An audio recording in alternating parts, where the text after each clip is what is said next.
hard to focus. Come on, dude. Stop being a wuss and play like a man. I'm trying. Okay, actually, no, I'm not trying. I give up. I'm just not in the mood today, sorry. Then why did you come over to challenge me? I just needed someone to talk to. Since I'm your only other friend besides Sadie, I guess you want to talk to me about Sadie. What happened? Did you two fight? No, we're fine. Then what? You finally realized that you like her? What? No! And why would I like her? She's like a cousin. Yeah, okay. I believe you. I mean it. I don't like her. Not like that. And besides, she likes my brother. He's good looking and literally good at everything. You're smarter than him, though. I'm more book smart, but he's smarter in business and life. Of course Sadie will like him. You're in deep trouble, dude. You're useless. Do you know that? Whatever. What is it you want to tell me? Nothing now. I'm off. Bye. I threw a pillow at his head and left. Mom's little birthday party had gone great, and she loved the present I got her. The next morning, I used a tidbit of makeup and decided to let down my hair. As I walked into school, I could feel more eyes on me than usual. Later that day, I was supposed to meet Dominic in the library, and I wanted to see his reaction too. But he was 20 minutes late. Finally, I called him. "Where are you? We don't have all day to finish this homework. The class will start in 15 minutes. Sorry, I'll be late today. I'm at the lab. Can you just work on mine too? Pretty please? No. Come on! You can do this for your best friend who's amazing and has been busy cracking the cure for paralysis for months now. Okay, fine. Thanks, you're the best. I rolled my eyes and hung up and went back to focusing on my homework. But sometime later when I lifted my head, I noticed Ace sitting at a table across the room. He looked super serious, talking to someone on the phone in a low voice while flipping through a business book. Ace? In the library? That's gotta be a first. I went back to work, and when I looked at the time, I realized I was running late for class. As I rushed out, someone reached for the doorknob at exactly the same time as me, and our hands brushed. I looked up to see it was Ace, who had a half smile on his face. Sorry, go ahead. Oh, please. After you. I could feel myself turning red as I smiled and stepped out, and Ace followed me. Did you see that? What? Ace and Sadie. They came out of the library together, and she's looking pretty decent this time. There's something fishy going on here. It's just a coincidence. Dom has low standards to be friends with someone like her, but Ace is classy. Yeah, but she is smart and pretty and lives right next to him. But you're right. If Ace finally dates someone, it would probably be someone like you. Someone like me? It should definitely be me. That girl should stay away from my Ace. Girl, you're pathetic. You went out with him once in the 7th grade, right? And now you're acting like you have 5 children together or something. Excuse me? No, excuse me. I mean, get out of my way. Hey, Sadie, wait for me. Later that evening, Mom and I had gone out for groceries, but when we returned and walked into our house, we were shocked to find our living room completely trashed. Oh my God, who did this? I'm gonna call the police. I whipped out my cell phone immediately, but Mom suddenly stopped me. That's when I saw the handwritten note she was holding in her hand, which said, "You're running out of time." No. Oh God, I know who did this. You do? What's happening, Mom? Who's that note from? Mom looked terrified and started to cry, and I gently led her to the couch. Mom, whatever it is, please tell me. Once she was a bit calmer, she started to speak. I took out loans from some people for business in this house a long time ago, and I've been repaying them over the years, but this year it just started to get a bit overwhelming. I've been late with some payments, and they're not happy about it. Why didn't you go to the bank for loans? I can't, sweetie. You know I'm an illegal immigrant. You should have told me about this earlier. I could have looked for another job besides writing. I didn't want to burden you with more. I'm so sorry, Sadie. I hugged Mom tight, trying to reassure her that everything would be okay, when suddenly we heard a loud thud outside, and we both froze in alarm. We had just sat down for dinner when Ace sniffed the air, then made an annoyed face. Dad, can we please move to a better neighborhood? Why? It's a nice place, and our house is fancy enough. But the smell of fried chicken is killing me.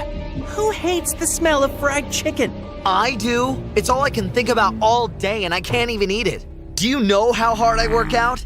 Okay, enough with the nonsense talk, boys. I have an important announcement to make tonight. I already knew what it was, and I could barely hide my glee. I got a call from Dr. Henry at the lab some time ago, and he informed me that Dominic just made what could be the medical breakthrough of the decade. Ace looked completely stunned. Several companies are already showing interest in buying the research to produce it. Dom, you may just have solved the company's financial problems. Dad, I want us to produce and distribute it ourselves. Trust me, it'll bring more money to the company. I've worked out the numbers. And here I thought you don't have a business mind. Ace, your brother is giving you some tough competition for the CEO spot. Now let's raise a toast to him. To Dominic. To Dominic. The next day, I decided to join the gym where Ace worked out, and he clearly wasn't happy to see me. He put on boxing gloves and started hitting the punching bag, and I was certain he was imagining it was my face. I started exercising too, but just a few minutes later, I heard a girl's shrill scream, and I turned around to find Dana on the floor next to Ace, who looked very confused. Oh my god, you hit my cheek with your elbow. I did? You did. It hurts so much. Oh god, my flawless cheek will be bruised till Christmas. I controlled my laughter and walked over to Ace as Dana's loud wailing continued drawing attention. Okay, I'm sorry. Can you stop crying, please? Let me take you to the clinic downstairs. I think it's better if you just take me to lunch. I'm sure an ice pack would help my bruise. Bro, it's the least you could do after hitting her. Ace glared at me as he turned to Dana. Sorry, but I don't have time for... Oh my god, this hurts. My face. Fine. I think lunch is a good idea. Dom, you should join us too. Does he have to? I'd love to. Later in the food court, I couldn't stop grinning as Dana slurped loudly on an extra-large smoothie while Ace looked bored and annoyed. I can't believe I'm looking at the future president of biotech. Wow. Who are you talking about? Me, of course. It's not set in stone, bro. Ew, of course it's gonna be Ace. You're so cool, Ace. Your next girlfriend would be the luckiest girl on Earth, babe. She winked at him, and he just stared back at her blankly. This is just the best second date ever. How is this a date? And when did we have our first? Don't you remember our 7th grade date? You know, that time we went to the amusement park and you held my hand on the merry-go-round? And then you puked on my shoes? Holy sh... You're Vomit Girl? Yes, that's me. And it's so cute you have a nickname for me too. I think I'm gonna cry. OMG, you guys are just meant to be! Dom, why are you even here? You literally invited me. Dana, are you feeling better now? So much better. Great. Now if you'll excuse me, I have important things to do. What? But Ace left before she could even finish, and I burst out laughing. I paid for it immediately when Dana dunked the rest of her smoothie on my head and stormed off. But it was kind of worth it. I was sitting with Clover in the cafe when Justin came by looking for Dominic. I told him we were waiting for him too, and he plopped his butt next to us and started playing on his phone. Clover looked annoyed at him as usual and was sipping her juice loudly when suddenly she started coughing hard. Hey, are you okay? What a careless squid. Did you just call me a squid? What should I call you dressed like that? A beautiful princess from a faraway land? Finally, you're making some sense. I was laughing at their dumb banter when Dominic walked in, smiling from ear to ear. Here comes the superstar. You're all over the news, dude. Fist bump. I'm so proud of you, Dom. I wanted to celebrate it with you last night, but Dad kept me really busy. I guess you're the favorite son now. You bet I am. Okay, Dominic's here now, so tell us your news, Sadie. Oh, yeah, I didn't want to bring the mood down, but I really have to tell you guys this. So, Mom told me something. As I was speaking, Dom's phone kept ringing, and he was obviously distracted. I'm so sorry, guys. I need to take this. It could take a while. He got up to answer the call, and Justin picked up his bag too. Okay then, I'm gonna head out. Literally no one asked, and also, we don't care. Justin picked up her sandwich from her food tray, made a peace sign, and left. Ugh, he's so annoying. Why is Dom even friends with him? Speaking of which, it looks like Dommy Boy is booked and busy now. Of course he is, and I'm happy for him. I hope he doesn't forget all about us soon. So, what were you saying about your mom again? Yeah, about that. Some really shady people are after us. They broke into our house and destroyed the living room and threw some big rocks at our door. What? That's terrifying. Did you call the police? No, we can't do that. It's a long story. Dad had booked a private hall in a hotel for the night's event, and the place was bustling with people in expensive suits and gowns. As Dad stepped onto the small stage, the chatter and the music died down as all eyes turned to him. Good evening, everyone, and thank you for coming. Tonight is a very special night because we are celebrating a milestone in my younger son's career as a scientist. His amazing new product will be available on the market in 3 weeks' time. He beamed at me proudly as the audience applauded. Dad raised his glass, and everyone followed him. I present to you with great pride the brains behind our company's latest contribution to the medical field, Dominic! As everyone joined Dad's toast, my gaze shifted to Ace. I could tell how forced his smile was, and I'd never felt more satisfied. After socializing with a bunch of people, I slipped away for a bit to get a break. I just sat down at the bar when Dad approached me, along with a sophisticated-looking couple. Dominic, there you are! I would like you to meet Mr. Hansen, the CEO of one of the biggest mobile companies in the country. And this is his wife, Senator Hansen. As I thanked them for coming, suddenly, someone else joined us. I'm sorry, I got caught up in the restroom. Margot? Dominic! Hey! Congratulations! So, you know each other? Yes, sir. We are... Friends. We're in the same class. And yeah, we're close friends. Right, Dom? Yeah, we are. Oh, how lovely. How come you two never mentioned you were friends, Marco? You never asked. I'm very pleased you two are well acquainted. We'll leave you two in each other's company then while we talk business. When our parents were far enough, I turned to Margot. What was all that about? I'm so sorry for putting you on the spot. My parents are always after me for not being social enough, and I knew they'd be happy if they thought we were friends. Okay, I guess that makes sense. Would you like some fruit punch? Sure, why not? The bartender got us our drinks and we sipped away in awkward silence before Margot broke it. Well, I didn't completely lie. We're in the same class. You got a point. So that just makes you half a liar. Is that better? Margot laughed, and I felt rather pleased with myself. She finished her drink and got up to leave. See you around, Dominic. I'll look forward to your jokes next time. I could feel myself turn red as I smiled and watched her walk away. I kept looking out my window impatiently, wondering when Dominic would be back. He hadn't replied to my texts, and when I called him, he didn't answer either. Just then, I looked out the window again, and to my surprise, I found Ace by the pool. If he's back from the event, shouldn't Dom be too? I decided to just go over and ask Ace. I walked through the gap in the fence that divided our houses and went to the pool area. Ace was propped up against the ledge, with his head leaning back and his eyes closed. Hi. Sorry to disturb you. I just wanted to ask where Dominic is. He hasn't been answering my calls. Ace turned around with a half smirk on his face. He's still pretty busy with all the attention he's getting now. He's been craving this kind of validation his whole life, you know? I was just asking if he's already home because I was getting worried. As I was speaking, Ace got out of the pool, stood in front of me, and started shaking water out of his hair. Oh, yeah? And then, out of nowhere, he pulled me in by the waist till our faces were inches apart. What are you doing? You got a stray eyelash. He flicked it away gently from my cheek. Wow, how did you see that? It's pretty dark. Perfect vision, I guess? Then he winked at me and let me go. I was still feeling pretty confused by the whole situation when I spotted Dom walk up to the front door of their house. As I stormed angrily towards the door, I couldn't believe that I'd just seen Ace and Sadie kissing. Yeah, sure, I knew everyone had a crush on Ace, but I never imagined Sadie would like Ace seriously. Just as I was opening the main door, I saw Sadie running up to me. Hey, buddy, where have you been? I called you a whole lot. Sadie, if you don't mind, I'm exhausted right now. Let's talk tomorrow. Oh, okay. Good night then. I managed to give her a weak smile before I went in and closed the door. It felt like my heart was burning. The next day at school, I was still feeling troubled by Dom's behavior, and I started talking to Clover about it as we put away our stuff in the lockers. So, last night, I went over to Dom's place, and just then, I noticed Clover wasn't even listening and was watching something over my shoulder. Wait, is that Dom? I turned around, and I could hardly believe what I was seeing. Dom's shirt was unbuttoned at the top. He wasn't wearing thick glasses anymore, and his hair was slicked back with gel. Other kids in the hallway were turning around to look at him as he walked towards us. You're Dominic the science nerd, right? Hey! What's with the new look? We barely recognized you. But Dominic just ignored us like we were invisible. And then to my shock, he walked straight to Margot at the end of the hall. The two of them left together, laughing and chatting. Did he just ignore us and walk up to Margot? I just stayed quiet as I watched them, and suddenly Justin was beside me. Is that our boy?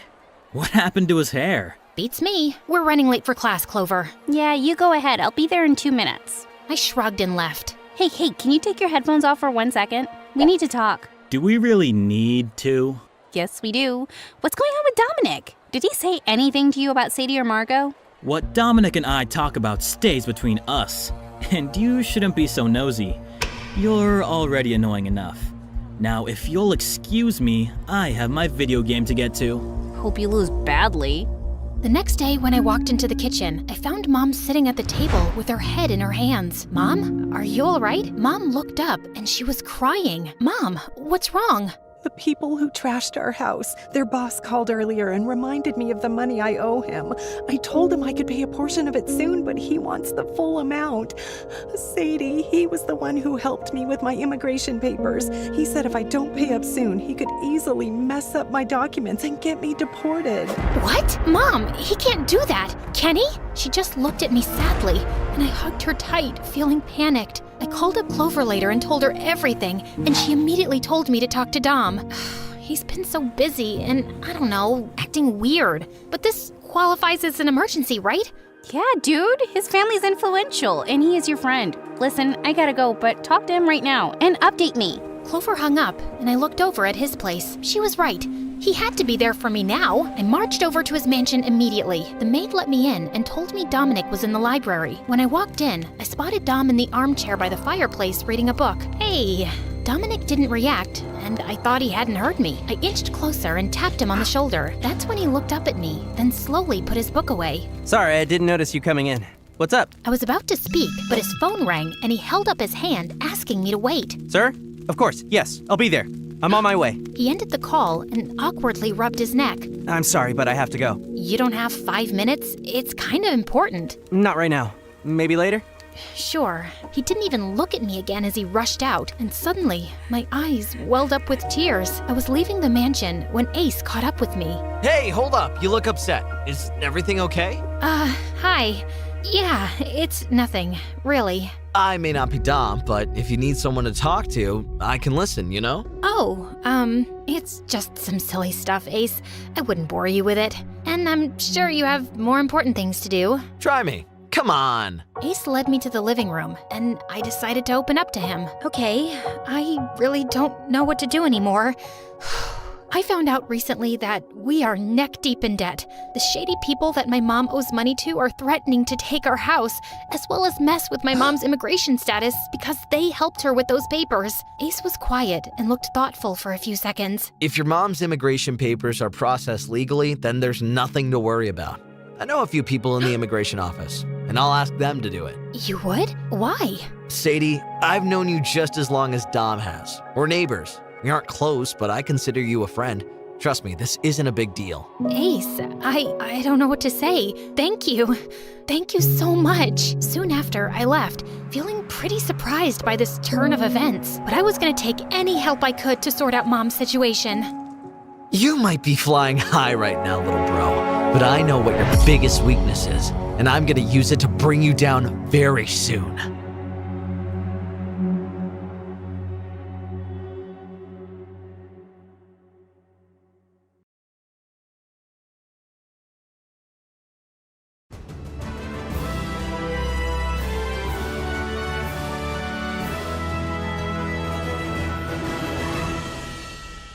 The first time I saved a life, I was 6 years old. I was having dinner with my parents when I saw my neighbor through my window, suddenly fainting on her couch. I suddenly felt a pain in my chest, and I knew that she was feeling it too. That lady was in danger. I made my parents follow me to her house and call 911. She'd been having a heart attack, and the doctors saved her life thanks to our help. That was the day my powers were recognized. You see, I've always been a bit different from others around me. My parents didn't realize it for the longest time. They thought it was just funny that I burped every time they did.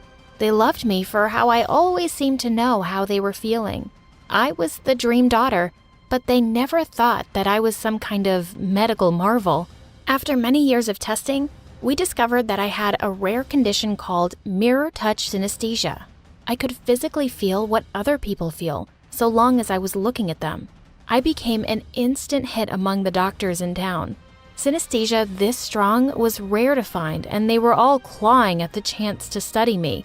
I wanted to help people with what my dad called my superpower, so I answered doctors' questions day after day and let them run countless tests on me. And the day they published their findings, everything changed.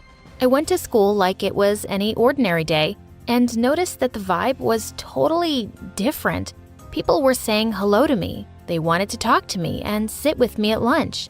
Wait, what? I'd always been the weird, emotional loner. Why was I suddenly Miss Popular? Everyone was curious about me and wanted my attention. Even Selena, the most popular girl in school. When I was heading to class, she pulled me aside. "You're the girl who can feel people's emotions, right?" Yes. Great. I need you to do something for me. Apparently, Selena was in a crisis. She was sure her boyfriend was cheating on her, and she wanted me to watch him while she asked him the truth.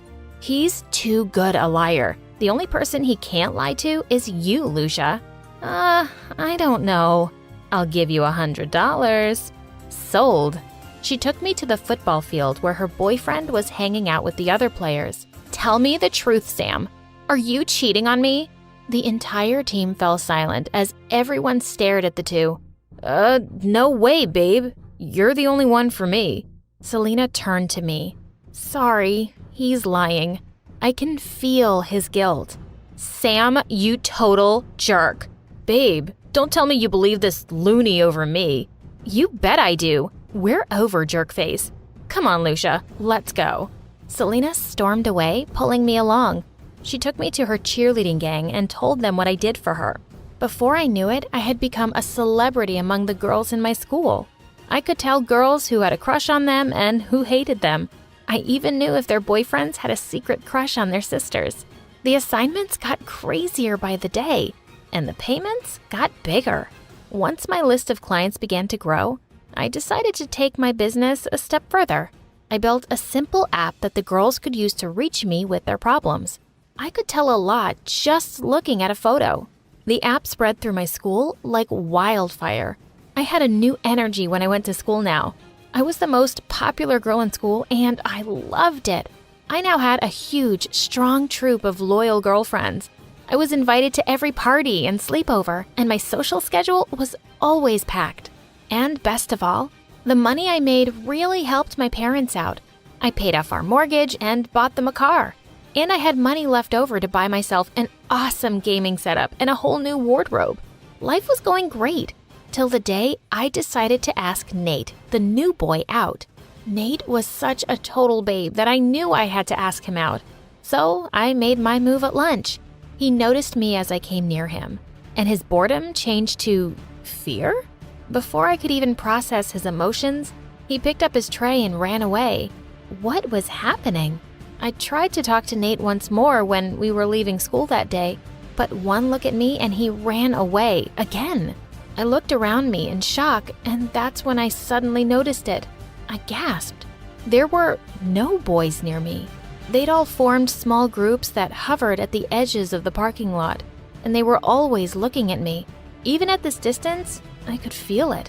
I walked towards them, and they literally ran away from me like scared little rabbits. What's up with the boys, Selena?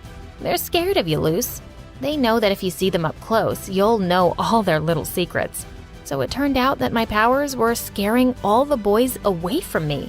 I tried to ignore it at first, but it started to get under my skin. First, they stopped partnering with me in class. Then they started wearing hoodies and sunglasses to school to hide their faces from me. Till one day, they even started disappearing from the hallways when they saw me. This was getting beyond ridiculous. As if this wasn't bad enough, this Lucy phobia meant my job was getting harder too. Now that the boys were avoiding me, I was always hiding and wearing disguises to spy on people's dates. Thankfully, the money was still rolling in. But when I didn't get asked out for the spring dance, I was devastated. I turned off my app for a day. I didn't want to hear anyone's problems today. I had enough of my own. Selena called me 5 minutes later. Hey, why is your app not working? Because I don't want to work. Why not? Luce, I want you. It's like life and death. It's Alex. Ugh. Alex was some boy from another high school that Selena had been crushing on forever. He's coming to my party tonight, and I'm gonna finally ask him out. You have to come too, because I obviously, totally need you. When I tried to refuse, she offered to triple my rate. I gave in. Fine. Just this last time. I promise I won't need your help once I have Alex." I sure hoped so. Her party was a wild, crowded scene. But even here, the boys took one terrified look at me and moved away. That's it. I'm out, I thought as I stormed off away from them and crashed right into someone, spilling water all over them. "Oh my God, I'm so sorry." "That's okay, beautiful." I looked up in surprise to see the most gorgeous boy I had ever laid eyes on. But I ruined your shirt." "I don't mind you ruining anything I own." I could feel that he meant it. I blushed. "Now, show me where I can clean up." I led him to the bathroom. We talked while we ran through Selena's giant mansion, and it felt amazing. Finally, a boy who didn't look at me like I was a ghost. Then as we spoke, he suddenly took off his shirt to dry it over a heating vent. He looked so hot, I literally wanted to melt. "Are you checking me out?" "No." "Liar." He grinned at me. My face was pretty much entirely red now as I turned to leave. "Perhaps you could continue checking me out over dinner sometime." I was too shocked to hide my surprise. "You're asking me out on a date?" "I know, it's a bit fast. I mean, I don't even know your name." I gasped. That's why he was so chill. He didn't know who I was. "But sometimes you just have a feeling, you know?" I knew exactly how he felt. Just as I was about to say yes, Selena showed up behind us. "Lucia, Alex, you already met." I nearly passed out. He was Alex? The Alex? Why is he shirtless? Alex answered her while I mentally kicked myself repeatedly, hard. I wanted the one guy I couldn't have tonight, and he wanted me. But that didn't matter. Selena quickly texted me to go away and watch them from a distance because she was gonna ask him out. I made a lame excuse and started walking away when I felt a tap on my shoulder. It was Alex. "Hey, before you go, were you gonna say yes?" I panicked and blurted out, "Yes to what? Going out with me?" "Sorry, no." I walked away hurriedly and sat with them in my vision. I watched Selena ask him out. I felt Alex's disappointment as he said yes. I was disappointed too. Selena begged me to shadow them for 2 dates, just till he asked her to be his girlfriend. With the crazy money she was offering, I just had to do it. I could retire. On their first date, I was very careful and wore my best disguise. I was watching Alex's face over the top of my book when suddenly he looked at me, like right at me. He recognized me. I could feel his confusion and amusement. He was about to come over. I panicked and slid under the table. "Nice outfit, Lucia." He walked away without waiting for a reply. I had no answers to give when Selena grilled me. "I can't believe he spotted you." "Ugh, look, I need you there when I ask him to be my boyfriend. So I'll just do it in a public event, like a party." Unstoppable Selena put together an event faster than I could blink. I went for my last assignment, sulking the whole way there. But then I saw Alex at the party, and he made my heart hurt. Where on earth would I find a boy like him again? "Are you ready?" I nodded grumpily. She took Alex aside and told him how she felt.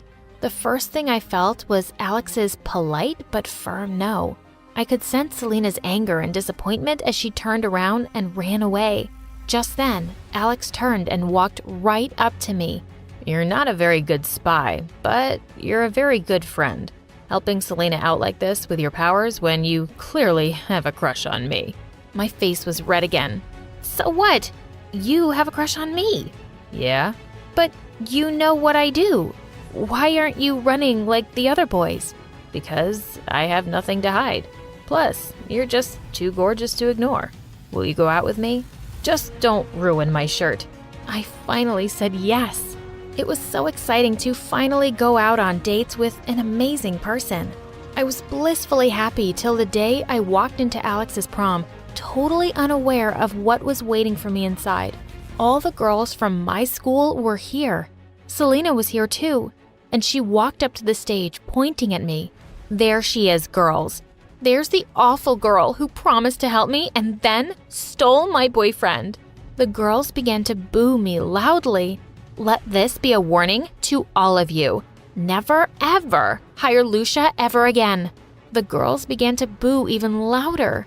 I wasn't even dating Selena. She's nuts. It's okay, Alex. I could feel the hatred of literally 100 girls right now, but I really meant that. I was done helping them. My life at school went back to usual and people quickly forgot I even existed. They left me alone, but this time, I wasn't lonely. I had a lot more confidence and an amazing boyfriend by my side who loved me. With Alex and my parents' support, I finished my education in psychology and began to help people as a licensed therapist. I finally started using my powers the way they were meant to be used, to save lives. Years ago, outside a busy restaurant, there was a 17-year-old girl begging for money. She held a child in her arms. She was too skinny, dirty, and tired. No one paid any attention to her. A few minutes later, exhausted, she sat on the curb, holding her baby, listening to the hungry cries of her newborn. She didn't know what to do. A car pulled up beside her. A lady walked out and took her hand. "Stand up, sweetheart." The young girl stood. "Why are you here?" The young girl told the lady her story. Her boyfriend abandoned her when he knew she was pregnant, and she didn't know anyone else in the city. She didn't know where to go or how to get her next meal. The lady listened to this story without interrupting. "My name's Griselda," she said. "I've got a place that you can go to. I've helped many women just like you. Will you come with me?" Desperate, the young girl joined the woman in her car. She took her to a shelter for women in need. The young girl had heard stories about shelters, but this was nothing like the accounts she'd heard. It was neat, friendly, and warm. It was a place where women regained their dignity and cared for their children. It was blissful. Griselda was a rich businesswoman, but the shelter was her passion. She funded it and searched the streets looking for women who needed help. There were many of these women, and they all seemed to grow healthy again under her watch. In Griselda's haven, women healed from their trauma. Seeing this gave Griselda a sense of fulfillment. Most of these women would leave the shelter only to return a few weeks later, newly traumatized. 9 times out of 10, it always came back to the same thing: men. Men were ruining the lives of these women. Griselda hired lawyers, hounded social workers, and called the police, but it was always the same. Nothing changed. The women continued to return to her, broken and defeated. After years of this, Griselda finally snapped. Every time a man came near her, she would just about spit on him. Within a week, the shelter closed down. Griselda and most of the women disappeared. Some returned to the streets or the homes where they were neglected. Griselda bought acres of farmland in the middle of nowhere, a place so far removed that no one knew about it. She built a giant wall around the perimeter, hidden behind a thick forest of trees. She put female guards up on the only entrance. She cut the internet, satellite, and cellular signals in the area, jamming and confusing these signals so that our community's location didn't even show up on digital maps. "When we keep the men outside, we will have a safe place to grow," she told the women. She invited all the women in the shelter to join her, saying that there was more than enough room for all of them. Griselda promised them work and a new life, free of pain and suffering. All the women had to do was promise they would never speak about men again. There were many women who weren't willing to part ways with men. They were kicked out of the shelter and excluded from Griselda's plans. But there were many women who had come to love Griselda and saw her as a mother. These women agreed to her conditions. These women were welcomed into her community. My mother was one of them. In fact, I was the baby that 17-year-old girl was holding. And my name is Stephanie. I went to school like all the other girls. Everything taught in the community was a modified version of history. All inventions, discoveries, and breakthroughs were made by women. They told us that there wasn't anything outside the community because the rest of the world was destroyed in a very strange version of World War II. Beyond the forest and the wall that separated our community from the outside were all kinds of scary things: zombies, monsters, etc. These were the scary bedtime stories that all the girls were told. My life in the community was fun and safe. I had lots of friends, and it didn't bother me in the least that they were all girls. The adults gave me tons of freedom and were very open with me.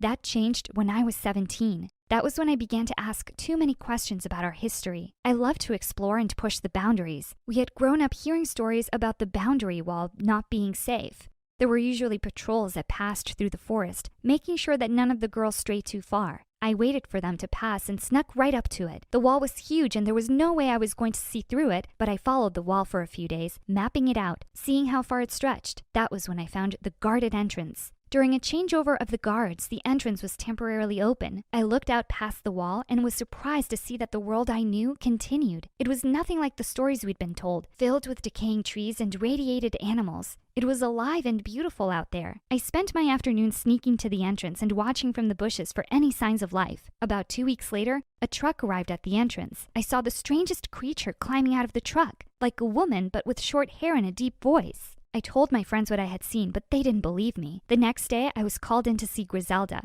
She assured me that what I had seen was just a woman who had suffered because of the radiation out in the world beyond the community. But I saw plants out there, I said. Of course, she said. It's only a small patch of loveliness just before it gets really ugly and unsafe. Now I need you to stay away from that wall. It's not safe out there. Maybe she was right.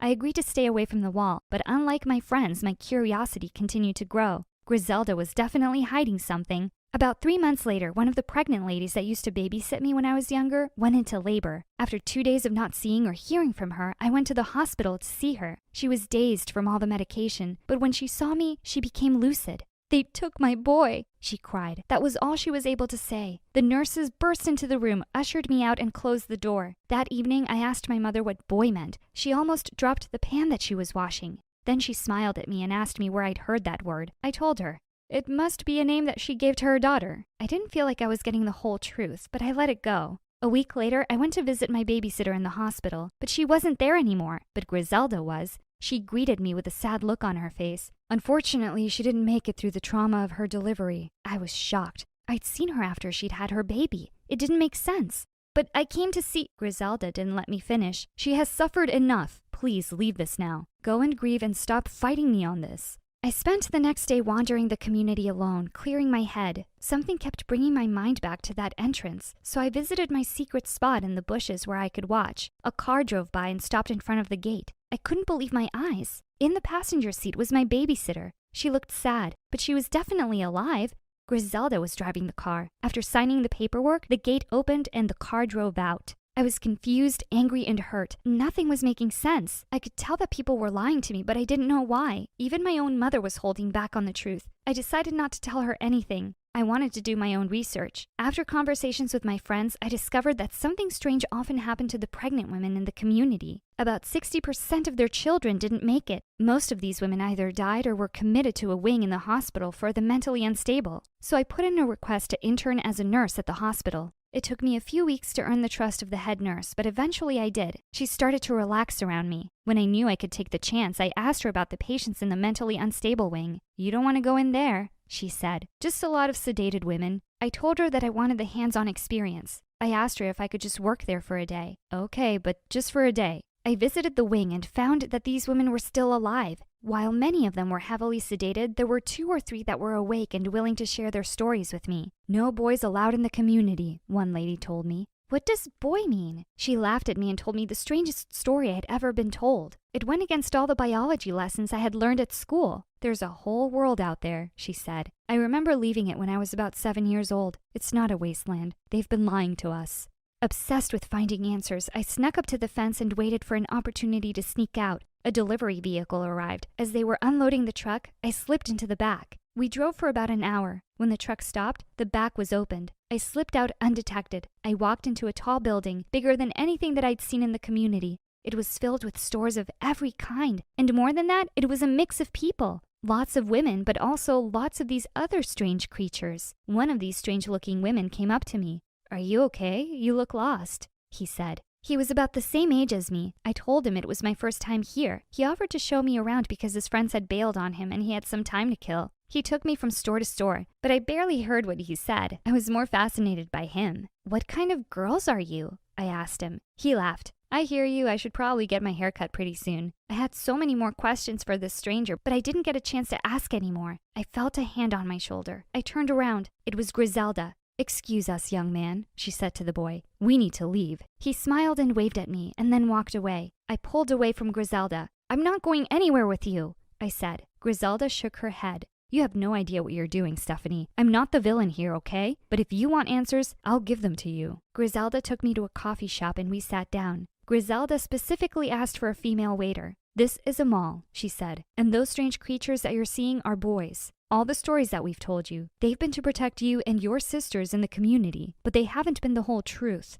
What is the truth? I asked. The truth is that boys become men and men end up hurting women. Griselda told me why she had started the community. We spoke for hours. The more she explained, the more I could understand why she hated men so much. Your own mother was abandoned by a man. Your father. Is that the life that you want to live? One filled with these vile creatures? They can't all be bad, I said. Griselda shook her head. They are, every last one of them. She looked a bit creepy when she said that, but then she took a deep breath and calmed down. We're going to go back home now, Stephanie, to your family, your mother, your friends, your community.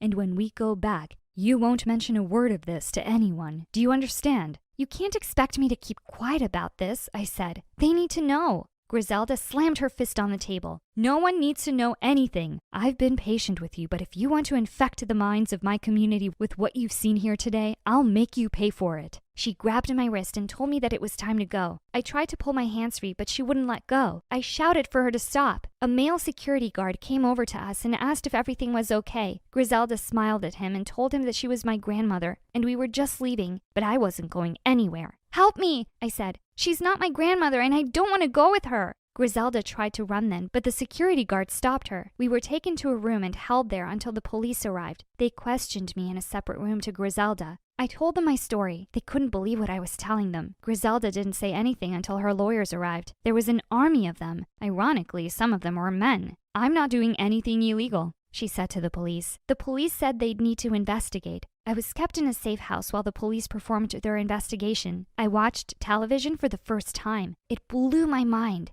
I surfed the internet and even signed up for a few social media accounts. I couldn't believe that there was a whole world of information out there and anyone could access it for free. I also watched the news from all over the world. It was there that I saw regular updates about what was happening with Griselda and the community. It turns out she had broken the law, and she had hurt a lot of women who didn't want to play by her rules. I felt sorry for her, though. I knew that she just wanted to help. Her anger had overcome her. I testified against her in the court case. Griselda's lawyers kept her out of prison, but she had to give up the farmland and the community. The court ordered her to create a rehabilitation program for all the women who lived on her compound. I spent the next year learning about the real world, about real history, real boys, and everything else that actually happened. I have to admit, Griselda was right. The real world was a mess, but it was real, and I prefer it that way. Some of the other girls didn't cope in this new world. They struggled and wanted things to go back to the normal that they remembered. I did my best to remind them about the truth. The world is a harsh place, but running and hiding is not a solution.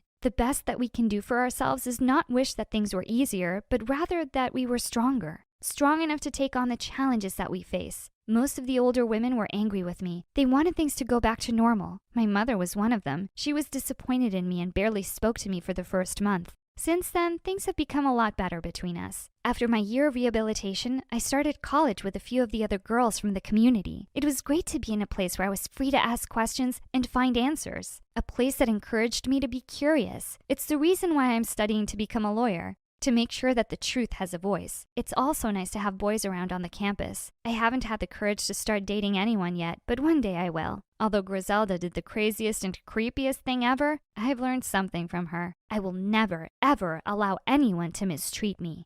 Hello, my name is Lily, and I live in a hidden village high up in the mountains. My father was from a long line of wealthy traders who built these castles themselves. They built a huge wall around the town to keep us safe, and the kids were forbidden from going outside. Obviously, that meant we tried to leave all the time. We would dare each other to get past the gates, but there were 100 guards ready to stop us. The others laughed it off, but I was mad. My father went out for trades all the time. Why couldn't I? When I was 10, I sneaked into his bags before a trip, and I jumped out once the carriage left town. Woohoo! I'm outside with you, Papa! He screamed, and his guards almost jumped on me. Father made the carriage turn back, but he made a stop on the way and showed me a dark, chilly forest. This is the outside world, Lily. It's full of horrible monsters and bad people. As the future chiefess of our town, you have to be inside to be safe.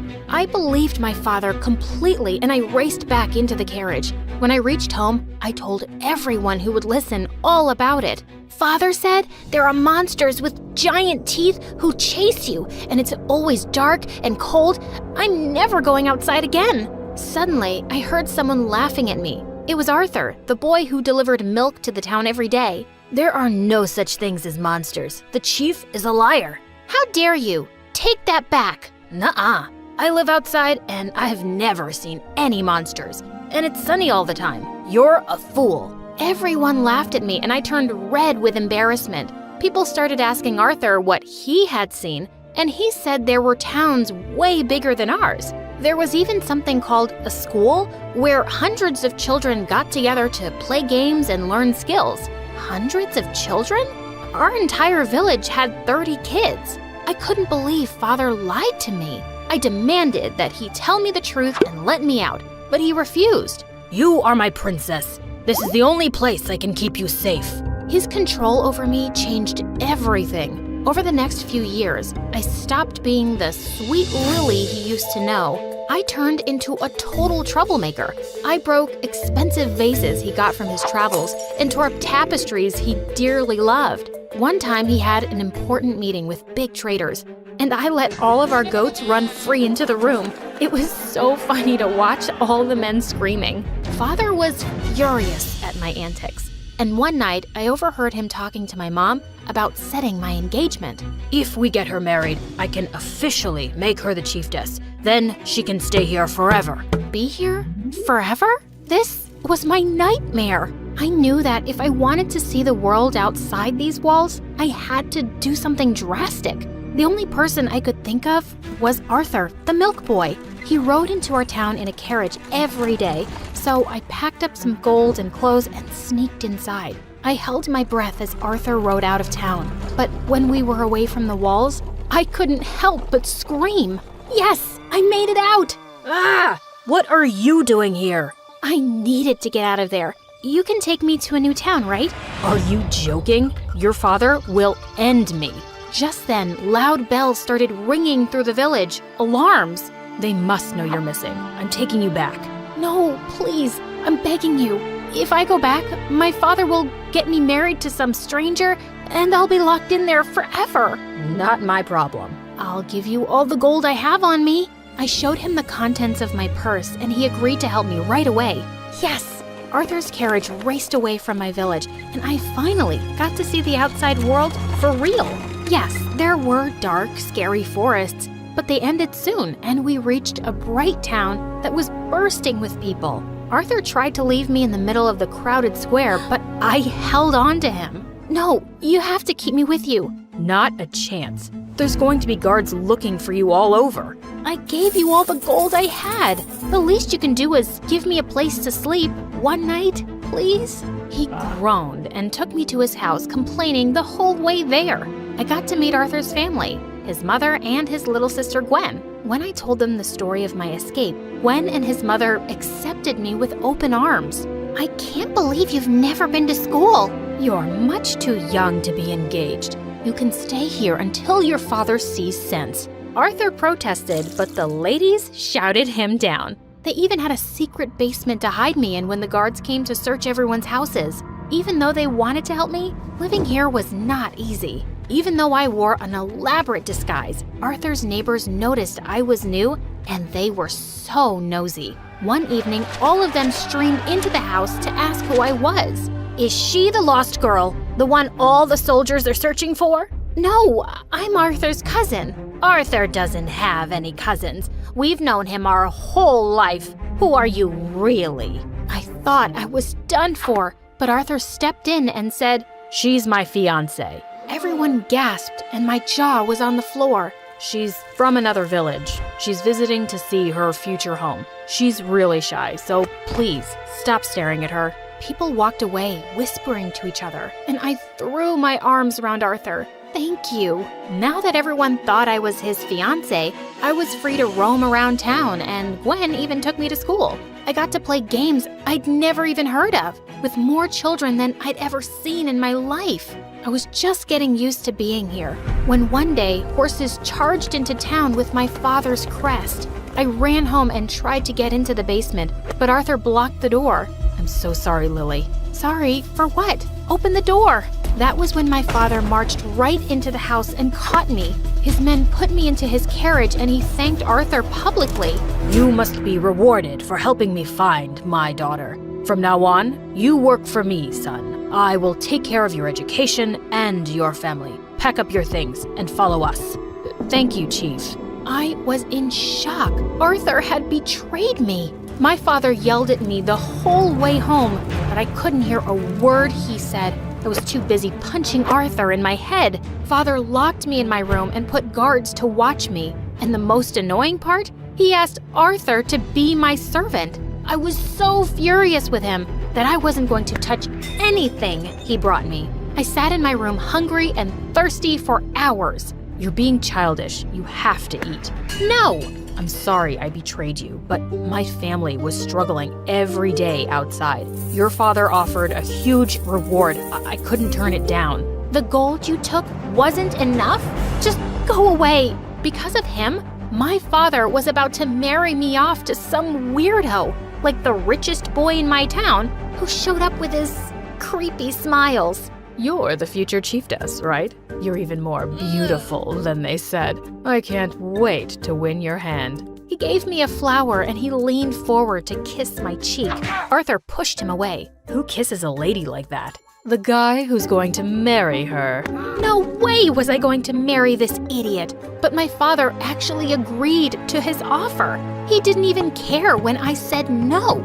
He has enough castles to amuse you your whole life, Lily. You'll love it. The day of my wedding was fixed, and I knew I had to run away somehow, but the days kept passing and I could never get around the guards. There was no way out, and suddenly my wedding day was here. An hour before the ceremony, Arthur ran into my chambers. You look incredible.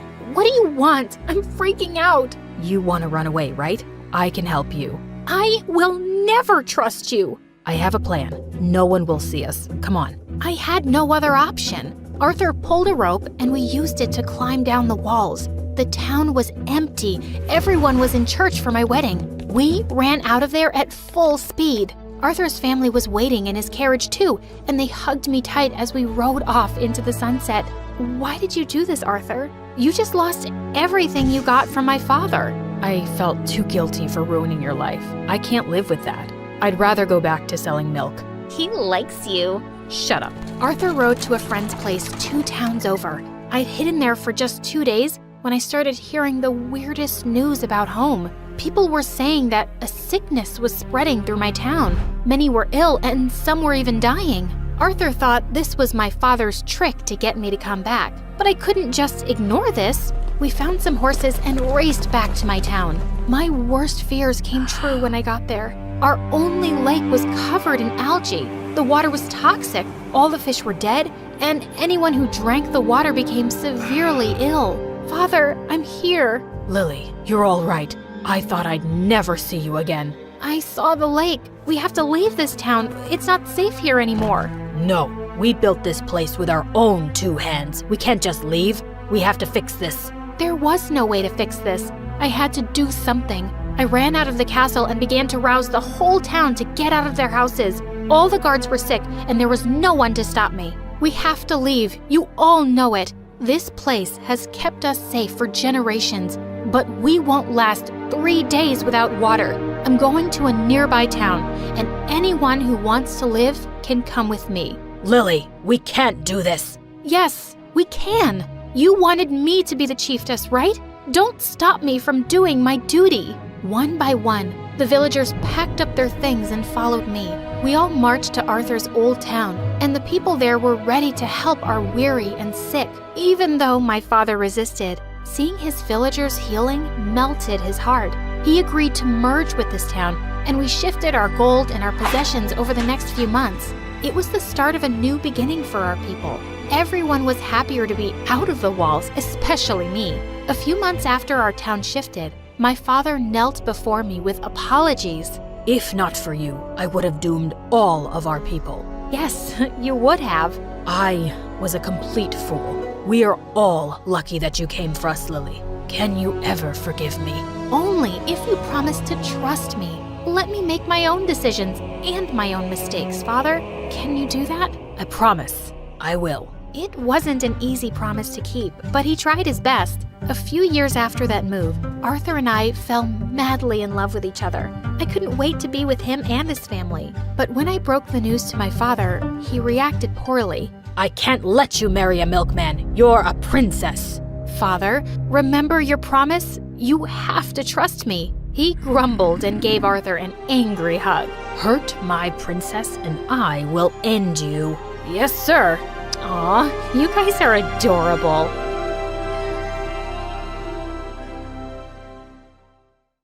Hey friends, so my name might not be Madison, but for the sake of simplicity, we'll just call me that. I'm a world-famous music influencer, so if you're into music and MSA, you know what to do. Hit that like and subscribe button. Growing up, my dad and I would listen to tons of music. Rock, jazz, hip-hop, rap, everything. Dad worked at a concert arena and told me tons of stories about the shows. One day, I insisted on seeing one, so he took me with him. I'm telling you, Madison, you'll love it. They'll blow your mind. Yay! I'm so excited! I watched the entire concert from my dad's tiny office window and was mesmerized by the sound and energy of the crowd. After that, it became routine for Dad to sneak me into his office every other weekend to watch the shows. In 9th grade, I decided I wanted to share my passion for music with the world and dreamed of being a music influencer. So I created an Instagram account and started posting reviews and videos from the concerts I went to. My content quickly gained attention, and soon I had a steady stream of followers. Then one day, a local band contacted me on my Insta and offered me free tickets to their concert if I posted about them. It was then I knew I was well on my way to my dream of being a professional music reviewer. It all felt like a dream. I mean, I went from watching concerts through small windows to getting free tickets. Over the summer after high school, I was obsessed with a rising music superstar who had just left a huge boy band to start his own solo career. His name was, let's call him Barry Skies. I had a crush on him, and I was dying to see him perform live. Dad suggested I reach out to him for free tickets, but I wasn't too sure. He's one of the most famous upcoming artists under 20 in the world. I really want to, but I'm not sure they'd think I'm worth it. Sweetheart, people won't know what you want if you don't ask for it. I say try it. It was worth a shot. So I sent Barry a message on his Instagram, not really expecting a response. Little did I know that this single action would change my life forever. Cause not only did I score front row tickets, but I also got a meet and greet with him. At the concert, the arena went dark and everyone started screaming. Barry stepped out of the smoke and walked up to me, and before I knew it, he took my phone. Whoa, I was about to get the best live stream of the night. Do you think he's just gonna keep it? Who cares? I'm live on Insta. My followers must be going gaga right now. Eventually, he did give me my phone back, along with a wink, making all the girls in the arena scream. Was he flirting with me? After the concert, I went backstage and was greeted by Barry's manager. Thank you so much for the tickets. You certainly are an impressive young lady. As soon as you went live earlier, the sales for Barry's new record skyrocketed. I was honestly flattered. Right then, I remembered my dad's words and had the most awesome idea ever. So, I have like 5 million followers on Instagram and TikTok combined. I can give Barry's fans a behind-the-scene look at life on the road. He's not active on social media, so I can really help him out. It's certainly an interesting idea. We've never done anything like that before. I'll talk with the team. As she walked away, I was excited that she was even considering it, but I never knew that this moment would create a domino effect that would lead me to where I am today. Stay tuned to find out how my dad's advice changed the course of my life. While I waited, I spotted candy on the snack table and grabbed a handful. Right then, this dude wearing a baseball cap and sunglasses came up to me. The food is for the band only, and I don't remember you on stage. Who are you? I'm Madison. Ugh, security just lets anyone in here. Hey, I was invited back here by Barry's manager. Wait, you're that girl from the front row, the influencer? The one and only. Well, I hope you got the numbers you were desperate for. Hope Barry got the numbers he was desperate for. My fans drove up his record sales, so if you work for him or something, you're welcome. My heart pounded as I faced the jerk. Right then, Barry's guitarist did a slow clap. Tell him, influencer girl. Stay out of it, Leilani. No way. I gotta shout out anyone who can take on Barry Skies' massive ego and win. What? He was Barry? Barry Skies? OMG, I didn't recognize him with the glasses and baseball cap. I was horrified. I guess that's why they say never meet your idols. Right at that moment, Barry's manager returned and told how the team wanted me to join them on the tour. Actually, I'm not so sure now. And this is what we'll be paying you. When I saw the contract, I had to take it. I could use the money to buy tickets to a music festival, fly first class, get a whole new wardrobe, buy a car. Okay, not buy a car, maybe rent an awesome car. I'm all yours. No way. She's not on my tour. Yes way. You need to engage your fans and she'll help you do that. See you tomorrow. Saying that, she walked away, taking Barry with her. At home, I begged my parents to let me go, and once I promised to call every day, they agreed. I packed my bags and was off on my first ever tour with a band. My first night backstage was nerve-wracking. Barry was giving me the stink eye, but then Leilani came over and put her arm around me, making me feel better. Hey, it's nice to have another girl my age here. Yeah, if I can survive Mr. Ego over there. Barry's not so bad once you get to know him. You should watch out for Mrs. Skies, the momager, though. Oh, she's his mom? Mrs. Skies had everybody under her thumb. It was obvious why Barry was so grumpy. Even the sound techs, Leilani, and the lighting guy were all scared of her. I was relieved I didn't have to deal with her. My job was to post videos of Barry performing with great captions, go live on Instagram, and keep everyone updated about what was happening backstage. The tour was going great, and I was getting tons and tons of new followers, and they all had one request. Give us an interview with Barry. Take pics with Barry. But how? I was so frustrated with the guy. He was always in a bad mood.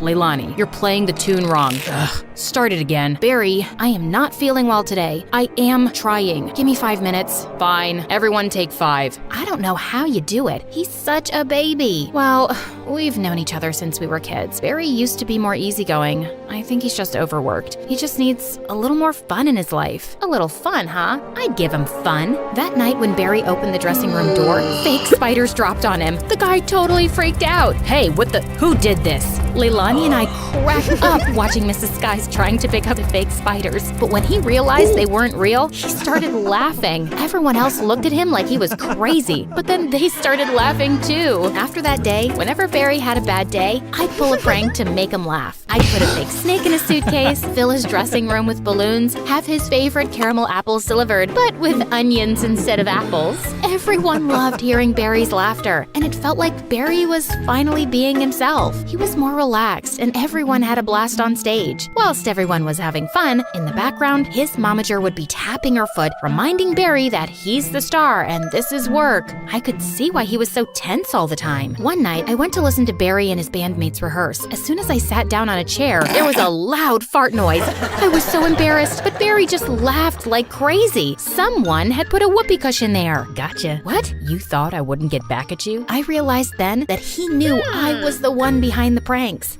From then on, Barry and I started a prank war. We kept trying to make each other laugh. We had fun being silly together. His glares turned into smiles, and I felt butterflies again. His mom, on the other hand, was so mad, always trying to find out who was behind the pranks, but Barry never told her anything. If only she knew, I'd be out of a job. One time after the show, I snuck onto the stage to record a live session at Barry's piano, but stopped the moment I heard Barry's voice. I didn't know you played so well. It was nothing. I'll just go. No, please, play a little more. As I played, Barry hopped on the piano and joined in. We finished the song, and he smiled at me. I suddenly realized I was live to millions of people. And there you have it. Barry Skies live and unfiltered. See you tomorrow on the road. So sorry. I forgot I was live. It's okay. Much better than a bunch of spiders falling on my face. I won't say I'm sorry for that. You needed some fun. I know. It was good to laugh like that. It's just that Mom pushes you really hard. Yeah. I know she wants me to succeed, but sometimes it's too much. I wish I could tell her to just ease up. Give me some time to bond with my band. Give me time to breathe. Why don't you tell her then? My dad told me once, people won't know what you want if you don't tell them. Tell me what, Madison? Before Barry could reply, Mrs. Skies appeared. She must have heard it all. Oh, we're paying you, so hurry up, Madison. In the van. Barry, you in the limo. Mom, I'm taking the van with the rest of the band. Barry, honey, you're the lead singer. I don't think it's a good idea. Mom, I wasn't asking. Come on, Madison. This wasn't gonna end well, but from there on out, Barry and I got along much better and realized we had a lot in common, like our favorite movies, books, and so much more. We became really good friends. One night, Leilani told me how it was Barry's birthday, but with all the concerts and touring, even he had forgotten about it. We decided to do something special, so we invited Barry to join us for a night of pizza, cake, and our favorite MSA videos. Wow, thanks a lot. I totally forgot. but we remembered. Come on, blow out the candles and make a wish. I so want to party with you guys, but I've got an early interview with MTV. Barry, you deserve to have some fun. Okay, just one slice. Maybe 2 or 3. We laughed, danced, and enjoyed the evening. And before we knew it, we had fallen asleep until the next morning when a loud phone ringing woke us up. Oh no, I'm late. Your interview! We rushed Barry to the TV station in his limo, and his momager was waiting, tapping her foot. Just what are you thinking, Barry? This interview is very important. I'm here, aren't I? Chill, Mom. Wow, chill? This is all you're doing. You think I don't know? Ever since you got here, Barry is unfocused, undisciplined. You're a distraction. I never meant to get in the way. You're fired. Leilani and Barry both looked shocked. I couldn't believe it. My first job and I was getting fired, but I couldn't just stay silent. Fine, I'll leave. But if you think trying to control Barry's laugh is more important than letting him be himself, then you don't deserve to be his manager. With that, I walked away. Once back at the hotel, as I was packing my things, I heard a knock. It was Barry. I've never had anybody stand up for me like that. Well, it should be your mom, but you know I'm happy to be here for you. Don't go. I just got fired, Barry. It's my tour, and I want you on it. I don't know. All I've done is mess things up for you. The interview today was great. Everything has been lately. It's like I remember how to be a person now instead of just my job, and that's because of you. Well, you're a great person. So are you, shall we? Barry and I walked into the rehearsal room. His mom saw us, and her face was full of rage. What are you still doing here? I just fired you. You can't do that. Excuse me? Mom, enough is enough. You keep trying to tell everyone how to do their jobs, and it's not okay. Madison's work has been great press for us, and I want her to stay. So I'm done. You're fired. It's my tour, so I'm in charge. I appreciate everything you've done for me, but it's time to go. How could you cut me out of your life like this, Barry? I'm not cutting you out. Maybe you're not my manager anymore, but you're always my mom. Can't that be enough? Wow, fine. If that's what you want, no matter the differences, remember, I love you, son. I love you too, Mom. Later that night, as I was filming Barry's concert, suddenly I heard him call my name. He was calling me on stage. Oh no. Hey everyone, give it up for my friend Madison. She's the one who taught me to stay true to myself and follow my heart. Believe in yourself, and you can achieve anything. I waved, then sat down with Barry at the piano and went live. As we played, the audience sang along, danced. It was such a rush, but better than that was playing my favorite song in the world with one of my favorite people in the world. When we were finished, the crowd roared. That was something. So, Barry, would you ever consider going out with you? I thought you'd never ask. Later when I went backstage, suddenly my phone started buzzing in my hand. Hello? Madison, I'm a producer for MTV. I've been watching your channel and just caught your live duet with Barry. What would you say about hosting your own travel and music show with us? I'd say that sounds great. Today, I'm not just a music influencer, but a top name on MTV. And I am glad I followed my dad's advice to follow my dreams. And you should too.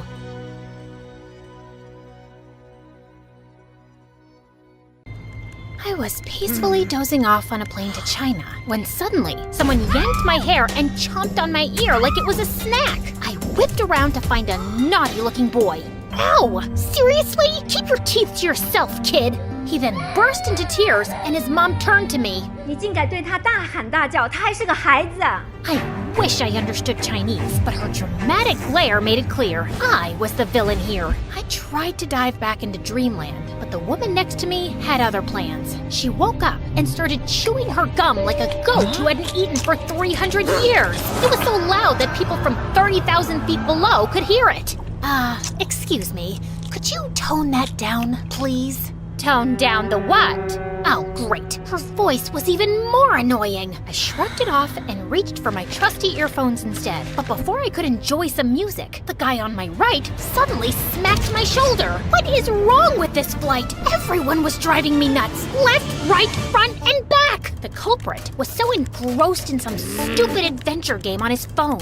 Hey, quick question. Do I look like a punching bag to you? A little bit. You can't play your stupid game without attacking a real person, you know. Chill, girl. It's called reflexes. Maybe if you had better ones, you wouldn't get hit. The audacity of this guy! I couldn't help but think, why do these online gamers waste their time in a virtual world when there's a beautiful one right outside the window? Real life is 1,000 times better. Or so I thought. Hi, my name is Alira, and I'm an aspiring photographer who loves traveling around the globe and capturing the most beautiful scenes and moments. I had always enjoyed doing it alone, but things took a wild turn when a weird and mysterious guy started tagging along and changed my life forever. Before I continue, please like and subscribe. After dealing with all those annoying passengers, I eventually fell asleep after listening to music while letting my imagination run wild. Soon enough, the plane finally landed, and I headed straight to my beautiful hotel. I took a short beauty sleep while waiting for nighttime to roll around, and when it finally came, I excitedly jumped out of my bed, took my camera, and immediately rushed outside. Stunning views, beautiful people, inviting lights, glowing lanterns, and the sweet traditional vibes of China. This is the dream. Walking along the streets, I stumbled upon a guy sleeping on a bench. Judging from all the stuff around him, he must be homeless. Poor thing. I found myself clicking pictures of him, my camera perfectly capturing his struggles and hardship from every detail of his form. Just then, a green owl suddenly appeared from behind the bench, perched on the sleeping guy as if he owned him, and scowled at me. Relax, little buddy.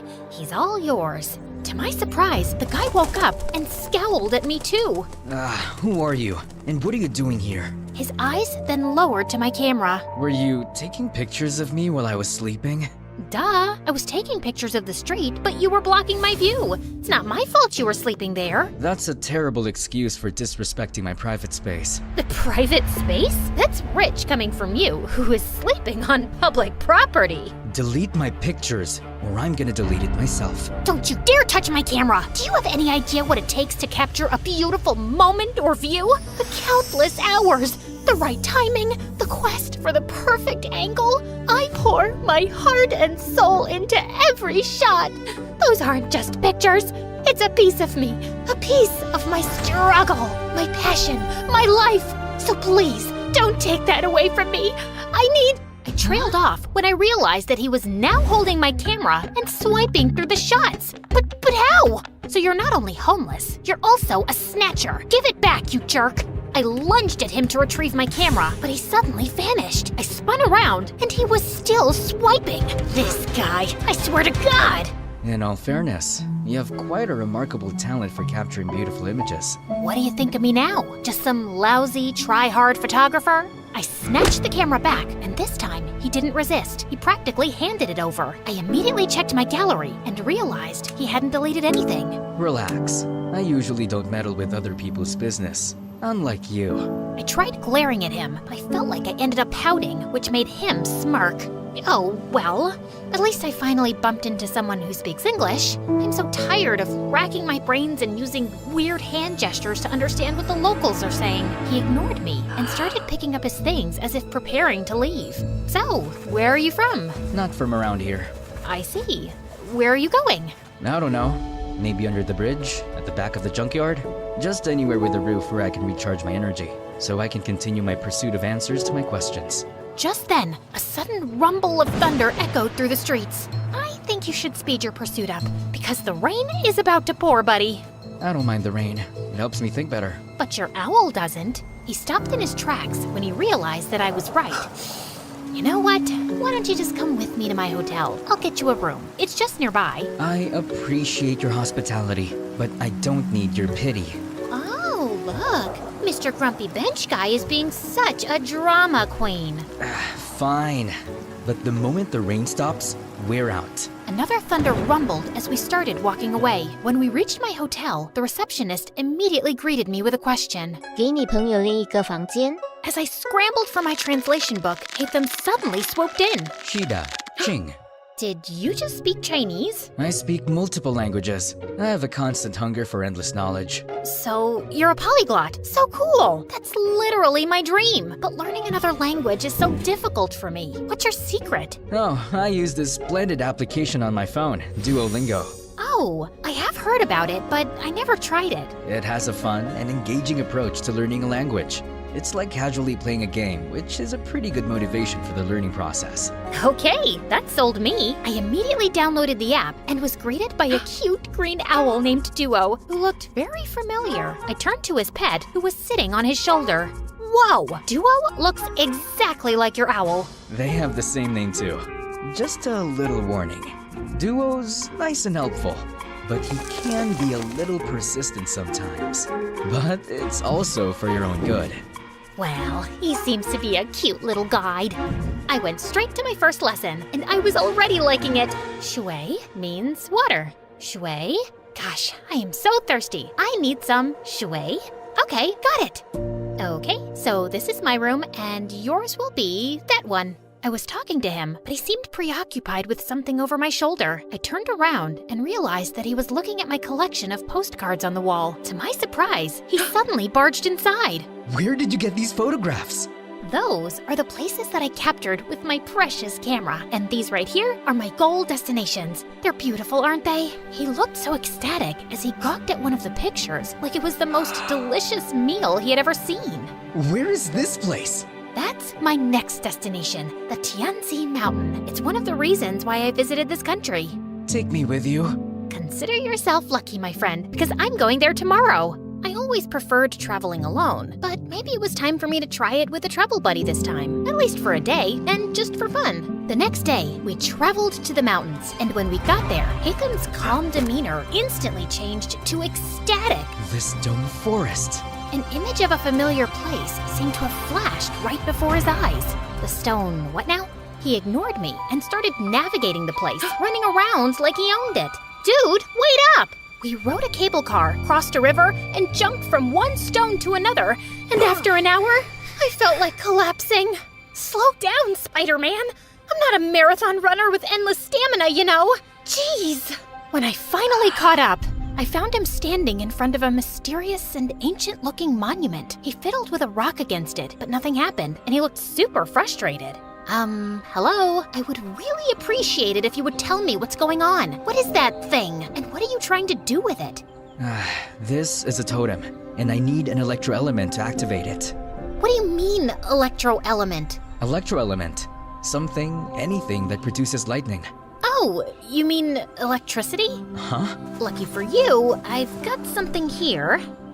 What is that? You don't know what a taser is? It's my go-to for self-defense. Zaps people with electricity or whatever you call it. Interesting. He immediately took it from me and tried it on the totem. After a few sparks, it suddenly got triggered and a glowing symbol appeared on top of it. Holy cheeky bananas! Is that a hologram or something? He found 2 more totems, and after doing the same thing to each of them, a strong streak of light came from above, forming a pillar. What in the world is happening?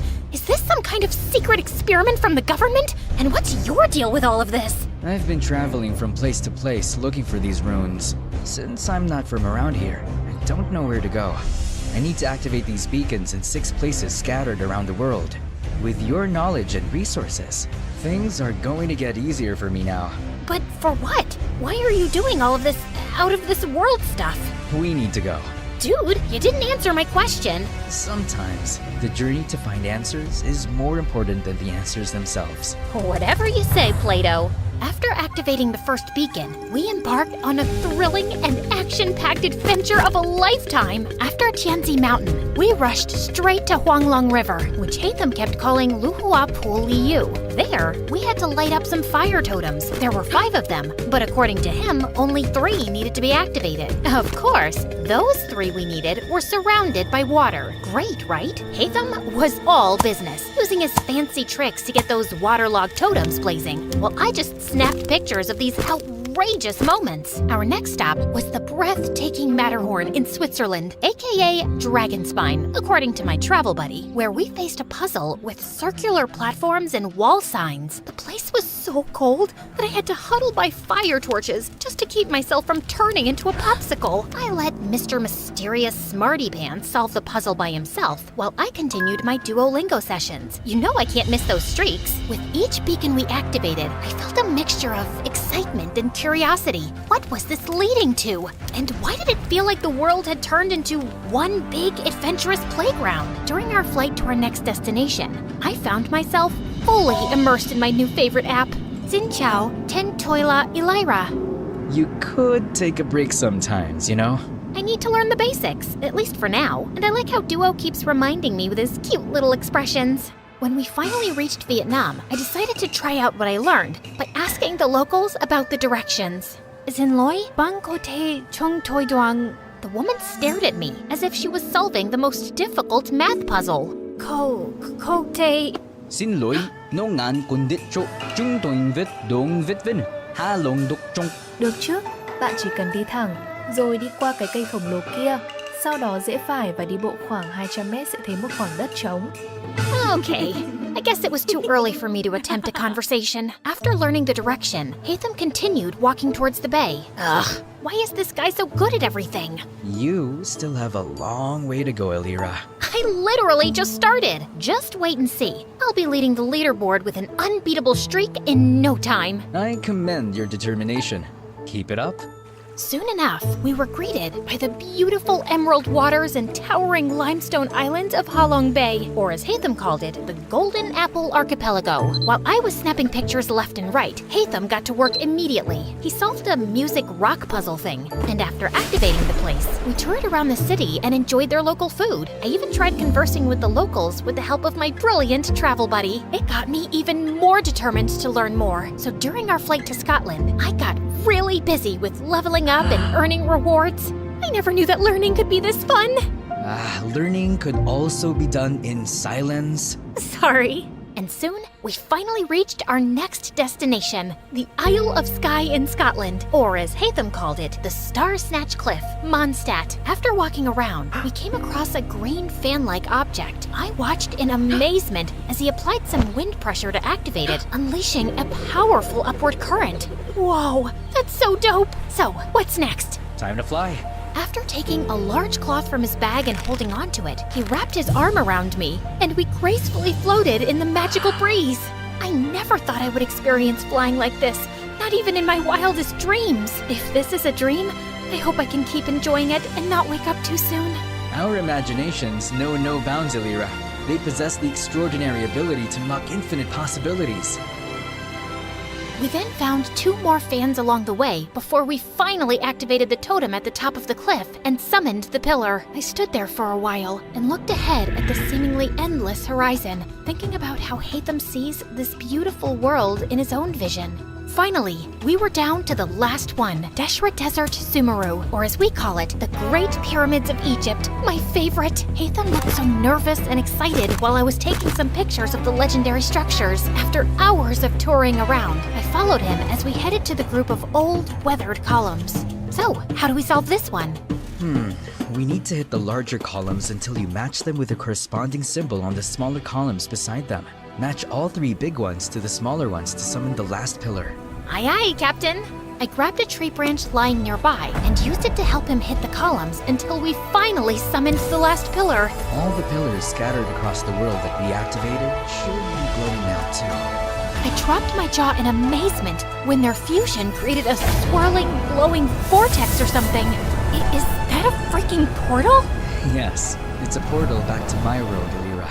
To your world? So there's indeed another world out there? Before he could answer me, the earth beneath us mildly shook, and a horrifying creature suddenly appeared right in front of us. Holy crunchy potatoes! Is that a transformer? Did Hatham summon that machine from their world? What if he was actually a bad guy who was set to ruin our world? Oh my gosh, what have I done?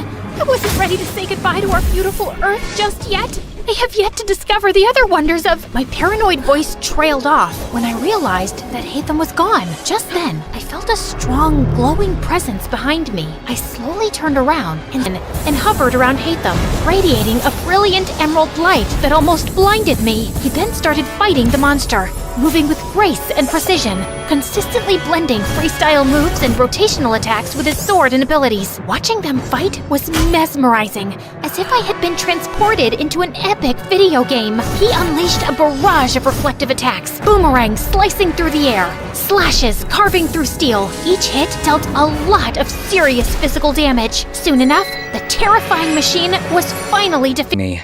You deserve to know the truth. My friend Kavi and I were trying to open a domain, but something went with the one who got pulled inside instead. I got teleported here, which was a very different place, and I have been finding my way back for quite a long time. Thanks to my friend Duo here, who also got accidentally teleported for some reason. He's been my companion since the day I got here, and he's the one who has been helping me learn the different languages of humans.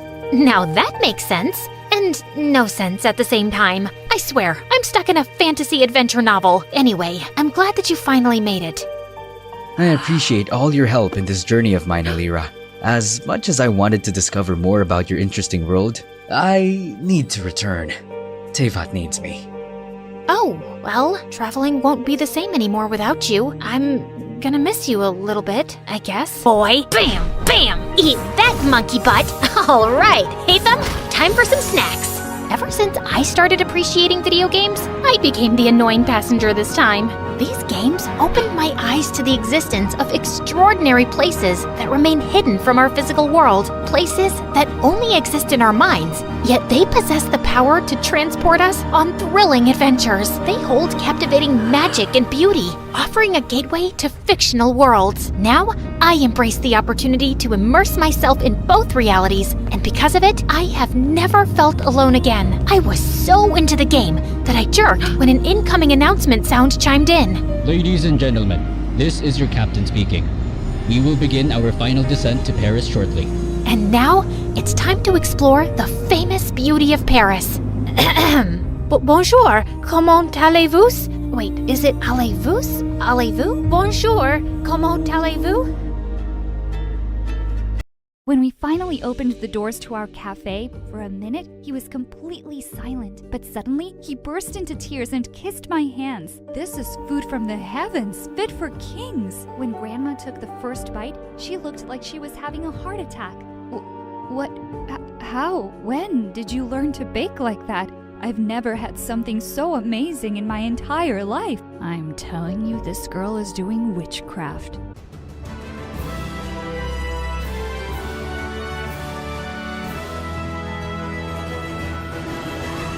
It wasn't just any ordinary morning. The birds were chirping, the sun was shining. I had turned 16 yesterday, and last night, my first love, Ryan, had finally kissed me. Life was perfect. Well, at least for 5 minutes. Because as soon as I stepped out of my room, Mom rushed to me, crying like a baby.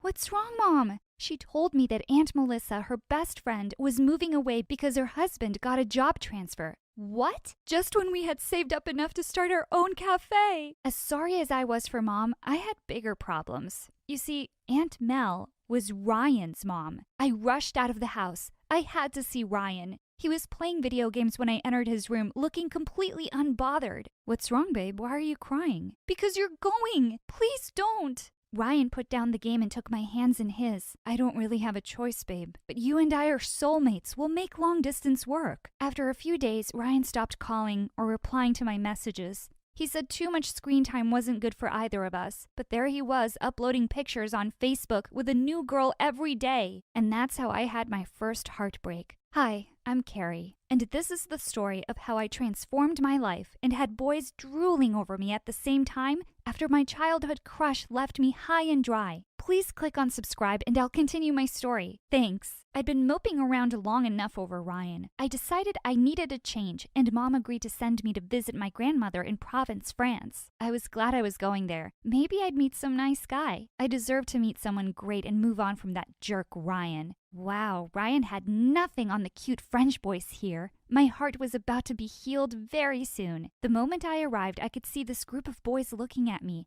One of them walked up to me and said, "Hey, gorgeous, what's it like looking at the man of your dreams?" Okay, this is going to be easier than I thought. It was Grandma's 60th birthday, and I decided to bake her a cake. How hard could it be? I'd seen Mom do it 1,000,000 times. The whole neighborhood had gathered on her birthday. When Grandma took the first bite, she looked like she was having a heart attack. Was it that bad? Finally, she managed to say, "What? How? When did you learn to bake like that? I've never had something so amazing in my entire life." She hugged me so hard I could hardly breathe, and the whole neighborhood went gaga over the cake. A fight nearly broke out with people trying to get another piece. I spent the rest of the summer baking like my life depended on it, because there was always a crowd of people outside Grandma's house waiting to try my stuff. Grandma's crazy old neighbor would come over every day to have my desserts, while she'd glare at me and grumble, "I'm telling you, this girl is doing witchcraft." The minute I landed back home, I knew what I wanted to do for the rest of my life. I convinced Mom to take a loan to make up for Aunt Mel's share and start her dream cafe with me. When we finally opened the doors to our cafe, both of us held our breath as our very first customer took a bite of the chocolate eclair. For a minute, he was completely silent. Oh no. He hated it, but suddenly he burst into tears and kissed my hands. This is food from the heavens, fit for kings. Turns out he was a famous food critic. After his review, word of our quaint French cafe spread like wildfire. People were lining up to the end of the street to try my desserts. But soon enough, I realized they kept coming back for me too. Boys would hang out around the cafe for hours just to catch a glimpse of me. How are you so perfect? You've got the face of an angel and the hands of one too. By the end of the month, Time magazine had me and my creations on the front cover with the title Beauty and Her Feast. And Cosmopolitan said that at Sweet 16, I was all the sweetness people needed in their lives. My Instagram followers shot up, and my mailbox was getting flooded with love letters. One day, as I was unloading flour sacks out of the van, I saw a group of school kids come around the corner. Among them was the school heartthrob, Sean. As our eyes met, he smiled at me. I turned away when I saw one of the girls with him glaring at me with crazy jealous eyes. I knew she was his ex. Didn't need any of that drama. 5 seconds later, as they came closer, she accidentally pushed me. Watch out! Sean jumped forward to catch the sack, and before we knew it, we were both on the ground, covered in flour from head to toe and looking like ghosts. We glanced at each other and burst out laughing. I told him he could come inside to clean up, and he asked his friends to go on without him. His ex looked like her head was gonna explode. Once he'd cleaned up, I made him some creme brulee. He nearly fell off the chair after the first mouthful. Wow, I could eat this every day for the rest of my life. This is even better than I thought it would be. You're thinking about my food? Well, not just about the food. Suddenly he leaned forward, and I thought he was going to kiss me, but he said I'd missed a spot and brushed some flour off my nose. My heartbeat went wild. Just then, Mom came into the kitchen and glared at us as I introduced Sean. Of course she wasn't happy. She'd always wanted me to be with Ryan. By the end of the month, Sean and I started dating, after he showed up at the cafe to serenade me. Ryan was just an old heartbreak now, and so yesterday. Meanwhile, Sean was fun and caring and very much in love with me. Life was pretty much perfect. Little did I know, I had spoken too soon. As soon as I entered school the next day, there was quite a commotion. Apparently a new guy was on the basketball court giving Sean a run for his money. It really was a tough match that ended in a draw. But just then, I caught a glimpse of the new boy, and I couldn't believe my eyes. It was Ryan! It had been over a year since I'd last heard from him. Why had he come back? Sean saw me and came running over. He's really good, isn't he? We'll be a much stronger team with him around. Before I could say anything, Ryan jumped to hug me. Carrie, I missed you! And instantly I pulled away from him. I'm sorry, I think you have the wrong person. I walked away as fast as I could. I needed time to process this. I took a sick leave and went home early. I went running to Mom's room and stopped in my tracks when I saw Aunt Mel sitting with her. She pulled me in for a hug. Did you see Ryan in school? He wanted to surprise you. Surprise me he did. I was just telling Aunt Mel how much you missed Ryan. I did not. Aunt Mel acted like she hadn't even heard me. It's a good thing we're back then. Then she said that she and Mom would finally be able to run their dream cafe together. Wait, what? Thanks for helping out when I wasn't around, kiddo. But it's my cafe. It's famous because of me. But I'm sure you have your hands full with school, sweetheart. Don't worry, Aunt Mel is here now. I was so annoyed. Later that day, Sean dropped by to see me. We were sitting on the porch when a car came into my driveway. I didn't need to look twice to see who it was. Ryan walked up to us, completely ignoring Sean. Babe, I've been looking for you everywhere. I felt Sean get tense as he put his arm around me. How do you know each other again? Oh, we go way back. We have a shared past. Yeah, and that's where I'd like to leave you too, in the past. I told Sean I'd call him later and went inside. Ryan immediately followed, the little leech. The minute he saw Mom, though, he practically pushed me aside and went screaming to hug her tight. Oh, you're even handsomer than before, and have you grown taller? Stupid vain boy. He started making crepes along with Mom, and watching him in our kitchen just made me feel angrier. Thinking about me? You wish. I'm not going to forgive you just because you're making me crepes once. Then I'll keep making them till you do. But don't eat too many. We don't want you getting fat. And he finally left. My mom couldn't stop talking about how wonderful it would be if the two of us got together. Mom, I'm with Sean now. Well, yes, but you can break up with him. Both Mel and I would be thrilled. I stormed off to my room. Why did Mom keep forgetting Ryan was a jerk who broke my heart? Come to think of it, Aunt Mel was a bit of a jerk too, and a bossy one at that. She wanted to change everything about the cafe. One day I came home from school to find her painting the beautiful lavender walls an ugly shade of pink. She kept picking faults with the menu, but she still always wanted to know more about my recipes. One afternoon, I came to the cafe and was horrified to see that she had changed the signboard outside. Now her name was on it too. She had even managed to convince Mom to open another bank account. Without me. Another day, I walked into the kitchen to hear her saying to Mom, I saw that you recently had a couple of bad reviews online. That's what happens when you let a child do everything. I hated her poking her nose in my business, but that's not all I had to worry about. One Saturday, when I went to open up the cafe with Mom, we stopped short in horror. All across the window, someone had painted,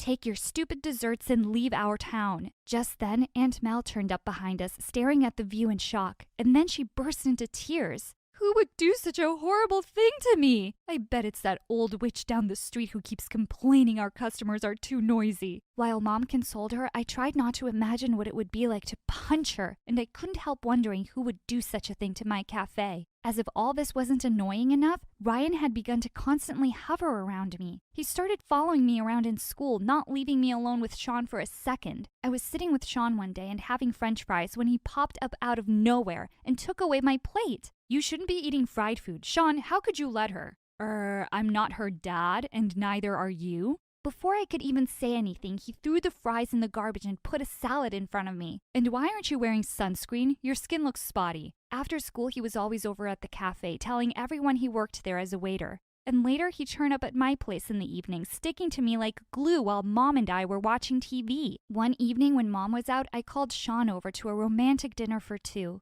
Just as he was leaning over the table to kiss me, and I closed my eyes, I felt a hand pushing my face away. My eyes flew open, and I nearly fell back to see it was Ryan. Isn't it kind of gross to kiss without having some breath mints first? Man, are you crazy? Yes, crazy in love. Ryan, I've just had it. Get out. Okay, just let me take my phone from under the table. Sean literally had to stop me from throwing a plate at Ryan as he ran out. I was trying to keep my cool, but he was really crossing a line and then some. One night, I woke up to the sound of something being dragged across the room. I sat up in bed and let out a loud scream. Who's there? And then I saw a shadow move and a voice called in the darkness. Hello, Carrie. I nearly had a heart attack. Ryan! He was sitting in a chair staring at me like a creep. He had a box in his hands. What are you doing in my room? I came to give you this. I know it's that time of the month for you and you need some extra love. What the? How do you know? Oh, I just installed the same period app that you use and asked your mom about your last date. Now, use the heating pad and herbal tea and don't eat all the chocolates. Mom! She came rushing in and I told her what Ryan was doing, but she didn't see any problem with it. He just really cares about you, honey. A few days later, Ryan was being his nosy self and helping me serve at the cafe. This old woman smiled and turned to me. He will make an excellent husband. Oh, no. We aren't together. Of course we are. She's just shy and slightly angry with me at the moment. To be young and in love. Seems like it was all the encouragement Ryan needed. He put his arm around my shoulder, and before I knew it, he pulled me in for a kiss. Get your paws off me! Sean came in just then, looking furious. He punched Ryan and knocked him to the floor. Everyone stared in shocked silence. Ryan glared at us, brushed himself off, and walked out of the cafe without a word. Ryan wasn't talking to me anymore, and I wasn't complaining. Mom and Aunt Mel were both really cold to me, though, but we all had more troubling stuff to deal with right now. Someone had complained that our kitchens were filthy and had rats running around. The Food Inspection Authority came to check, to find our kitchens spotless, of course. I was furious. Even though these rumors were false, they weren't good for business. A few days later, Sean came to me, literally jumping with excitement. Babe, I've got brilliant news for you. My dad's cousin is a huge rock singer and he's getting married and he wants you to cater. There will be so many famous people there. I was thrilled. This was the biggest order I'd ever gotten, and it could really make or break me. The three of us spent weeks preparing everything. I was almost glad for Aunt Mel right now. We needed all the help we could get. The entire neighborhood was excited about their local bakery catering for a celebrity wedding. On the day of the wedding, we got to the venue and unloaded the tiered cake onto the trolley. Suddenly, a wheel slipped out. The trolley tilted. and the cake went sliding away. Sean flew towards it and somehow managed to save it just before it hit the ground. Aunt Mel shrieked, "Oh dear God, I feel faint. Someone give me my smelling salts." "It's okay, we're okay. I have extra frosting, we can fix it." We carried off the cake to the kitchen and I fixed up the smudged parts in no time. I let out a sigh of relief as Sean and Ryan carried out the cake to the garden. Just then I noticed some frosting on my hand and I licked it. What? Why did it taste so disgusting and salty? I stared at the scene in front of me in horror. The bride and groom were cutting the cake. OMG, I couldn't let anyone eat this. No! I ran towards the table like a maniac, and just when I was close, I tripped over my own shoelaces. I practically flew and landed straight into the cake, and half of it went flying onto the bride's dress. She screamed in fury while the groom hopped around because some had landed in his eye. He stepped over the bride's dress, and we all heard a loud rip. I looked up from the cake, wishing I could just disappear magically. The bride was wailing loudly while everyone stared at me in horror. I don't remember how we made it back to the cafe. We all sat around in stunned silence. I finally spoke up. Only one way to find out who tampered with the cake. I had a secret camera installed here last month, just to keep a check on things. We waited breathlessly around the TV, looking at the footage, and sure enough, we saw 2 people sneak into the kitchen 2 nights ago with a bag of salt. And those 2 people were Ryan and Mel. We looked around to see the 2 sprinting away, but the 3 of us were right behind them and tackled them to the ground. Mom stared at Mel in shock. "I can't believe you would do something like this to your own friend. Were you behind everything else that's been happening too?" Aunt Mel looked like a crazy person. "The cafe was my idea. All this praise and money should be mine, and this idiot child took away everything. Now that your reputation is down the gutter, you'll both get what you deserve." I looked at Ryan and he just shrugged. If you'd shown me the appreciation I deserved, I might have stopped her. I was absolutely furious now. "You!" But before I could continue, Sean was already holding him by the collar of his shirt. "If you love your face, leave and don't come back." As the 2 scurried away, we just stood there silently for a moment. Then Mom pulled me in and hugged me tight. "I'm so sorry for trusting her blindly. We will fix this, just you and me." Suddenly, she pulled in Sean as well. "And you too." Turns out the crazy wedding video went viral. And while I thought that would be a really bad thing, it just ended up making our cafe more popular. We had more people coming around than ever. Last I heard of Mel and Ryan, they left town before word of what they'd done spread around. I still always check under the table every time I'm on a date with Sean, though. Hey everyone, my name is Tiana from France. Please don't forget to like and subscribe because MSA will give $2,000 to one lucky winner in the coming 7 days. The orphanage is the only home I've ever known. And honestly, it's not as bad as most people think, but I always dreamed of having a family, a real one. I had a big heart, but sometimes I'd say mean things without thinking. Once I saw a girl called Frida and said, "You look ugly with this lettuce stuck in your teeth. Open your mouth now so I can take it out." But she didn't open it, so I grabbed her and made her open her mouth. I just wanted her to look pretty, but she started screaming and everyone was laughing, and the warden came and yelled at me. Since this Frida was small in size, everyone took her side. But then suddenly a girl shouted, "Tiana didn't do anything. Frida is lying." The warden glared at me and left. The girl came over to me and said, "Hey, my name is Hope. I'm new to the orphanage, and this Frida has already bullied me twice. So let's team up and hate her together."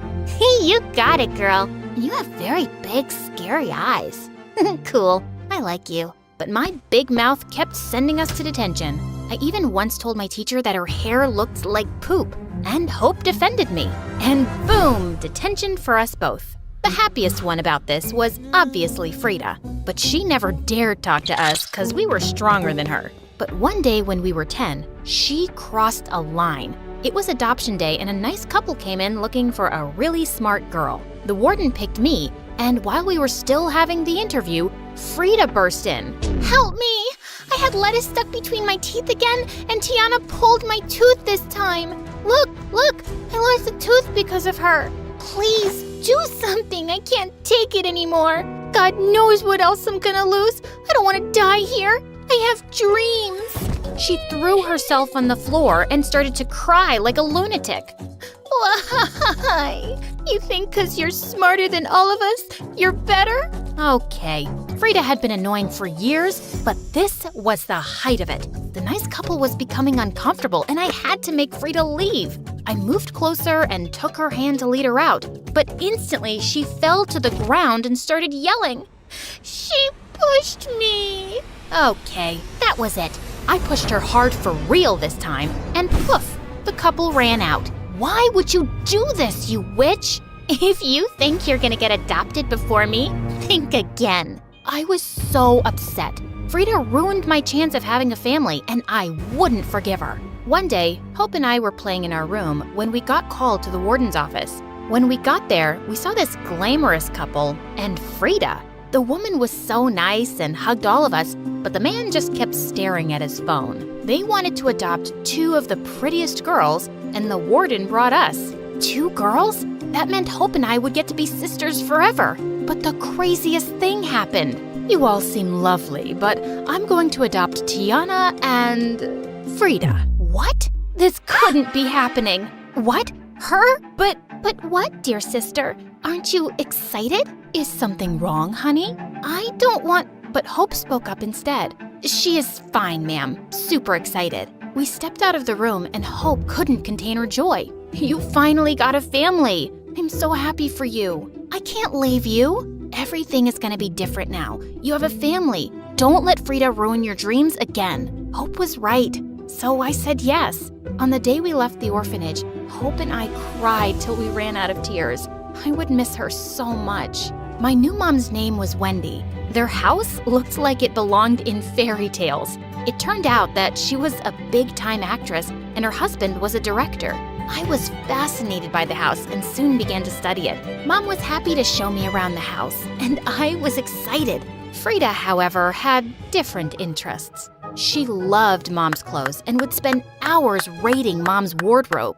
I always wanted a daughter to pass on my wardrobe to. Come on, Tiana. Try some clothes on too. I don't want to. Soon Mom and Frida started having mom and daughter photo shoots without me. One time they were on the cover of a big magazine. I couldn't feel too bad about it, but I still felt left out. So sometimes I made efforts to join them. One time we were having dinner with some celebrities in our home, and as always, Frida knew what to say to please everyone. Oh my, your hair is so gorgeous and your makeup is divine. Oh, Wendy, this one is just like you. Smart and beautiful. Thank you. Tiana, darling, do you like the food? Yeah, it tastes nice, but it's ugly and it looks like horse poop. I could feel everyone's eyes on me. Mom laughed and tried to distract the guests, but I knew I'd said something wrong. One person even stopped eating the food. Oh, God. After that day, Mom hardly invited me to come out with them. Not that I blamed her, but Frida couldn't hide her joy at being the favorite. My new dad was never home, and when he was always locked up in his study. One day I was watching TV when I heard a loud argument from Mom's room. You don't even try to get to know them.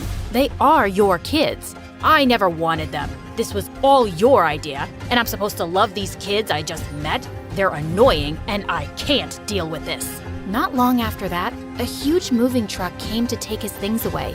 He had left us. Mom was sad for some time, but she had me and Frida, and soon returned to her cheerful self. Soon we joined school, and one day when Mom was away, Frida threw a party. I think this party is a bad idea. Not as bad as the idea Mom had when she adopted you. I spit at her and left. Our house was packed full and everything was so loud. I stayed in my room, and while I was reading a magazine, someone barged in. Oh, I am so sorry. I thought this was the bathroom. Hey, is that magazine about houses and construction? My dad has a lot of them and I read them all the time. Is this the one about the skyscrapers? Yeah, it is. His name was Tom.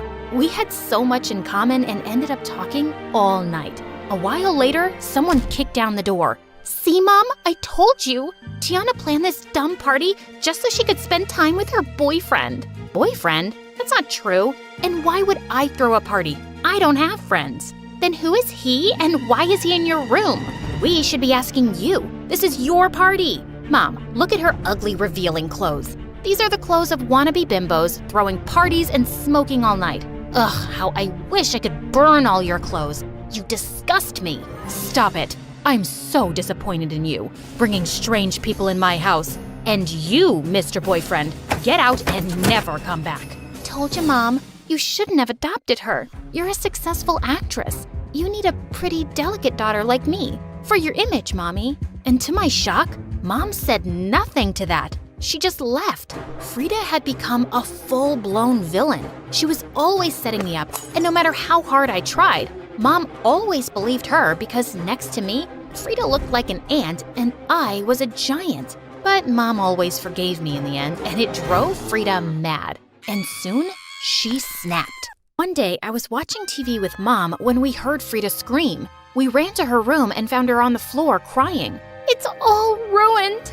All of it. Next to her was a pile of clothes that had been cut up and stained with mud. I've done everything to make Tiana love me, but look what she did to my clothes. She said she'd ruin them the other day, Mom. You heard her. Yeah, but I'd have burnt them, not cut them and thrown mud at them. Ain't nobody got time for that, except you. Immediately, Frida pounced on me and we got into a catfight, till Mom stepped in and separated us. Okay, I am tired of all of this. If you both cannot live in this house in peace, then we need to change this up. I think you both need a break from each other. The next day when I got back from school, Mom had moved my things to a room all the way across the hall. I was happy to be away from Frida, but it meant I was far from Mom too. My fights with Frida stopped, but then bigger fights started between her and Mom. One day we were having dinner when Mom said, "Tiana, your teacher called. Your college aptitude test score was amazing. So proud of you, honey." "Thanks, Mom." "And Frida, what about yours?" "Oh, I didn't write that. I figured that since I'm just gonna be an actress, I don't need it." "You're going to be a what?" "Just get one of your friends to cast me. It should be a movie that shows how pretty I am." "No, I'm not doing that. I don't want that life for you. You will go to college, and when you are older, you can make better decisions."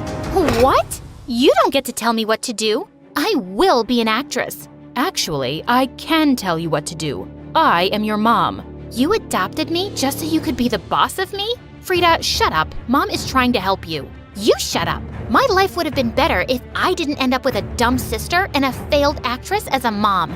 Before she could blink, I gave her a hard slap. "How dare you? If it wasn't for Mom, I'm sure you would have ended up working as a waitress for the rest of your life, you ungrateful brat. Apologize now."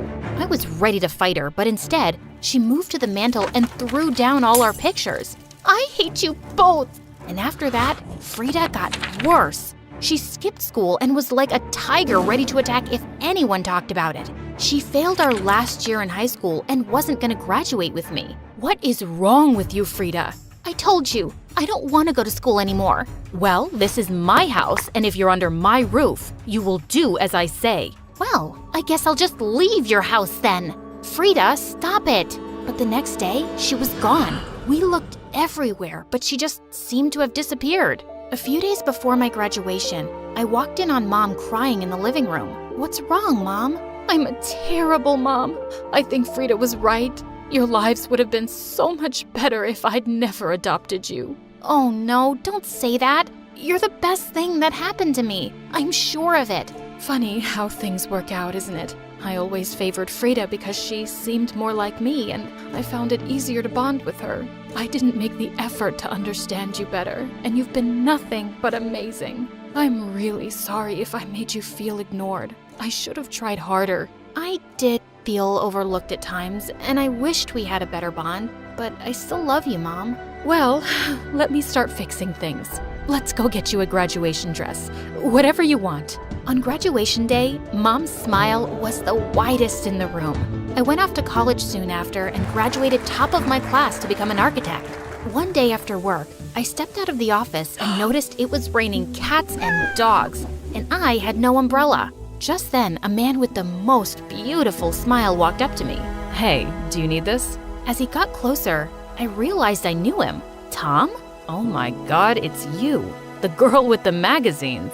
I'm really happy to see you again." We went on a date the next day, and it wasn't long before we were in love. A year later, we got married and moved to another city, and soon I was pregnant. One night, Tom and I were sleeping when we heard a loud crash downstairs. Tom immediately ran down holding a baseball bat, with me right behind him. "Who is that? Show yourself." "Wait, Frida?" "Tiana, yes, it's me. I'm not feeling well." And she fell with a loud crash. We called an ambulance and took her to the hospital immediately. Throughout the ride, I couldn't help thinking how weak she looked. At the hospital, the doctor told us she had fainted because she hadn't eaten in days and needed rest. Where am I? You're in the hospital, but you're gonna be okay. I'm right here. I'm sorry about last night, but I didn't know where else to go. Oh, Tiana, I've really messed up. I understand why Mom didn't want me to go into acting.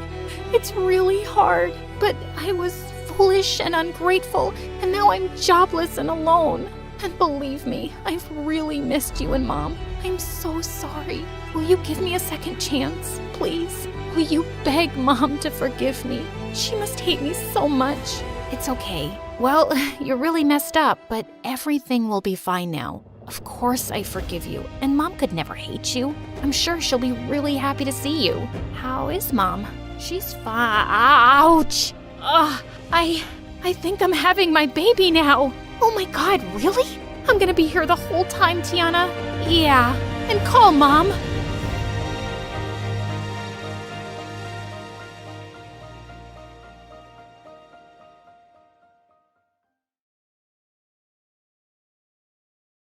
Hi, my name is Leah, and everyone says I do crazy things without thinking them through. My parents thought it was just a childhood thing and that I'd grow out of it, but things actually got crazier and almost cost me my life.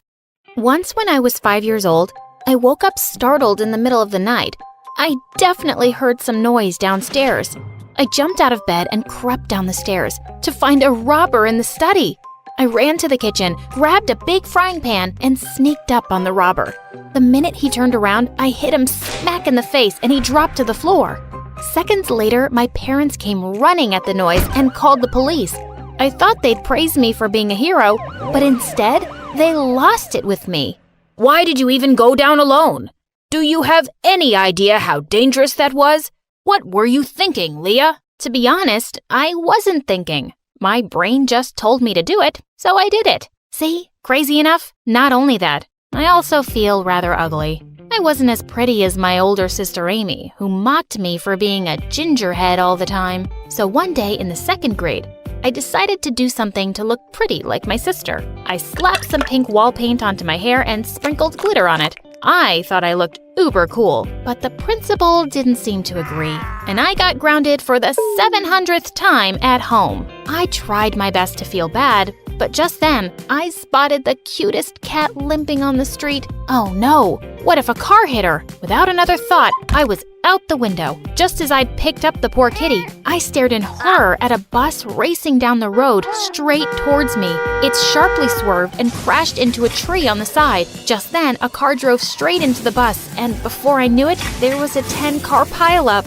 Suddenly, someone grabbed my hand and yelled, "Run!" We both dashed away and hid behind some bushes. When I caught my breath, I saw a ginger-haired boy my age smiling at me. "Wow, you saved that cat's life. You're a hero. Also, your hair is really cool." And that's the day this boy River became my best friend. He moved into the neighborhood recently, and we became inseparable. Amy was one of the popular girls in school, and she and her friends were always bullying me and River. She wasn't that smart, so she often made me do her homework. One time in the 8th grade, I said I was too busy, and the next day she stole my cat. As River and I marched furiously up to her, we found her making fun of poor Lulu with her minions. "Look, Lulu, Mommy and Daddy are here. Why don't you two get married already and have 100 more ginger cats? It would definitely be an ugly family of losers." "Oh yeah? Maybe we will. And we won't be inviting you to the wedding." "Ew, River, we're not getting married, ever. Now give me back my cat, Amy. I'll do your stupid homework." And she did, and I did, but I did it all wrong. When we moved to the 9th grade, another drama was added to my life. We got a literature teacher who was an absolute terror. She always brought along a long, thin stick and hid it on our desks randomly. And one fateful day, she turned her wrath to me. "You, open your book to page 4, read the first sentence, and tell me what you think." Anna opened her lunchbox and ate her chicken nuggets. That means some girl Anna opened her lunchbox and ate some chicken nuggets? I have 2 words for you. Nuh-uh. The lunchbox represents the working class, chicken represents weakness, and a nugget means small. So it means Anna is a small, poor coward. Buy a brain, please. What? When the lunch bell finally rang, we all got up to run out, but the teacher smacked her stick on her desk and screamed, "I am the bell, and no one leaves until I say so." Suddenly, I snapped, and without thinking, I snatched her stick. Everyone gasped and held their breath. And then I broke the stick in two over my knee. No one messes with a hungry girl. Of course, I was sent to the principal right away and given detention for a month. But when I went back to class, I got a hero's welcome. All hail Leah, the new school queen! River picked me up and twirled me around. Then he looked into my eyes and said, "Leah, you're amazing. You've always been the coolest girl I've ever known." And with that, he suddenly kissed me. My head was spinning with shock as everyone around us cheered. What just happened? I didn't have the heart to reject him in front of everyone, so I just kissed him back and smiled. Gosh, I never knew he liked me. That night, he left me a box of chocolates and flowers outside my window with a note. "I'm so glad you feel the same way. I'm the luckiest guy in the world. This was a nightmare." By the next day, word had spread, and I was suddenly experiencing something new to me: popularity. I had people high-fiving me in the corridors, and boys were smiling at me. But there was one boy in particular who sent my heart fluttering. No, not River, Dylan. He was the captain of the baseball team, and I could see Amy turning all shades of green as he joined me at my lunch table. "Hey, I heard what you did, and that was really cool. I was wondering, would you like to go to the spring dance with me?" Would I? Without thinking twice, I said yes. As he walked away, I spotted River, and my heart suddenly sank. OMG, how was I going to tell him I had a date with someone else? Just as I was leaving the cafeteria, Amy suddenly shoved me, a little too hard this time. I wasn't able to stop myself from falling and landing on the ground, hitting my head, and I blacked out. When I woke up, I found myself in a hospital bed. "Hello, Leah. You fell down and hit your head. Tell me if you remember what happened before that." I remembered everything, that which Amy was going to pay. And oh God, I still had to break my best friend's heart. But then, the world's best idea hit me. It was like the universe had sent me an opportunity, and I was going to take it. Without another thought, I said, "I don't remember anything." After asking me more questions, the doctor diagnosed me with anterograde amnesia. I pretended I couldn't remember anything, except my early childhood. River was devastated that I didn't remember him. He kept visiting me and trying to jog my memory. "Don't you remember the first time we met? You saved the cat and named her Lulu." I named her Lulu? That's an incredibly stupid name. River, I'm sorry, but I just don't remember you. It's okay. I'll keep waiting till you do. No, I won't remember you. I don't think so. Ow! My head hurts. I went to the spring dance with Dylan and had the most amazing evening with him. When he dropped me home, I could see Amy spying on us from her window. On impulse, I pulled Dylan close and kissed him. He kissed me back. And honestly, this kiss felt just right. Also, it made Amy super mad, so life was kinda perfect. Except that it wasn't perfect. You see, it broke my heart to see River look so sad whenever I saw him, and I really missed my best friend. I didn't know how to fix this mess I'd made, but that situation took care of itself soon enough. One evening, when I was getting ready for a date with Dylan, Amy suddenly barged into my room and slapped pink paint onto my head. "What are you doing?" "Oh, I'm sorry. I thought you liked pink paint on your hair." "I was 8 years old, you psycho!" Just then, I turned around to see River standing in the door. "So you do remember that day. Amy was right. You remember everything. Why would you lie, Leah?" The act was up, and I broke down. "Because I don't love you the way you love me, River. You're my best friend, and I couldn't bear to break your heart." River just stared at me in shock, then turned away abruptly and left. He completely ignored me at school and wouldn't respond to any texts, and I felt like I'd lost my best friend forever. But a few weeks later, he came to my house and said he forgave me. "I can't be mad at you for not feeling the same way, and I respect your wishes. So, can we just start over and be friends? And I gave him the world's tightest bear hug in return. We remained best friends through high school, and even though we parted ways for university, we always stayed in touch. He found an amazing girlfriend, and I was so happy for him. I dated Dylan all through university and graduated with honors. So, studying engineering was the worst decision of my life. Joking, not joking. And the best thing that happened to me in this college is that I'm about to leave it. I would also like to thank YouTube and Google for helping me throughout my studies. And also, of course, my wonderful boyfriend Dylan, who God knows what he's doing right now, but he's coming to me, and now he's on his knees. Wait, what? To my shock, Dylan was holding a ring. Will you marry me, crazy girl? Of course, I said yes. And a month later at our wedding, River was my best man. A year later, I was blessed with a beautiful baby girl, Lisa. When it was time to go back to work after my maternity leave, I couldn't bear to leave her behind. So without another thought, I just sent in my resignation letter and quit. Dylan asked me if I was sure about my decision, and I said, of course, I'm totally ready to be a stay-at-home mom and cuddle with this patootie all day. But it turns out, being with a baby all the time can get really exhausting and sometimes just boring.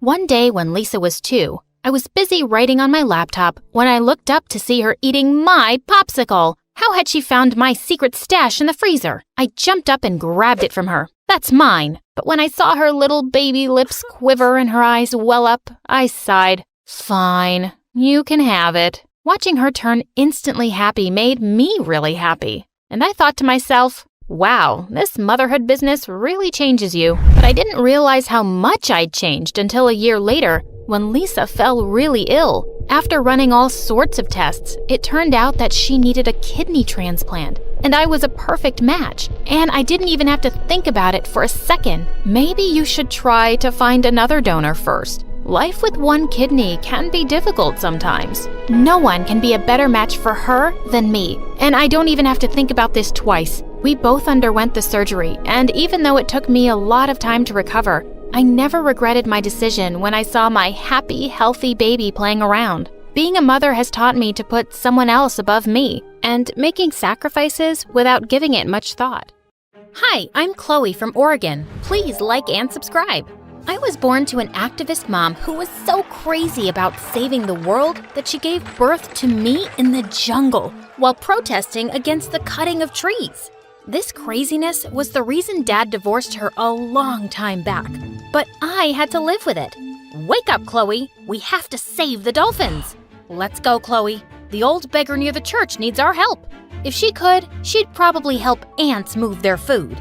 But that wasn't all. She was so careful about the environment that we lived in a tiny house and grew our own veggies and never used a vehicle to drive around. Even though she was kind of weird, she was a good mom. She was always there for my school functions, baked cookies for my friends, and never forgot my birthdays. Honey, I made you this cake. Oh, Mom, I love you. But just as I was about to cut the cake, she whistled and a bunch of kids came storming into the house. These are some kids from the homeless shelter. You can share your cake with them, right, honey? Well, I didn't want to, but I had no option, so I forced a smile. But the next morning, something bizarre happened. My favorite doll, Sally, was gone. Mom, I can't find Sally anywhere. I think one of those kids took it. Oh, no, dear. I gave it to them. You what? Some kids never get to play with dolls, honey. You must learn to be charitable. Yeah, but not my doll. I was so mad at her, and it just got worse with time. If anyone came asking for help, she gave my clothes and things away without even asking, leaving me with nothing but damaged goods. I knew kids made comments on my appearance in school, and I was tired of it. I started using my allowance to buy clothes and shoes from the thrift store, and I was very creative with changing their designs. Soon enough, everyone was noticing my clothes and coming to me for fashion tips. And the best thing happened in the 8th grade when I got an opportunity to compete in a fashion festival in New York. But when I asked Mom, she outright refused. You're not going anywhere, Chloe. Those airplanes are bad for the environment. But this is a once-in-a-lifetime opportunity, Mom. Enough. I don't have that kind of money anyway. This discussion is over. Ugh, she was so unreasonable. The next morning, I was still mad at her. So I stormed out of the house, but I was shocked to see tons of reporters gathered outside. Suddenly, a woman pushed me aside and went straight to Mom. Is it true that you've decided to donate the $1 million you won in the lottery to a children's organization in Africa? Mom turned and went inside without answering, while I stood there in shock. She did what now? Is this true, Mom? You won $1 million lottery and you're giving it all away? Chloe, think of how many lives I can change. Those kids need it. And what about me, Mom? You said you didn't have money for my New York trip, and you were gonna give everything away without even telling me? I was gonna tell you. I was even gonna take you along. On a plane? Or are you walking to Africa? Gosh, you're really something. I'm not going with you anywhere. You care for every kid in the world except your own. I hate you! But soon after, she dropped another bombshell on me. She was leaving the next day for Africa, and I'd have to stay with my dad till she returned. Mom and Dad hated each other, so I'd never gotten to know him. And now I had to live with him? This was insane! But when I reached his gigantic mansion in California, I couldn't help feeling a bit excited. Our house was a matchbox compared to this. Dad gave me an awkward hug and welcomed me into his home. I'm running really late for a meeting, but I'll see you at dinner, okay? And he just rushed off in a car. That wasn't weird at all. Soon after he left, a girl my age walked over to me and introduced herself as Jenny, my stepsister. Dad told me you were coming, and I'm sure we're gonna have a great time together. Come with me. Jenny led me to a huge room and opened a giant wardrobe for me. What do you think? I picked out all your clothes myself. Are you kidding? I love them. You're amazing. I know. I'm the coolest girl in our school, and no stepsister is gonna ruin my reputation by looking shabby. That was kinda mean, but I forgot about it as she showed me around the house. And later we binged on ice cream and talked about fashion and guys. She seemed all right. A week later, I joined school and Jenny introduced me to her friends. They seemed cool, and I was enjoying being part of their girl gang.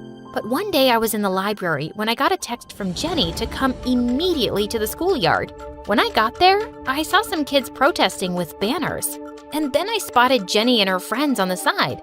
And suddenly they started throwing eggs and tomatoes at the protesters. What are you doing? Having some fun with these losers. Join us. No, just stop this. But they didn't listen to me. And when Jenny saw some teachers coming, she ran away with her minions. Such a witch. Later, I was sitting in the cafeteria when a boy joined me, and I recognized him as one of the protesters. Hey, I saw you trying to stop those girls earlier today. Thanks for taking our side. He introduced himself as Ben, and I found out why they were protesting. Apparently, my dad was one of the biggest school donors, and he had asked the school to convert the backyard into a space for Jenny's fashion club. The kids were protesting to save all the trees and plants there. Lots of squirrels and birds live in those trees. Plus, it's a space for everyone to enjoy, and it's not fair to take it away. But just then, someone pulled me by my arm. Get away from my stepsister, you creep. Wait, you two are related? Don't you believe anything he says, Chloe. He's a liar.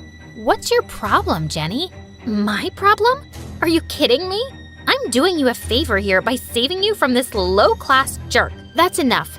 You and your friends were the jerks today, and I'll decide who I want to hang out with, and it's definitely not you.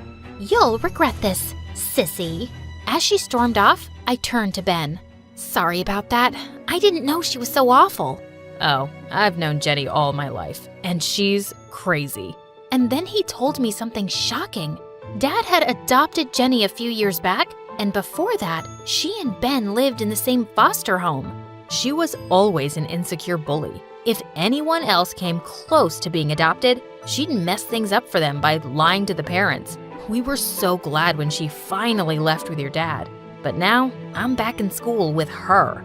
I had no idea she was adopted. It's not like Dad told me anything. After that day, Ben and I started hanging out together and became really good friends. And I could see Jenny hating every bit of it. Why can't you stay away from that poor beggar? After everything I did for you, all the clothes I bought, I never asked for it. And why should I care if he's poor? He's a good person, unlike you. You may have changed your looks with money, but from what I hear, your heart and personality are just as awful as always. You witch! How dare you speak to me like that? Just you wait and watch out. Suddenly, she dropped to the floor and started screaming. Save me! My stepsister just kicked me in the stomach! Just then, one of her minions came up with the principal, and he called Dad, complaining about me. Didn't your mom teach you any manners, Chloe? Why would you hit your sister like a savage person and then lie about it too? She's the one who's lying. And don't talk about my mom like that. Unlike you, she's always been there for me, while you haven't even had the time to have a meal with me since I came. I stormed off to my room, and I really missed Mom just then. A few days later, I invited Ben over to study for the exams together, but we just ended up talking about all sorts of stuff, including Mom. She may be a little too much, but her heart's in the right place, you know? I think you're more like her than you realize, Chloe. You stand up for what's right, and I really like that about you. Suddenly, he moved in closer to kiss me, and I closed my eyes. But just then, a really loud sound almost made me fall off my chair. What the heck? Ben and I ran downstairs and saw Jenny having a party with music on at full volume. I went ahead and pulled the plug. Who stopped the music? I did. Are you nuts playing music so loud at this hour? Someone's gonna call the cops. I already gave them a tip to ignore any complaints, so shut up and leave. I felt like ripping her hair out, but Ben pulled me away. As I was leaving, I heard Jenny say to her girlfriend, "Ignore her, guys. Her mom's a total lunatic. That's why she's a little, crazy." That was it. I pushed her into the pool, and she looked super mad. The next morning, Dad called me, and I knew I'd get scolded because Jenny must have fed him lies. But to my surprise, he hugged me tight. Oh, you must be so worried about your mom, Chloe. It's gonna be okay, I promise. Why are you hugging her, Dad? You're supposed to scold her and ground her. Jenny, now is not the time for your tantrums. Dad, what's going on? Why would I be worried about Mom? Dad switched on the TV and I saw something awful. A group of volunteers in Africa had gone missing, and Mom was one of them. Suddenly, I felt my heart sink. I just ran back to my room. I stayed there for the next 2 days, crying and looking through the news every now and then. But then, Ben forced me to come back to school. I know you're worried about your mom, Chloe, but she'd want you to be brave and not lose hope. She'll come back. I just know it. He pulled me close and I felt so much better. He was right. I had to get myself together and do good things, just like Mom. I convinced Dad to take back his request for converting the backyard into a space only for the fashion club. I had other ideas for that space, and he agreed to donate money for it. I talked to the members of the fashion club and suggested that we redecorate the school backyard and turn it into an open-air showplace. They seemed to like my ideas, and when it was finally done, everyone was stunned. OMG, this is amazing. It's like a place for everyone. Everyone was happy and praised me for my idea, except for Jenny. What rubbish is this? And how could you guys go behind my back and support this good-for-nothing loser? Did she use her mom's sub story to get your sympathy? I was about to tell her to shut up, but all the kids spoke in my favor instead. Chloe came up with the best idea to utilize the space without destroying the trees. And it's time you stop being a mean witch, Jenny. It's getting really old now. Everyone seemed angry at Jenny, and I expected her to throw a tantrum. But surprisingly, she turned around and ran away. Something was definitely up, so I followed her and found her weeping in the bathroom. Jenny, are you okay? No, I'm not. Ever since you came, everything's gone wrong. You became close with the kids at school in no time, and even Dad's been favoring you lately and ignoring me. I just hate that everyone loves you and thinks I'm the bad guy. Well, she was, but maybe it wasn't the right time to bring it up. You have it all wrong, Jenny. Everyone likes me because I'm nice to them. And Dad hasn't made any effort to get to know me my whole life. He's just being nice to me right now because of Mom going missing. Otherwise, he'd probably be the same. So, you mean you don't want to snatch him away from me? No, why would I do that? If anything, I'd want him to be nicer and kinder to both of us. Suddenly, she wiped her tears and hugged me.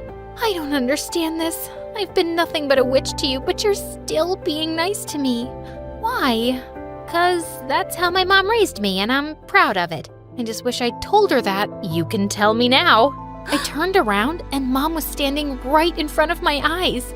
Mom! OMG, am I dreaming? Just then, Jenny pinched me real hard and made me scream. I'm so glad you're back, Mom. I missed you so much. I missed you too, honey. I realized I must have given you quite a scare, so I flew back as soon as I could. You cut your trip short? For me? There's nothing I wouldn't do for you, love. Unless someone else's need is greater. Oh, Mom.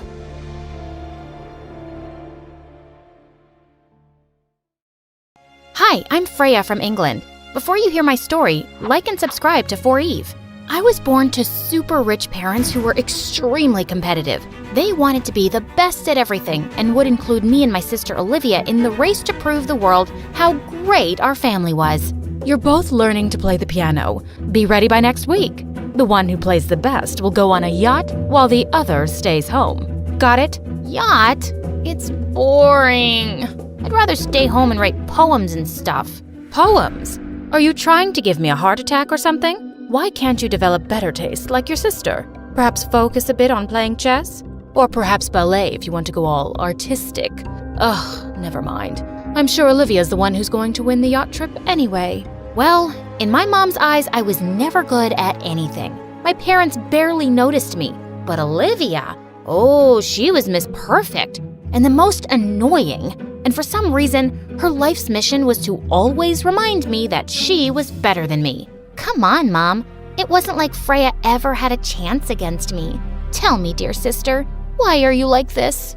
The only one I was close to was my grandma, who always encouraged me to do whatever made me happy. Grandma always wore a beautiful bracelet that jingled that her grandma gave her when she was a kid. She always told me how it brought her good luck and promised to give it to me one day. Once when I was 12, Mom and Dad wanted Olivia to participate in a chess competition, just because Dad's business rival's son was participating too. Olivia, I need you to win this one. There is no other option. We want to teach that guy a lesson. Our family is the champion of this town.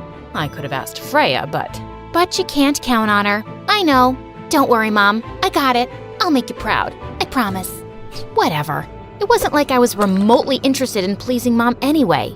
Although Olivia was good at chess, the pressure to win had her going crazy. She started drinking coffee and kept reading books about chess.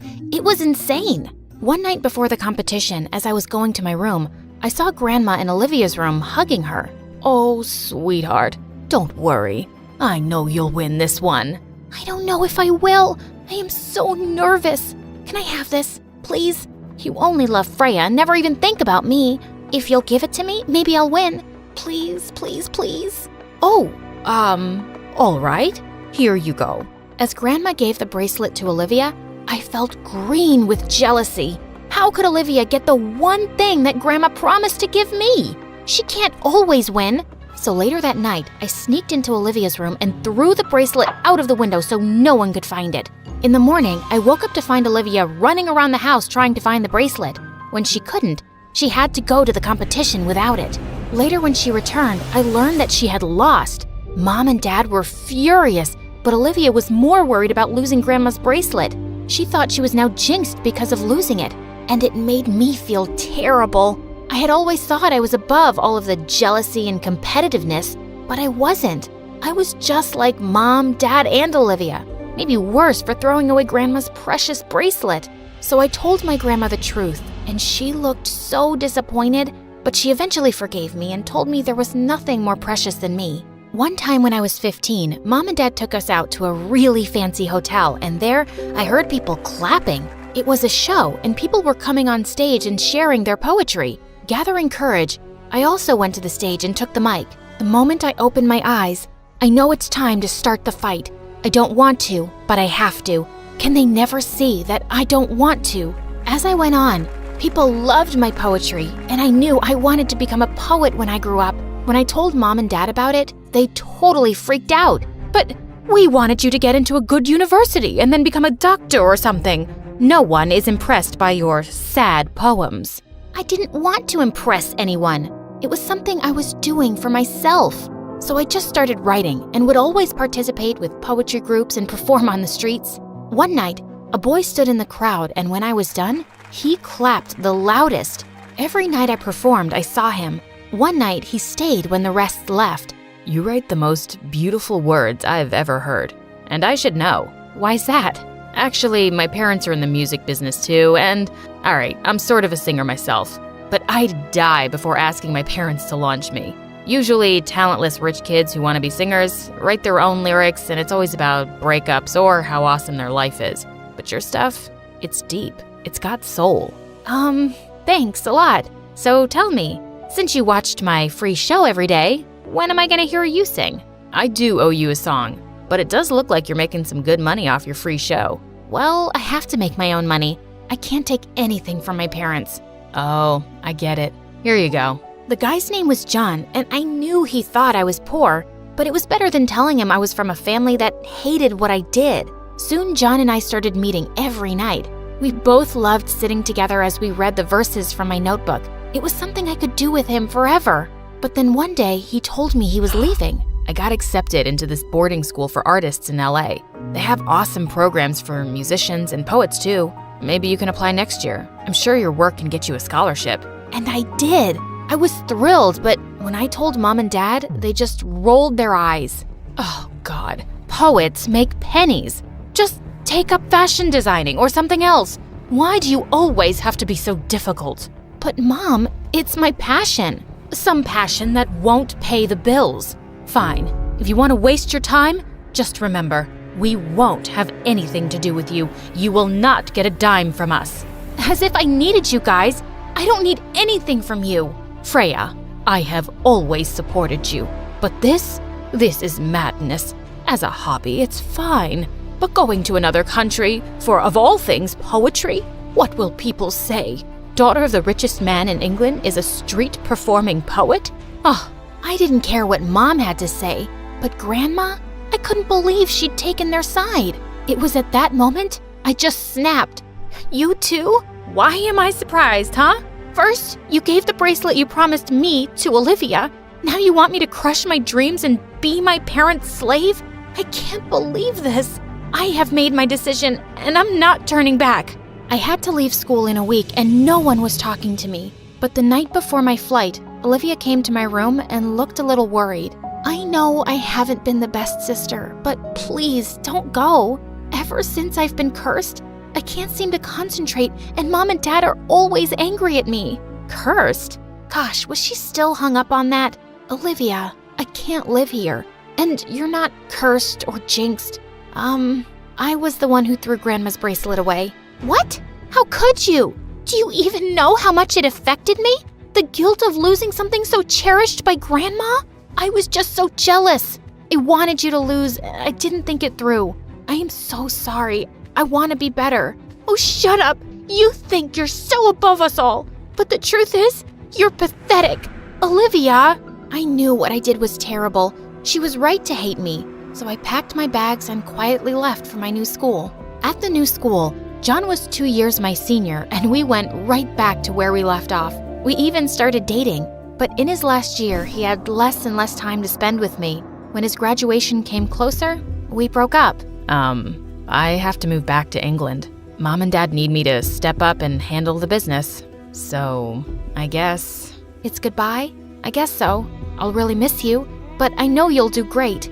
It was so painful to see him go, so I unfollowed him from all my accounts and poured myself into my poetry.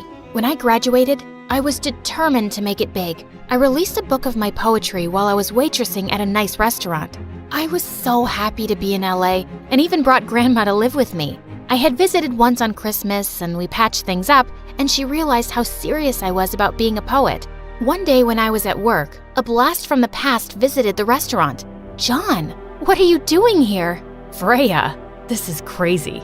You stayed here after graduating? I never knew that. Yeah, I think this city suits me. It sure does. After my shift ended, we sat and talked for hours. I even showed him my poetry book. He loved it and told me he could talk to some producers in LA and get me into the industry. There's a famous singer looking to open this weekend. You can perhaps open for her with your spoken word and poetry. Your words? Kid, they got soul. Here you go, an advance payment check. All the best. Outside the producer's office, I ran up to John and hugged him tight. I'm so sorry, I got carried away. No worries. I loved it. Saying that, he leaned in and kissed me, and I felt my heart somersault. A few days before the show, I got the most unexpected text ever from Olivia. Mom and Dad are driving me crazy. I want to meet you, sister. I'm in LA. Let's catch up. Olivia hadn't spoken to me since our fight, and even when I went to visit my family on holidays, she ignored me. Hearing from her was great. I invited her to the restaurant the very next day. I also called John and he was on his way. I really wanted him to meet my sister. I'm so happy you're here. Me too.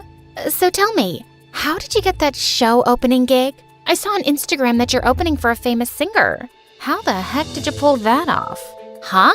Oh, so that's what you think of me. Duh. Mom saw the post first and was somewhat happy. And it made me so angry. I learned some time ago from a friend that you were a waitress, so I just wanted to take some pics in this tacky outfit of yours and show it to Mom. Now I'll be her favorite again. Olivia, you are pathetic. I wanted to kick Olivia out of the restaurant, but right then John walked in and seeing us both, he looked shocked. Olivia, what are you doing here? My heart nearly stopped. John knew Olivia? But how? Oh, so you're playing for the other side now? Dating Dad's business rival's son? That's low. He is the one who beat me in that stupid chess game. Freya, what is this? Olivia's your sister? You're the daughter of a business tycoon and work as a waitress? And that performing on the streets thing? Were you trying to make a fool of me the entire time? This is amazing. Sister, you are successful and very cunning. You bagged a rich boyfriend to pay your bills. And I know his parents are into the music business too. Did they pull the strings and get you that opening act? And I thought you wanted to make it big on your own. But still, I'm gonna come and see the show to laugh at how royally you'll fail. Shut up, Olivia. Wow, I don't even know what to say. You betrayed me, Freya. Why? John, listen to me. I didn't lie. I just didn't tell you the entire truth. That's called betrayal. Saying that, he left. That night, I cried my heart out to Grandma. I was heartbroken. I figured John would have my opening canceled at the show, but he didn't. So I decided to quit myself and return the payment check to the producer. When I got to the venue, I went straight to the producer. I'm sorry, I can't... She can't wait to go on, right, Freya? John was here, with Grandma. What are you doing? Your grandma contacted me and explained everything. Freya, I realize you never lied to me. It was just me assuming things. I've known you for quite some time, and I know how hard you work. You deserve this. You deserve to do what you love. You really think so? I believe so, but we're in a hurry now. I saw your sister in the audience with your parents. I believe she's here to see you fail. So go on and show everyone how good you are. And I did. When I was done, I even got a standing ovation. I was so happy, and seeing John backstage, I rushed and brought him on stage. Let's do it like old times. You and me together. My words, your voice. Yeah, let's do it. It went amazingly well. When the show ended, Olivia and my parents found me. Olivia's face was red, and she couldn't even look me in the eye. I still think this whole poetry thing is a waste of time, but you do seem to be quite good at it. Your sister is such a failure, but we are proud of you. Thanks, but I don't need your approval. I do what I love to do. Olivia, you are not a failure. You are a beautiful, independent woman. Always remember that. Stop being Mom and Dad's puppet. Do whatever you love, whatever makes you happy. Saying that, I held John's hand and walked away, as Olivia and Grandma both smiled at me and gave me a thumbs up. That was the day I felt so proud of myself for every single decision I had ever made, from cutting off people to changing my priorities.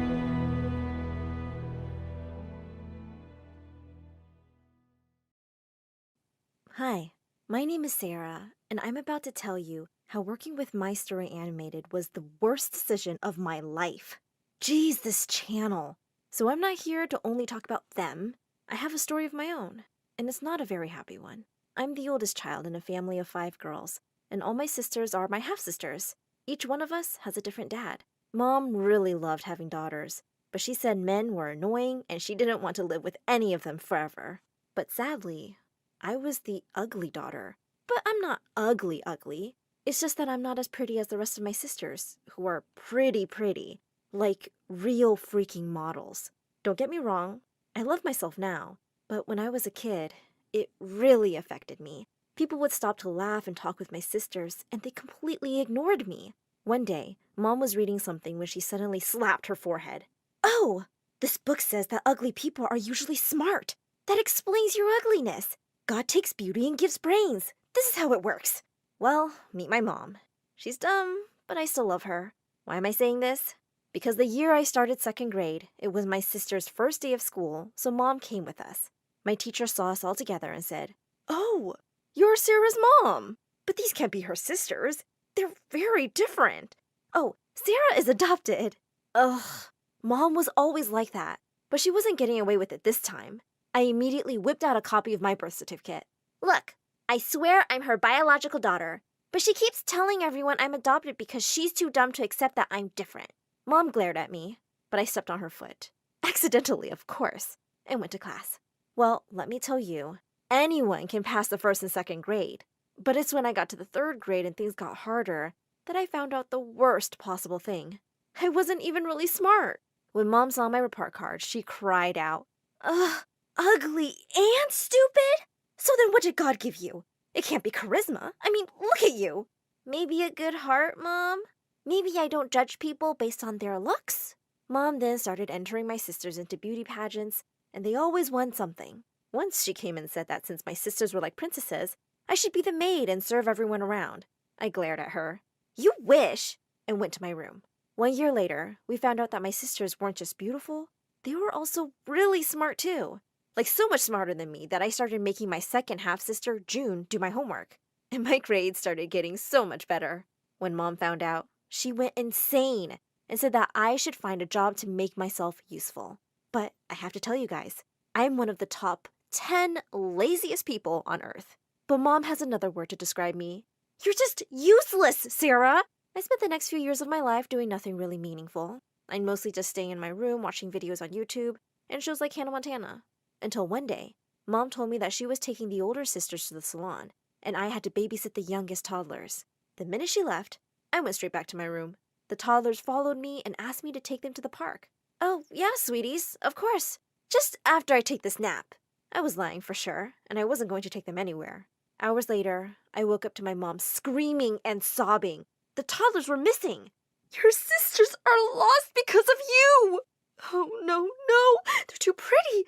Someone could have kidnapped them and put them in a beauty pageant already." "Ugh, Mom, take a chill pill. They're at the park." But to my utter horror, they were not. And I just went crazy with guilt. I started looking for them everywhere. 2 weeks passed, and they were nowhere to be found. And for the first time in my life, I realized Mom was right. I was only an ugly, stupid, useless girl. After 3 weeks, we finally found them. A blind old man had found them and had been taking care of them. The social services said that Mom wasn't qualified to raise us because of my sister's incident, and they'd be taking all of us away from her. My sister started crying, and Mom looked at me hatefully. "I wish I'd never given birth to you." Mom paid almost everything she had to the lawyers until she won the case, and eventually we didn't have to leave her. But she never spoke to me again, and my sisters all resented me, except for June. June came to me one day and said, "Sierra, some people are just born unlucky, but there is no point crying over it, sis. Just find out what makes you happy." I was in 9th grade back then, and I decided to find a job after school. I applied for a job in a clothing store. When I got there, I saw a beautiful blonde girl waiting for the interview. Just then, the store owner came out and said, "Hey, you, pretty girl, you're hired." "But you didn't even interview me." "There's no need. You're, not very attractive for this job. But you look like a smart person. I'm sure you belong in a lab or something." "But I need this job so badly. Mom paid a lot of money for the lawyers after my sisters." Hey, where do you think you are? The Oprah Winfrey Show? I don't care about your stupid problems. You're not pretty. Like, at all. So leave." What a total jerk! I got really mad, so I spat at his face.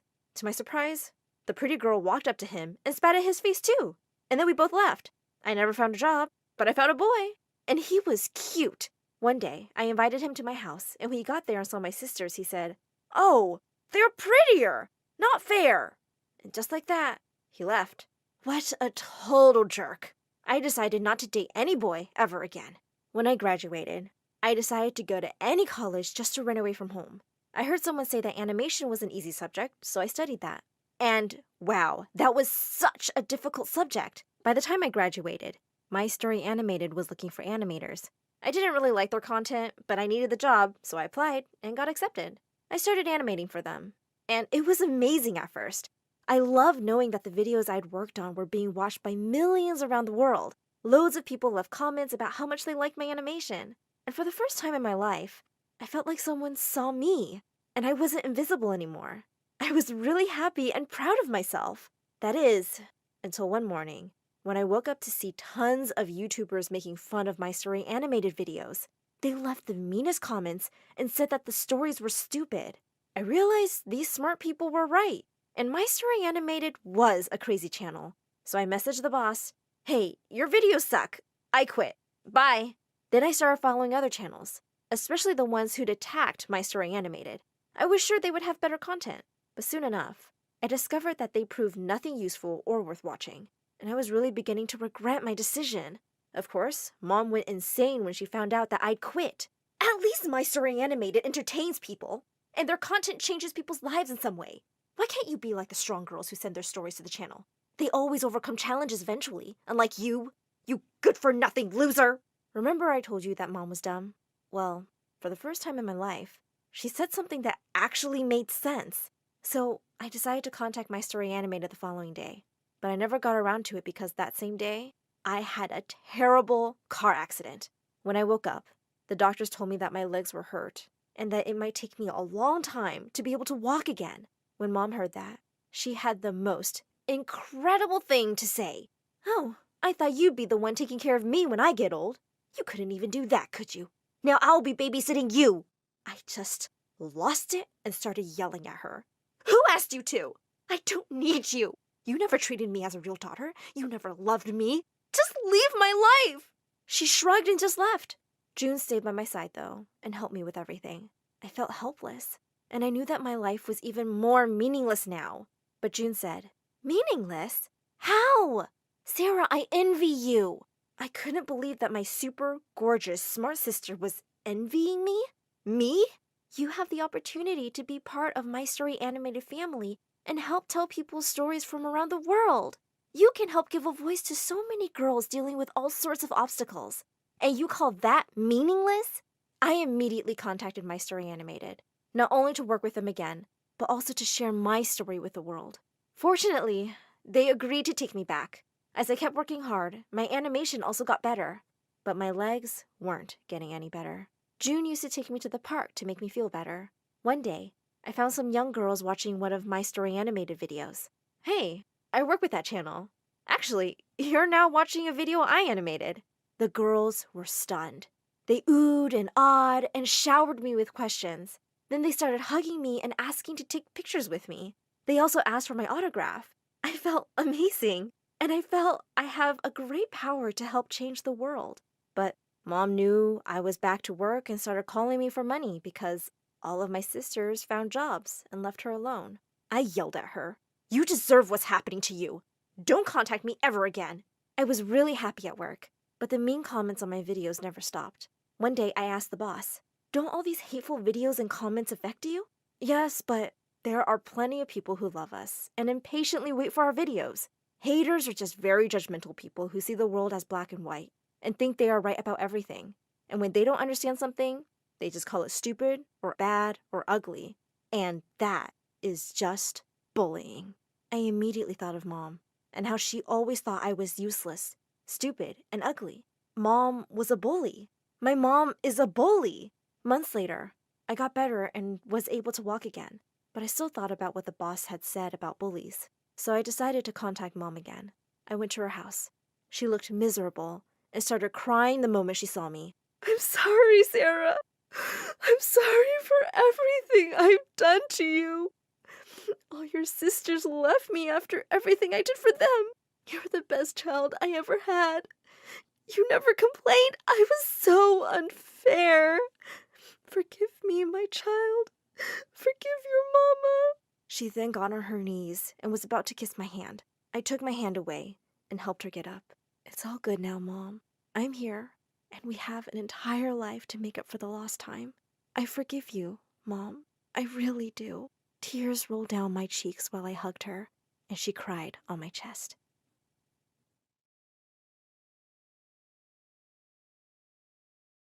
Hi, I'm Valerie from Portland. Please like and subscribe. I didn't know anything about my parents, except what the warden at the orphanage always told me. She said she found me on the doorstep one night with a note. This is our 12th daughter, and she's a weak little thing. Take good care of her because we don't wanna. Growing up, I felt angry that my parents had abandoned me because I was weak. And so I decided I'd be the strongest girl ever. I loved running and swimming and could easily beat the older girls. And I was scared of no one. This made me a natural leader at the orphanage.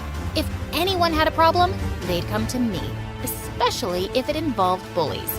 There was a reason everyone called me Miss President around here. Well, that's because I told them to, but I'd earned my title. Like once when I was 13, I was about to join the queue outside the bathroom for taking showers when I saw this mean girl kicking others and pushing her way through.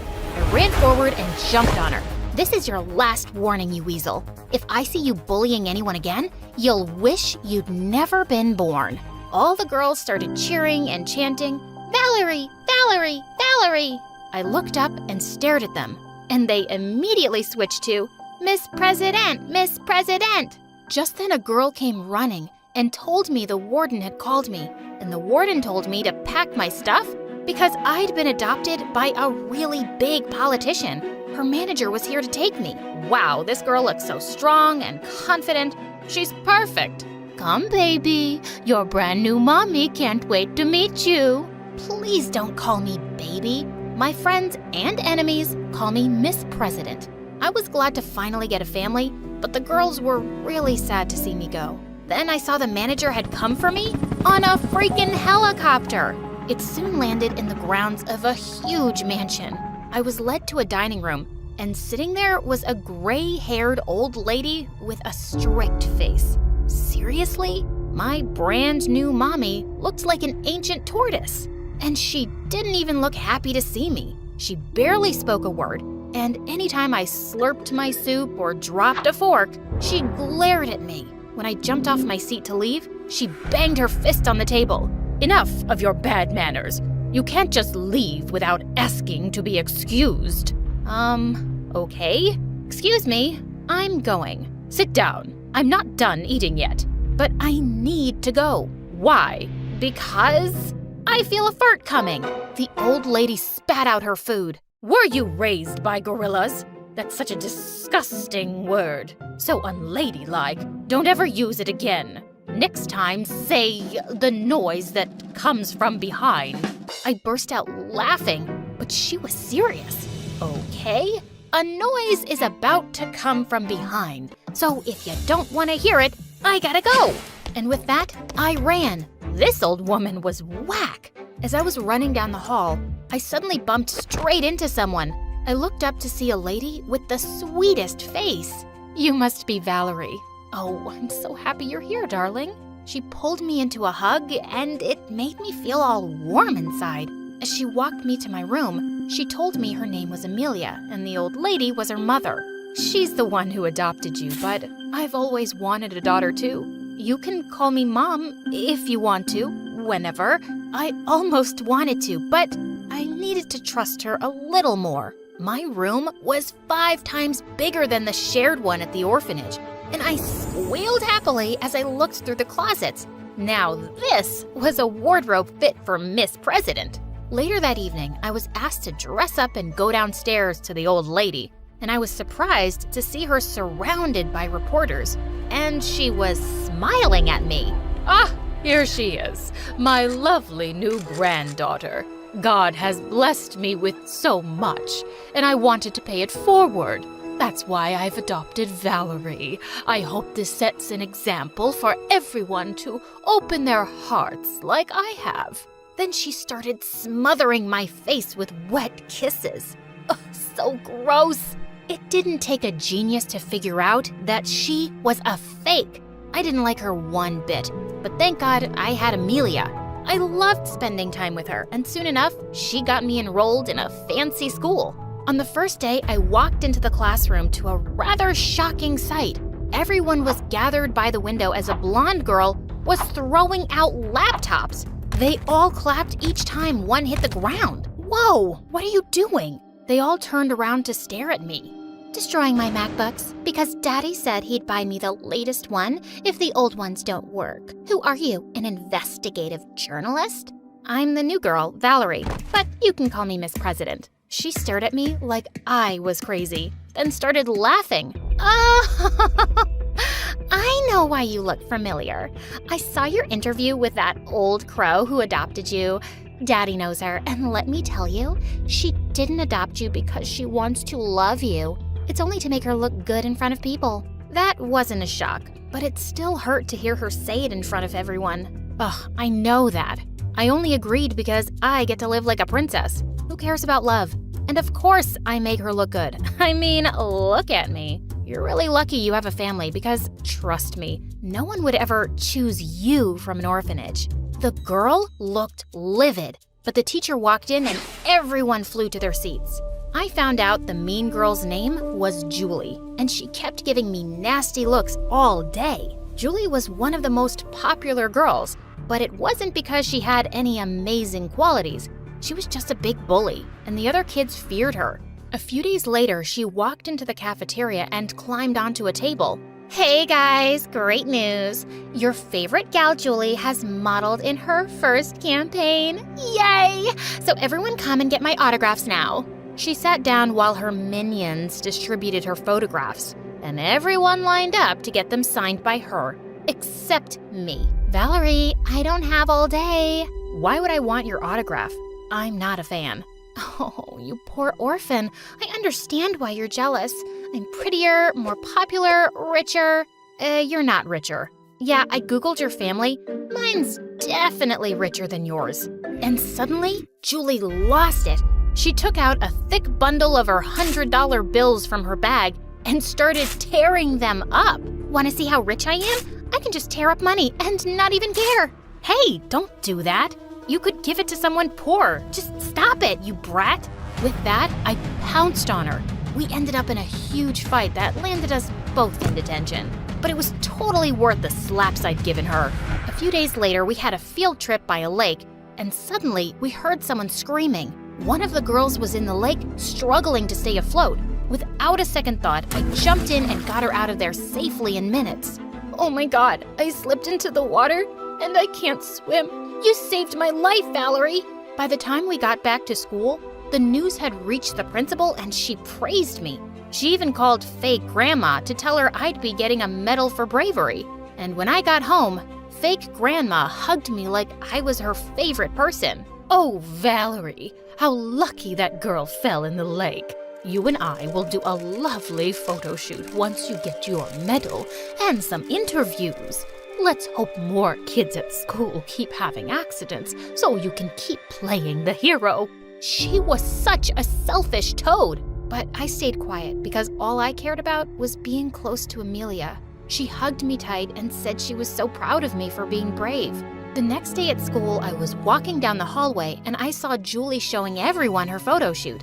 But as soon as the girls spotted me, they all came running. Before I knew it, a huge crowd was gathered and some girls had lifted me on their shoulders. All hail our school hero! 3 cheers for Valerie! Hip hip hooray! Could you change that to Miss President? 3 cheers for Miss President! Hip hip hooray! And just like that, I'd replaced Julie as the most popular girl in school. I was soon selected as the school's swim team captain. And when I led our team to victory in the nationals, I received a celebrity's welcome. All this was driving Julie crazy. But the last straw was when she saw my picture was selected for the school's magazine cover. She walked over to me at lunch with a copy, threw it down, and started jumping on it. This is ridiculous. You, an orphan from nowhere, is the face of our school now? I'm a model! I didn't put my face on that magazine, Julie. The people have spoken. The people are morons. I don't know what they see in you, witch. She leapt forward to attack me, but suddenly the others held her back. You think we're morons? Thanks for clearing that up, Julie. You're a jerk, and we've never liked you. We've had enough. They picked her up and threw her in the large garbage bin outside. It was epic. But when I got home, my mood quickly turned sour when I found fake grandma shouting at Amelia. Why did you tell my cook that she could take a week off, and you gave her money without my permission? Mama, she's worked with us since forever, and she's really sick. She's probably lying. Even the servants know you're a stupid, weak fool who'll believe their fake stories. I'd heard enough. Stop shouting at Mom. Being kind isn't a weakness, and you're such a hypocrite. You pretend to be nice for the cameras, but you don't care about anyone. How dare you talk to me like this? Have you forgotten where you came from? I can send you packing this minute. But you won't, because you need me to win the elections. Yeah, I know your polls have gone up since I arrived. If you misbehave with Mom again, I'll stop doing all the shoots and interviews. You got me? Fake grandma looked like she was about to explode, but she stormed off. Amelia sat down and I wiped her tears. I'm so sorry she treats you this way. Please don't cry. Oh, Valerie, that's not why I'm crying. I'm just so touched that you stood up for me and you called me Mom. And I realized I finally had. I've wanted to since the first day. You are my mom, and I'm so lucky. A few weeks later, fake grandma had planned a huge party for some important guests. I knew she just wanted to parade me around as her charity case, but I didn't care. I'd never been to a party, so I was looking forward to it. I managed to escape her for a while, and as I was eating in a corner, a boy approached me. Valerie, right? Been seeing your face all over the news lately, and I gotta say, it's a really pretty one. I was gonna tell him to buzz off when suddenly I spotted Julie and her dad among the guests, and she was glaring at me with murder in her eyes. Maybe she liked this boy. So I pulled him close and kissed him. When we broke apart, Julie had marched over to us. How dare you kiss my boyfriend? Your boyfriend? He didn't mention you when he was flirting with me. And he really enjoyed that kiss. You should kick his butt, Julie. I'm gonna kill you!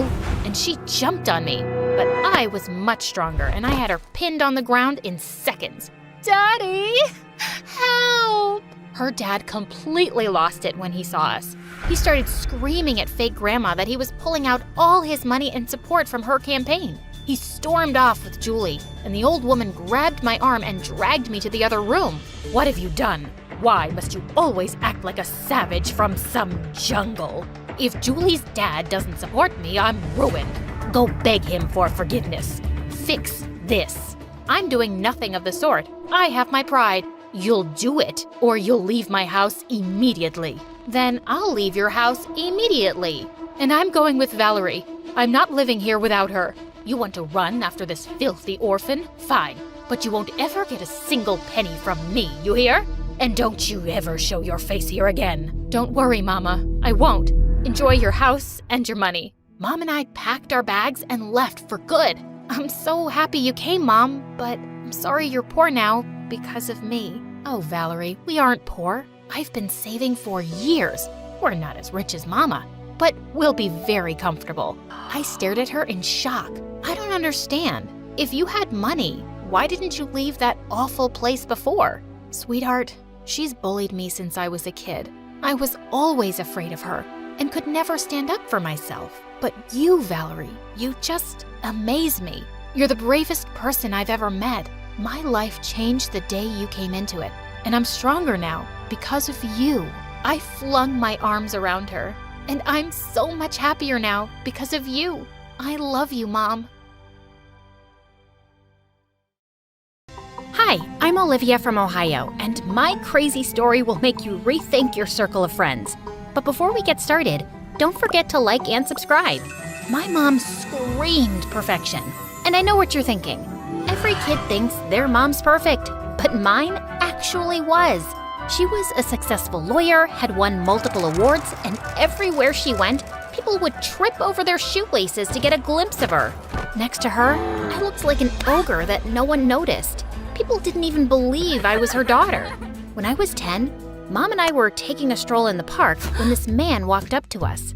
I was watching you from across the park, and I have to say, you're gorgeous. Do you mind grabbing a cup of coffee? Thank you, but I'll pass.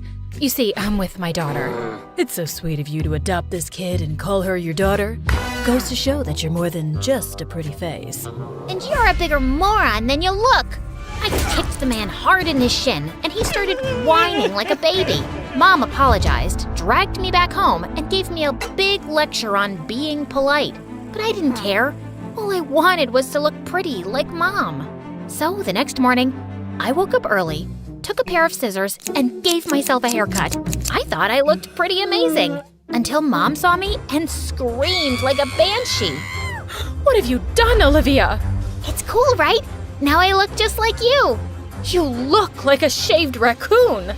Mom rushed me to a hairdresser who tried his best, but there was hardly anything left for him to do. The next day at school, everyone pointed and laughed at me. It was so humiliating. Things didn't change much even as I grew up.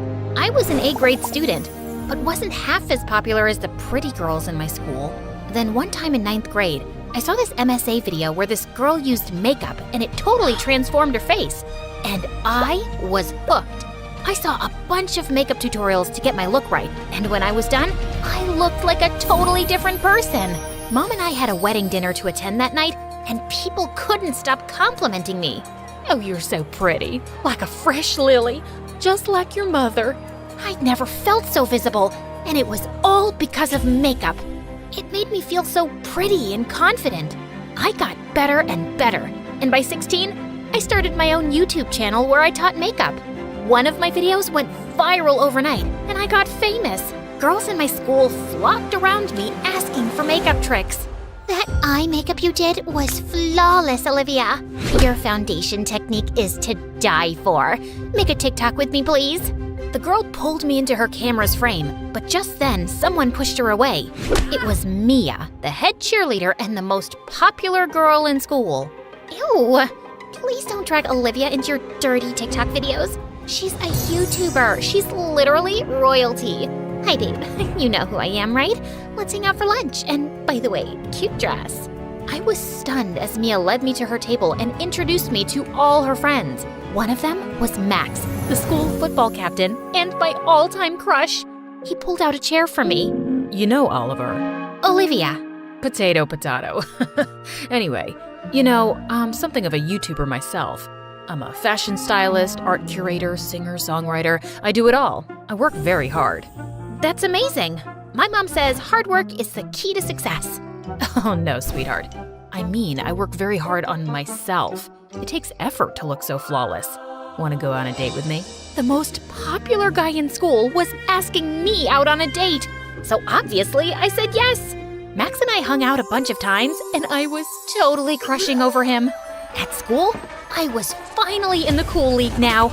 Mia and I went shopping, to parties, skipped school for movies. It was so much fun. But between hanging out with friends and making YouTube videos, I could hardly concentrate on my studies and failed a test. Mom found out, and she wasn't too happy. Skipping classes? Flunking tests? What's happening to you, Olivia? Relax, Mom. It's just one test. Besides, it's high school. I'm supposed to have fun. You're also supposed to be getting into college, and I don't see that happening with these grades. You're acting like a totally different person. And maybe that's not such a bad thing since I'm tired of living under your shadow, Mom. I'm my own person, and I know how to make my own decisions. Saying that, I rushed to my room. I felt kind of bad for being so rude to Mom, but I was too mad to apologize. But Mom didn't give up, and the next day at school, she asked one of my teachers to assign me a tutor to help me with my studies. I was waiting for my tutor in the library when a really nerdy girl walked over to me. You're Olivia, and Grace, your tutor. Let's start. Grace pulled up a chair, and I couldn't help noticing her mismatched shoes. Yeah, I know my shoes don't match, It's just the other one was wet and I was in a hurry. And before you ask me, yes, I only own 2 pairs of shoes because that's all you need. Now, let's start with science. Grace and I worked all afternoon, and I could tell she was really smart. We were just wrapping up when Mia showed up with Max. OMG, this is your tutor? Where did you get that dress? It looks like it was made out of your grandma's curtains. Wow, what a cool guess. She was giving her curtains away to Goodwill. I told her I could get a use out of them for another 10 years. You're such a dork, man. Right, Olivia? Yeah, totally. I shamefully joined in as Mia and her friends made fun of Grace. I thought Grace would act out and throw a book at us or something, but she simply smiled and walked away. Later that day during gym, everyone was in the pool while I just sat outside and reflected on how I'd behaved with Grace. She was trying to help me, and I'd been a jerk to her. I was lost in my thoughts when Max walked up to me. You're not coming in? No, I'm scared of water. Oh, don't be a scaredy cat. Saying that, Max started pulling me into the water. I wasn't ready for him to see me without my makeup on, so I started pulling away, but he just laughed and splashed water on me. My heart started beating faster, and I was about to pass out when Grace came to my rescue. Let her go, you moron. Grace took me to the bathroom as I tried catching my breath and shoved a paper bag into my hands. I don't want to throw up. Just breathe in and out. You just had a panic attack. Oh wait, you know what? My mom had this super amazing way of dealing with panic. With that, Grace hugged me tight and started rocking me back and forth. Snuggle, snuggle up, little baby, no need to fear. Mommy's here, we'll soon be out and you'll be free. Okay, I'm fine. Thank God my makeup is waterproof, or it would have been a disaster. That's what you were worried about? I thought you were scared of water. Thanks for saving me. And listen, I'm sorry for acting like a jerk earlier. I was mad at Max for days, but he apologized a million times, so eventually I let it go. Grace and I continued hanging out for our tutoring sessions and slowly became friends. Even my grades were up again, and Mom couldn't be happier. I'd never met anyone like Grace before, and I was fascinated. While everyone dressed up in fancy clothes, Grace would wear what made her comfortable, no matter how silly she looked. While we shopped for expensive stuff from malls, Grace made her own jewelry and hardly ever used makeup. But I could tell Mia hated Grace. She was always passing death glares at Grace and hardly missed an opportunity to comment on her hair or clothes. Then one day, I invited Grace over for lunch at my table. We were eating when Mia spoke. Guys, so you know how my mother is a tea leaf reader from India, and she was amazed by my reading yesterday. She says it means I'm either going to be very rich or very famous. As if. Excuse me? You have a problem with what I said? Logically, yes, I do. How can crushed wet leaves predict your future? They can. I have photos. You can see it's clearly written that my future is... I guess your future's garbage because that's what I see here. You know what you should really see? A mirror. Maybe that's when you'll know what a freak you are. Why do you hate me so much? Because you're a nerd and a loser, and I don't understand why you're even sitting with us. All I am is different, and maybe you're too close-minded to handle something you don't understand. There she goes with that psychology talk again. All I hear is blah, blah, blah. Told you, Olivia, she's a certified weirdo. You're so unreasonable. An unreasonable jerk. Mia got furious and pushed Grace off her chair. Grace fell and broke her glasses. She then got up and pushed Mia away, and the two of them got into a huge fight. It took all my strength to pull them away. I dragged Grace to the side. What is your deal? She hit me first. You insulted her. She called me a weirdo. I thought you didn't care about what people said. I don't, but I also don't like being humiliated publicly. You want Mia to like you so bad, you don't even have the courage to take my side even though I'm right. That's not true. Tell yourself that. Grace stormed off, and after that day, she simply stopped talking to me. She canceled our tutoring session and totally ignored me in class. Meanwhile at home, Mom told me something shocking one day. Apparently, one of her clients was suing her for presenting false evidence in a case and Mom ended up paying really heavy damages. Mom and I had savings, but with the rent, school fees, and other expenses, we needed to figure out a way to get some money in. That's when Mia gave me a way out. My aunt's starting a herbal makeup line, and I'm sure she'll pay you a lot of money to endorse her products on your channel. If you want, I can talk to her tonight, and we can start shooting ASAP. Sounds great. Thanks, Mia. Of course, darling. What are friends for? The next day, I met Mia's aunt, and she agreed to pay me $1 million for the endorsement. We started shooting right away, and everything was on track. The video was uploaded a week later, and everyone loved it. The money I got was enough to get Mom out of trouble, and she was back in business. But a week later, I woke up to people screaming outside my house. I checked my phone and was shocked to see people calling me a liar, a cheat, and I was facing a lot of hate on social media. My heart sank reading all the comments. Apparently, Mia's aunt used cheap chemicals in her skin line, and people were complaining of severe skin issues. I immediately pushed an apology video saying that I had no idea, but no one believed me. Since Mia's aunt wasn't answering my calls, I rushed to Mia's house to get an explanation when I saw she was having a party. I instantly spotted her on the porch making out with Max. What the heck, Max? I thought you liked me. I did, but then I saw what a fraud you are, and I don't want your tainted reputation ruining mine. I'm not a fraud. Mia's aunt is, and now she's not even answering my calls. And you, Mia, go on record and tell my followers that I had no idea those products were harmful. And why should I do that? It's not my problem that you didn't do your homework. You should have checked those products before endorsing them. I trusted you. We were friends. And I did you a favor as a friend. But yeah, that aunt of mine's always been kind of shady. She wanted me to be the face of her fraud line. Imagine the horror if I would have said yes. Aunt needed someone stupid and popular enough to spread the word about her brand, and you stepped up. Now, if you're done, you're interrupting my date, and I'd like you to leave. Mia went back to kissing Max, and I was furious. I noticed a cat litter in the corner of the kitchen, and I picked it up and dumped it on Mia's head before storming out of the stupid party. I was in the parking lot when I saw Grace waiting for me. What are you doing here? I wanted to make sure you were okay. And look, I recorded the whole conversation with Mia. Upload this on your channel, and everyone will know what lying pieces of poop Mia and her aunt are. And then what? I know how horrible cyberbullying is, and I don't want another person to go through it. So you're just gonna let this go? Nope. We'll show this video to the police and let them take action. And after it's all behind us, there's something else I want to talk about on my channel. I've spent my entire life feeling invisible and not good enough, and makeup was my way to get noticed. But I just attracted shallow, awful people like Mia and Max. The only people worth having in your life are those who don't make you feel like you need to be someone else to be accepted by them. Did you hit your head on the way out? You're sounding like me. Well, you're the one who showed me that originality is our biggest superpower. So that's what I'm going to do. I still love makeup, but I won't lose sight of who I am as a person anymore, and I won't hide behind it. If I can become popular once, I can do it all over again. You with me? Always.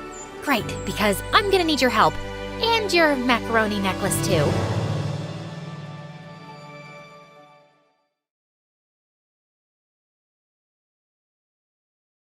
Hi, I'm Nancy, and this is the crazy story of my life events that turned me upside down from being a poor maid to becoming the Prince Charming's girl. I was just a baby when my parents died in a car accident. My aunt took me in, and even though she was a poor single maid with not much to get by, she loved me like I was her own.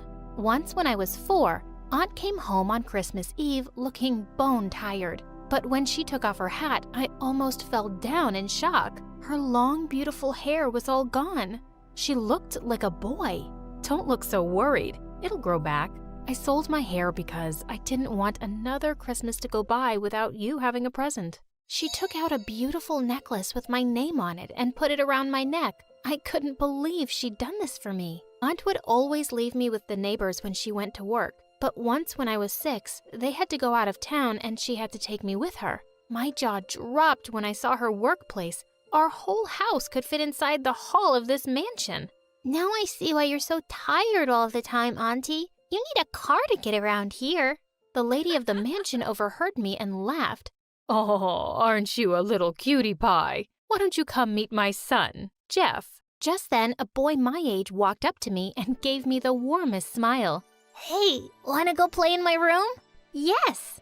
And that day was the day that changed my life forever. I met my best friend. I loved hanging out with him, and I begged my aunt to take me with her often. Soon enough, Jeff's mom arranged for his private tutor to teach me too, so now I had a reason to go every day. As I grew older, my aunt started paying more attention to my looks. One day, she came home with a bag full of cheap makeup. "You're a pretty girl, Nancy. You have to always look perfect when you're hanging out with Madame's boy." "But, Auntie, we're friends, and he knows what I look like. Why would he care about my face?" But she wouldn't hear a word, and after that, I always had to go to the mansion with a fully done-up face. Over the years, I realized that I had totally fallen in love with Jeff, but I knew I was just the maid's niece, and he'd never feel the same way about me. Once when I was 14, I fell really sick and couldn't go to the mansion for a week. But when I was alone at home one day, someone rang the doorbell, and I was shocked to see that it was Jeff. "Nancy, I was really worried about you." And with that, he suddenly hugged me. I totally panicked. I pushed him aside and ran to my room. Gosh, I looked so pale and terrible. I quickly applied makeup to my face and hurried downstairs. "Why are you wearing makeup?" "Because I'm not pretty enough without it." "Nancy, please go and wash your face. Can you do that for me?" "Okay, but will you promise to be nice?" "I promise." When I came back with my washed face, Jeff put his hand on my chin and held my face up. "Nancy, you're so beautiful." As he pulled me closer, I saw his eyes were tearing up. We kissed, and there were fireworks exploding in my head. He told me to take care of myself and left. I was excited and nervous about seeing him the next day. But when we got to the mansion, I saw his mom was busy supervising some men as they were taking out furniture from the house. She called me and handed me an envelope. "This is your aunt's salary. A little something for you too. I'll miss watching you grow up, Nancy." "What's happening, ma'am? Where's Jeff?" "He left last night because he transferred to a high school in Paris, and I'm going there too. Maybe we'll see each other again someday." She pulled me into a warm hug and then walked away. I was so scared, thinking I'd never get to talk to Jeff again. But he emailed me a week later, and we wrote to each other every single day. His life in Paris seemed amazing. But soon, the emails got less and less frequent, till they just stopped altogether. He seemed to be really busy with his new life, and I figured it was time for me to move on with my own. By the time I graduated from high school, I was working 2 jobs, as a cleaner at the mall and a librarian's assistant. One day when I got home, I found out that my aunt had broken her foot. I slipped at work, and the doctor said I can't work for weeks. I can't afford to lose that job, Nancy. "You won't, okay? I'll go instead." The next day, when I was cleaning one of the guest rooms, I came across a portrait of Jeff. As I touched it gently, a high-pitched voice suddenly made me jump out of my skin. Are you drooling over that dork? Well, you're just the maid, so I guess you don't have any standards. That's my stepbrother, and I have yet to meet a bigger loser than him. Jeff had a stepsister? No, I was just cleaning. I was still talking? Don't interrupt me. I'm Linda. That's Miss Linda for you. And now my mom and I live here, so I don't know why his ugly portrait is still around. You can throw it in the trash on your way out. I didn't have the heart to throw it away, so I snuck it into the dusty old attic and prayed she'd never go there. One evening, just as I was heading out of the mansion for work, Linda popped out of nowhere. Ninny, come with me. It's an emergency. I followed her to her room to see piles of dresses on the bed. I'm hosting a party tonight, and I have to look amazing. You have to take pictures of me in every outfit so I can let my followers on Instagram decide. Miss Linda, I'm sorry, but I have plans with a friend and... Friend? Where does a maid even make friends? Is there a maid school you went to? No, just a regular high school. Listen, I don't have time for this. Cancel your stupid plans because you're supposed to help with the party. Didn't Mom tell you? Now, chop chop, start my photo session. As if all this wasn't bad enough, I accidentally dropped a glass of juice on one of her friends, and she went ballistic. OMG, this is literally the easiest job on the planet. First, your dumb aunt slips and breaks her foot, and now you're being such an idiot. Does stupidity run in the family? I turned around, grabbed my stuff, and ran out the front door. I was never coming back here. Just as I stepped out, I bumped into someone. Jeff? His adorable smile lit up his face, and he pulled me close. But suddenly I pushed him away. No, you just cut me out of your life. And now you decide to walk back into mine and expect me to welcome you? I know you're mad, and I'll understand if you don't want to forgive me. But Nancy, I've missed you so much. So, why didn't you stay in touch? I tried, but I had Dad watching me like a hawk. He did his best to make sure I wouldn't contact you because he felt you were distracting me. I'm so sorry. I looked at his face and I knew he was being honest. Can you please just hug me now? We hugged. He whisked me away to a beautiful viewing point on a cliff, with the whole city glittering beneath us and the stars above us. He gently drew me close and kissed me, and in that moment, it felt like everything was just right. The next day, I really didn't want to go back to work, but I did for Aunt's sake. When I got there, Linda was already screaming at some maids. The minute she spotted me, she went off on me. Here comes another idiot. Did you think elves and fairies were going to come at night and clean this mess? It's still waiting for you. Get to it. Now! Before I could speak, I heard Jeff behind me. Knock it off, Linda. You can't talk to Nancy like that. Oh, I see. You're in love with this maid. Well, history really does repeat itself. Our dad also married way below his league when he chose your mom. Now it's your turn. Don't you dare say anything about my mom or Nancy, and you can't treat her this way. Oh yeah? Watch me. And with that, she walked up to me and slapped me, and I just snapped. I pushed her to the ground, and just as I was about to punch her stupid face, Jeff pulled me away. Linda's mom came running at the commotion, and she fired me on the spot. I don't want you or your aunt to ever set foot in this house again. When I went home and told everything to Aunt, she burst into tears. Please don't be upset. I promise I'll find another job. But just then, Jeff spoke up. You don't have to. Please, let me help you. I love Nancy, and you worked for us for so many years.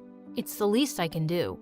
I tried to refuse, but Jeff just wouldn't take no for an answer, so I accepted his offer till I found some work. Soon after, I got into college and also started a part-time job. As much as I wanted him to stay, I knew Jeff had to go finish his studies in Paris. We kept in touch as much as possible, and some days I missed him enough to cry. On the day of my graduation, he didn't show up because he said his flight was delayed, and I felt really sad. But when I got home, I saw a brand new car outside, and Jeff hopped out of it. Suddenly, fireworks erupted in the sky, and Jeff took out a box from his pocket. Wait, what? He was going to propose? But when I opened it, I saw car keys inside. It's for you, babe.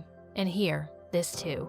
He handed me a letter, which was an offer to work at his dad's company. I squealed with joy and kissed him. Just a few weeks after I'd started working, I landed a big client for the company. Everyone gathered around in the conference room to congratulate me, and I rose from my seat. All those years when I was a maid, I could only dream of working in a place like this one. Some dreams really do come true, and I'm so grateful. Snap out of it, you idiot, because you don't belong here. Unless you're carrying a mop and cleaning the floors. We all turned around to see Linda, who looked mental. But just then, Jeff raised a toast to me, and so did everyone else, completely ignoring her. After working for a few months, I started noticing errors in the accounts, and I discovered that Linda had been embezzling a huge sum of money from the company. When I went to Jeff with all the proof, both Linda and her mom were immediately kicked off the board of directors. Jeff and his dad thanked me profusely, and soon after, he moved me and my aunt to his mansion. A year later, I was feeling really nauseous for a few days, and it turned out that I was pregnant. Jeff's family was overjoyed, and 9 months later, we welcomed our daughter, Natasha. Unlike other kids, she couldn't complain about not being invited to our wedding. Natasha was the flower girl at the ceremony, and Jeff and I had the most beautiful wedding day ever. Imagine being on a date at the best restaurant in town, and then the waiter trips and drops his tray full of live lobster, and one of them pinches you. And this is not even the most embarrassing thing that has ever happened to me. Let's take it from the beginning. My mom was a Red Cross advocate for women's rights, and my dad was her bodyguard, so they were always off to this gala or the other, and they left us back with an army of nannies. And when I say us, I mean me and the Chaos Crew, also known as my 5 younger siblings. Food battles, mud fights, glitter bombs, they were so extra. Even Mary Poppins would snap her little umbrella and shuffle up a chimney to escape from them. Every time another nanny left, we got the talk. I'm disappointed in all of you, but especially you, Martha. You're the oldest. You should lead by example. I haven't done anything. Exactly. How are you supposed to become a leader of the future if you can't even lead your siblings? If you were home teaching us instead of running around, I wouldn't have to take charge. What I do is important. More important than your family? When Mom didn't immediately reply, my heart shattered. I rushed to my room and locked it when Mom came to talk to me later. Martha, I'm sorry. Of course I love you. Then don't go. I have to. But we'll talk when we come back. I promise. Maybe it's better if you never come back. It was like fate really had a twisted sense of humor and heard me. Mom and Dad did not return from their last trip to the Amazon. I felt like it was my fault that they didn't return. My punishment. The police sent out search parties and even used drones to look at their plane that disappeared, but they couldn't find anything. It's a lot, right? But stay with me. You've already liked and subscribed, haven't you? Don't cry. Mom and Dad will come back. Dad's a tough bodyguard and Mom's faster than a tiger. I'll take care of you in the meantime. I'll be a leader, Mom, just like you wanted. Please come back. But I was only 15 and I knew nothing about adulting. I was suddenly surrounded by lawyers asking me questions and making me sign things. Just pretend you know what you're doing and you'll be fine. Yeah, it wasn't fine. One of my mom's lawyers turned out to be a total snake. He conned his way into getting guardianship over everything, and then he kicked us out and took control of all the assets. You can't do this! Oh, what? I'm sorry, I couldn't hear you over the sound of all the money you just signed off to me. Wait until Mom and Dad are back. They'll send you to jail. You mean when they come back from the jungle? Well, I've got a fortune to spend. Goodbye. I was super angry, but I didn't have time for it. The Chaos Crew had turned into a miserable bunch, and I needed to take care of them first. Right, first step, let's find a place to live. We all put our birthday cash together, and it was enough for a couple of months' rent. Finding someone willing to rent to a group of teenagers was quite a challenge. So I had this crazy idea to dress up like an old lady, and somehow managed to get us a lease. Luckily, it was still the summer holidays, so I had time to take up all the gigs I could find, like a plant manager, where I literally had to water plants, cornfield pollinator, and even party entertainer. These children are wilder than my siblings. Let it go! Let it go! Ah! Here, let me help you up. At least my colleagues are all kind. My siblings pitched in as well. They baked tons of cookies and sold them, pretending to be Girl Scouts. And they muddied everyone's cars at night so they could offer a wash-up service in the morning. At a premium, of course. Who knew that being little devils would come in handy? By the time school started, I had turned 16, and we had all transferred to public school. I was so nervous on the first day. And then I got to class, and all the desks were already taken. Now I'll have to stand in the corner like a potted plant. But then a girl sitting in the last row waved at me. She was dressed in this bright orange shirt with space buns, and her desk was hidden under a pile of comics. Come here, we can share. There's a desk under all that? Where can I get a chair? We'll share mine. By the way, I'm Bree. You can call me Brilliant. Bree was a weirdo, but she was also pretty awesome. She gave me all her notes and knew all the juicy gossip. That girl there, her mom works in marketing, so she always knows the latest discount codes. And that one there, don't talk about her nose. We became best friends, and eventually I told her about my story. I want to save up enough cash so I can find my parents. You're so strong. I want to be like you. You're perfect the way you are. I'm not. I'm almost 17, and I've never had a boyfriend. Everyone I confess to just rejects me, and Darius doesn't even know I exist. Darius was Bree's crush and the captain of the school's chess team. Are you sure he's the right guy for you? He is the one. I can feel it. And this time, I'm going to get my confession right. Bree's plan was as crazy as she was. She got dressed up as a chess piece and painted the whole club room as a giant chessboard with a banner that said, "Will you be my checkmate?" But when Darius walked into the door, he freaked out. Where is it? What? My chessboard! There was a game I've been playing since I was a freshman!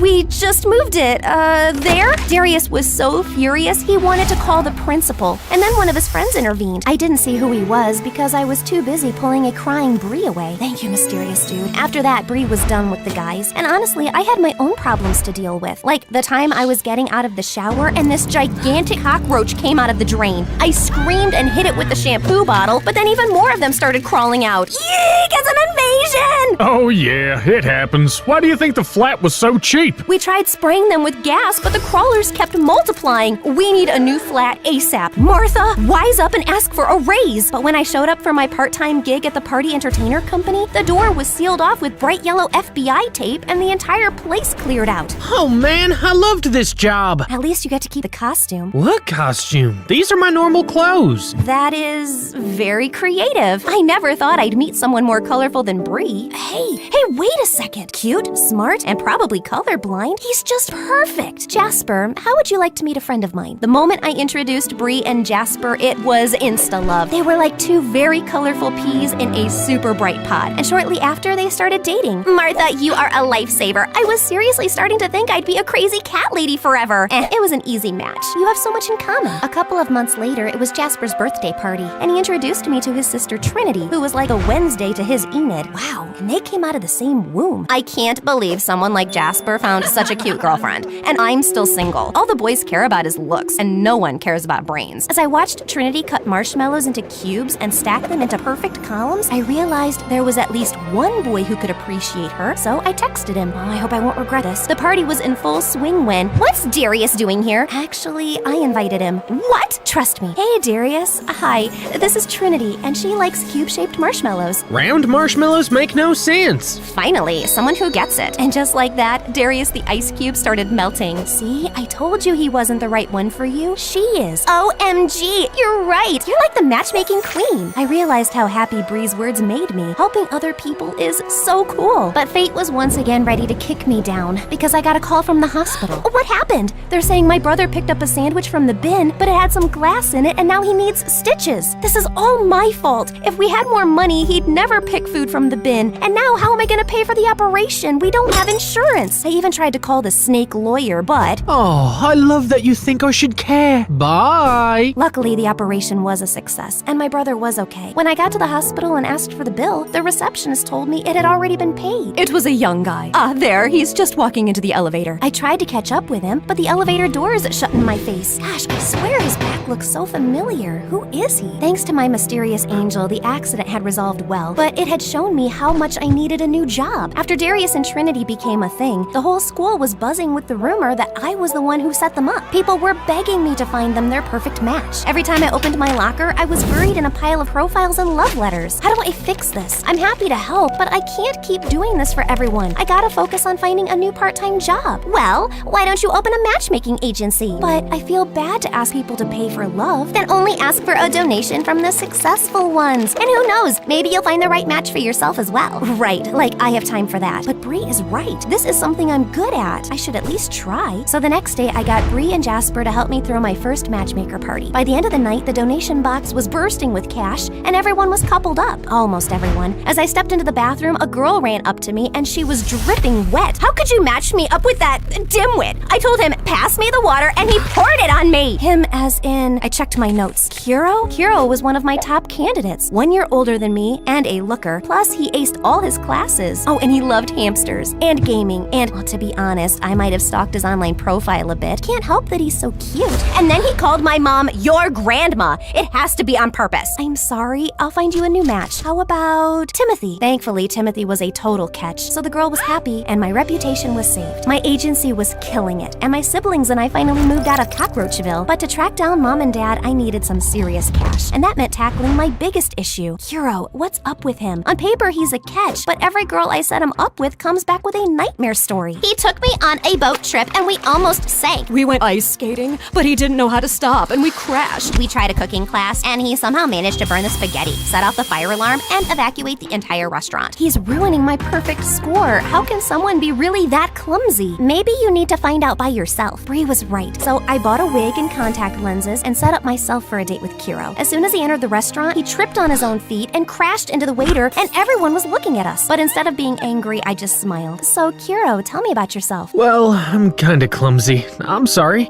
It's not so easy to scare me. I mean, I survived a cockroach invasion. A what? So I told Kuro everything about my horrible flat and crazy summer jobs. He laughed and then got back from the toilet with a whole roll stuck under his shoe, which then led to the lobster accident, which I told you about already. And gosh, he really is a menace. You're giving up? Never. The second date was better. We only got a batch full of super salty popcorn. The third date was almost normal. know? And by the fourth, I realized he'd done nothing clumsy. Wow, I guess he was just nervous. I started to get so comfortable around him that I even told him about my mom and dad's disappearance. Don't lose hope. I bet they're still out there somewhere. I know they are. If it hadn't been for that awful lawyer. What lawyer? After I explained how we got conned, Kiro was super mad. I can't believe he can get away with something like that. He's a lawyer. Who is the police gonna believe? There must be some evidence. The more I listened to Kiro, the more I realized he was right. I didn't have time or money before to go after him, but now it's time for the Chaos Crew's return and get our revenge. That night, we went to our old house and stuffed some old rotted beans in all the air vents. Less than half an hour later, the people inside were opening all the windows. Stage 2, go! Dressed up as a cleaning crew, my siblings rang at the door while I sneaked through a window. It was dark, but I grew up in this house. I know it like the back of my hand. I waited until the Chaos Crew started to fill all the vents with flour, making everyone cough, and then I went into the study. Okay, focus. He won't leave around a folder with evil plan written on it,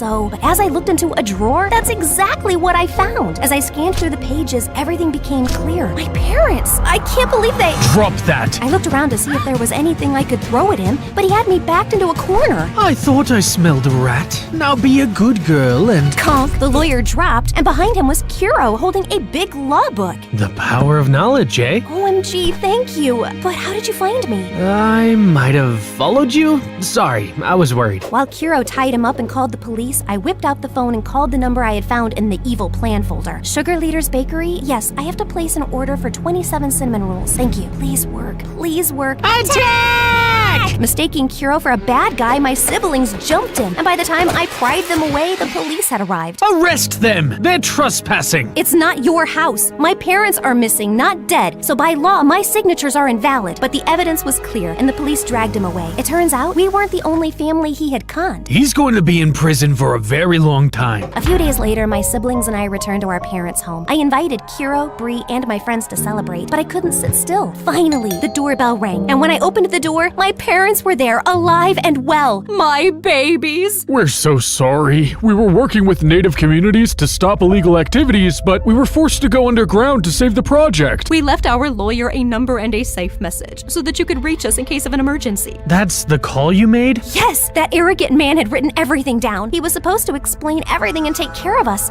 Instead, he even told our parents to stay away because we had received some threats. We should have never trusted him. But now you're home and you're going to stay, right? Mom and Dad looked at each other, and for a moment I was afraid that they might leave again. Of course we're staying. We learned our lesson. And who are all these nice young people? I introduced all my new friends to my parents and told them how much they had helped me. But when it was Kiro's turn, I hesitated. Is he a friend? A date? A boyfriend? He doesn't even know I'm the matchmaker. This is Kiro, and I've never been completely honest with him. I turned to him. I hope he understands. Kiro, I'm not one of your matches. I am the matchmaker. I braced myself, expecting rejection, but— I already knew. What? Why do you think I was such a loser with other girls? I've had a crush on you since Bree's wild confession to Darius. But you were so wrapped up in your agency, you never even gave me a second glance. I had to do something drastic to get you to notice me. Bree's confession? But I squinted at him. Right, he was the guy who stopped Darius from going to the principal. And OMG, you also paid for my brother's hospital bill. Yeah,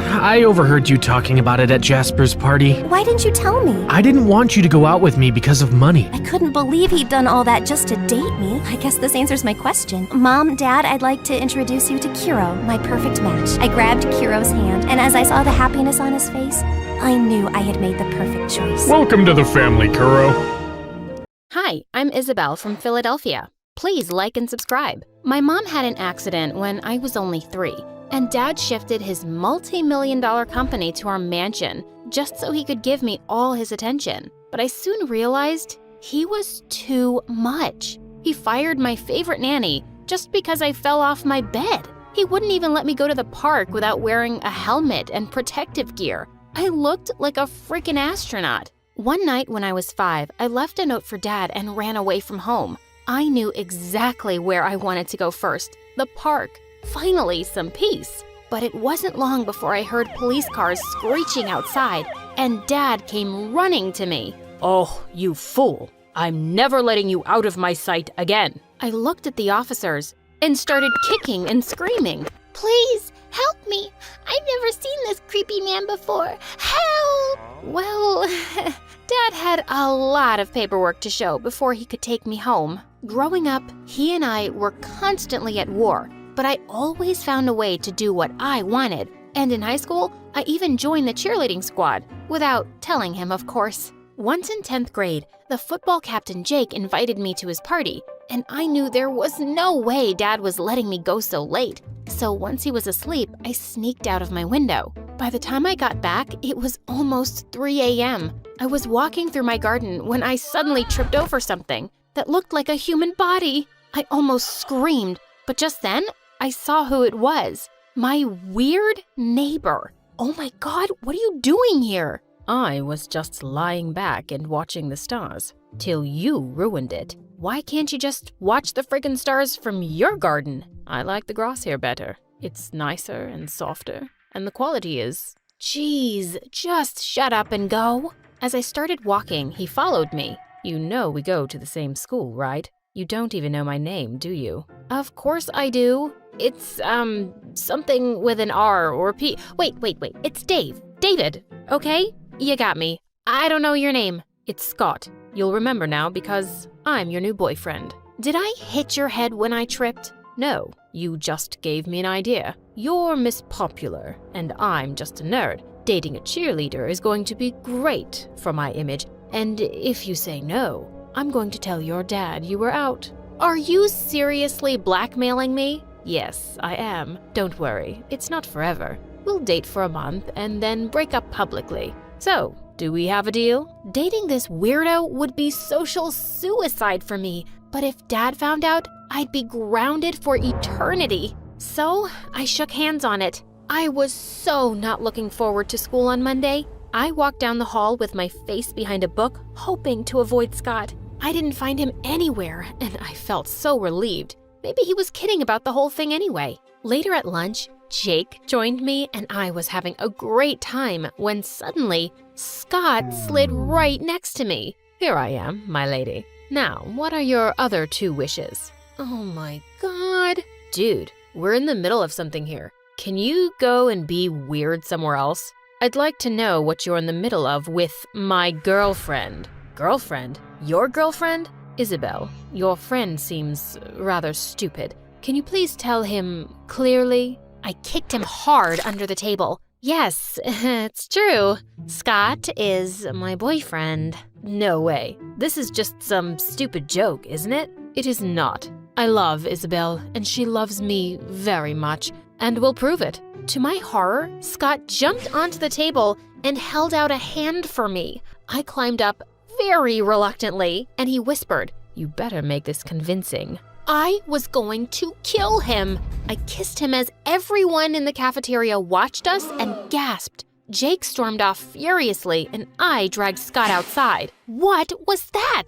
This is not part of the deal. Well, we have to make it believable. What's the problem anyway? You seemed to be really into that kiss. I was not. I'd rather kiss a monkey's butt. Now, you listen to me. Just then, a thin goth girl named Irene walked up to us. Scott, are you really going out with this girl? Yes, I am, Twiggy. Meet your future sister-in-law. Wait, you guys are siblings? How come she doesn't have a British accent? Because we're both Americans. And my brother's such a loser. Why do you speak like that? So I can sound more sophisticated. Not all of us just get by in life with a pretty face. So you settled for a stupid accent? Good job. Also, I wouldn't date a cheerleader if I were you, Scott. She's one of them, and they're all jerks. Before I could defend myself, she walked off. Don't mind her. She's weird. My friends are coming over for a chess tournament tonight, and I can't wait for them to meet my girlfriend. I can't. I have things to do. Like spending the rest of high school in your room? Because that's what will happen when I tell your dad. I'll see you, m'lady. And with that, he left. Ugh! So, he wanted a girlfriend, huh? Well, he was about to get one. The girlfriend from hell. When I went over to his place that evening, it looked like I'd walked onto some geek planet, and they were all staring at me like I was an alien. Whoa, we thought Scott was lying. About us being together? Oh no, meeting this cookie monster is the best thing that's ever happened to me. When they set up the chessboard, I jumped into Scott's lap and started picking up the chess pieces. Babe, what's this horsey thing? And what's this one for? I'm really dumb, you know. I don't understand anything. Can you please leave those alone? I'll explain to you later. Why are you talking like that to me, Snookums? You think I'm dumb, don't you? I never said that. Just watch a game and you'll understand everything, okay? I smiled sweetly, but I wasn't backing down. I kept distracting Scott by playing with his hair, feeding him snacks, and accidentally dropping a drink in his lap. And then, right when they were in the middle of an intense match, I started doing a cheerleading routine. Give me an S, give me a C, and then an OTT. Go, Scotty! I did a cartwheel next and crashed straight into their table, knocking their— It's okay. I'm not exactly rich, but anything for a new friend. Well, she was a bit weird, but she was also really sweet. After that day, I started hanging out more with Erica. She dressed like a preschooler and always seemed to be bumping into things. Oh God, what just happened? But she always made me feel like a superstar. You're on the boys' football team? You're so strong, Neo. You can probably be in the Olympics one day. I don't think I'll ever be in the Olympics, but thanks, Erica. A few days later, when I was in the changing room before a practice match, a couple of girls came to me. You're the new girl, right? And you're friends with Erica? Yeah, I am. She's super sweet. Erica's also the dumbest girl on the planet. She's 16 years old and repeating 8th grade for the 3rd time. She needs help with everything.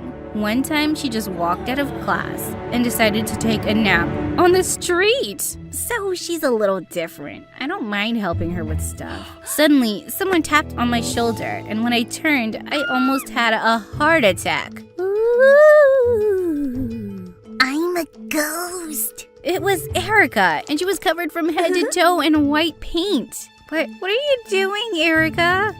I was walking in the alley behind the school, and I tripped and fell into a big bucket of paint. So I thought I could go around scaring people now. I took Erica to the bathroom right away to clean up.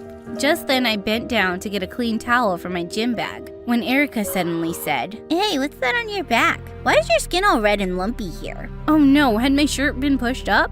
Oh, it's nothing, Erica. I have a skin condition. I try to cover it with my clothes.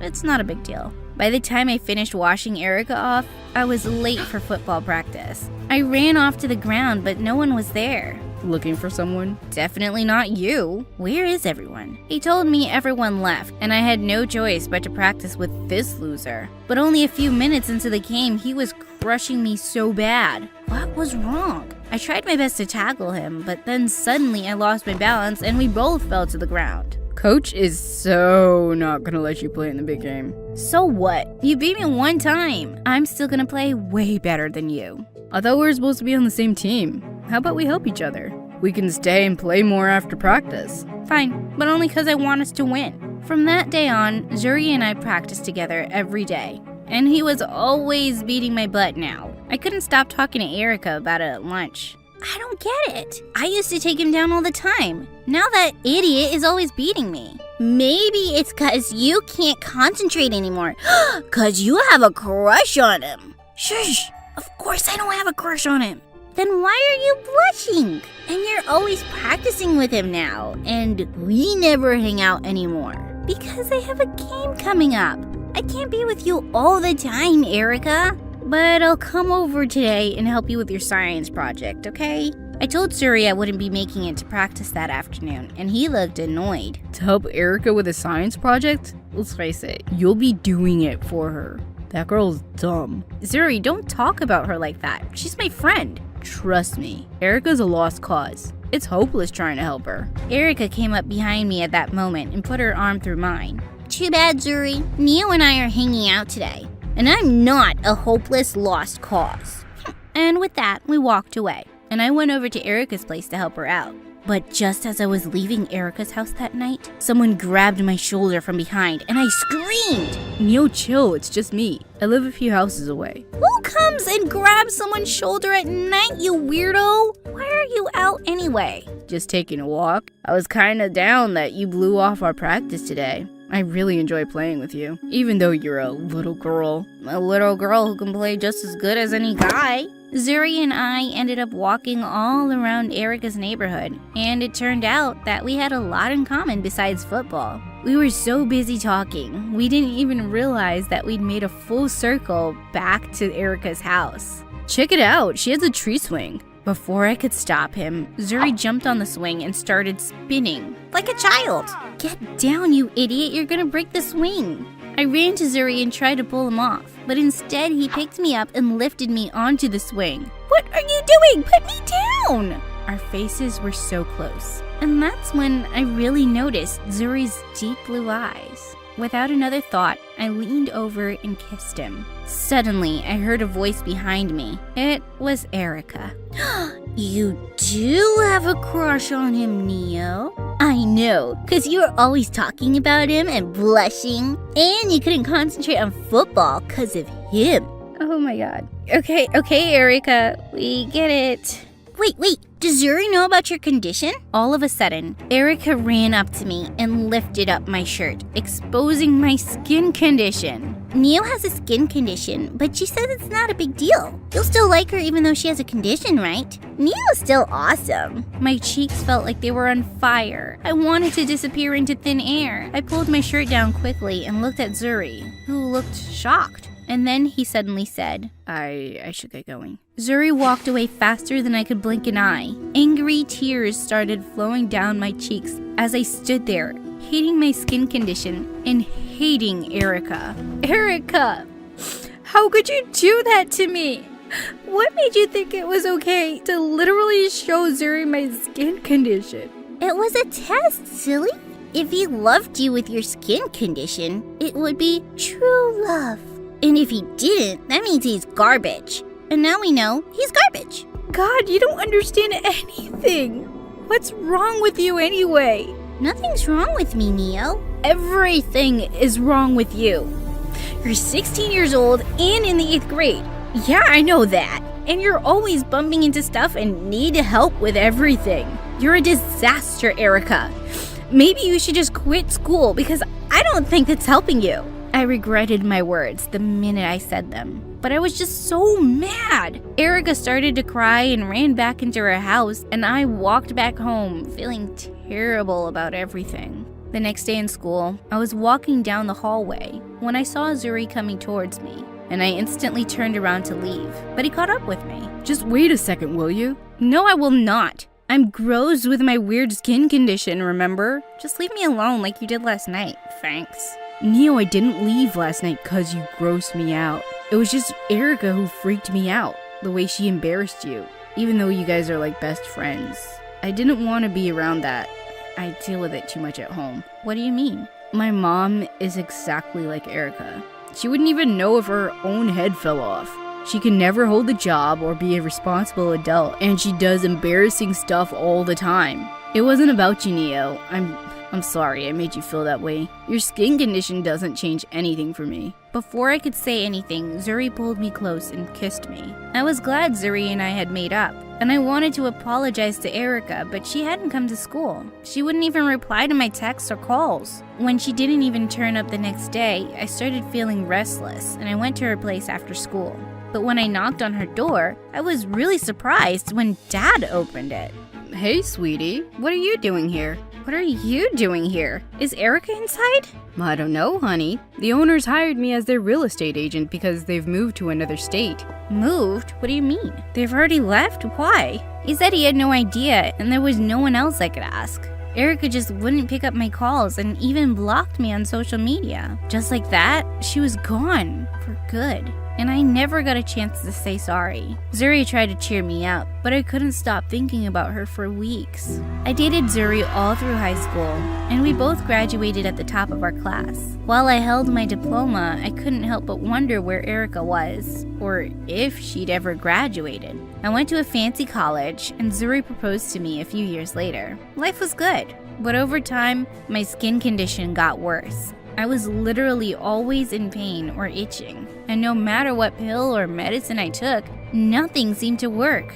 I can't take this anymore. Please help me find a good doctor. Zuri and I spent days researching top dermatologists in town. One day, as we were searching online, Zuri's phone rang suddenly. It was an unknown number. Hello? Who is this? And suddenly, his eyes flew wide as he put the phone on speaker for me to hear too. Erica? You mean Erica from high school? How'd you even get my number? I just did, okay? Listen, I have to tell you something. Can you meet me today? Yeah, okay, sure. Let's meet. We had no idea why Erica called Zuri, of all people. But I was really curious to find out, and I really wanted to see her again. Zuri and Erica had agreed to meet at a nearby cafe, and when we got there, we found Erica sitting by herself at a table. I walked over with Zuri, and she looked really surprised to see me. Hey, Erica. I'm here with Zuri. We're married now. I came because I really wanted to talk to you. Sure, but first I want to talk to Zuri. You're welcome to join us. I want you to know too. What was happening? When we sat down, Erica turned to Zuri. I wanted to tell you that I'm a doctor's assistant now, even though it took me 10 years to finish. A doctor's assistant? I know you've always thought I was a lost, hopeless cause, Zuri. I never forgot your words, but that's why I wanted to talk to you. To tell you I finished school and I made it. Suddenly, I saw Zuri's eyes fill with tears, and he jumped up from the table and went outside. And I leaned forward and took Erica's hand. Erica, that's brilliant, and I'm really proud of you. Thanks, Neo. You know you were my best friend, right?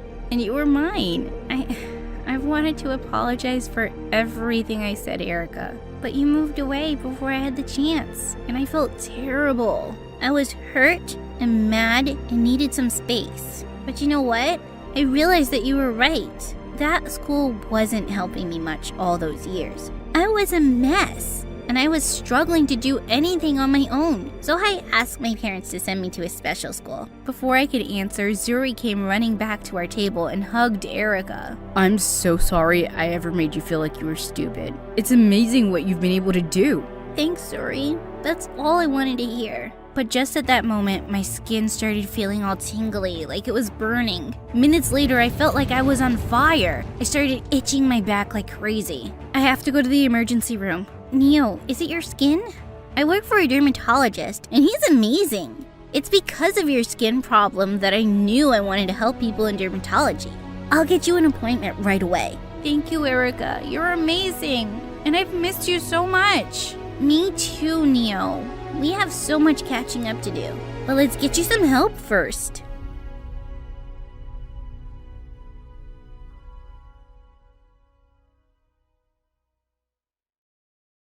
Hi, I'm Serena, and I know what you're thinking. She looks nothing like her family. That's because I was adopted when I was a baby. I was born in Romania, and I might have taken that small piece of trivia a little too seriously. Oh, I can't water the plants. Romanians are allergic to the sun. Does this broccoli have garlic on it? Romanians don't eat garlic, Mommy. But I have to sleep inside this cardboard box. It's a Romanian thing. You won't get it. That's a vampire thing, doofus. Now sleep in a bed like a proper human child. God, you're so dumb. I wasn't dumb. I was quirky and cute. But Fred was right. I just never seemed to make the smartest choices. Fred wasn't only my brother. He was also my best bud growing up. He was super smart and solved math equations in his sleep, but he was really awkward and hated outdoor activities. Come out, Fred! Look at all these butterflies coming out of their raccoons! It's cocoons and no thank you. You know they start off as icky caterpillars, right? Quit being such a party pooper and come play with me! But Fred just stayed inside.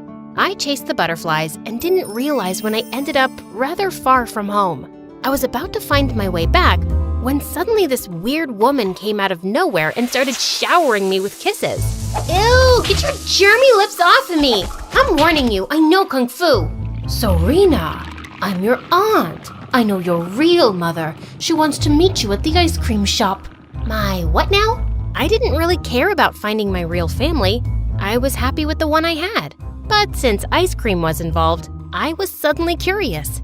I was about to get into her van when suddenly a couple of police cars came screeching to a stop before us, and the officers arrested my aunt.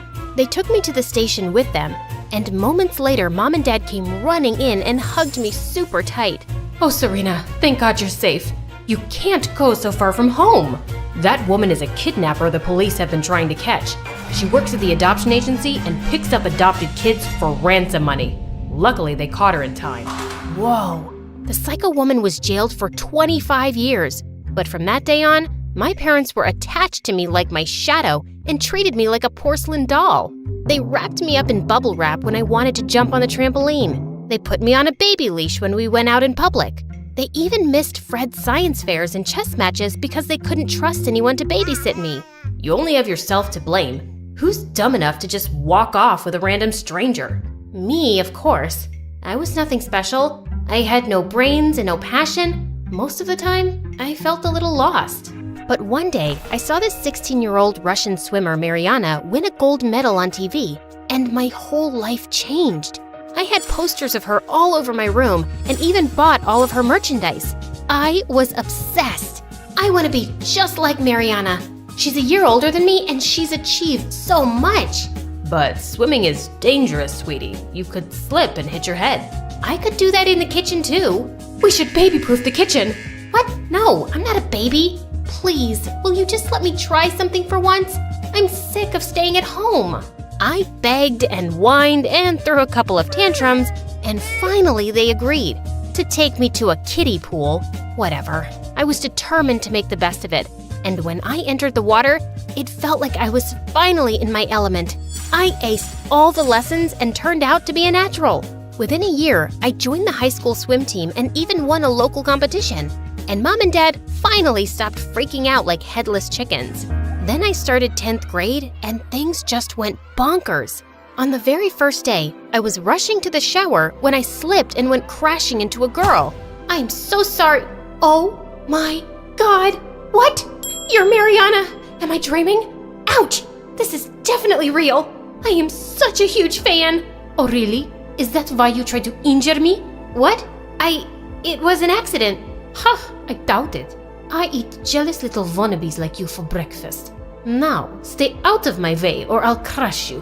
What a diva! I found out from the head coach that Mariana was recovering from an injury at the local state-of-the-art medical center and would be attending our high school while she was here. Just my luck. The universe sent my idol to my school, and she already hates me. I tried to do damage control and got her some welcome flowers and cheesecake, but she started sneezing and gagging and threw everything in the trash. Are you trying to sabotage me? I'm lactose intolerant and allergic to roses. How was I supposed to know that? You said you were my fan and you don't know this? Some fan you are. I was just trying to be nice. Nice gets you nowhere. Work on your swimming instead, loser. Okay, that's enough. I know you're an international champion, but you can't treat me like this. I really admired you. But now I can see you're just a brat with a swollen head. Get over yourself. Huh, you wish you could be me. I have more talent in my injured little toe than you have in your whole entire body. You can put your entire foot in your mouth because at the next swim meet, I'm gonna beat you. I accept the challenge, although it's hardly a challenge. I was pumped. I trained extra hard and spent so much time in the pool, I started looking like a wrinkly old grandma. But on the day of the swim meet, Mariana spilled an entire bottle of conditioner on me right before the start. Oops, I'm so sorry. Your skin looked like it needed it. I was fuming. I took another quick shower, but I was super late. And when the whistle blew, I was so out of it that I flopped into the water like a dying fish. I lost badly, and Mariana sailed through the water gracefully like a swan. But what she did next shocked the bubbly farts right out of me. Mariana stepped off the stage after taking her prize and kissed Fred. Hey, what the heck are you doing to my brother? Stand behind me, Fred. I'll protect you from this soul-sucking mermaid. Sorina, Fred has told me so much about you. We met in the library the other day, and I said I was craving some Russian pastries. He got me some the very next day. Fred is a real gentleman. And you're a real lady. What was happening? Fred looked genuinely happy, but Mariana was bad news. The way she'd swam earlier, it didn't look like she was injured at all. But before I could confront her, they left. What a bunch of love-struck jerks! I was so depressed, I spent a couple of hours at my favorite ice cream shop eating my feelings. But once the banana splits were gone, I headed home and, to my surprise, I saw Mariana across the street. She was dressed like some weird spy and went inside a dirty-looking alley. I followed her and saw that she was buying a weird packet from some homeless dude. Hey, what you got there, bestie? Did you hit your head on that dive? I am not your bestie. Is it Russian candy? Is it a wig? Or is it a whole new personality you use only when Fred's around? It's your brother's heart, and it's all mine. She was a piece of work and super suspicious. I wanted to follow her, but I was already late. Mom and Dad would probably send a SWAT team after me. So that night, I borrowed Fred's laptop and did some research. I found a few articles about Mariana's injury, but then I found a creepy Reddit thread about athletes using performance-enhancing pills. I was shocked. Is that how Mariana had swum so well in the competition with an injury? I had to find out. But the next day, I walked into school and everyone was talking about Mariana and Fred like they were a celebrity couple. Fred, of all people, was popular. He suddenly had this confidence I'd never seen before. It was kinda awesome. But Mariana was ruining swimming for me. We've decided. I'll take your place on the swim team for regionals. What? You can't do that. You're not even a permanent student. Aren't you supposed to be injured and resting? Coach! I'm sorry, Serena. We have a chance to compete with an international gold medalist on our team. And she seems strong enough now. I was so mad I tore up all of her posters from my room and trashed all the merchandise. All I'd wanted to be was noticed by my idol, but she just turned out to be a massive jerk.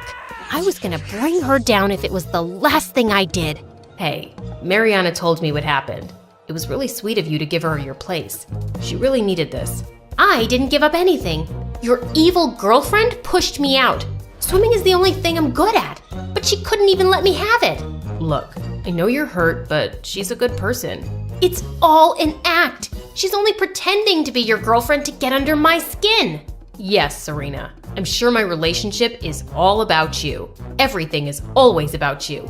The only reason a girl could want to be with me is to get back at you. Not because I have anything worth liking, right? Wow, I didn't know you were so desperate to be liked, you'll defend the devil herself. Some brother you turned out to be. I hated the look of hurt in Fred's eyes, but I was just so mad.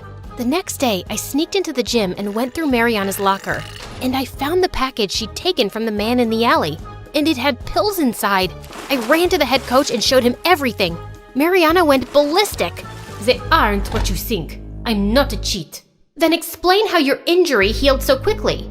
You're lying, Mariana, and I have proof. Stop this, Serena. You don't know what you're talking about. No. For once, I'm the smart one, and you're being dumb. She played you with her big eyes and pretty face. She's just a cheating witch. Stop calling me that. And then she pushed me into the water. The head coach insisted on getting her tested, and she went bananas. She started ripping up pool noodles with her teeth and threw swimming flippers at the students like a mad person. 2 coaches had to drag her away, and she was suspended during the investigation. But I wasn't even happy about it. My teammates were mad at me for being a sneak. Fred wasn't talking to me, and Mariana, all the blood work came out clear. Turns out, the pills were special Russian vitamins. But she was so messed up with all the media attention and headlines, she completely failed at the regionals. I felt like a total jerk. It was time for me to apologize. Hey, I'm sorry about the whole mix-up. As if your plan worked. I lost the competition and my reputation. Now you can have your perfect life back. Perfect? My life is not perfect. My adoptive family is the bomb, but I've always felt a bit lost since I was a kid. Swimming makes me feel like I belong, and you took that away from me. Yes, I did. Because I'm better at it, and it's good for the team. But Fred was right. You're a selfish, spoiled brat who only thinks about herself. I was so mad, I slapped her hard across the cheek. We were rolling around on the floor fighting like cats when suddenly Fred came in between. What the heck is wrong with you two? She started it. She's always hated me. That's enough. I love you both, but this needs to stop. You love me? Are you okay? Do you have brain fever? Stop it, Serena. After all these years, I've taken a back seat while Mom and Dad obsessed over you. I thought you'd be okay with me being the center of attention for once. It was true. Mom and Dad always went out of their way to make me happy and keep me safe. They hardly ever talked about Fred. I was selfish and felt terrible for not realizing it before. And Mariana, you can't blame Serena for jumping to conclusions when she doesn't know the truth. What truth? Suddenly, Mariana looked so sad, it broke my heart. My family had to flee Russia. Some really bad men were after my father, and I had to fake an injury so they would give us quick visas to come to America for my medical treatment. Now, I can never go back, and I can never swim for another country if I want to keep my family safe. That's why I wanted to be part of the swim team so badly. But that doesn't explain why you're so mean and horrible. It's all I knew. In Russia, you don't become a champion by being nice and sweet. You have to be really tough and fight for your place. It will be a hard habit to break, but I see you all as competition, especially you. You're good. She said it reluctantly, but she said it, and I was on cloud 9. Aw, that's all I ever wanted to hear from you. Get away from me, or I'll take the words back. You can't take it back now. You think I'm good, and we'll be on the same team together. It's gonna be epic. Is your sister crazy? What is wrong with her? Why is she so huggy? She's just really happy, and so am I. When I was little, I was convinced my dad was the president of the country, maybe even the world. He was just that busy, always in a meeting or on a plane or about to hop onto an urgent call. Whenever he'd be rushing off with a head pat and Mom saw my sad face, she'd just say, "Don't cry, Abby. How about we send Daddy off with a smile instead of tears? That way, he knows we're proud of him." Turns out, he was just the president of his own company. And whatever his reasons, eventually I just got used to him hardly being around. Not even when I was 14 and Mom got really sick. Not even when she slipped into a coma and the house fell too quiet. And when Dad announced a few months later that his girlfriend Kimberly, who looked closer to my age than his, was moving in, I didn't cry or make a fuss. When he wasn't working, he was out, somewhere with her. And I was alone at home, which was nothing new. But soon after I turned 17, my whole world flipped upside down when I found out, on the news by the way, that Dad got arrested for embezzling millions of dollars. I had no idea where he was being held. Kimberly vanished faster than her credit card limit at a Louis Vuitton sale, and none of my friends came to visit.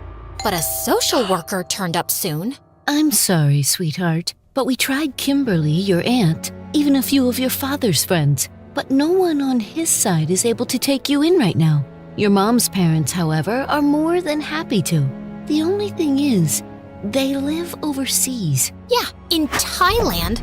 I'm not moving to the other side of the planet. I understand it's a lot of changes, but you don't have any other relatives. Either way, it'll take a few months for the paperwork. So, for now, you'll be placed in foster care. And just like that, in one night, I went from a private jet designer clothes kind of girl to a foster kid whose whole life fit into a couple of cardboard boxes. After hours of driving, we finally reached some middle-of-nowhere town at 3 a.m. We turned down a creepy forest path and stopped at a tiny house with the lights on. A suspiciously cheerful woman stood outside, and behind her, a boy squinted at me like I was gonna steal his snacks. "Hello, Abigail. I'm Jadis, and this is Ezra. He's been in foster care for a while. Can we call you Abby?" Only my friends call me Abby. "Got it. Well, let me show you to your bedroom. You must be exhausted." More like completely dead inside. I curled up in bed, but I just couldn't fall asleep. I don't know if it was the cramped room or the fact that I found a bunch of cheap crystals shoved under the old mattress. But once I tossed them out, I finally managed to doze off.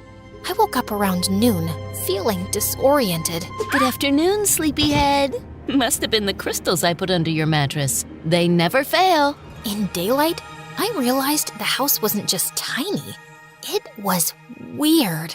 The kitchen was a jungle of odd plants. The dining table was buried under books in unrecognizable languages. And 4 cats were staring at me like they knew something I didn't. One of them I'm not even sure was a cat. When I got back to my room, I found Jadis folding my clothes on the floor. My designer clothes! I've enrolled you in the public school here. Are these the only outfits you have? Yeah? Something wrong with them? She shook her head, but the next morning, I understood why she'd asked. Everyone at school looked like they had rolled straight out of bed. Like, do these people not have TikTok? No way they're that poor. They've definitely got Wi-Fi. But the longer the day dragged on, the more it felt like I was the one completely out of touch. I tried to ignore the giggles and side eyes, but then I heard this gem. Dude, isn't she the daughter of that billionaire guy who stole, like, oceans of cash? I was so embarrassed that the second I got home, I marched straight into my room and slammed the door behind me. Everything okay? Your grandparents called today. They really want to talk to you, Abby. Don't call me that. She's just throwing a tantrum. First-timers always do. Let her cry it out. That smug little gremlin. I jumped off the bed and yanked the door open. Who do you think you're talking about? I'm not some stray off the street like you. Abigail, that's enough. We don't yell in this house. You owe Ezra. At least I know what I am. You're just a rich, clueless girl who thinks she's better than the rest of us. But let's face it, you're here because your dad didn't care enough about you and no one else wanted to clean up the mess he left behind. You little... I lunged at him and we went full WWE until Jadis jumped in. Don't ever talk about my dad again. He's a good person. You'll see. You'll all see. I slammed the door hard, but an hour later, there was a soft knock, and Jadis walked in with a plate of cookies. Fresh from the oven. Do you think we can talk? What? You think if you send some cookies and warm smiles my way, I'll spill my life story to you and we'll become best friends? Oh no, sweet pea, I'm here to help you. That's what everyone says. The cops, the social worker, and now you. But so far, everyone's failing miserably. Let me rephrase that. I can help your father if you believe he deserves a second chance. Do you really think your dad is a good person? I knew Dad wasn't perfect, and all the evidence mounting up against him wasn't looking good. But yeah, I didn't really believe he was a criminal. Of course I do. She pulled out a golden pocket watch. You get 3 chances, that's all. You can go back as far as you want. Days, months, years. Just not before you were born. So choose wisely. And then she just walked out. I stared at the pocket watch she'd left on the bed. And suddenly, all I felt was rage. This was her idea of helping me? I grabbed it and chucked it against the wall. It bounced off and fell to the floor with a clink. But then, it started glowing from inside. A soft, golden pulse flickered from the seams. I picked it up cautiously, and the lid snapped open on its own. Inside wasn't a regular clock face. Instead, there was a flickering digital display in the center. Beneath that, a small metal dial rotated smoothly, like it was waiting for me to decide. Wait, so what Jadis had said about going back in time? There was no way this was real, right? But then I thought about everything I'd lost. My dad, my house, my friends, my whole life. Maybe, ridiculous as it seemed, it was worth a try. I turned the dial back to a week earlier, took a deep breath, and pressed the glowing button. And suddenly, I felt like I was being yanked down. The room twisted into a blur of light and color, and when everything came to a halt, I realized I was back in my room. My real room, with my lavender walls, my plush rug, and my wall of designer shoes. I just sat there in shock until I heard voices downstairs. Wait, did someone buy this house already? But then, the voices started to sound familiar. No way! Dad? In the kitchen, I found Dad and Kimberly mid-makeout session. I ran straight to Dad, pushed Kimberly aside, and hugged him tight. Abigail, what are you doing here? Weren't you at school? I'm not going back to that new school. It was awful. Just let me stay. I won't tell anyone you escaped prison and came here. Escaped prison? And what new school? She looks upset about something. Give her your credit card, babe. Ugh, Kimberly.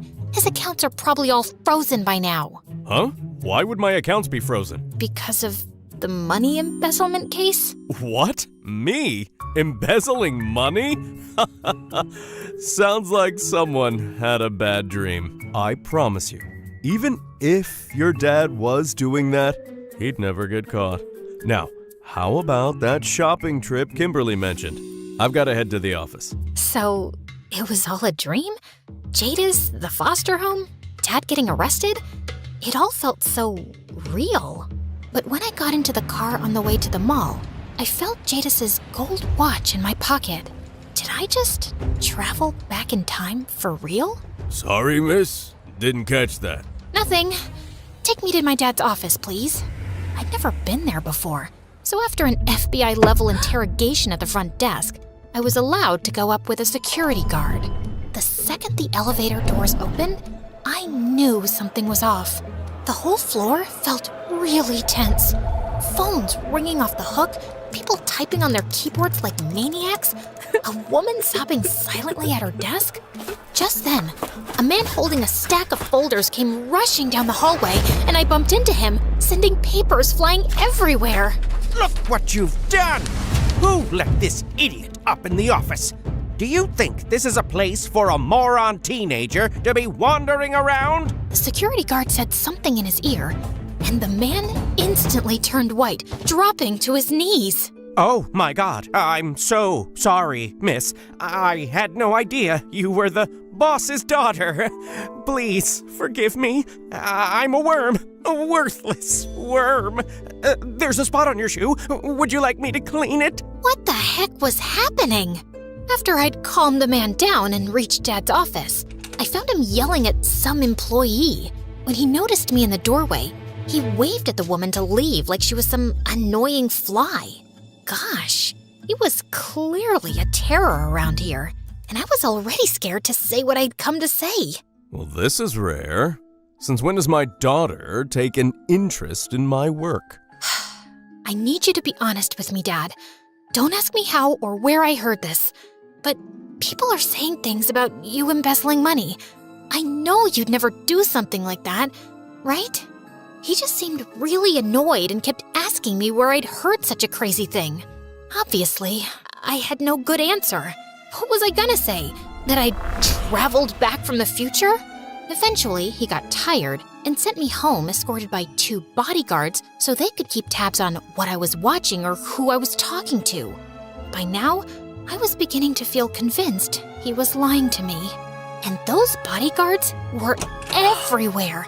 They even ate with me, watched reality TV with me, and stood guard in my bedroom while I slept. But the worst part was when they came with me to school. And obviously, questions followed. Did you try to run away? Fall in love with the gardener? Careful, Abby. Make your dad mad and he might cut off your credit card. I just felt angry and sad. I couldn't tell them the truth. And worse, they couldn't even sense on their own that I was going through something big. Dad, on the other hand, was avoiding me like I was carrying a subpoena. And then came the day of the arrest. I ran to him as he was heading out for brunch with Kimberly. Please, Dad, you have to listen to me. They're coming to arrest you today. Turn yourself in. If you do it voluntarily, the sentence will be lighter. Think about me. Think about my future. He actually paused, and his face went pale. But Kimberly just looped her arm through his and dragged him away. And that evening, I got the news. Apparently, I freaked Dad out so much, he panicked, stuffed a bunch of cash into a golf bag, and tried to flee the country. Tried being the key word. He didn't even make it past airport security. So, yeah, now his sentence was way, way worse. Great job, me. Time travel mission number 1? Totally nailed it. I just sat in the living room, staring at the wall. Then I felt that weird pull again, and the next thing I knew, I was back in that little room at Jadis's house. I stormed out looking for her, my heart pounding. Instead, I found Ezra in the kitchen, eating lunch and casually reading some bizarre book. Oh, hey, you're back. Your grandparents called again, by the way. Where is Jadis? I need to talk to her. She's out of town for a few days. What? But I messed everything up. I made things worse, and I don't know what to do now. She has to tell me how I can make it better the next time. If you ask me, you're just wasting your time. Good thing I'm not asking you then. She's a witch, isn't she? All the weird plants and those cats. Everyone thinks Salem's a cat at first. Honestly, even I don't know what he is. Who is everyone? Ezra told me Jadis had taken in foster kids for years. Most of them eventually moved on to new families or adult life, except for Ezra, who stayed and became her apprentice. Sorry for what I said earlier. I just get tired of seeing kids like you show up, acting all sure of yourselves, and then getting your hearts broken. Again and again. My heart didn't get broken. I just kinda blew it. But next time, I'll get it right. Maybe think about what matters most before you play time god again. What could possibly matter more than stopping my dad from getting arrested? Liking this video and subscribing to MSA. Kidding. Obviously not more important than saving your dad, but still important. Already did, genius. Keep up. Ugh. Boys are annoying. Clearly, he wasn't gonna help. I couldn't wait around for days for Jadis. The next morning, I borrowed clothes from Ezra and dressed like a total disaster. Public school chic. I figured I'd survive the day, try to work out what point in time I had to go back to, and reset my life by afternoon. But then, during lunch, a group of kids walked up to me. Hey, we just wanted to say sorry. Some people have been saying stuff about you that's not cool. Everyone's got family drama. We're gonna go get ice cream after school. You should come. It was the first time since everything fell apart that someone looked at me like a person instead of a headline. Thanks, really, but I can't today. I'll come another time. They nodded and walked off, although, if I got this second trip right, there wasn't gonna be another time. That night, I sat on my bed with my laptop, combing through every article about my dad's case. I found something in a financial report the police had released. The earliest suspicious transaction was flagged 3 years ago. It was some months after Mom had fallen into a coma, and right when Kimberly first slithered into our lives. So that's when I had to go back, a little before he ended up making some really poor choices. When I landed back in my room, the walls were bubblegum pink, and there were BTS posters taped on every wall. I turned to the mirror. Braces, uneven bangs, and a zit forming right between my eyebrows. Yep, that's me at 14, all right. Let's do this. Just then, a maid knocked on my door, saying my dad wanted to see me downstairs. And I found Dad standing in the living room, next to a woman who looked like she just walked off the set of a reality show called Gold Diggers of Beverly Hills. Ugh. Abby, sweetheart, this is Kimberly. She's a special friend. I know you miss your mom, but just know she's not here to replace her. Hi, Annabelle. It's so nice to finally meet you. And I'm definitely not looking to be your mom, so you have nothing to worry about. I'd apparently traveled right back to the day when I first met her. And just as I remembered, that evening we went to some overpriced restaurant together, which basically felt like me third-wheeling on their date. But the real show started when Kimberly invited me to the bathroom with her. She spotted a diamond ring on the edge of the sink, and she just slipped it on. Ooh, look at that. It fits me like a dream. Shouldn't you give it to the restaurant staff? Someone probably forgot it here and they might come back for it. Sweetheart, if we hand it over, you think the staff won't pocket it themselves? And come on, have you seen the people who come here? Whoever left this probably has a yacht full of rings like this. Rich people don't even notice when stuff goes missing. Trust me, I know. The first time around, I'd been shocked by her behavior, but I just stayed quiet. Not this time, though. Back at home, I messaged one of Dad's old assistants who freelanced as a private investigator. And 24 hours later, I had Kimberly's rap sheet, a stack of petty theft charges, and a dating history that looked like the Forbes billionaire list. She's been arrested for shoplifting 5 times. She's not just a thief, she's a bad one. Yes, I know all about that. She told me. She was young and impulsive, and she didn't grow up with money like you. But those days are behind her now. Right, because people just get over these things. I didn't have proof yet, but something told me Kimberly definitely planted criminal ideas in Dad's head. My plan this time had 2 parts. One was to stick to Dad like glue. If we got closer, he'd be more scared to get into a life of crime and potentially ruin my future, right? And the second part was Operation Break Up Dad and Kimberly. So I tagged along with them everywhere. Every date, launch party, and charity gala. But I also tried to make her life with us a living hell.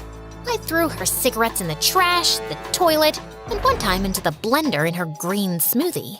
And when they got mad at me, I put on my best Bambi eyes. I'm just trying to protect her. What if she drops dead? Or worse, gets 4 headlines? She's already 2 bad selfies away from looking 60. Then came Dad's birthday. I tracked down his ex from college and invited her to his birthday party. I sat by her, talked to her, followed her around, and then, right within earshot of Kimberly, I called her Mom. Wow, did I just call someone I barely know Mom? That kinda slipped out. I mean, it's not like I'd ever say that to Kimberly. Some connections are just instant. But my friends at school just couldn't understand why I wanted Kimberly gone. She seems young and cool, and your dad's happy. So what if she spends his money? Don't you? Honestly, we're kind of overhearing you complain about how much you hate her. When I get back to my real life, I'm definitely not keeping in touch with these 2.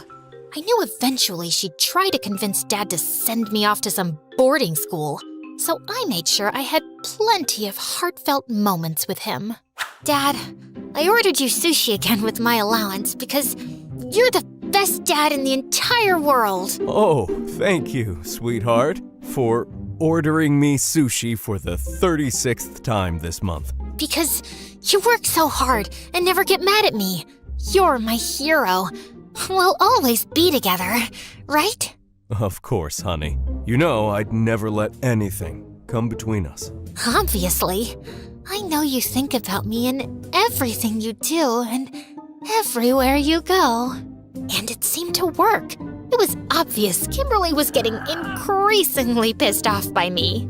Then one Sunday morning, when Dad and I were having breakfast on the terrace, Kimberly strolled out and unrolled her Pilates mat to find something written on it in glitter glue. Gold Digger Barbie. And she snapped. I've just had it! I can't live like this anymore! Like what? Like this. With her breathing down our necks every second and messing up my life. She replaced my collagen powder with powdered sugar. She made my shampoo smell like tuna. She's a little demon and I hate her. You have to choose now. It's me or her. If I have to choose, it'll obviously be Abigail. Kimberly screamed and stormed off. And when she left the house, he didn't go after her. He picked me. He also became the world's most charitable man, founding his own nonprofits for children. The sick, the elderly, the poor, and even animals. All I had to do now was make sure no future gold digger dragged him back into crime. But then, I got home from school one day, and guess who was waiting for me in the living room? That annoying social worker! Again! Turns out, all those charities he started, yeah, some of the money did go to the people who needed it, but most of it went straight into his own pocket. So it wasn't Kimberly who was the bad influence after all? I didn't get much time to think about it though, because the next thing I knew, I was yanked straight back to Jadis's couch. Ezra was leaning on the hall doorway, staring at me. Let me guess. Didn't work? I hated that idiot so much. Of course, I wasn't about to give up. Jadis was back, and I really needed her advice on how to get it right the third time. Later, sweetie. Ezra's mom is coming to visit soon, and we just don't have time for time travel right now, okay? Ezra's mom was dressed in knockoff everything, drenched in drugstore perfume, and a full 70% of her hair was definitely extensions. From what I gathered, she'd been in and out of jail for a lot of petty thefts. I get it. You want to stay with Jadis, but if you ever want to come back to me, I can give you a good home. I know I've said that before, but this time it's different. I've really changed. Ezra didn't look too convinced, and she left about an hour later. You didn't have to be so cold to your mom. She came all the way out to this stupid place to see you. I get that she's done bad things, but she doesn't seem like a bad person. You could have at least given her a chance. Look who's talking! The girl who ignores her grandparents. She always says, this time she's changed, Abigail, and I've given her way more than 3 chances. Learn the pattern. People like her and your dad, they don't change. They just get sneakier. The next day, I meant to plan my final time travel mission, but after how badly the last one flopped, I needed a distraction. So when my new friends invited me out for ice cream again, I actually said yes. On the way back, we passed the old playground in town, and one of the girls suggested we clean off the graffiti from the swings and benches. So we did. When I got home late, Jadis didn't scold me. She just smiled and said she was glad to see me having fun. That night, though, I couldn't sleep. I'd spent the whole day making friends instead of trying to save my dad. Warning him about the arrest hadn't worked. Removing Kimberly or getting closer didn't stop him. So what was I supposed to do? And then a thought hit me so hard, I sat up straight in bed. Mom! I'd been so focused on fixing Dad's life and mine. Why hadn't I used the watch to go back to her? I'd give anything to have more time with her. Maybe I could even talk to her about all this. If there was some way to make Dad stop, she'd know. The next morning, I ran straight to Jadis. I want to use my last jump now. I want to go back to when I was 13, a year before Mom got sick. She studied me for a second. Just remember, Abby, some things aren't meant to be changed. So focus on what's worth holding on to. I will. I twisted the dial. The world spun. And when it stopped, I was back in my old bedroom. Yeah, definitely 13 with my weird haircut. I ran out of the room, barely able to breathe. I was gonna see Mom again. As I looked for her around the house, I heard some quiet voices from the garden, and I crept closer. James, I really don't like this. It's nothing serious, just moving money around. A little here, a little offshore. This is exactly the kind of thing that gets people arrested. You swore you were done with this back before we even got married. I froze. But you never really stopped, did you? This is different. I'm doing it for us. For Abigail. You're not doing it for us. You're doing it for you. Just like you did when you cheated with that woman. What was her name? Kimberly? Amberly? Why would you bring that up now? It was ages ago. You lied then, and you're lying now. I didn't need to hear more. He'd been doing shady things since forever. And Mom knew. She'd tried to stop him. But Ezra was right. Dad was always like this, and he always would be. Why had I spent 2 time jumps on someone who totally didn't deserve it? Now, all I had to do was hold on to the one person who truly mattered. So I blinked back the tears, ran outside, and flung my arms around Mom. Abigail, are you okay? There's my girl. No, I just want to be with Mom. After that, I didn't let Dad get anywhere near me. Not that he tried much. He was barely ever home. I knew there was nothing I could do to stop what was coming a year later. Mom's disease was a genetic condition, and no early checkups a good person. She blinked at that, caught off guard. He's not perfect, not even close. but he's still your dad. And I hope someday you'll be able to forgive him, even if he's not always been there the way he should have.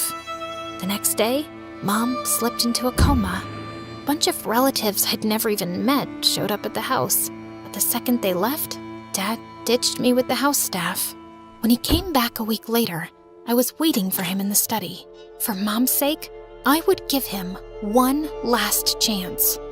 Dad, I know you've been moving money around in shady ways for years. You've gotten away with it so far, but I promise it's gonna catch up with you, and you'll regret it more than anything. Also, I know you've been cheating on Mom with Kimberly for a long time. Don't bother denying it. Just know that when everything in your life falls apart, she'll drop you like a hot potato. She doesn't love you, and she never will. Dad stared at me in shock, and then he looked furious. What is all this nonsense? Did your mother tell you to say all this to me? No, I saw it in the future. I've been there because of this. I know it sounds crazy, but... What the heck is this? What games are you playing? You think this is funny? And then he lunged forward and grabbed the watch from me. Don't! But Dad had already slammed it on the floor and then stomped on it. And I heard a sickening crunch. He stormed off furiously as I knelt by the watch in panic. No. If this was broken, I'd be stuck here for 3 more years with him. But just then, there was a flicker, and the shattered interface lit up. Please work. I pressed the glowing button, and just like that, the world blurred, and I was back in Jadis's kitchen. Jadis smiled at me, while Ezra didn't even look up from his book. But I ran to him and gave him a hug. You're not that dumb, huh? The next day, I finally answered my grandparents' calls and told them I was ready to come stay with them in Thailand. At school, I told my friends I'd be leaving in a few months when my papers were finalized. And by the time I was ready to go, we'd had sleepovers, movie nights, and more scoops of ice cream than I could count. Then, on my last day, as I was busy packing my suitcases, Jadis called out to me excitedly from the living room. Abby, quick! You've got a phone call! And when I picked up the phone, my heart nearly jumped out of my chest when a familiar voice came through the other end. Abby, sweetheart, it's Mom.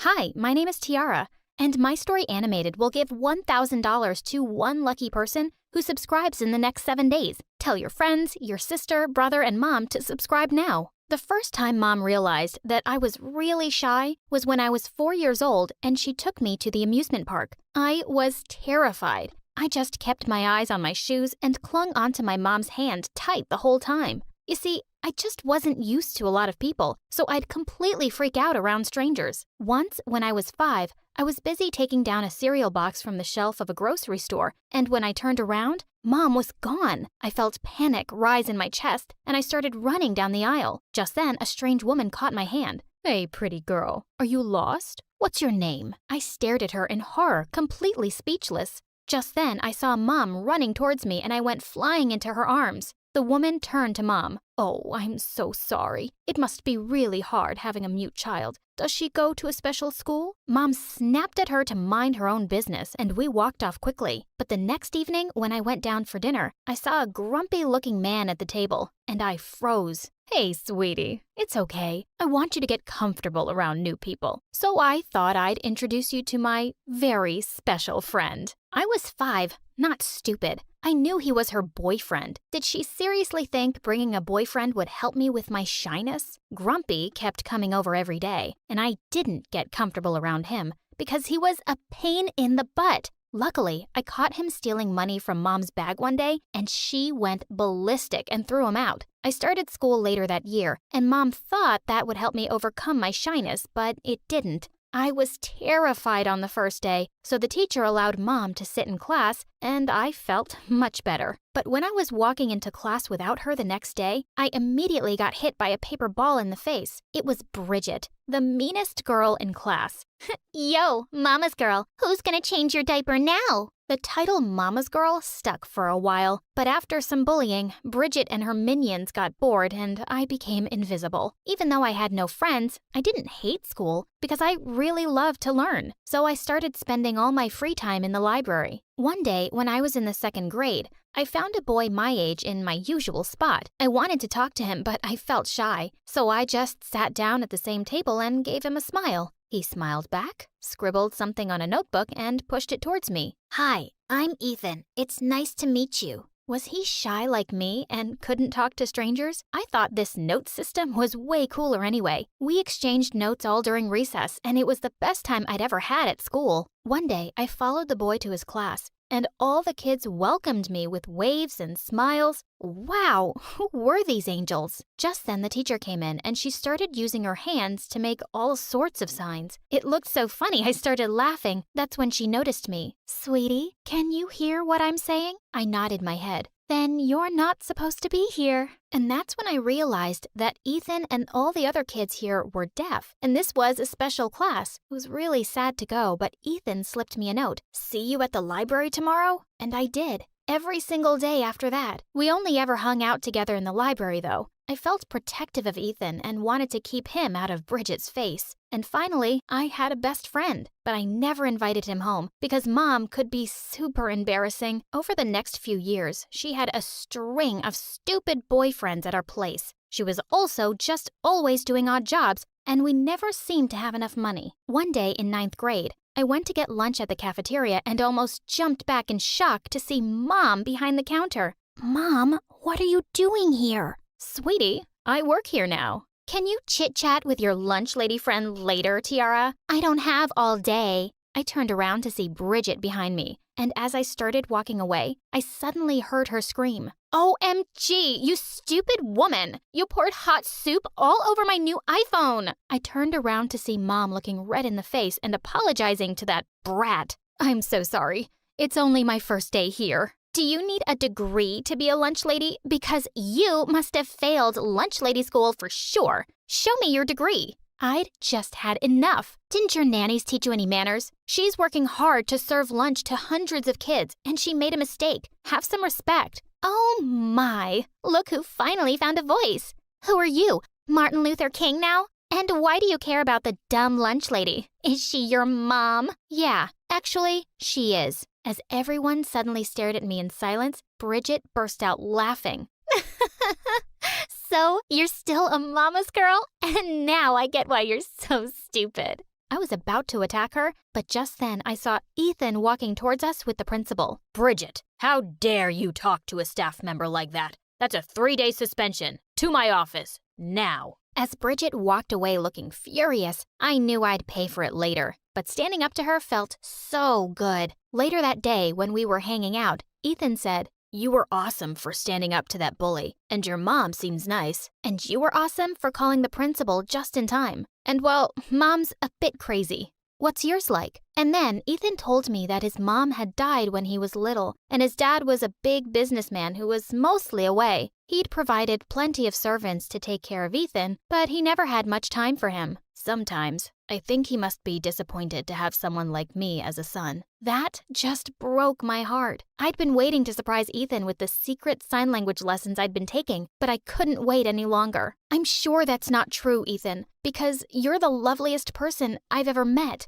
He stared at me in complete surprise, and suddenly his face broke into a huge smile. Then he pulled me close and kissed me. We started going out, and after a few months, I finally decided to introduce him to Mom. The dinner went well, but when Ethan took the dishes to the kitchen, Mom turned to me. What are you doing with that boy, Tiara? What do you mean, Mom? I mean, look at you. You're smart and beautiful. You could have any guy you want. Why would you choose someone who's deaf? Her words made my blood boil. Mom, would you like it if I was deaf and no one wanted to date me? But you're not deaf. He is. He's not good enough for my perfect girl. Stop saying such awful things, Mom. It's not like he can hear me, honey. Just then, to my horror, I turned to see Ethan standing in the doorway. He just looked at me once and left. I turned to Mom, furious. He can read lips, Mom. That was cruel, and I couldn't care less about Ethan's hearing. It doesn't make him less kind or caring or smart. He's perfect,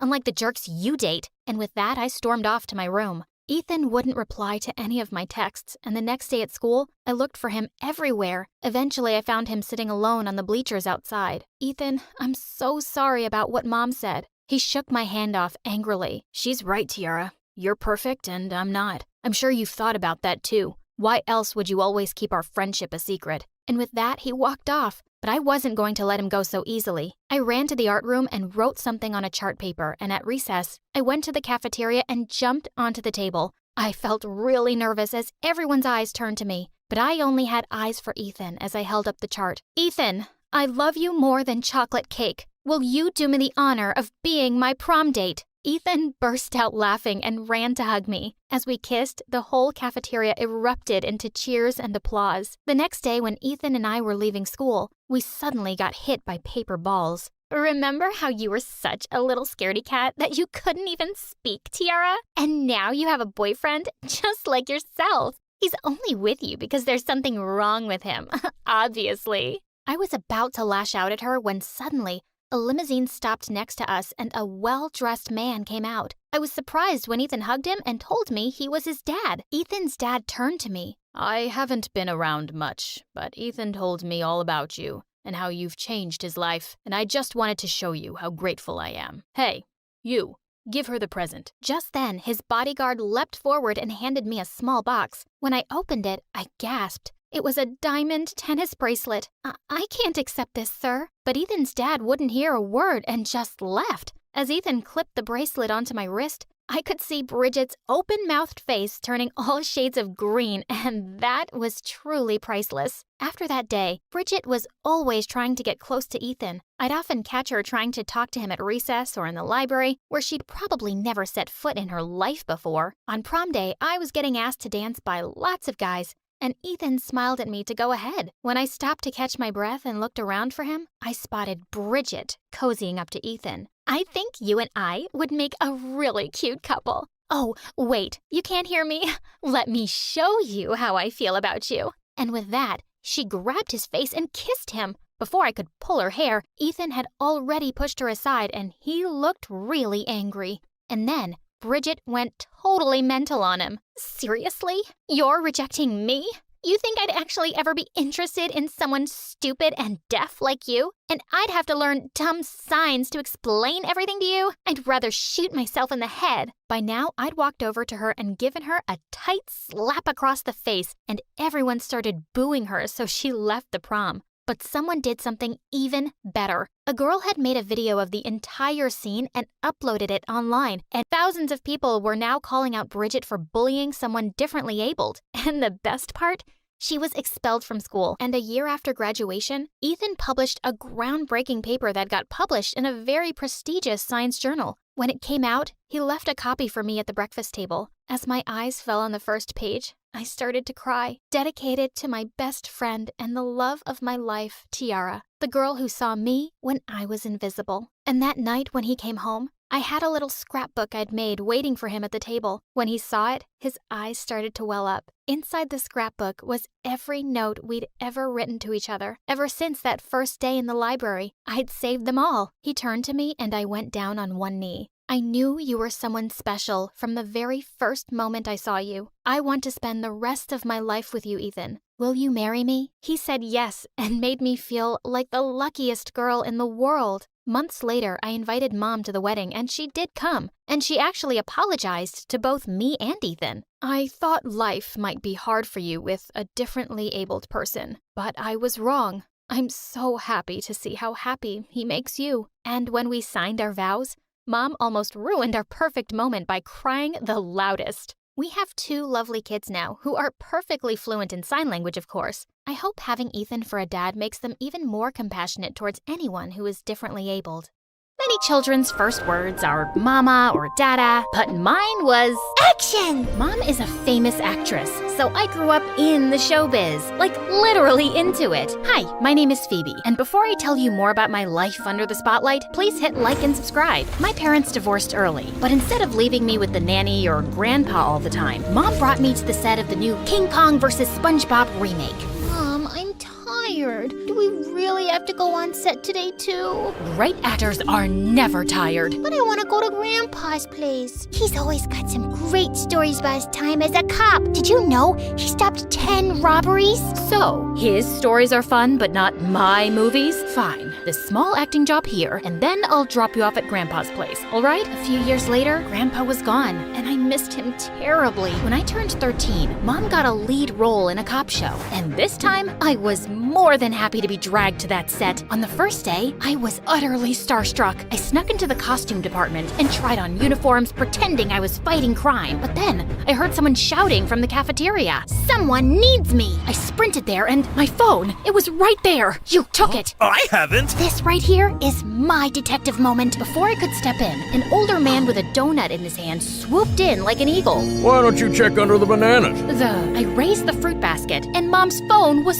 right there. Whoa, how did you know it? She's got banana residue on her fingers, combined with the slightly tilted angle of the basket. Also, I saw her drop it in there by accident. By the way, I'm Tom, the police consultant on the show. So, you're a real cop? That's amazing! Can I see handcuffs? When he did, I snatched them and tied them around his wrists. Aha! I knew you were an extra, pretending to be a cop like me. A real cop wouldn't have fallen for that. Which is why these are fake. Those, however, are not. Is this guy a cop or a magician? So cool. I want to be like him one day. Phoebe, the super cop. I started following Tom around, asking him a million questions. Can I see your car sirens? Do you have a dog cop? Is Terminator a good guy or a bad guy? Tom was more than happy to answer me. And he even shared his secret to success. Food. Never solve a crime on an empty stomach. So he ordered food to show me how to eat like a cop. The best Chinese in all of LA. Come to Mama. But as I was about to dig in, Mom pushed Tom away and what's this? Ugh,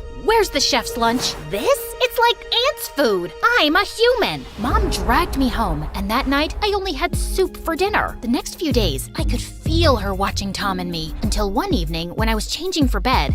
Eek! There! What? Where? Get it off me! But it wasn't a spider or a mouse, because Mom grabbed my belly and pinched it. Fat! At your age? Gosh, Mom, I thought it was something serious. It is serious. It's because of that cop. I've seen him stuffing you up. Do you know how hard I have to work to keep this body in shape? It's literally your job. But I want to be a cop when I grow up, like Tom. What? I just blurted it out, but it was a fact. Mom blamed Tom for my fat attack, so she made a big stink with the director, who fired him the next day. Please, Mom, Tom has done nothing wrong. He takes care of me and makes me laugh. Please don't make him go away. Little Nugget, it's fine. She's your mom. She's looking out for you, in her own way. Ugh, why does everyone always do what Mom wants? Tom left, and I decided that the only way I could be free of her meddling was to run away. So I got into a cab, but I realized I didn't have any money to pay. Ugh, I forgot my card. Please get out. Phoebe, come on. Think. But this is an emergency. My poor parrot caught parrotitis, and only my loving touch can save him. And if I don't get there in time, he might start squawking, and it could lead to an epidemic of man flu, you know, where guys are pooping like birds. Ew, no time to waste. Let's go. But when I stepped out of the cab near Grandpa's house, Mom was waiting for me. You didn't really think that would work, did you? I'll run away again until you won't catch me. Mom looked at me all seriously, and even her curls seemed to deflate. She wasn't the superstar, just my mom. I'm sorry about Tom. I'll ask the director to hire him back. And what about acting? It's your dream, not mine. Fine, no more acting for you. But promise never to run away from me again. You really scared me. Wow. I was wrong about her. She really cares. To show me she was serious, Mom organized a lunch at this 10 Michelin star restaurant the next day. But as we were on our way, the car banged, stopped, and started smoking. I played a mechanic once, and I'll have it fixed in no time. That's not even where the engine is. Since Mom was useless, I called Tom, but when he arrived, he wasn't alone. This god just stepped out of the car and... This is Robbie, my son. He's only 15, but there isn't a car he can't fix. How can this make that? Robbie was way hotter than any actor I'd ever met, and I'd had a mani-pedi with Timothy Chalamet. Hi, I'm Phoebe, and... You're beautiful. Am I? OMG, he's walking to me. What do I do? But Robbie just passed by me and went straight for Mom's car. What happened to you, beautiful? Yeah, he's a teeny tiny bit obsessed with cars. Okay, Phoebe, don't get a crush on the hot guy who ignores you. Don't get a crush. Then he used his shirt to rinse dry his face and... Oh, right, too late. I forgot everything and spent the next couple of years finding any excuse to hang out with Robbie. But he stayed completely oblivious. Even when I gave him chocolates on St. Valentine, he thought they were for his mom's birthday. Oh, you saved me. I'd completely forgotten about it. After I enrolled in the same high school as him, we became friends. So I decided to confess at my 16th birthday party. Robbie, I like you. I like you too. So, will you be my boyfriend? Worst timing ever! Wait, Mom's agent? He never calls unless... I'm sorry, but there's been an accident during rehearsals. Oh no! As Robbie was driving me to the hospital, I didn't care that we were together alone. I was just worried about Mom because she insisted on doing her own stunts. But I was relieved to see only her leg and arm were in a cast. Everything else seemed fine. Mom, you're okay. Okay? I can't act anymore. Can't they cast someone else? The show hasn't even started. For the first time ever, Mom looked a bit unsure. They can't. The producer convinced me to put a lot of money into this show. If the investors realize I'm not on set, the show will be canceled, and how much? We'll lose everything. I'm sorry, Phoebe. It's okay, Mom. I don't care about the money. I'm just happy you're fine. I thought the scary part was over, but the next morning, Robbie told me he was going to Europe for his auto project. As if that wasn't enough, Mom's hospital bed was empty. We're higher. No, not like that. I looked out the window, and Mom had convinced all the nurses to be her extras. She tried to do a high kick and just fell down. But even if she was clearly in pain, she got up and tried again. She'll never give up. I have to help her. That's enough, Mom. I'll do it. What? We already look alike, and with a bit of makeup, I can age myself. I'll pretend to be you. The production will continue. Doing my stunts is not easy. You taught me when I was little. It will all come back to me, I'm sure. And so, Operation Double began. Mom had me learn all the names of her friends, copy her, move her voice, even brush my teeth with the same toothpaste. Come on, who's gonna smell my breath? The art is in the details, but it wasn't enough. For the first couple of shooting days, everything went fine until... The next scene is the roof jump. We're so lucky to have you. You've done this a million times. Sure, but as I looked down the roof, everything went woozy, and I slipped. Help! Get me down! Are you sure you're okay? You don't look like, yourself. Oh no, I just had a bad day. I'll do better next time. But I could see the suspicion in his eyes. This is too much. Let's call it off. And no, I said I'll help you, and I will. That night, I went online and found Mrs. Krugel, Coach to the Stars. Will it be horrible? Yes. But it will be worth it. She seems like a lot, but I don't really have any other choice if I want to help Mom. So I sent Coach a text, and the next morning, I was woken up by Coach playing a full set of drums in my room. How the devil did you get in here? Do you want to give me a heart attack? No time for it. You've got laps to run. And push-ups and high kicks, and, of course, jumping from a 6-story building onto a net. I want a parachute!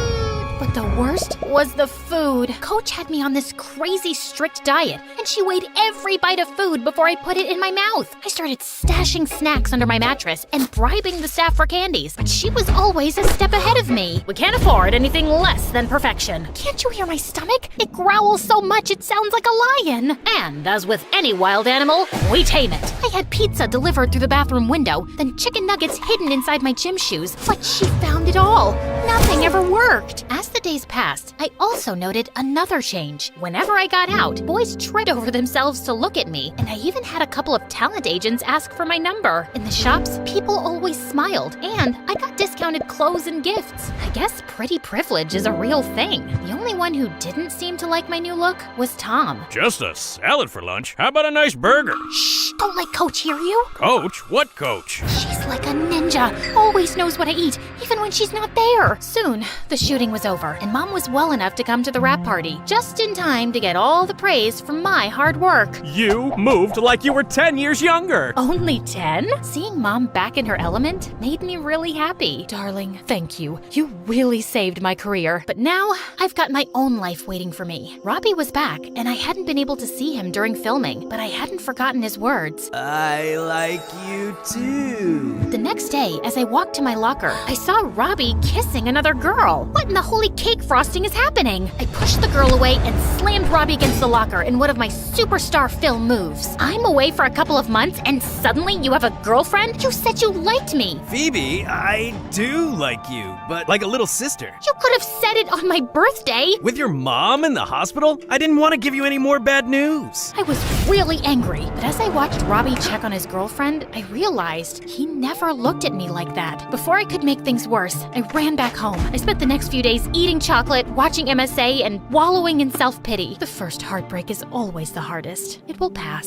You don't know that! Pass me the cookies! But even after Robbie texted me to apologize, I couldn't get out of my funk. I'm not angry at him. I'm angry at myself for wasting all that time chasing after him. And just as I was about to turn into a slime monster, Tom came to my rescue. Come on, get up. I got a surprise for you. Robbie has a secret twin? No, and there's more to life than boys. Even my own. Here. He handed me a flyer. Police Academy early admission? It's in 3 weeks. Didn't you want to become a cop? In focusing on other people, I had forgotten my dream. But it's not too late. I can still become the best cop ever. But after eating my feelings, I was completely out of shape. I would never pass the selection unless... Rise and shine, you useless slob! Great. Can't you go a little easier this time? Easy is for losers! I guess. I mean, I'm the one who called her, right? This time, Coach was even more stern than before. Everything was counted. How many steps, how many calories, how many push-ups. My beloved cake, I miss you so much, but we'll be reunited soon. Sometimes she was so intense, I couldn't do it anymore, and I tried hiding. Phoebe, what are you doing under the couch? I don't think she can see me here. Really?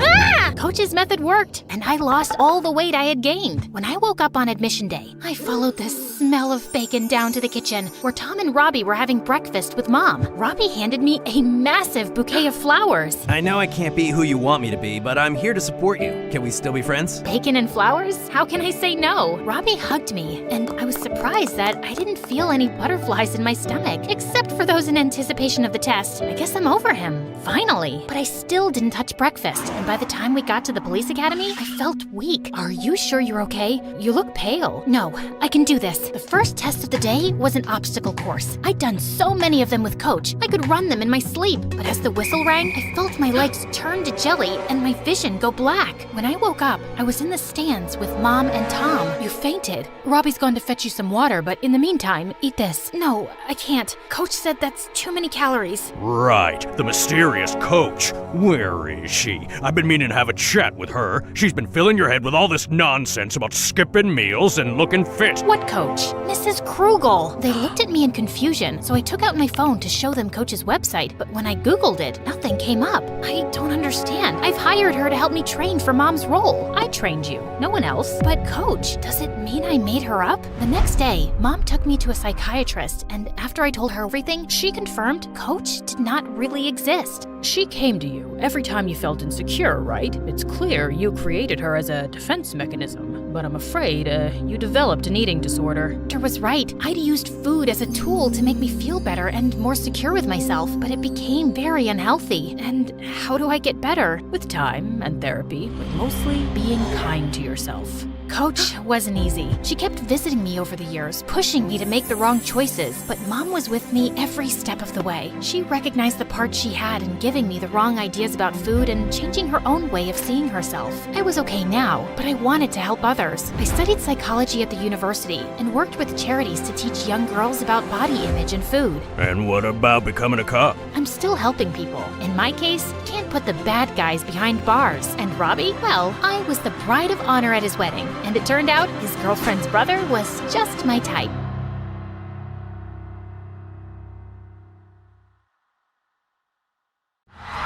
The crowd erupted as I struck the final chord, and I looked up as the fireworks lit up the sky. They danced across the night, vibrant and full of promise, yet they also carried with them the shadows of a nightmare I couldn't escape. As we finished our song, Zane, the main vocalist, immediately approached me backstage. You are absolutely on fire tonight, Raven! Why don't you join us? For real. The band needs you, you know. And so do I. Tempting. But if I do, my grandma will kill me. I'm only filling in because your guitarist got sick. Zane was a popular senior at school, and he'd been flirting with me for the past few months, but I just wasn't in the mood to date anyone yet. I'll keep asking then. Maybe I'll survive your grandma's wrath. I laughed, but the thought of Grandma's face if she found out I was in a rock band? Yikes. Grandma was a billionaire socialite who adopted me and raised me alone after I got separated from my parents when I was just a kid due to an accident. She was overprotective, but always busy. She gave me everything I needed, but I still felt empty whenever I thought about my parents, and how fireworks were my last memory of them.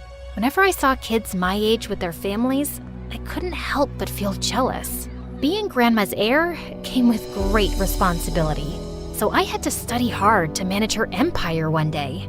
My routine usually involved going to the school library after classes, but everything changed when the resident librarian decided to take her vacation. Miss Mavi was just her temporary replacement, yet she made my dull life 1,000 times more interesting for the past few weeks. Instead of studying, I always ended up observing her. She wore a beanie indoors 24/7, and I was dying of curiosity about what she was hiding under there. Snakes, a bird's nest, a really bad haircut, or, plot twist, what if she was actually bald? Aside from being a little clumsy, she was also silent most of the time, almost like a shadow. Anytime I asked for help finding a book, she'd guide me to it without saying a single word.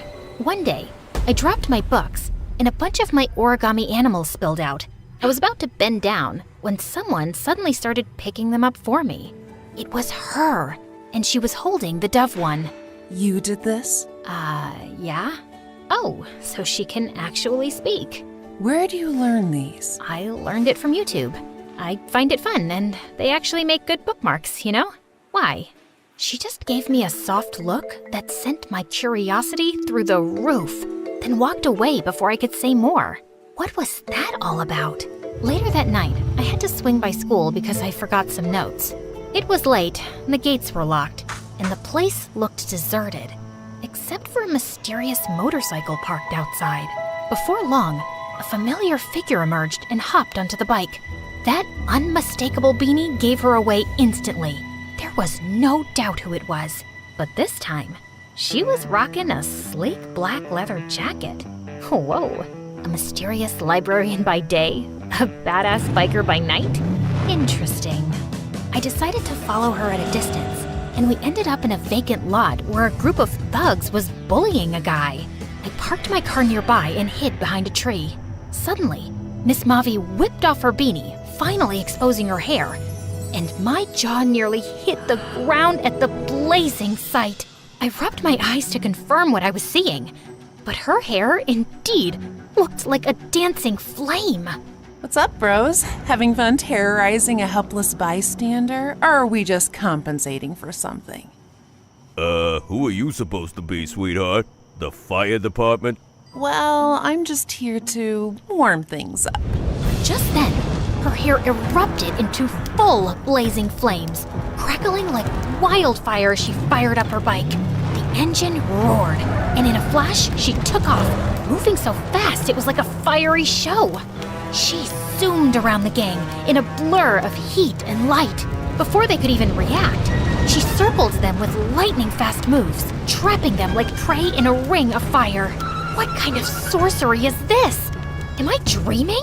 The thugs charged at her, but she flipped off the bike, flames dancing around her hair. One wave of her hand, and they scrambled back and fled like scared rabbits. I ran back to my car as she reassured the victim, and soon I just found myself tailing her through the city. For the next few hours, I watched her in action, saving people and solving crimes like an actual superhero. I barely slept that night, replaying the flaming hair in my mind. First thing the next morning, I went straight to the library to get the truth out of her. I saw you last night. The motorcycle, the fire in your hair, those powers. You saved those people. Sounds like you had quite a dream. You sure you didn't doze off while studying? I'm not crazy. I know what I saw.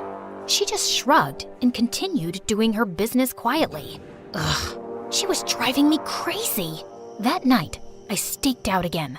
And sure enough, there she was, riding that flaming motorcycle, hair blazing, acting like a neighborhood guardian again.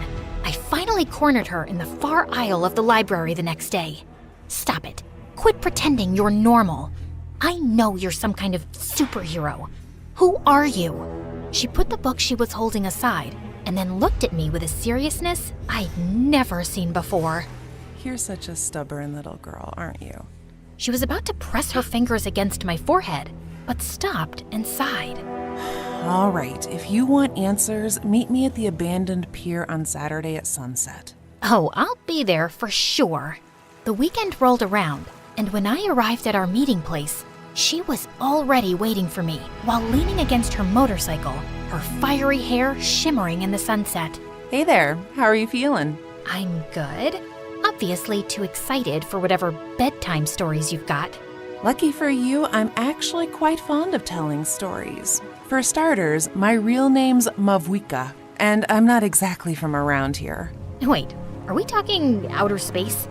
You're an alien? I'm a Pyro Archon, and the world I'm from is Tevat, specifically Natlan. And I'm here to fulfill my duty as a leader and protect my people, wherever they are. I was probably just stuck in a long, vivid dream, because there was no way this could be real. But honestly, I didn't care. I was loving every second of this. So, what are you doing posing as a librarian at our school? Hey, the best place to stay on the down low is behind a desk full of books. Nobody suspects the quiet and clumsy librarian, right? Easier to keep an eye on things, sniff out danger, and mask the fireworks up here. I was surprised at how talkative she actually was. So, your hair, it's on fire but not burning anything. How does that work? Don't worry, these are friendly flames. They won't burn you or incinerate anything. Although I think my enemies will find that it's a bad idea to play with fire. Anyway, weather like this is perfect for enjoying the outdoors. Let's go for a spin. Here, hop on. I hesitated at first, but deep inside, I had always yearned for some adventures. So I did, and we tore through the city at speeds that made my stomach flip. You're overspeeding! Don't worry, we'll be fine. Before I knew it, the cops were tailing us. Sirens blared, but Mavwika expertly weaved through traffic, leaving them behind. See you later, officers. With a flick of her wrist, the bike darted through narrow alleyways, dodging traffic and even slipping past a semi-truck like it was nothing. Then, the wheels started glowing fiery orange. Before I knew it, we shot off the ground, soaring above the city. My jaw dropped as rooftops shrank beneath us. Holy mother of smokes! Are we flying? Gliding. But flying sounds better, doesn't it?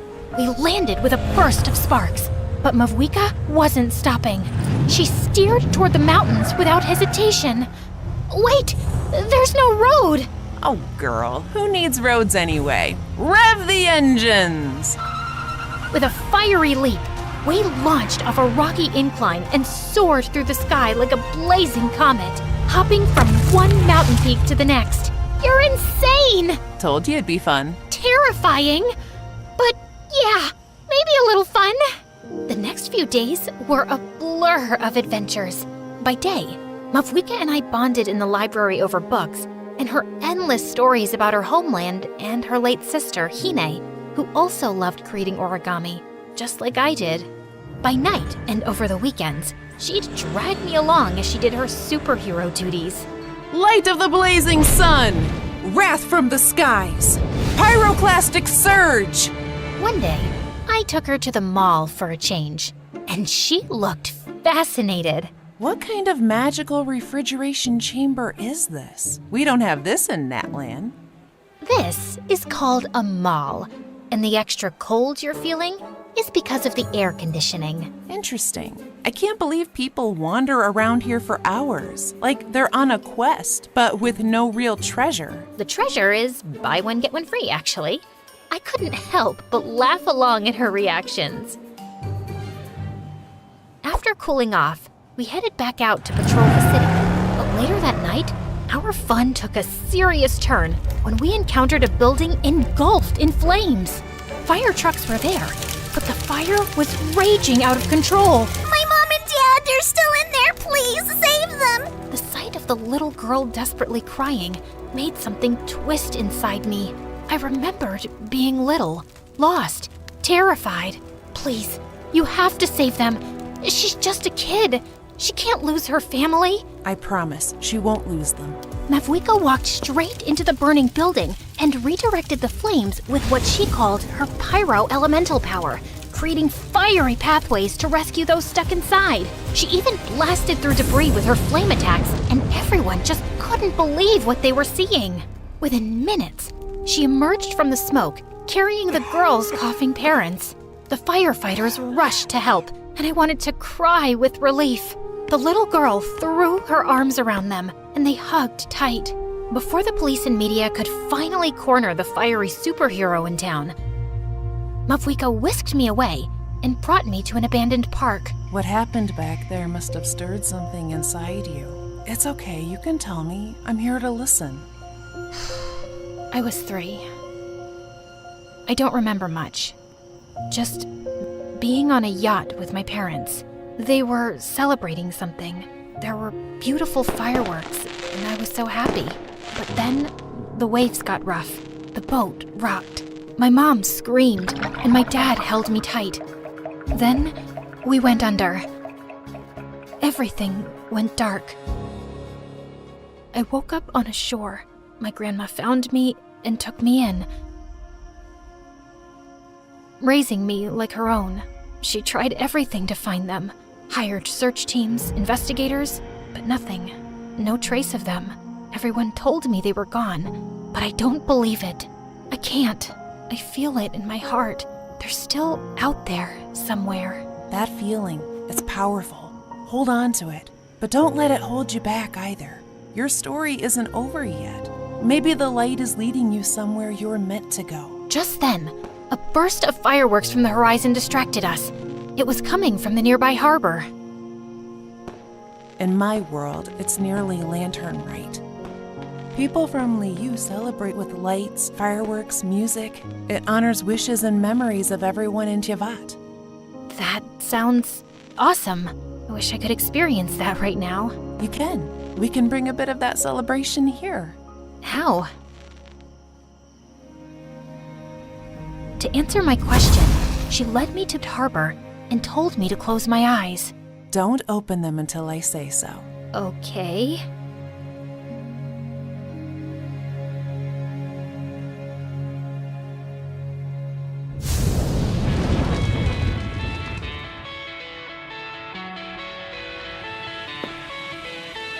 Just then, everything just sounded so loud and busy.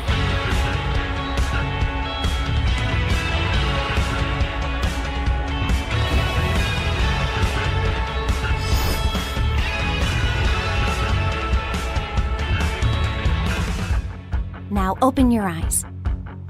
I turned to see some strangers who looked like video game characters, just like her. You made all of this happen? Everything just seemed possible with Mavwika. Soon enough, people from the city, curious about our impromptu festival, drifted in to join us. The next moment, the electrifying sound of rock music filled the air. Let your flame burn brighter. Can't you see it's now or never? This is our moment, now is our time. So follow me to the finish line. There was she extended her hand toward me, her fiery hair glowing like an invitation I couldn't resist. Before I knew it, I was on stage, shredding my electric guitar like a true rock star, completely swept up in the moment. And then, out of the corner of my eye, I spotted Grandma in the crowd. My heart stopped for a second. I was sure I was in trouble, but when she smiled with pride, my chest swelled with joy.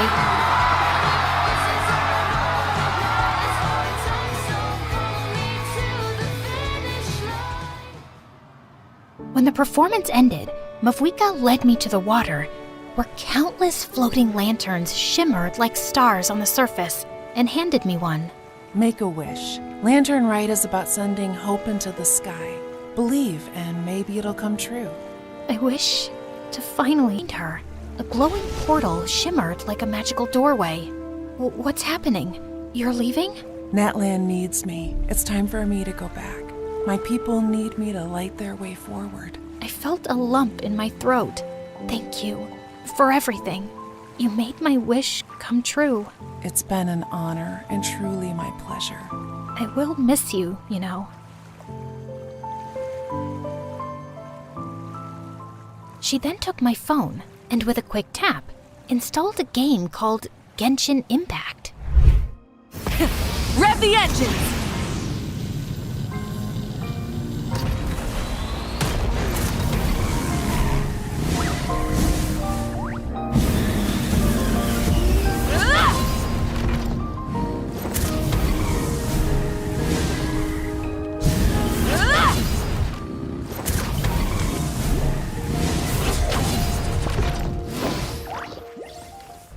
Play this whenever you miss me. My spirit is there. My flame, my hope, and maybe someday you'll come to Tevat yourself, and we'll stay in my place, the beautiful Natlan. Her words made me teary-eyed all over again, so I hugged her tight. Remember, the sunset always comes after the darkest hour. Keep the flame alive. Never lose hope. Wait, just a little souvenir from me. You know, you might need another bookmark. Oh, trust me, I will. Thank you, Raven. I'll see you again next time. As she finally disappeared into the portal, fireworks sparked across the sky. And for the first time, those sparks felt like home, like my lost puzzle piece finally sliding into place.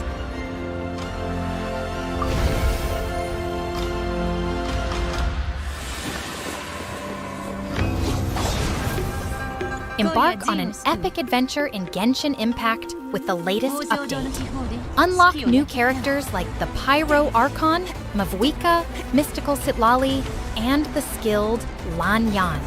Plus, if you log in during the Lantern Rite Festival, you can get 20 free pulls, a free 4-star character, and essential upgrade materials. Download now using the code in the description to power up your adventures. You won't want to miss this epic update.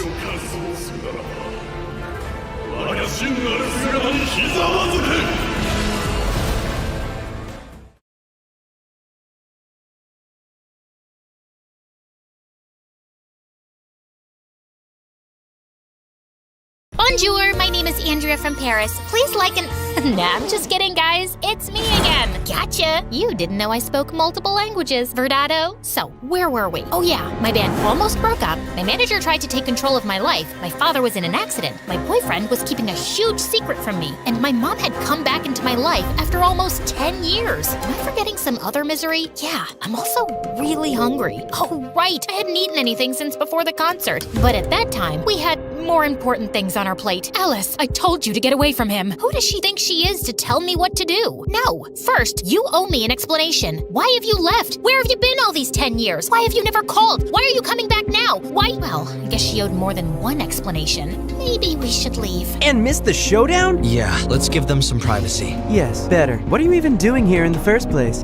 We'll wait outside. No, nobody leaves. And you better start talking before we start improvising a bad cop, good cop scene. And no, Luke, you can't be the good cop. But Alice, no excuses. Just spill the beans. My mom took a seat and a deep breath, then remained in silence for a few minutes. I couldn't wait to know the truth. I was impatient, nervous, stressed, and hungry too. But most of all, I was tired. Then she started talking about her life, you know, blah, blah, blah. Some really revealing stuff and other things. And then the end. I'm sorry, guys. I'm just exhausted. It's not that easy to narrate 4 parts in a row. The life of an MSA star is harder than it looks. You know what, guys? Let's mix things up a little. I know you're probably tired of hearing my voice. At least I am. So let's hear my mom's story told by herself. See you later, alligators. Hi, kids. I'm Carrie, Alice's mom. I know most of you must hate me, but hold off until you hear my side of the story. If you still hate me later, well, don't put it in the comments. I don't think I can handle having my my own haters. Let's start from the beginning. After I got married and had Alice, my life was practically perfect. Lovely family, a career climbing. Life was looking up. When Alice was finishing elementary school, my big shot arrived. Carrie, we want you to lead the case against the Siri clan. Oh, yes, I'll do it. Their time has come. Justice will be served. The Siri clan was one of the largest and most dangerous criminal groups in the country. They were the worst of the worst, fixing sports events, moving narcotics, blackmailing politicians, and even kidnapping kittens in their spare time. You name it, they did it. Get ready. This is gonna change your life. And boy, it did. I couldn't imagine at the time how much it would cost me. I couldn't tell anyone about my involvement with the case, not even my family. Still, the clan found out pretty much everything about me. I soon started receiving threatening phone calls, menacing letters, and gifts of dubious taste. The prosecution put security on us. The suit guys followed us all around without Alice and her father knowing. But that didn't stop the Siri clan. Oh no. A few days before the trial, I received an envelope in my office. Inside, there were pictures of Alice at school, in the park, coming in and out of the house, everywhere. I thought about calling the police, but it was too dangerous. I had to do something. So, I went to see the head of the clan, ready to put my career aside and my principles in exchange for the safety of my family. But he was a tough negotiator. I have a counteroffer. They not only forced me to sabotage the lawsuit against them, but also made me work for them as their legal counsel for years. They never stopped following Alice. They had no choice but to stay and help them grow their criminal empire even further. So, that's why I left. Because now I'm a criminal and I can't even look at you in the eyes knowing everything I did. Then why did you come back? After I left, I blocked your numbers, but I never changed mine. The hospital called me saying there had been an accident and I had to come and make sure you were okay. I guess I'm still your emergency contact. Of course. There's no other person I want to see in an emergency. He's such a flirt. Is that so? It is, and not only in emergencies. I think Alice's dad has the hots for Alice's mom. You don't say. I'm just glad I get to see you again. Oh my god, Dad, stop flirting with her. Have you forgotten that she abandoned us for like 10 years? Are you sure you don't have a concussion? Let's call the doctors to do more tests. I'm fine, Alice. I guess old habits die hard. He smiled at me, and even after all these years, just like the first time I saw him playing in the subway, I felt fireworks inside. How could I help it? Look at him. He is as attractive as he was 10 years ago, maybe even more. You can tell he's been hitting the gym. Check out his arms, his shoulders, his... Okay, that's enough. This is still a family channel. I'll take it from here. As you can imagine, my mom's story was like a roller coaster for me. And by the end, I was pretty dizzy. I didn't know what to say, but at the same time, I had hundreds of questions to ask. At first, I needed some air, like a lot of air, and something to eat. So I walked out of the hospital, and then I saw it. That was really love at first sight. Thank God. I ran to it, and I ordered half a dozen hot dogs. What? Lady has to eat too, you know. Besides, can't think with an empty stomach, right? Bon appetit. Note from the MSA producers. Due to the disgusting nature of the following images, we have decided to censor the next part. Ugh, I so needed that. Now I can think straight. Let's get this over with. I walked back to the hospital, but stopped dead in my tracks when I saw Mom and Camillo talking at the entrance. We should try to be friends. After all, we are family. You don't scare me. And why should he? Oh, let me guess. He probably is the son of the boss of that clan, and he's just dating me because he has a secret agenda, right? No, not at all. So why should I get away from him? Maybe I got carried away. To be honest, I don't think you guys are really a match. I mean, you are a Cancer and he is a Capricorn.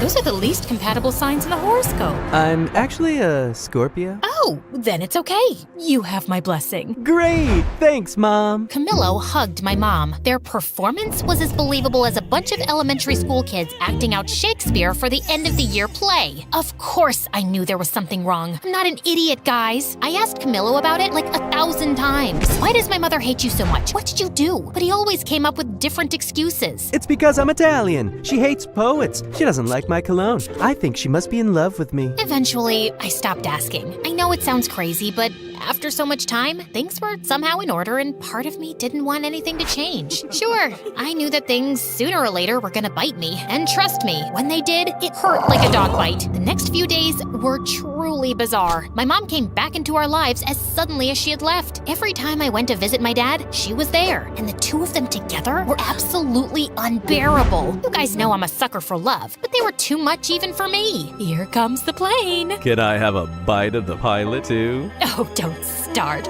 Last time things got out of hand. Yikes! When my dad was discharged, she took care of him at home. They even urged me to come back and live with them so we could be a happy family. Before saying no, I actually considered it for like half a millisecond. But Mom was determined to get back into my life, by hook or by crook. Like some regular mom and her teenage daughter, we spent all of our time together fighting. The thing was that I was not a teenager anymore, and she wasn't like a regular mom, which made things really weird. Where are you going? With whom? What time will you be back? I want my lawyer here. I am your lawyer. Talk. To a club with Moon and Luke around 2. That's too late. You can go till 12. But Mom! No buts, Missy. It was kind of fun to make up for lost time. You're so mean. I hate you. I always wanted to yell at my mom that I hate her for some stupid thing, like a normal teenager. Although I would never admit it then, having Mom back was amazing. But still, she really had it in for Camillo. And it wasn't, of course, just because of our zodiac signs. She started playing detective, attempting to sabotage our relationship. She tailed us in secret to our dates. Remind you of anyone? I guess the apple doesn't fall that far from the tree. Of course, she didn't know about my successful career as a matchmaker. Table 5 said you would take care of their check. Since when is bread so expensive? After that, she sent me flowers and gifts from a mysterious secret admirer.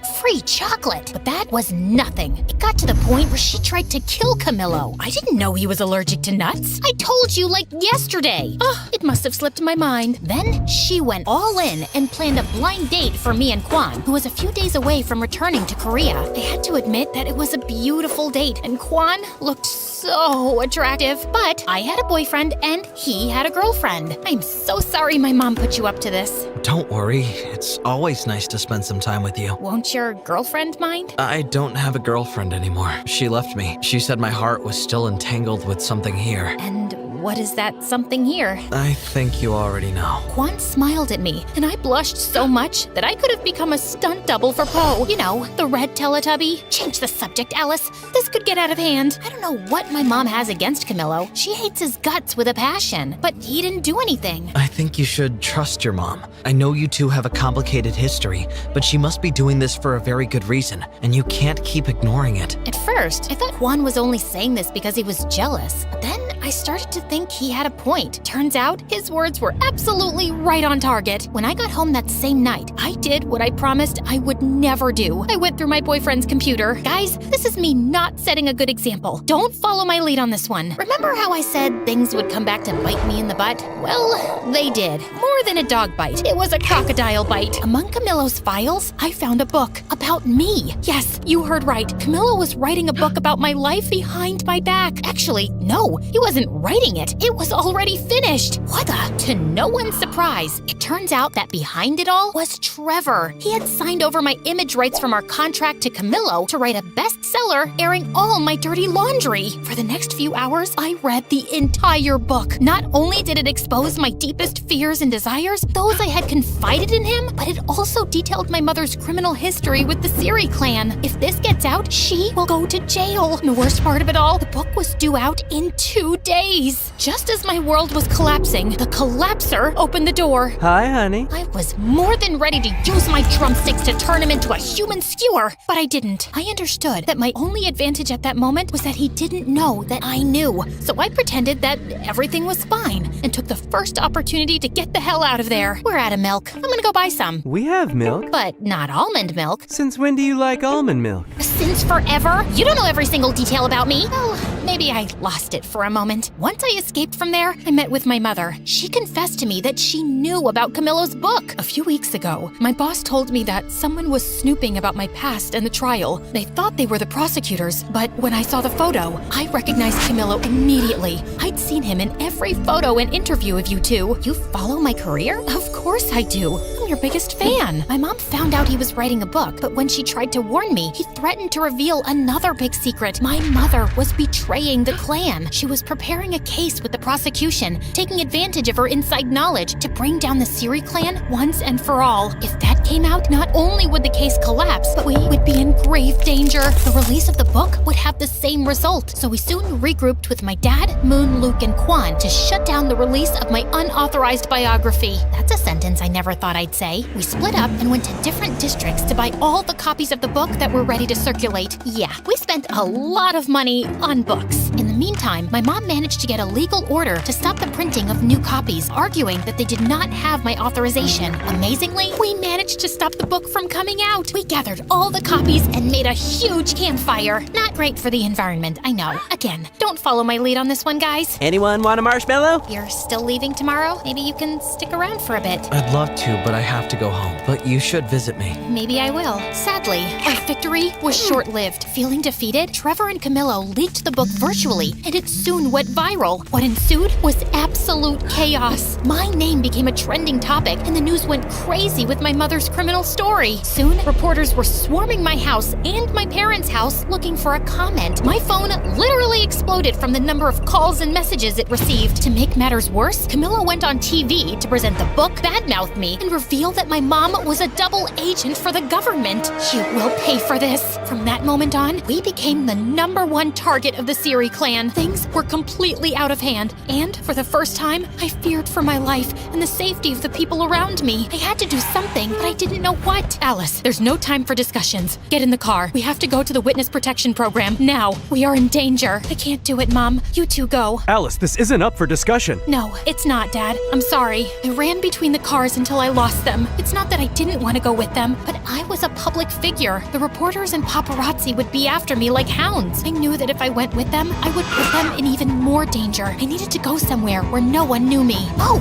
that's it. Quan, is it too soon to visit? Not at all. I'm glad you're here. I held Quan's hand as we waited for the plane to take us to Korea. I took a deep breath. It felt like walking away from a fire. Who said you can't run away from your problems? Hi, everybody. Welcome to a new Where Are They Now episode. So let's uncover the latest on the Cupid Secrets crew. Alice's parents, Luke and Moon. They just disappeared faster than my motivation on a Monday. But what everybody really wants to know is where is Alice herself, the villain of her own story? Some say she became a Buddhist monk. Others that she had facial surgery to look unrecognizable. But something went wrong and she became a circus freak. Some even claim that she was seen living in the middle of the snowy forest, like the Yeti. But still, the mystery remains unsolved. Where is Alice? I'll give you a where are they now, you gossip-mongering, face-twisting, snitch-ditch-twitch character hack. This villain is right here, crafting a comeback that'll knock your ratings into the next ice age. And talk about facial surgery? You should check yourself first, wicked witch of the bargain bin Botox, duck lips meeting frog eyes, and a meme gone wrong disaster. No surgeon can fix that. Calm down, she's not even here. No, don't shut it off. I want to hear more of her nonsense.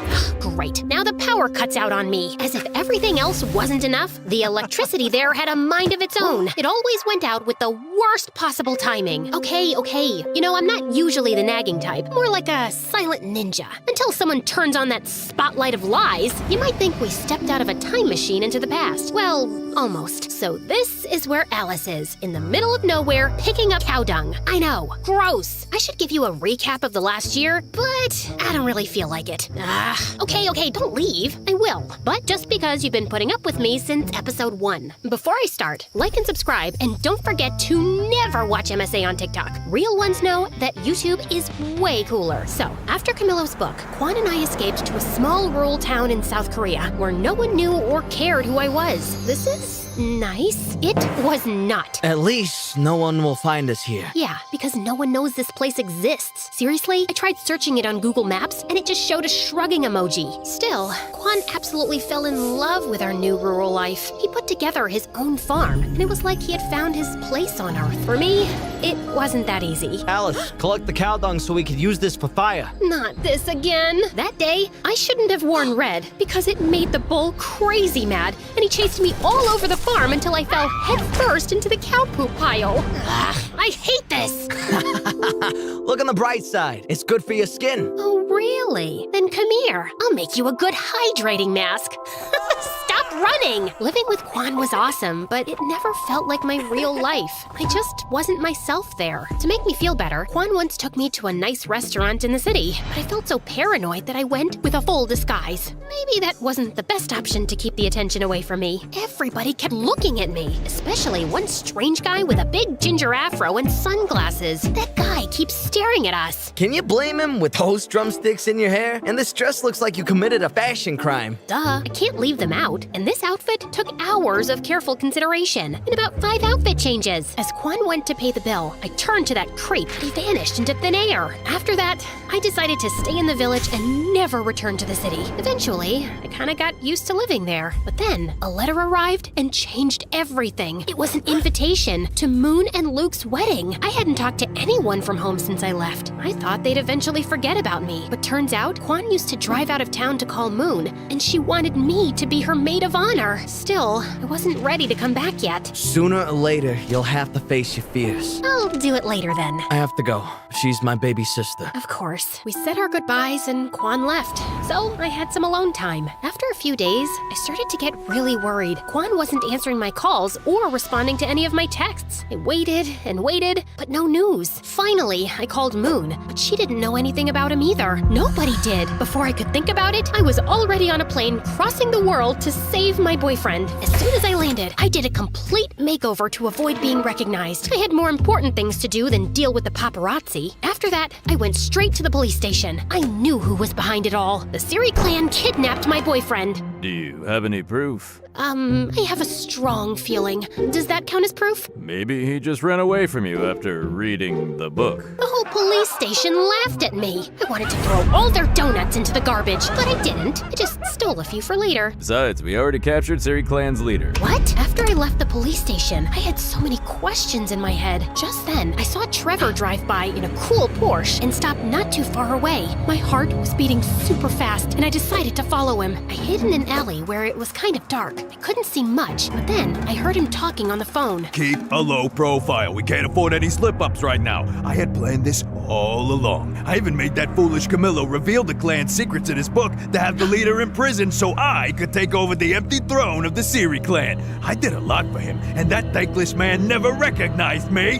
Now, see who the boss is? Me, Trevor. Only Trevor. The terror! He went inside, and I crept closer to the building's window and peeked inside. There he was, stood before a group of exhausted kids. Kids, if you don't do it my way, you'll be swimming with the fish. Yes, you heard me right. You'll be forced to clean my aquarium again. Get ready. 1, 2, 3, go! Come on! Don't make me get the snorkel gear. Trevor not only carried on with the clan's illegal affairs, but also used his power to create an academy for young talents to build his own musical empire. The police weren't helpful, so it was up to me to stop him and save Quan. Time to bring down his criminal empire. Still, I needed help with that. I needed my friends back. I'm sorry for leaving and ghosting you guys, but I really need you. It's okay. We understand. And we've got to find Quan. And destroy Trevor. Don't forget about that. They told me that over the last year, Trevor blocked all their contracts and concerts, sending his army of little singing robots to replace them. He kidnapped my boyfriend and also ruined my band? This time, it's personal. Yeah, I know. That sounded so cool. Like an action movie star. So, I told Moon and Luke about my master plan. So, your plan is to just break into the headquarters of a criminal group and steal illegal stuff? Yeah, pretty much it. Great, sounds bulletproof. That night, we snuck over to their lair. At the entrance, there were 2 security guards. Okay, we made it pretty far. Call it a night? No, we have to take them out. So, Alice, you do it. What? Why me? They won't recognize you with your new makeover. Distract them while we try to find another way in. Before I could protest, Luke and Moon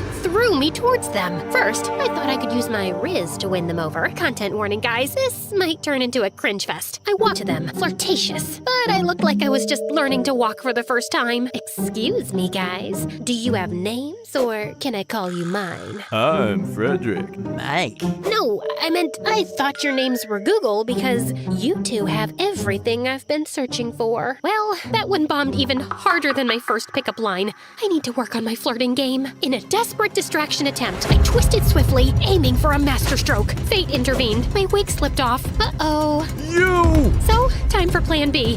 What was plan B again? Stop her! They jumped on me, but at that exact moment, their radio started playing my favorite song. I went full John Wick mode for real. I grabbed the 2 drumsticks that I always carry around and turned them into lethal weapons. Oh, I forgot to mention that during my time in Korea, I became a black belt in Taekwondo.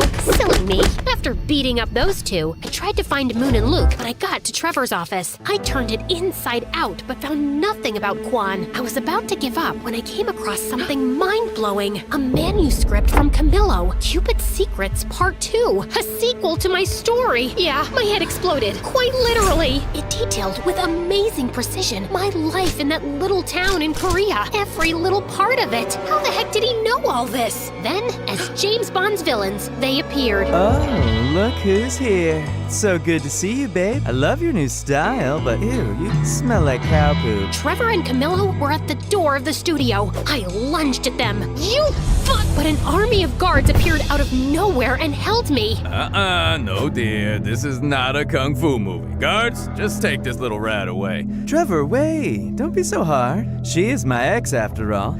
Alice, I know what you must be thinking. How did I know all that? Just take a look at the notes. I looked at the notes. It was some kind of daily report, a really complete one. Then my heart stopped. The name that signed all the notes was Quan. It isn't true. Quan would never betray me like that. You're lying. Tell me where he is. Well, you thought the same about Camillo, and look where that got you. You see, Alice, everyone's playing their own game. Quan, in this case, is playing hide and seek. Hide until the book is out and seeking a fortune. He's gonna be rich, and he just had to sell us his relationship with you. A bargain, if you ask me. Tears began to roll down my cheeks. Once again, my boyfriend stabbed me in the back. I told you it was a mistake to fire me, kid. Now leave with your dumb friends. And Luke, just a piece of advice. Next time, don't yell when trying to sneak in somewhere. Oh yeah? I was caught in a half-open window. What should I have done? Probably not screaming like a maniac. Push my butt up! Push my butt up! I was completely defeated. I didn't even fight back when his goons kicked us out. Don't go too far this time. I need good material for our next book. Remember, all good things come in threes. Luke and Moon kept asking me what happened inside, but I didn't say a word. I just said goodbye and went straight to the airport to disappear once again, and this time for good. Just as I was about to board the plane, I got an audio message from Moon. So, remember that our wedding was supposed to take place today, but got canceled after Quan disappeared? Well, surprise, it's happening, because Quan is back. What? We couldn't find another date available for over a month, so we're gonna get married now. We're just waiting for you. Hurry! Furiously, I rushed out of the airport to confront him. Still, I did a quick pit stop at the hairdresser. Then I did my makeup and put on my dress. What? I was still furious, but it was a wedding. I had to look great, and I did. I burst into the ceremony, and I saw him next to Luke, who was waiting for Moon at the altar. I dashed toward him like lightning. Alice, you look Wonderful? Beautiful? Yeah, I know. What's wrong? What's wrong? Are you for real? Let's see. Where should I begin? Maybe by the fact that you disappeared from the face of the planet for days? You told me to do that! I did what? Yeah, we were being really loud in a church, and everybody was staring at us. Guys, maybe we can discuss this later. When did I tell you to disappear? You sent me a message saying that I should hide and get rid of my phone because the Siri clan was after me. So stayed locked in a hotel all this time. It was quite boring, by the way. I even learned how to walk on walls. I'll show you later. But I couldn't miss Moon's wedding, so I'm here. I'm so glad you're here today too, by the way. That didn't make any sense. I hadn't sent any message. She was lying again. What about the book? Yeah, I found your little report notes. But how? You wrote everything. All our private moments and secrets just to sell them to Trevor and Camillo? Wait, what? I did write all of that, but I didn't sell anything. I lost them at the airport. Like I'm gonna believe that. I would never sell that. I just took notes of everything because, well, it's quite embarrassing. More embarrassing than getting your butt kicked in a church by the bridesmaid? Okay. The truth is I wanted to write my own book about you. To show the world how nice and cute and wonderful you truly are. Yeah, this is the part where you go, aww. Still, at that moment, I was confused and shocked. I didn't want to believe him, but when I looked into his eyes, I saw that he was telling the truth. I felt so embarrassed. But then I saw him hiding among the rest of the guests. That weird-looking ginger afro guy that used to spy on us in Korea. Stop that guy! He ran, and I chased after him. Just when he was about to escape, Moon appeared, rocking her wedding dress and blocking his way. He turned around, and I hit him with a crazy taekwondo kick that sent his afro and glasses flying. He was Camillo. He had followed us to Korea to spy on us, and when he found out about Kwan's notes, he stole them from him at the airport. As if that wasn't enough, he and Trevor sent the message pretending to be me and telling Kwan to hide. Why the heck are you here? I needed to see the showdown. It's the ending of my sequel. You and your freaking sequel. I'm gonna kill you right now. Let me. Kwan stepped forward and headed for Camillo. He grabbed him and shoved him, ready to punch his lights out, but I stopped him. He deserves it. But he's not worth it. Yeah, the last thing I need is to get punched by a farmer. I turned around and slapped Camillo so hard he spun like a startled ballerina. When he finally stopped twirling, Moon gave him another slap, sending him into another whirlwind. But I wasn't done with him. Listen to me good, you hack of a writer. I'm about to end your whole career. First, I took care of Trevor. I sent Luke, disguised and armed with a camera, to his music academy. Turns out, Trevor had those poor kids rehearsing day and night, like a twisted version of School of Rock. He got arrested for child abuse, and the Siri clan vanished. My family was finally free, so I went to get them out of the witness protection program. When my dad opened the door, he had the longest beard ever. Gandalf, is that you? Alice! Dad hugged me tightly. Soon Mom joined in. I can't breathe, guys! My parents moved back to Rochester and got re-engaged. Another wedding on the way. With my mother's help, I sued Camillo for the rights to my own story. During the trial, it came to light that he had plagiarized other writers. Camillo lost all profits from the book, sequel rights, and his reputation. Last I heard, he was working as a waiter again. I said cappuccino, not macchiato, you spaghetti brain. Finally, I was free. I had my voice back. Eventually, I found the perfect place to tell my story. So, thanks MSA. They don't pay as much as Hollywood, but they are way cooler. Oh, and the rest of Luke and Moon's wedding was awesome. Our band even got together for a quick reunion show. Then we partied like there was no tomorrow. But there was. I could have never done this without you. Of course you could have. So, what now? My real life is here. My family, my friends, my music. But mine isn't. We both started crying because we knew that despite that we loved each other, we had to follow our own path. Sometimes love is about letting the other one go. Don't worry, guys. I'm not going to end this 5-part story with such a downer. You know your girl Alice better than that. So, Kwan returned to that little town life that he loved so much. As for me, the band got back together and we traveled the world playing our music. Many years later, my music took me to a familiar country. I took a trip to the countryside and reached a lovely farm. Then I saw him. Kwan looked so handsome. I remember the first time we met. He was acting like a tough guy and I was dressed as a goth. Safe to say, we've both had quite the glow up since then. When he saw me, he smiled, and then everything. Silence, time stood still, electricity, heart racing, and of course, the famous fireworks. I ran to him, and that was it, guys. The end of my crazy and long journey. I guess love always finds its way in the end.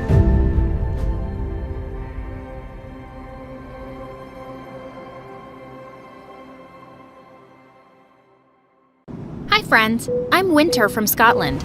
Please like and subscribe. Ever since I was a little girl, I noticed that I was a bit different from the other kids. And a lot different than my older sister Vinny.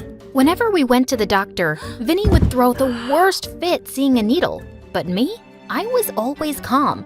I didn't like getting shots, but I didn't feel afraid of them either. While Vinny would scream at the sight of most animals, I had a pet iguana named Santa Claus.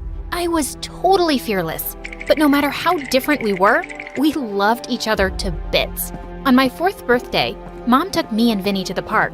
I was busy doing cartwheels when suddenly I saw something shiny and green slithering on the ground. I picked it up, totally mesmerized by the creature.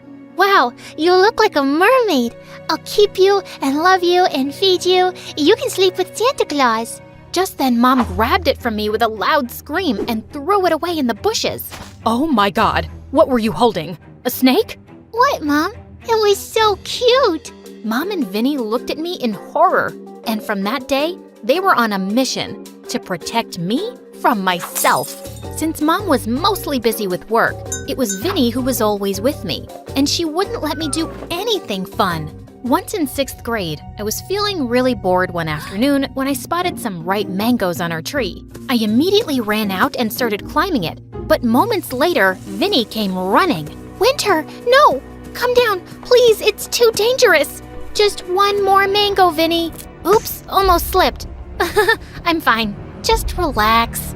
But Vinny wouldn't listen and started climbing the tree to get me down. The moment she got close to me, the branch below her feet broke and Vinny went crashing down. It was the first time I felt truly scared. Vinny had a concussion and was rushed to the hospital where she got stitches on her forehead. When she came back home after a few days and saw her face, she screamed. No, Mom, what's this? Oh my God, I'm ugly. What? Of course not. Vinny, it's just a scar. It'll go away. You promise? Yes, I'm sure. But it never went away completely, and Vinny was so self-conscious about it that she started wearing her hair over it, and I could tell she was still mad at me. I apologized to her like a million times, and she said she was fine, but she'd barely talk to me or play with me, and nothing was the same. But one day I went up to her room with some ice cream, and she said she didn't want any and slammed the door in my face. I'd had enough, so I kicked the door in. Look, Vinny, I'm so sorry and I should have listened to you, but it was an accident, and well, just get over it. You can't just ignore me and not talk to me. And your new hairstyle, it sucks.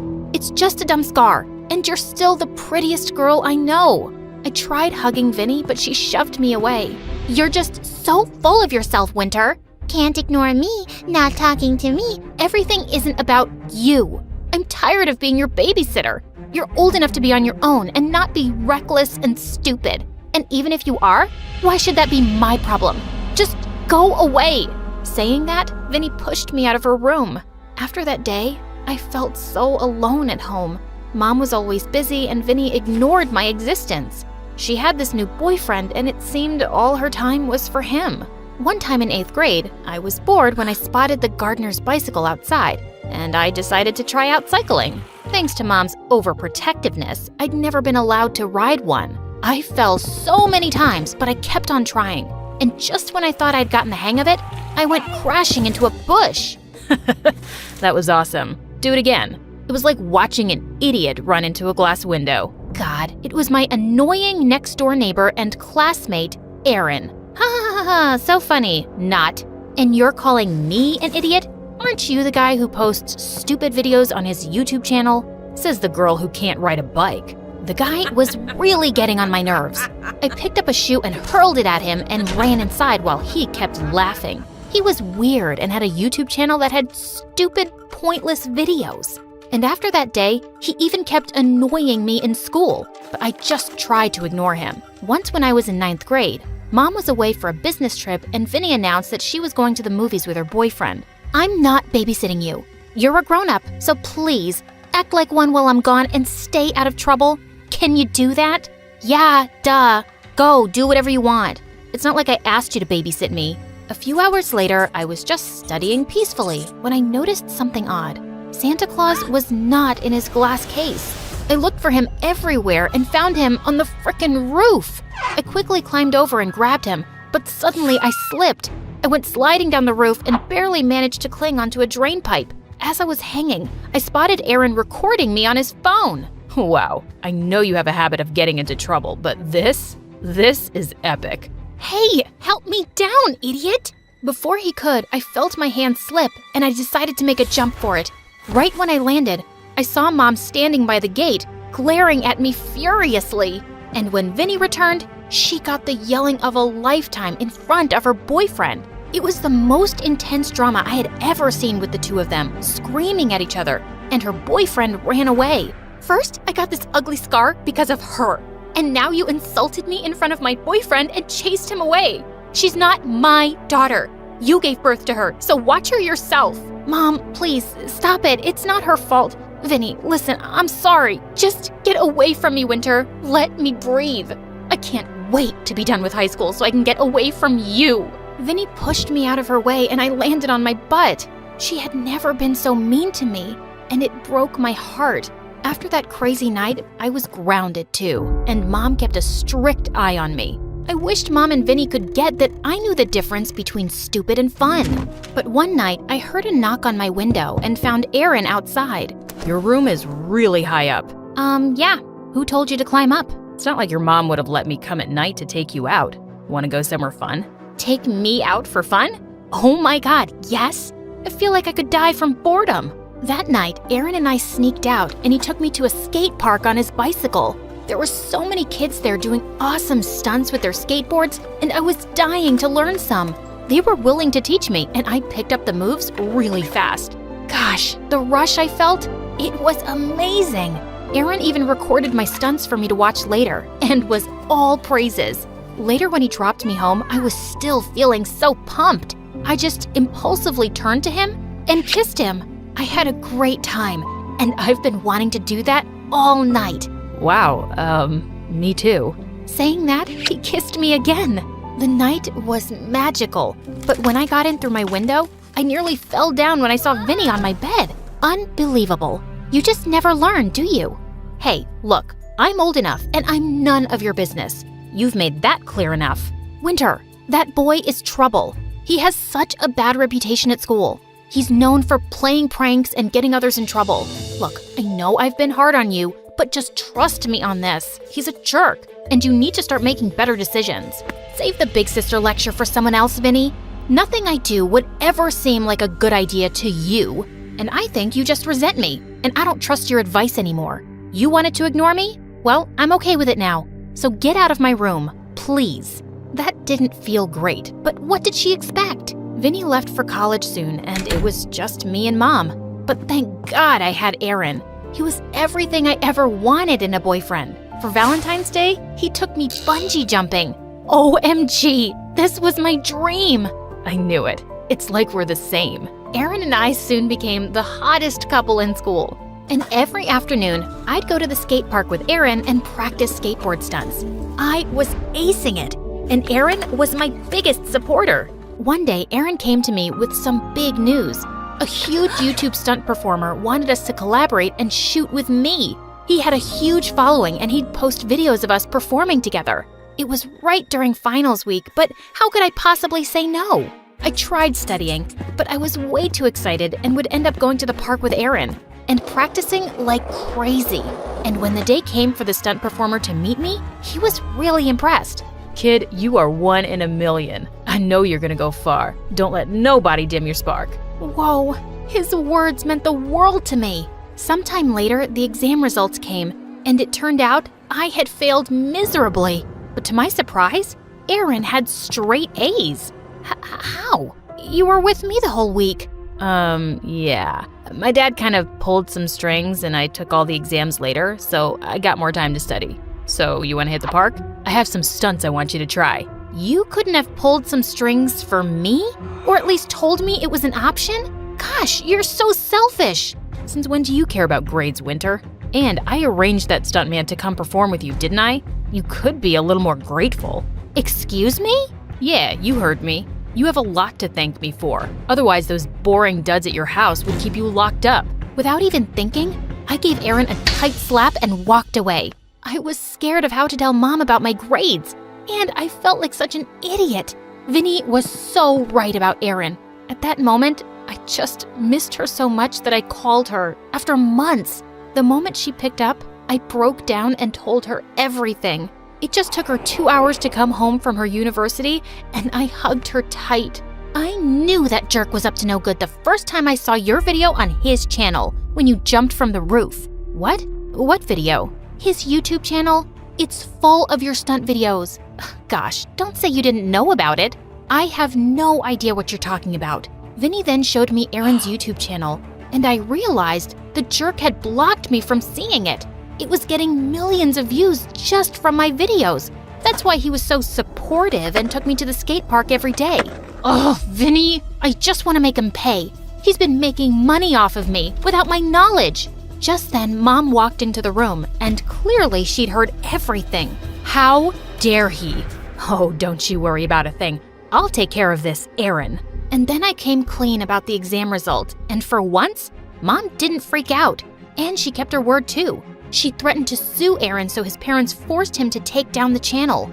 A few days later, it was my birthday, and to my surprise, Mom and Vinny took me to the skate park. And then they gave me my gift, a video camera. Sweetie, I saw your videos and you're just a natural. I don't know why you want to do risky stuff, but I know I can't stop you either. So I guess it's time you show the world how crazy you can be on your own channel. You are actually letting me do stunts and have my own YouTube channel? Only if you name it The Daring Adventures of Winter. That's totally what I want to show the world. Thank you guys. Thank you so much.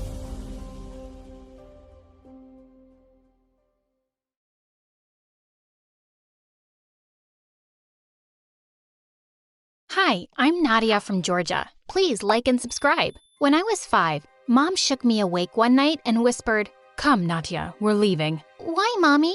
She just told me to be quiet and spat on Dad's sleeping face before we left. I wasn't too sad about leaving because those two fought like crazy. Maybe things would be better now. We went to live with my grandma, who wasn't happy to see us at all. Ugh, you're back. You could have brought me a boy at least. Girls are useless. But Grandma, you're also a girl. A really old, smelly one, but still. I escaped her flying shoe by an inch. Grandma made Mom work 2 jobs to provide for us, and we never did anything fun. So I was really excited when my friend Irene invited me to her birthday party. As we were gathered around the table, Irene's mom suddenly came in screaming, "Where's the freaking birthday cake? It was in the kitchen 2 minutes ago." Someone suddenly pointed to the window, and to my horror, I saw Mom sneaking off with Irene's cake. Was she crazy? Irene's mom ran out like a bullet and snatched the cake from Mom, but she wouldn't let it go.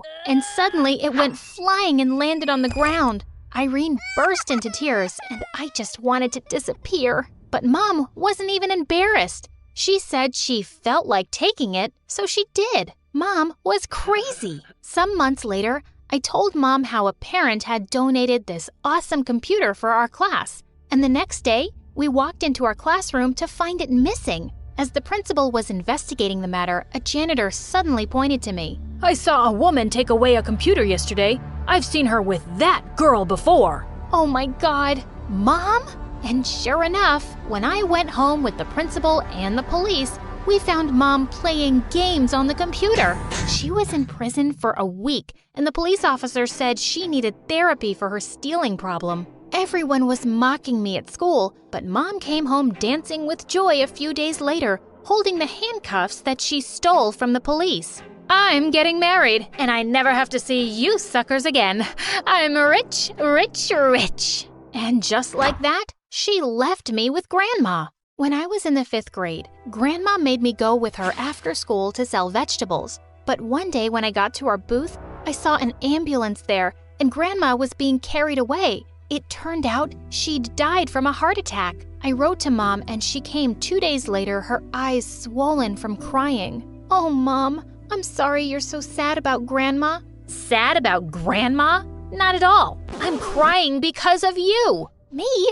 What did I do? I'm back to take care of you because my husband won't keep you. Couldn't you have grown up faster while I was gone? I was so mad at Mom, I just stormed out of the room. She was so selfish. We got back to selling vegetables soon, and Mom kept stealing from people. I told her I would work more hours and miss school to make more money if she just stopped stealing. She agreed, but I was sure she still stole money from our clients. One day, a beautiful woman stopped by and asked me why I wasn't at school, and I said I was helping my mom. The woman looked at Mom sternly. "This girl belongs in school. If I see her here tomorrow, I'm calling the cops." Suddenly, Mom went bonkers on her. "Oh, you think I belong here on the street selling rotten vegetables? If you're Mother Teresa, give me some money and take her. She's all yours." The woman looked angry, but she turned to me and said she'd send me to a really good school if I promised never to miss it. Mom wasn't happy at all, but I was ecstatic. When she left, I saw that Mom had stolen the rich woman's diamond bracelet. I tried to snatch it from her, but she threatened me that she wouldn't allow me to see the rich woman. So I let it go. The rich woman even bought me fancy clothes for school, and everyone thought I was cool, even the snottiest girl in class, Anastasia. All was good until one day I was waiting for the rich woman to show up to my parent-teacher meeting, and I saw Mom walking down the hallway. What was she doing here? I hid behind the lockers so she wouldn't see me, when suddenly I caught her staring at Anastasia. Seconds later, Mom charged straight at her and grabbed her glittery pink hairband. Oh my God, what are you doing? I want that hairband. Gimme it. Are you crazy? Someone get this woman off my hair!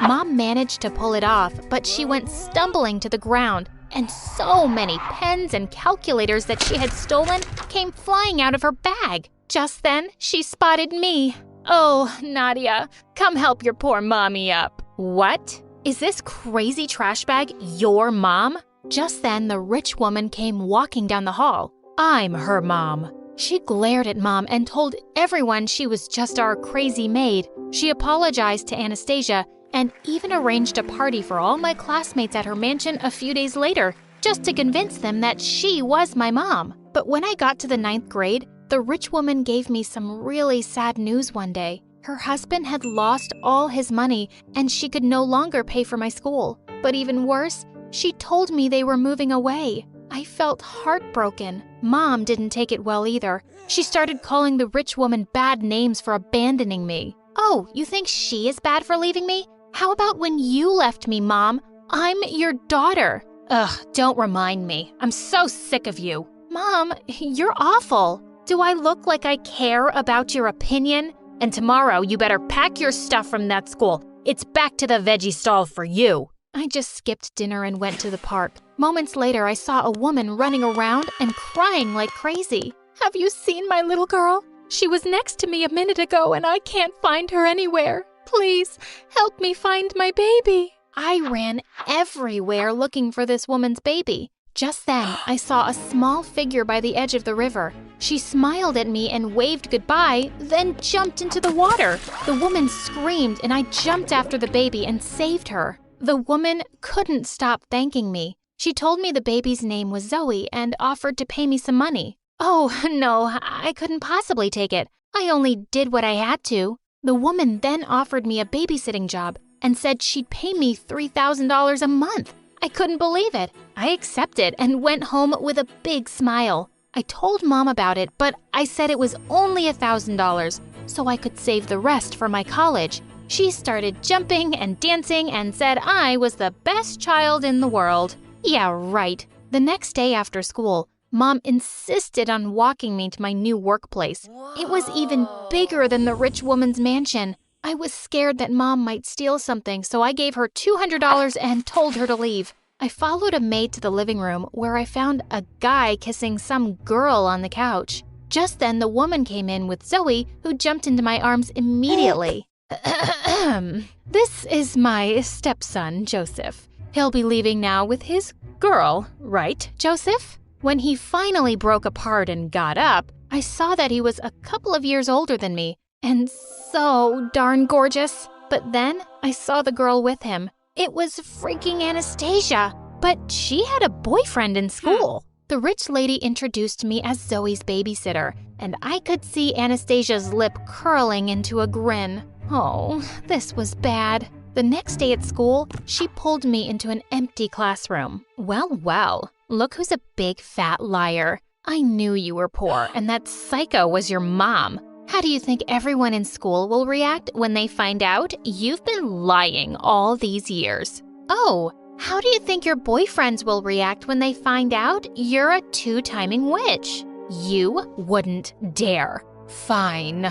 I'll keep your secret if you'll keep mine. Deal. I didn't care about her love life, as long as my secret was safe. 3 months passed with me being Zoe's nanny, and I was loving it. But I'd also become really good friends with Joseph, and now I was hating myself for lying to him about his girlfriend. One time when Zoe was asleep, he slipped into the nursery and showed me this beautiful necklace. Hey, what do you think? Anastasia will love this, right? Oh, yes, she'd be crazy not to. I felt awful, but suddenly he came closer, and my heart started beating faster. He brushed away my hair and said softly, "You've got some ketchup on your nose, silly." Looks kinda cute though. Just then, Zoe woke up and started crying. Oh, thank God. Before I got to her, Joseph picked her up and started singing. Okay, another cute scene like this, and I will marry him right now. Later that night, I decided I would tell Joseph about Anastasia, even if it meant my secret would be out in school.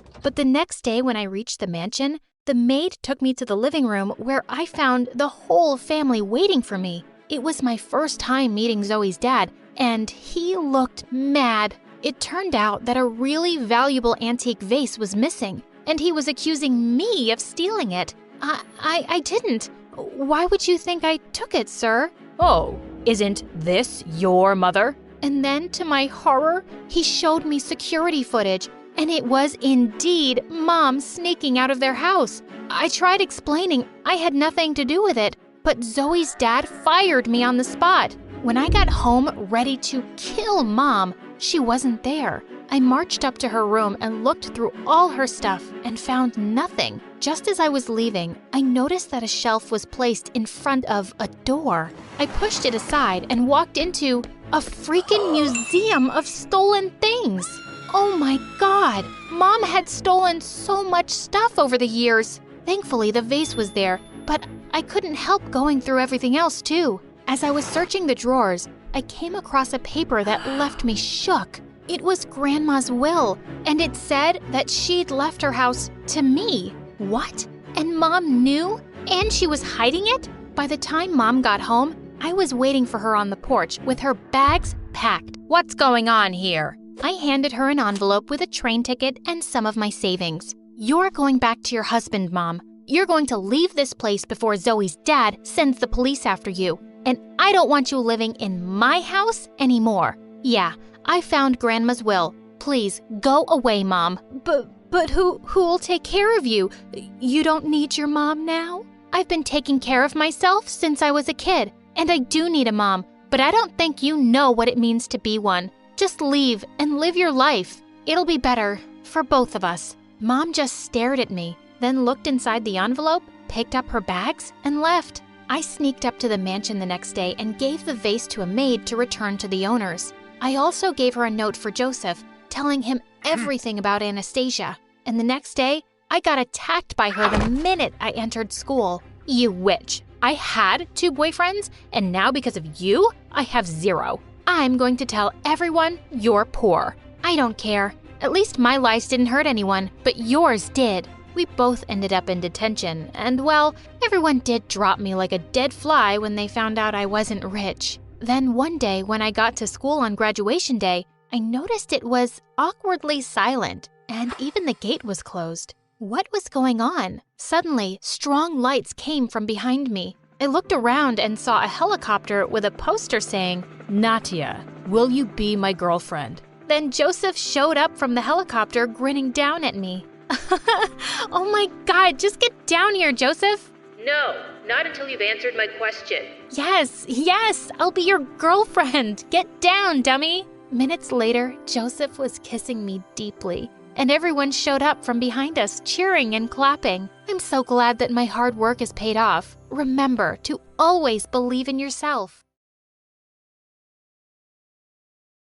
Hi, I'm Karina from Norway, and this is my story. I lived with my mom and dad as an only child, and as a little girl, I worshipped my mom. For starters, she looked like Rapunzel with her long, lovely hair and flowing dresses. She also drove me to school in a Barbie pink convertible that made all my friends swoon with envy. Look at her sparkly steering wheel. I wish I could marry her. But Mom didn't feel the same way about me that I felt about her. In fact, she didn't seem to care for me at all. One time I had a hockey match, but Mom said she had the flu and couldn't come. And later on, Dad and I bumped into her at the mall. Dad was furious, but I defended Mom. Hockey is boring. I get it. We'll get our nails done and I'll pay for it with my allowance. That way, you won't max out Dad's credit card again. I never ended up winning Mom over though. And a year later, Dad left her and took me with him. We ended up backpacking all around Europe for 2 years, which was a blast. I never heard from Mom again, but I thought about her all the time. When I finally returned to Norway, I was 15 and transferred to a new school. I instantly became popular as this worldly kid who's traveled everywhere. But my favorite person of all my fans and friends was my new BFF, Freya. She was 3 years younger than me, but we were in the same class because she was a genius. So, what do you say? You do my homework again, and I'll get you into another exclusive party? No one here wants a 12-year-old at their party. Why are you making friends with kids, Karina? Freya threw her backpack at the guy when he said that, and it hit him so hard he fell backwards. Freya may only be 12, but she's a force not to be messed with. Thanks for that, bestie. It's been tough being the youngest kid in our class. You're the only friend I really have. Well, friendship has no age limit, and I think you're super cool. One afternoon, Freya invited me over to her place for dinner. But when we arrived at her house, I couldn't believe where I was. Freya lived in a 6-story mansion with a gorgeous infinity pool. The butler even offered me cookies, but just as I bit into one, a woman came out to hug Freya. It took me 2 seconds to realize it was Mom. Karina, are you okay? Mom, can you bring my friend some water? You call her Mom? Karina, is that you? You guys know each other?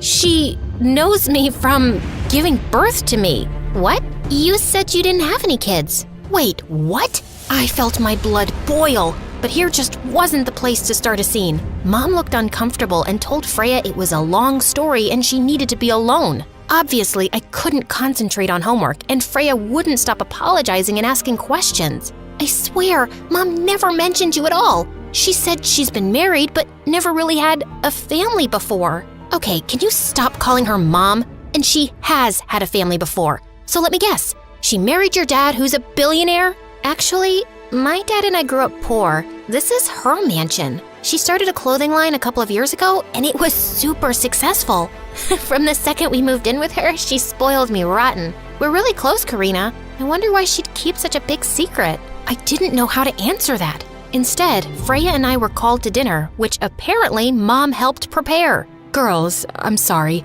I needed a moment to myself, but I want to talk about it with both of you. And Freya, baby, I even helped make your favorite dish. I took a deep breath as Mom started apologizing and explaining herself. She said she wanted a fresh start with her new family, so she didn't bring up her past, which made me furious. I really do want to reconnect with you, Karina. You should come over more often. I'm so happy you and sweet Freya are friends. You know, I'm not feeling too well. My eyelashes hurt, and I want to be sure it's nothing serious. For some reason, I didn't want to confront Mom in front of Freya. I didn't want Freya knowing that Mom had never loved me the way she obviously loved her. When the weekend ended, I saw Freya at school and found out she was also mad at Mom, but Mom had bought Freya a brand new iPad to make it up to her. It still hurts that she lied, but I guess she had her reasons, and she's obviously trying to make it up to me. Yeah, hopefully she'll try and make it up to me too.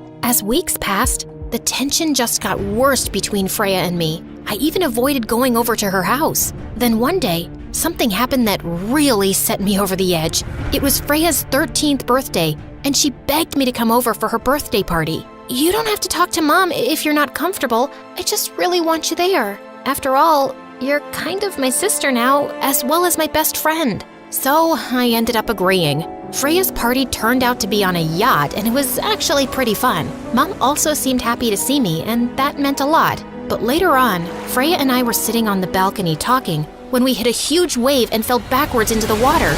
Mom immediately jumped in to save us, but to my shock, she swam to Freya and rescued her, while one of the yacht workers came to get me. A few hours later, Mom drove Freya and I back to their mansion, and I just lost it. I could have sunk to the bottom of the ocean, but you didn't care. You saved Freya instead of me. No, it's not like that. Karina, that's ridiculous. Someone else jumped in to save you right away. I just happened to get Freya first. Did you want her to sink? No, but that's not the point. I'm your real daughter, but you chose Freya's life over mine. The fact that you rescued her instead of me wasn't a coincidence. I'm getting out of here. With that, I opened the door to the car even though we were in the middle of the road. I bolted as fast as I could before Mom's car could chase me, and I didn't arrive home until 4 in the morning. The next couple of months, I stopped hanging out with Freya and made new friends who I partied with every night. I barely got any sleep or went to class, which really worried Dad. One evening, I was napping at home when Mom dropped by with Freya. Is Karina home? I need to talk to her. We're really worried about her. She's been shutting us out and partying. Freya, I know you mean well, but you both need to give Karina space. You two being around isn't good for her. I couldn't take it anymore. I started to cry and asked them all to sit down. There was something I'd been hiding. I'm sorry. I've been shutting you guys out. I was really mad at you last month, Mom, and I did something bad. I started dating someone I met at a party and I'm pregnant. I'm sorry, what? Karina, this is a joke, right? You're not actually pregnant? No, I really am pregnant. It's stupid and embarrassing, but I don't know what to do. Dad started crying and booked several doctor consultations, while Freya pestered me about who the baby's dad was. Finally, Mom asked to speak to me in another room. You know you can't keep this child. You won't be able to take proper care of it, and then you'll regret it for the rest of your life. Except that I'm not neglectful and heartless like you. If I decide to keep my baby, then I'll take good care of it. Mom didn't agree with me, but the next few weeks, something changed between us. Mom called me every morning to check how I was feeling, and whenever I was at school, Freya would bring me homemade soup that Mom made. She told me to remind you to take your vitamins every day. Also, Karina, how come we haven't met your boyfriend yet? He hasn't been coming to any of your doctor's appointments. Because I haven't told him yet. I don't even know if I'm keeping my kid yet or giving it up for adoption. I haven't seen the guy since I found out I was pregnant. We dated for 2 weeks, and then when I got the news, I ghosted him. You ghosted him? That's horrible. You need to invite him over for dinner and explain yourself. He has the right to know. I knew Freya was right. So that week, I texted the guy and told him to come over. His name was Philip, and he seemed nice. But I didn't know how he'd react when I told him everything. He came over Friday night when everyone was home. I don't even know why I agreed to this. I know we weren't serious or anything, but you didn't have to go radio silent on me, Karina. How about you hear her reasons before yelling at her? I told Philip everything in a panic, and he got super quiet. Oh my God, this is all my fault. Philip, stop. This is just as much my fault as it is yours. I'm not blaming you, but I still can't stick around for this. No, wait. Please, let's discuss this. There's nothing to discuss. Also, I'd recommend staying home from school for the next several months. Otherwise, everyone will be able to tell you're pregnant, and you'll be stuck with a horrible reputation. Philip, oh my God, I didn't even think about what the other kids at school would say. I've been covering up my baby bump with baggy clothes. Hey, don't worry. I'll homeschool you and everything will be okay. Mom stayed true to her word and set up the whole homeschooling program until a week before my due date. I was lying in bed when Mom invited me over. She led me to a back room, and when I stepped inside, my heart leapt into my throat. It was a giant nursery. The guest room is next door, except I want it to be your bedroom. I want you to move in with us, Karina. Wait, what? I've taken a leave of absence from my company. I've saved enough money to live off of because I want to help raise my grandchild. I know I've neglected you since you were little, but I want to spend the rest of my life making it up to you.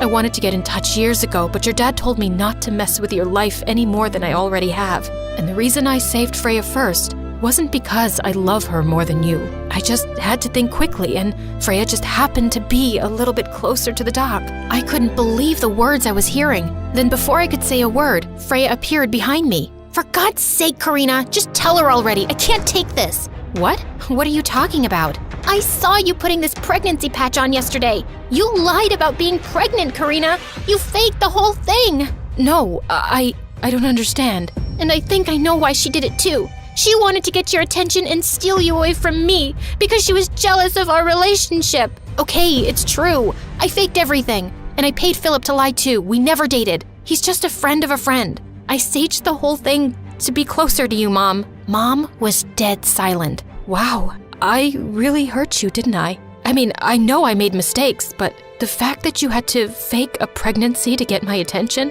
I really have been so awful to you. What if I've already done too much damage for us to make things right between us? I need some time. And then, Mom asked me to leave and sent Freya with me so she could be alone. Freya stayed at my house for 5 days, and neither Mom or Dad spoke to me. You know I never meant to hurt you, right? I just wanted Mom to love me the way she loved you. I get it, and I'm sorry I exposed you. I just don't understand why she had to forget about me to be closer to you. She's not perfect, Freya. It means a lot that she said she'd take a leave of absence from the company to help raise my kid. but I don't think I can ever fully forgive her for neglecting me all those years. Well, I think I know one thing that'll distract us. Freya and I watched MSA videos until our heads hurt, but I didn't care. I felt better already. Mom finally came to see us. I think I owe you both an apology. And for the record, Karina, I know I didn't deserve it, but I still want to have a relationship with you. Look, you're right that I crossed the line by faking something like a pregnancy. I know, I went too far. Maybe, but I understand why you did it. Karina, I still want you to move in with me. I still want to start over. Yeah, I could use a big sister. Thanks, guys, but I think I'm gonna have to pass. I love you, Mom, but I'm not ready to move in with you right now. Let's start by taking it slow.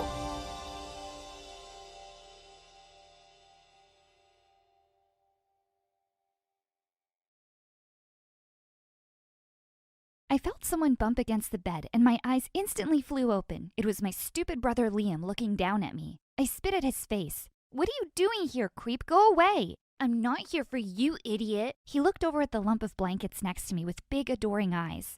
"Is the sleeping beauty awake yet?" "No, what do you want from her anyway?" He whipped out a red rose from behind his back. "I want to marry her, of course." "Ew, you're 9. Get out of here." And the flying shoe I hurled at him sent him running off, for now at least. Man, he was obsessed with her. Just as I was about to doze off again, Mom barged in. "Is my little Lily awake? I made her favorite breakfast. Come on, sweetheart, wake up." No, she wasn't talking to me. She was gently shaking awake the girl lying in bed next to me, my best friend Lily. "Hi, I'm Clara, and ever since my wealthy best friend had a fight with her parents and moved in with me, my crazy family is just all over her, and everyone acts like I'm the stranger. But before I continue, click like and subscribe." At the breakfast table, Mom kept piling pancakes on Lily's plate and kept slapping my hand away every time I reached out for one. "You can have them once Lily is done. Why don't you eat cereal instead?" Just then, Dad walked into the room looking red in the face with grease all over his shirt. He glared at Mom. "I should never have bought the car from your slimy brother. He sold me a piece of junk. Now it won't start again and I'm so late for work." Before Mom could start yelling at him, Lily quickly said, "Why don't you just take my car and I'll tell my butler to send me a new one today? It's no problem, really." Dad looked ecstatic and rushed forward with his arms wide open. "Oh, Lily, you're an angel sent to me straight from heaven." But in his hurry to hug her, Dad tripped on something and fell smack into the middle of the table, ruining all the food. Mom rose from the chair furious. "Seriously? You're such a loser. I don't know why I ever refused that man, who's now a billionaire, for you. I deserve to be married to someone rich and have his rich children." Dad screamed back. "Oh yeah? Who's stopping you? Go marry him now." I rushed forward and came between the two of them to stop their fighting, but just then my brother pushed me aside roughly. "You almost stepped on Lily's precious toes." Oh God, this was a madhouse. I just left the kitchen to go get ready for school, where I could hang out with some normal people. A few seconds later, Lily followed me to my room, and she was in tears. "I don't feel well, Clara. I can't go to school." I hugged her and said I'd make her some hot chocolate before I left, but she clung to my sleeve looking a bit terrified. "Please don't leave me alone with your crazy family. You have to skip school too." Okay, I will. Why don't you get into bed?" I wondered why she wouldn't tell me what had happened between her and her parents. What could be so bad that she chose to stay in this house of psychos instead? Lily settled into bed and handed me her favorite chessboard to the floor. They all looked so mad, and Scott took me out of the room. What are you doing? I know you just think we're a bunch of nerds, but this is important to us. I'm just giving you the girlfriend experience. If you don't like it, break up with me. Not a chance. You're my girlfriend for the month. Deal with it. Of course, everyone in school knew by now that Scott and I were dating, and he was everywhere. In the library, during lunch, at my cheerleading practice. A few days later, he even signed up for a hiking trip I was going to. As we were walking, a cheerleader asked us how we'd gotten together. Oh, it's a really boring story. Oh, she's just shy. It was quite romantic, actually. What? She was walking past my house when she slipped and sprained her ankle. I took my t-shirt off and wrapped it around her foot, and then I carried her home. She asked me out because of my rock-hard abs.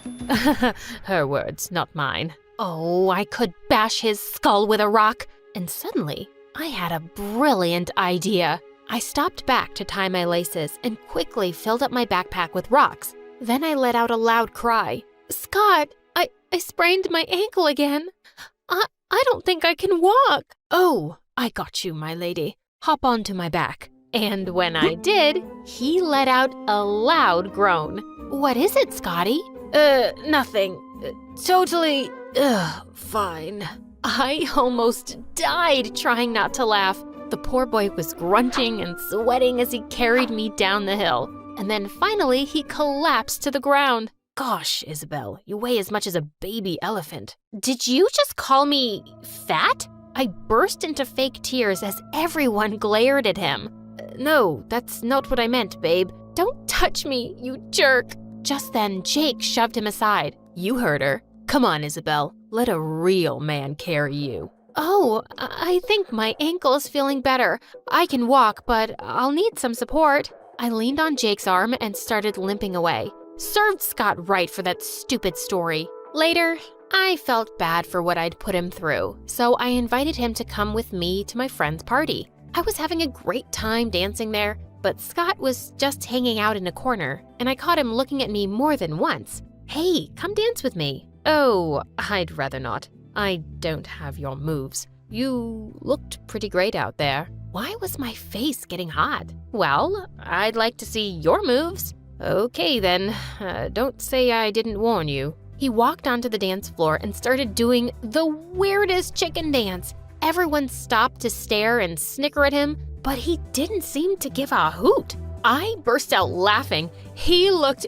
ridiculous, and it looked like so much fun. I jumped in and started imitating his moves, and before I knew it, a whole bunch of kids had joined us, and we were all doing Scott's chicken dance. We all clapped for him at the end of it. As we were walking away, Scott accidentally bumped into Jake and knocked over his plate of food on his shirt. Suddenly, Jake grabbed him by the collar. You're really getting on my nerves, man. What are you even doing here? Dating some cheerleader won't make you cool. You will always be a loser. Why are you so worked up, dude? Is it that time of the month again? Jake punched Scott in the face. I leapt forward and pushed him away, straight into a fountain. Don't you dare touch my boyfriend. As Jake screamed furiously, I took Scott's hand and led him out of there. We went to his house and I held up an ice pack to his face. Here, this should help. Yeah, it usually does. What do you mean? It's not the first time I've been bullied, Isabel. I'm a nerd, remember? I've had plenty of broken glasses, punches, and insults. Scott, I'm sorry to hear that. No one deserves such treatment, especially you. It's okay. You didn't bully me. You just never noticed me. Are you trying to make me feel worse? Is it working? Yeah, a little bit. His eyes were so lovely up close, and my heart was racing. But just then, Irene walked in, and I jumped back. I should go home. It's late. See you around, Scott. And with that, I ran off. Jeez, was I falling for my fake boyfriend? The next day in school, Irene was participating in an art contest, but just an hour before, Scott and I found her crying in the art room. Someone had ripped her painting to shreds with a note stuck to it. No place for losers. It's Jake. He did this to get back at me. I'm going to kill him. But what am I gonna do right now, Scotty? I have nothing. Listen, I'm going to run back home and get one of your other art pieces. You have so much amazing stuff. It'll be fine, I promise. He was out of there like a bullet and was back just before the contest started. The judges loved Irene's artwork, and she actually came in second place. As we were all walking out of the hall, we spotted Jake and his buddies, and Scott jumped forward to attack him, but I held him back. That's right, Isabel. Keep that loser in check before I kick his butt again. Sure, I'll do that. And you should go clear your locker, Jake, because you're about to be kicked out. See, you were too stupid to notice the camera in the art room. I asked the principal to look at the footage, and she'll be calling you any minute now. Jake looked at me in shock, and before we knew it, the principal was dragging him off to her office, and he was expelled. A few days later, Scott and I went to the carnival with some friends, and when we were on the Ferris wheel, it suddenly stopped with us on top. While we were waiting for it to get fixed, Jake suddenly turned to me. So, have you thought about how we're breaking up? What? Our month's over tomorrow. We can just break up in the cafeteria so that everyone knows we're not together. Oh, yeah, of course. And you are more popular now. Everyone loves your chicken dance. you got what you wanted. Yes, I did. Just then the Ferris wheel started working again, and I angrily hopped off when we got to the bottom. He didn't care about me at all? Just then one of my friends caught up with me and asked where Scott was. Don't know and don't care. He's just a loser, and I'm gonna dump his sorry butt tomorrow. But the next day, I decided that I didn't want to break up. I liked him, and I needed to tell him. When I got to the cafeteria, I walked over to Scott and said, "Hey, listen, I don't think we should see each other anymore." "Yeah, I agree. You're just a spoiled little princess, and I've realized I'm too good for you." "Scott, this is not what I want. Are you begging me to stay with you? Don't embarrass yourself, because I won't change my mind." As I felt everyone's eyes on me, I just ran to the bathroom in angry tears. How could he be such a jerk? Just then, Irene walked in and asked what had happened. "Your brother is awful. Guess he'll do anything for popularity, huh? Dumping a cheerleader makes him look good." "And you didn't want to break up with him?" "No, I didn't. But now, gosh, you guys are idiots. He heard you saying to a friend that you were dumping his sorry butt today, so he decided to do it first. Isabel, he's actually in love with you since forever. This whole deal wasn't about him getting popular. He just saw a chance to get close to you, and he took it." I ran out of the bathroom to go find him and crashed straight into him. "You owe me such a big apology." "I know. I'm so sorry. I didn't mean a word. The truth is, I don't want to break up with you, Isabel. I want to be your real boyfriend, if you'll let me. I love you." Wow, you really do have rock-hard abs. Yeah, even nerds work out. "So, what do you say?" "I love you too, idiot." And I pulled him in for a kiss.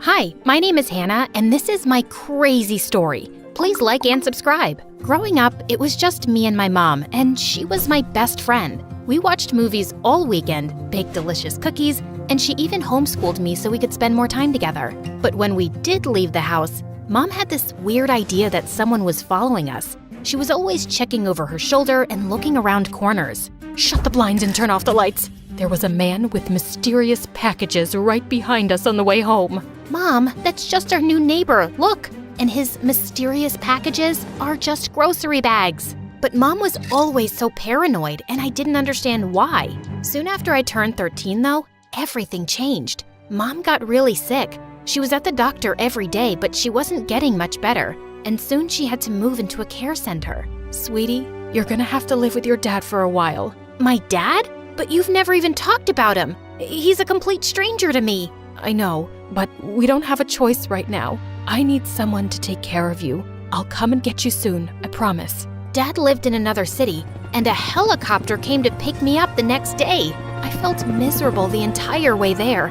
I already missed Mom, but when we landed at Dad's house, I couldn't believe my eyes. It was a castle, and Dad was waiting for me outside. I looked just like him. It was weird seeing him for the first time. "I am so glad to meet you, Hannah. Why didn't you try to meet me before?" "Your mom never told me about you till now, sweetie. But that's all in the past. We finally get to know each other, and I have my heir to take over the family business." And when I found out what that was, I couldn't believe it. Dad was a billionaire spy.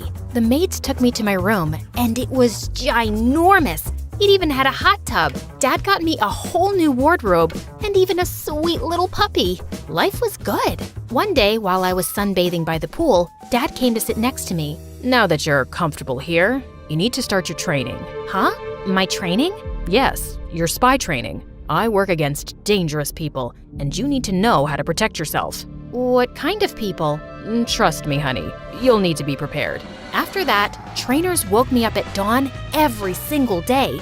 Instead of going to school, I went to an arena. They taught me how to fight, how to hide from bad people, and how to sneak around. After a while, I got good at it, and it was really fun. Mom was getting better, but she still wasn't able to leave the care center. We called each other every week, but she was not happy when she found out about my training. "What is your dad thinking? I'm so mad at him." "Mom, you know I love you, but Dad's pretty cool too, and I like the stuff he's teaching me. Why did you keep me away from him all this time?" Exactly for this reason. I don't want you involved in this nonsense. I just want to keep you safe. But I am safe, Mom. I can take care of myself now. Everything's fine.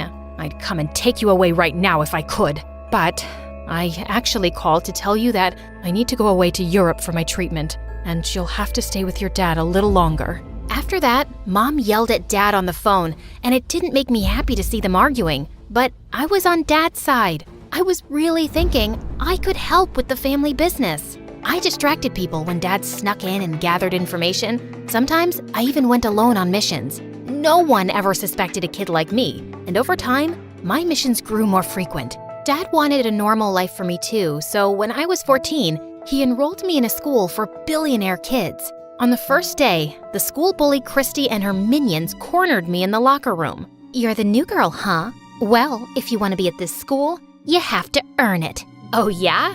Bring it on!" To my shock, they pounced on me, but my training kicked in and I used my moves to slip out of the pile. They were left fighting each other. When they realized what was happening, they were so mad. "You're gonna pay for this, witch." "Yeah, okay. Bye now." I was suddenly popular after that. All the kids wanted to be my friend, and the coolest boy in school even came up to me at my locker. Hey, I'm Leo. Do you want to hang out sometime? He was so cute. Of course I did. Leo and I hung out every day, and we grew close. I wanted to tell him about my job, but Dad insisted I couldn't. It's too dangerous, Hannah. If anyone found out what we really do, we'd have to move from here and start over. I certainly didn't want to move, so I kept my spy life a tight secret. The school dance was coming up, and I wanted Leo to ask me out so bad. But every time I thought he was about to, my cell phone would go off and I'd be pulled away for some mission. Dad, does it really have to be me? The detectives on the case requested you specifically, Hannah. I had to whiz away in a private jet and fight off some bad guys. But I helped the detectives put away a big jewel thief they'd been at for years. So I guess it was worth it. When I got back to school the next week, all I wanted to do was talk to Leo, but he was talking to Christy. I knew she wasn't really interested in him. She just wanted to get back at me. "Oh, hello, Hannah Banana. Looks like I'll be going to the dance with Leo." "What? Over my dead body?" I don't know what came over me, but I attacked her. The principal had to break us up, and she called our parents. Dad was so disappointed in me. You know you're not supposed to use your skills unless you're on a mission, or your life is in danger. You could have really hurt her. "I'm sorry, Dad, but she's trying to steal the guy I like." I knew that boy would be a distraction. Maybe I should pull you out of school and have you focus on work only. "No, I promise. I'll never fight again." Dad promised the principal I'd be good, and she didn't suspend me. But I was still fuming at Christy. She was all over Leo the next day too, but it seems like Leo wanted nothing to do with her. He even shoved her away when she tried to kiss him in the cafeteria. I couldn't help laughing as Christy ran out of there crying loudly. Later that day, Leo came up to me in the hallway and I felt butterflies in my stomach. "Hey, Hannah, I wanted to ask you to the dance, but I just didn't think you were into me. Well, till you fought Christy." That was not my best moment. But why didn't you think I was into you? Well, every time we hang out, you always get a call and run away. I thought you might have a boyfriend or something. I don't. I swear, I only have eyes for you.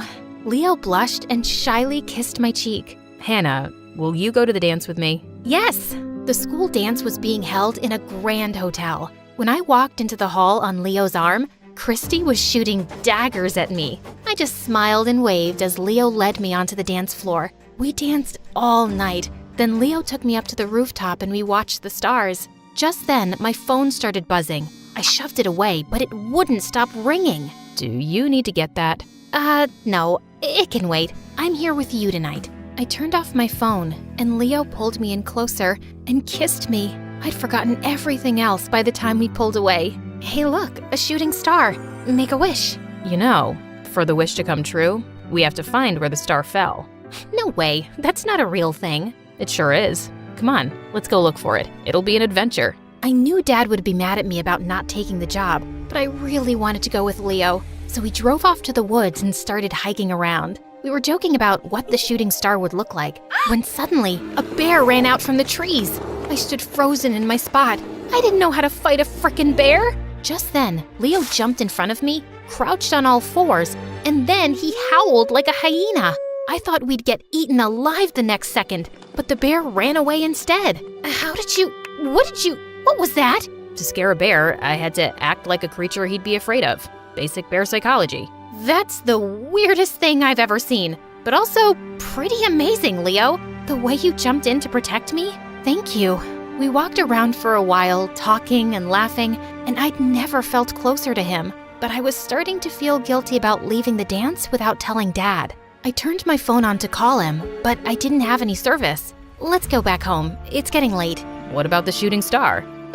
Come on, we can't really find out where a shooting star landed. Suddenly, a strange expression crossed Leo's face, and then he threw his car keys somewhere into the woods. Hey, what'd you do that for? We can't leave now. We have to stay in the woods. I was so confused and a little scared. Look, you're being really weird. I'm leaving with or without you. Just as I turned around, a rope net fell on me, and I was trapped, and Leo started laughing like a maniac. You're not going anywhere. My dad is in jail because of you and your dad. It's time you pay. Who's your dad? What are you talking about? Stop playing innocent, Hannah. My dad's the jewel thief you sent to prison for 20 years. I couldn't believe it. And how stupid was I for walking straight into a trap?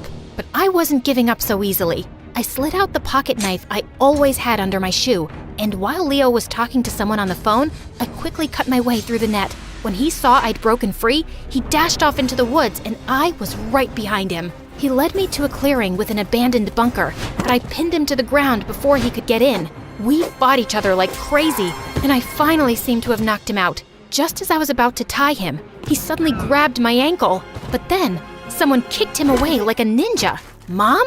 What are you doing here? Keeping you safe, just like I promised. She tied up Leo and we left him in the bunker. Mom sent the police to his location to collect him. You have a lot of explaining to do, Mom. When did you come back? How did you know where I was? And since when do you kick like that? I landed yesterday and was coming to get you. And I knew your location because those earrings you've always worn have trackers in them. Also, I'm a trained spy. Well, I used to be. What the? You're a spy? You mean like Dad? Like me? Mom told me the craziest story. She said it was love at first sight with my dad, but she knew him as a wealthy businessman when she married him, and she never told him she was a spy. And when I got pregnant with you, I decided to give it all up. But then I discovered that your dad was a spy too. It was a huge shock, and it wasn't something I wanted my child to be around. I left him a letter saying I knew his real identity, and I didn't want to live with a dangerous man. I didn't even tell him I was pregnant. And well, I was good at hiding.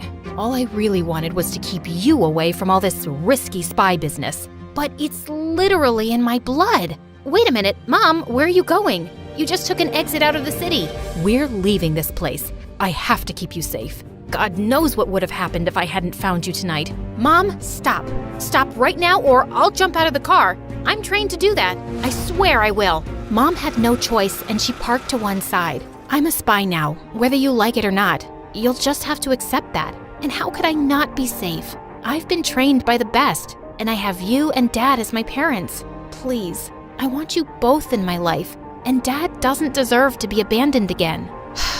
I liked it better when you were a kid and just wanted to spend time with me, but you're right. Mom turned around and drove me to Dad's place, and when he saw me, he hugged me tight. Oh, thank God you're okay. I've been worried sick. The police told me they got Leo, but I had no idea where you'd gone. He stopped short when he spotted Mom. Eleanor, it's been so long since I last saw you. Yeah, like 15 years? Mom, don't you have something to tell Dad? Come on, tell him how you found me tonight. I think I already know. I'm aware of her skills as a spy. What? You know? When you disappeared, I was devastated and spent months tracking you down. I eventually found out you were a spy too, and for some reason, you'd stopped working as one. Soon enough, I found out that reason was Hannah. That's why you left me. And I stayed away because it seems like you really didn't want me around our daughter. How come you never told Hannah I was a spy too? You never told her, and I had to respect that. It wasn't my story to tell. As the two gazed into each other's eyes, I already knew what my next mission would be. Seriously? Aren't we the coolest? We're a whole family of spies. Mom, you gotta stay for dinner. Dad and I have so much to tell you about our missions. And Dad, you gotta hear how Mom kicked some serious butt tonight. As we all walked in, I couldn't help feeling excited at the idea of being a complete family with the craziest secrets.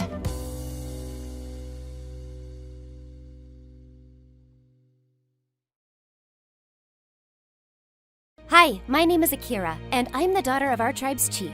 My entire tribe fawned over me, and not just because I was beautiful. I was born with a perfect memory. I remember every single moment of my life in crystal clarity since I was a toddler. I remember each tree of the endless jungle where I lived with my people. At only 5 years old, I could point the way home through our forest, and all the adults were amazed. She has an amazing mind. Let's take her foraging with us. Foraging meant collecting mushrooms and plants for everyone to eat. I was an instant hit in my mother's group. I could remember the name, shape, and smell of every plant perfectly. And by the time I was 11, the entire tribe relied on me to check the food. Poisonous, not poisonous. Not poisonous, poisonous. Akira is a gift from God. She should be our next leader. Ha! The next leader? This weakling? Please. That's my older sister, Misa. She was only a few years older than me, but we were complete opposites. Misa was a goddess with a bow and arrow, as strong and fierce as our father. And me? Well, I was clumsy, noisy, and I could barely lift her bow. When father tried to make me hunt, I just fell in love with the little rabbits. I ended up adopting 3. I was brave during the day where I was safe under the sun. But at night, I cowered in my mother's arms while Misa ran around scaring any animals that came close. You are such a wuss. Am not. To be chief, you have to beat me, your elder sister, and the best hunter in the jungle. I'm the best forager, so plants are easy to catch. They just sit on the ground. I dare you to go hunting with us. Akira's mind is special. We can't let her be in danger. So I should be the one in danger? Misa truly disliked me, and honestly, I couldn't blame her. I spent years in our hut, getting fanned as I tasted mushrooms, while she came home covered in scratches and bruises. One time, when I was 14, I snuck away from Mother with a bag full of meat and bread. I was gonna have a jungle picnic with Misa and make her like me, but my plan backfired big time. You brought meat? The smell is gonna attract bears, you loser! Then eat it fast. I'd barely said that when crazy loud roars started echoing in the jungle. What is that? That doesn't sound like a bear. Everyone, fan out and follow the sound. Why aren't we running away? We need to see what we're running from. Just shut up and don't trip over something. We crossed the river to reach the nonstop roars, and that's when we saw it. It wasn't animals. It was people I'd never seen before, cutting down trees with a weird, roaring metal saw. No! They're cutting our trees! We have to stop them! I launched myself forward, but Misa pulled me down into the bushes. Don't call attention to us. They have weapons. We have to tell Father. Come on. We all raced home together, but when we told everyone what happened, the adults didn't look surprised. We know they're cutting the forest. They're going to build a town here. What? But where will we live? We can live with them. They promised we would get to keep all our land. They can give us better medicine, better houses, and a better life. I like our life and our home. And what about the animals? Where will they live without the jungle? Akira, we're worried about us, not the animals. So they'll have nowhere to go? Nothing to eat? They just didn't care. They kept talking about the benefits of inviting these people in. I thought I was gonna have to stop them single-handedly, but Misa pulled me aside. We're not letting them do this. Really? You wanna stop them with me? No, you are gonna stop them with me. For the first time in our lives, Misa and I were on the same side. We made a pact to spy on these newcomers, find their weaknesses, and get rid of them. We sneaked beyond the river till we reached the edge of the jungle. I hid in a tree, watching the men brutally cut down my home. Suddenly, a strange boy jumped in front of me and put his hand on my mouth. Don't say anything. For a moment, all I could think about was how handsome he was. Then fear kicked in and I pushed him. He grabbed my leg as he fell and we both tumbled out of the tree. Ow! I looked up to see the tree cutters staring at us with rage. Who's this girl? And Jack! He's here! Get him! Run! Run! Run! The boy grabbed my hand and we started running away. We'd almost reached the river when my clumsy feet sent me flying to the ground. Wait! Help me! Sorry, princess. Gotta go. I twisted my foot. Behind me, the men were still chasing us. If you go into the jungle without me, you won't make it. There's a million tigers there. He growled and threw me over his shoulder like I weighed nothing. I told him the way into the thickest trees where I knew the men wouldn't chase us. Why are you running away from them? I stole a bunch of food back home and they were going to put me in prison. so I escaped on this ship.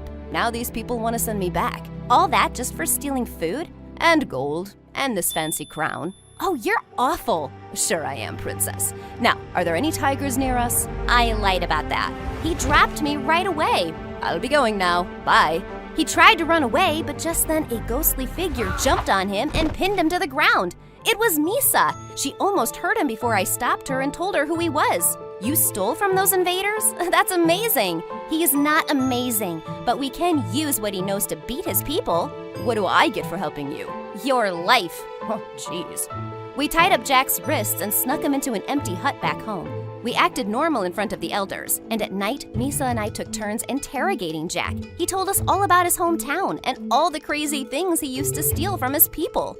Wow, you pulled that off alone? I had a little help, but it was mostly me. Stealing is not something to brag about. They deserved it. My people are cruel and vicious. They charged my village so much tax that we lost our farm. You lost your land? And my freedom. Yeah, you know nothing about how hard my life has been.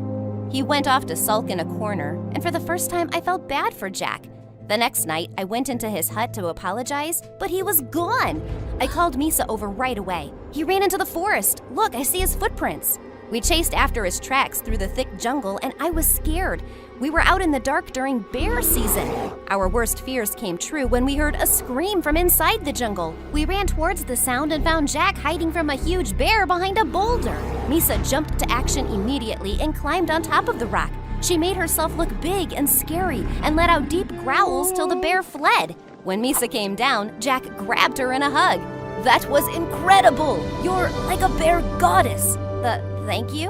Why would you run away alone? I don't want to be anyone's servant, not even yours.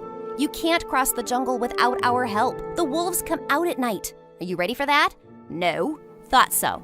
We stopped at a cave for the night so we wouldn't run into scary animals. While Misa started a fire, I tried to stop Jack from eating poisonous mushrooms. Stop flicking my food away! You keep picking up the poisonous ones. Eat this.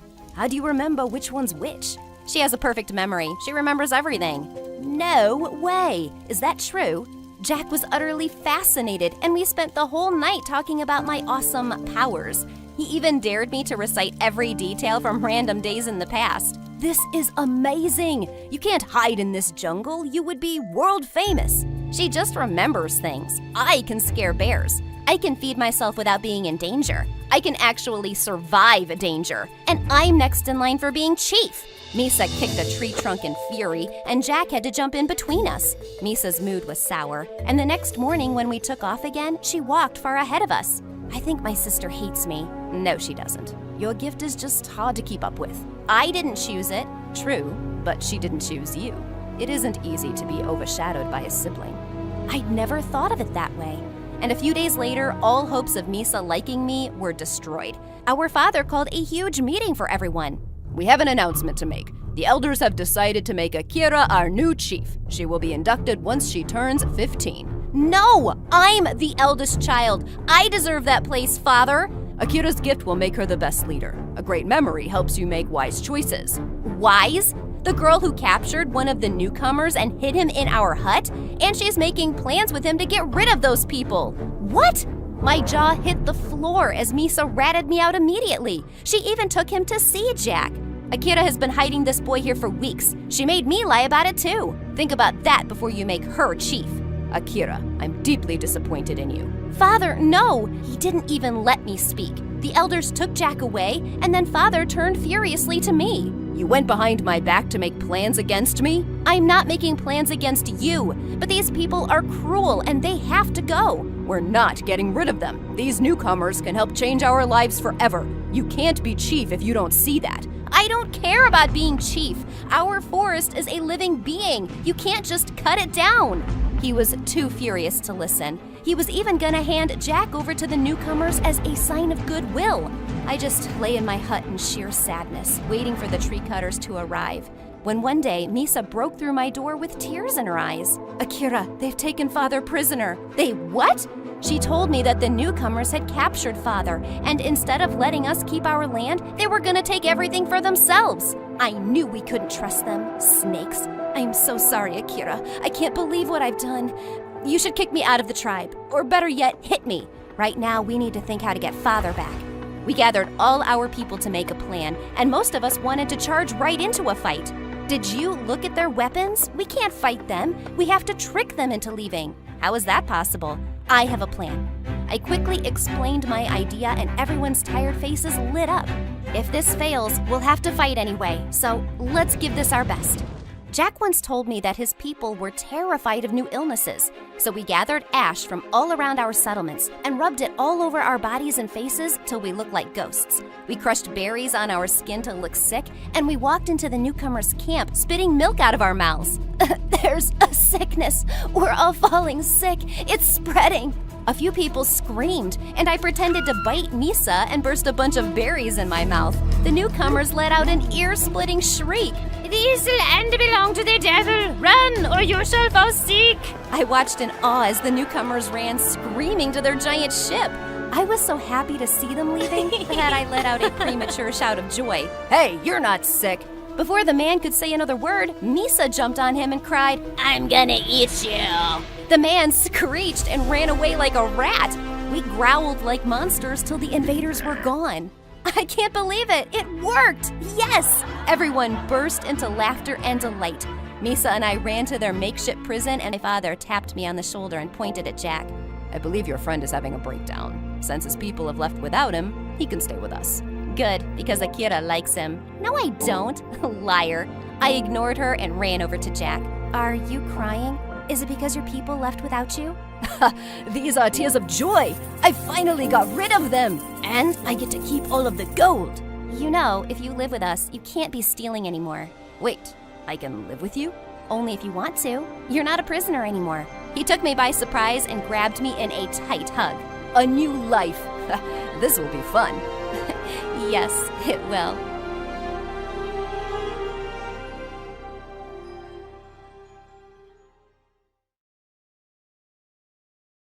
Hi, my name is Quinn, and I learned I was colorblind when I was only 4 years old. It's not that everything was black and white, but to me, rainbow was only blue and yellow. I never felt bad about it because my dad was colorblind too. And he was super rich, and we lived in a huge mansion.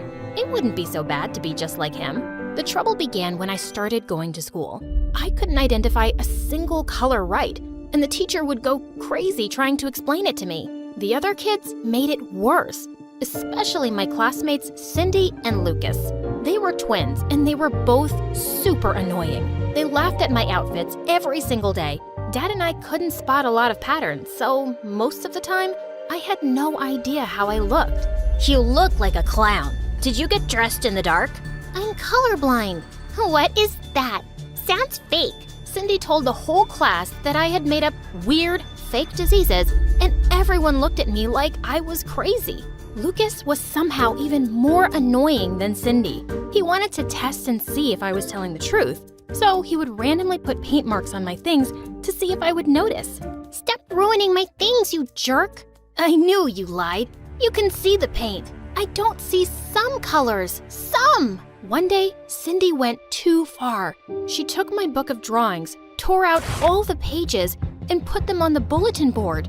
The whole class laughed at my pink trees and green skies. I attacked her, and we started fighting on the ground while all the other kids cheered. Suddenly, Lucas showed up and pulled us apart. Stop it. Cindy, take the pictures down. You're taking her side? If she's really colorblind, we shouldn't make fun of her. I was in shock. Lucas was defending me? Cindy walked away fuming, and I thanked him. He took the pictures down and apologized for not believing me. He spent days asking me endless questions to understand my condition. Is your whole family colorblind? Is it like losing memories? If I hit you on the head, will you see color again? He was crazy, but so funny. I thought we could actually become friends, but something happened that destroyed everything. All the kids had to give interviews to get into a fancy private middle school. This was the only good school in the entire town, and the competition was crazy. I didn't do well on my tests, and when the teachers decided I couldn't get a spot, Cindy laughed out loud. Ha! I knew you were stupid. Before a single tear could leave my eyes, my dad jumped into action. He offered the school a huge donation for taking me. We don't have space for another child. Then give her someone else's spot. I'll double the donation. Dad, that's cheating. The teacher pushed me aside and accepted the money. Then she went to Cindy and told her they were giving her spot to me. You have the lowest marks after Quinn, so it has to be you. The stupid teacher was so happy about the donation that she let it slip, and Cindy and her parents went crazy with rage. This is bribery. This is unfair. All the adults started fighting, and Lucas gave me the worst look ever. I can't believe you would do this. I knew he was cheating, but Dad refused to back down. We joined our new school, and Lucas came here all alone. One day, he told us that Cindy had been sent to boarding school. None of the other schools in town are good. Now she has to live away from her family. I hope you're happy, Quinn. That was the day we became enemies. He hated me. I felt bad for him, and I tried to make it up to him by buying him presents, but he threw them back in my face. You can't buy me, you brat. He told everyone in class what happened, and they thought I was a rich, spoiled jerk. He called me stupid names in class, and he made fun of my outfit so much that I started asking my maids to choose them for me. As if school wasn't hard enough, as I was growing up, the subjects were getting harder, and our textbooks labeled everything in different colors. My teachers taught with colored chalk and sent us color-coded notes for every class. Every time I failed, Lucas was ready to attack me. Why don't you just buy yourself a better grade? I threw my paper in his face. Even if I was bad at getting grades, I could still dance, sing, and run. Dad, Quinn, you can get amazing offers from colleges if you keep performing like this, but you have to maintain an average grade of a C. That made me nervous, and her solution made me want to throw up. We're going to partner you up with the best kid in school, Lucas. Lucas walked in with the most evil look on his face. The teacher said that Lucas would be my partner in every class from now on, and he would tutor me every day after school. Oh no. I tried to protest, but my teacher thought it was a great idea, and Lucas agreed with her. What was he going to get out of this? The answer was simple. He wanted to torture me. He gave me a mountain of homework every day, and if I didn't do it, he threatened to report me to the teacher. Whenever we partnered up for projects, he made me do all the work for the learning experience. He was going out of his way to annoy me, and one day, I just vented to my dad about it at dinner. I was not prepared for what Dad did next. He showed up at school and barged into class with the principal. They announced that Lucas was expelled for bullying me. What? We all rushed to the principal's office, and I screamed at my dad. What are you doing? Getting rid of your bully. I didn't want you to solve my problem. I just wanted your support. I am supporting you. You can't just crush people's lives for me. It's not fair. It's what made everyone hate me in the first place. If you do this, I am never talking to you again. Dad looked shocked. We had never shouted at each other like this. Fine, he can stay. Never bully my daughter again. With that, Dad stormed out without even looking at me. I'd never fought with him before, and I couldn't help but cry. When Lucas offered me a tissue, I slapped his hand away. I don't want your help. Just go away. I'm not helping you. I'm just standing near you, and I happen to have a tissue. I snatched it out of his hands and turned to leave, but he pulled me back. Why didn't you just let him expel me? Don't I bug you? I'm not a jerk. I hated taking Cindy's place, and I wish I could undo it. I'd never do that to someone again. I may have been meaner to you than I needed to be. I'm sorry. You're what? I'm sorry, okay? I'm not saying it again. With that, he ran away, and I was stunned. This was the nicest conversation we'd had in years. When I went home that day, Dad and I sat down to talk about what happened. To my surprise, he apologized for going overboard. I made him promise to trust me and let me handle my life myself. How can I make it up to you? Is there anything that you want? That's when I got an idea. I asked Dad to pay the school to offer Cindy a place again. She's living away from her family because of us. We should fix it. Dad agreed, and the next day, he put in a request to have Cindy transferred back. She accepted the offer from our school, and when Lucas realized she was coming back, he went crazy. Did you do this? Yes, I'm so happy she got accepted. Thank you. He grabbed me in a hug so tight I could barely breathe. He finally forgave me for everything that happened, and we became friends again. He tutored me for real this time. He found colorblind friendly versions of our textbooks, and if he couldn't, he would make notes that I could clearly understand. I finally got a B average, and I got an offer from an amazing college. I literally flew into Lucas's arms. He lost his balance and we fell. Our faces were so close together that I blushed. Suddenly, someone pulled him away from me. It was Cindy. She was back, and I was nervous. I was sure that she still hated me for all those years she had to be away from her family. But she acted totally sweet and normal.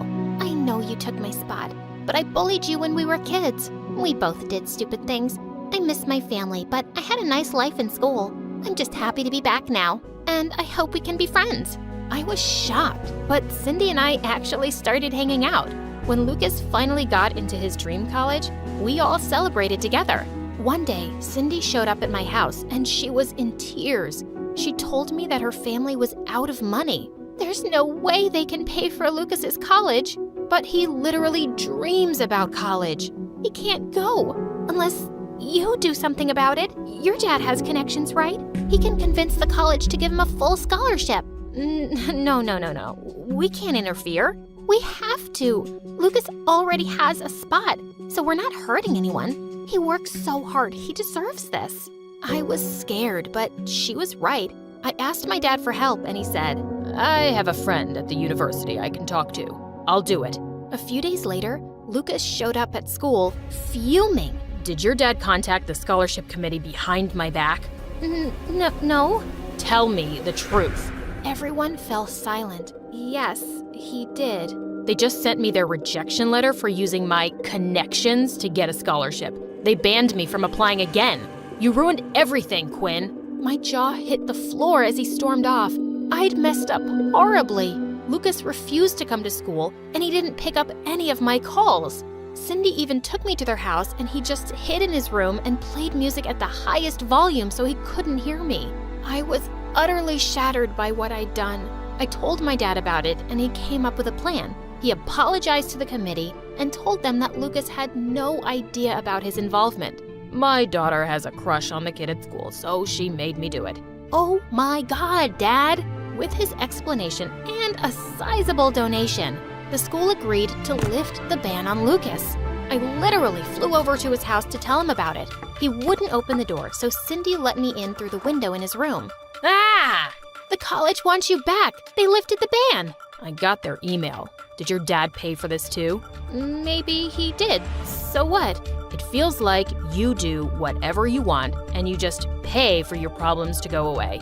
I didn't pay for my problems to go away. I did it for you. I thought you deserved that school. You're being an idiot, Lucas. I convinced Quinn to help. She didn't even want to do it. I could have gotten into so much trouble. I just acted rashly because I care about you. I wanted you to have what you want, and I almost ruined everything. I'm really sorry. When Lucas finally forgave me, I literally burst into tears. I did not like feeling guilty. They both hugged me, and I finally felt better. I promised to never mess with their lives again. Now that all three of us were friends, Cindy noticed my feelings for Lucas instantly. She was so excited for me to ask him out, but I would get all nervous and chicken out every time. One day, Lucas and I were sitting in the cafeteria when a boy walked up to me. Hey, Quinn. Cindy said you were looking for a date, so I thought I'd take you out to dinner. You in? Cindy gave me a wink, and Lucas just glared at him. She can't go out with you. She's going out with me. I am? Oh, I didn't ask you? I'll do it now. Quinn, you want to go out with me? Dude, I asked her first. She'll pick me. I don't know. Aw, come on. It's a real pickle. I'll need 2 or 3 days to think about it. Lucas leaned across the table and kissed me. I was breathless. Yes, my plan worked!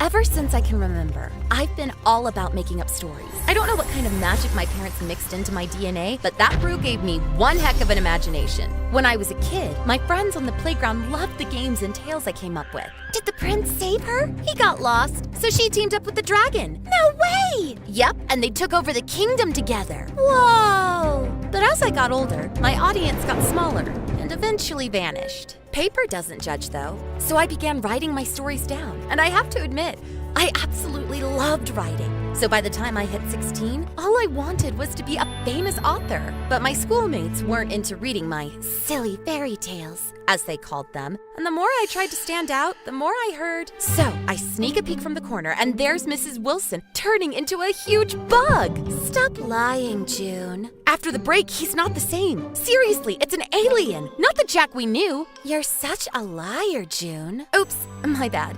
June, it's me. Nice to meet you. And before I continue, please like and subscribe. Anyways, I was craving recognition, and everything finally changed when we got a substitute English teacher. His name was Arthur Lewis, and he looked really cool. In the very first class, he asked us to write a short story about any character from a classic book. I chose the rabbit from Alice's Adventures and received an A+. After class, he asked me to stay behind. You've got an exceptional imagination, young lady. Most people tend to lose that spark as they grow older, but not you. I'm not that old yet. I've still got plenty of time. But what if I told you that you could take your stories to a whole new level and have your readers glued to the book until the very end? I'm all ears. He handed me a flyer. A party? A writing club. Come join and see where your story takes you. The following Thursday was our first club meeting. We wrote short stories as an exercise, and I even managed to add some illustrations to mine. My artistic skills weren't top-notch, but it worked out fine because the main character was... Is it a rock? My face flushed like a boiling balloon. That was Jim, my secret crush since I was 10. He was as brilliant as Stephen Hawking and as hot as a chili pepper. Best mix, if you ask me. In my diaries, he went by the codename Buffalo Wings. My spicy hot. Rawr! Yeah, his name is Kid. The story's called Kid, a Rock. He rolls around the world in search of his long-lost father, Mountain. Sounds cool, June. OMG, he knew my name!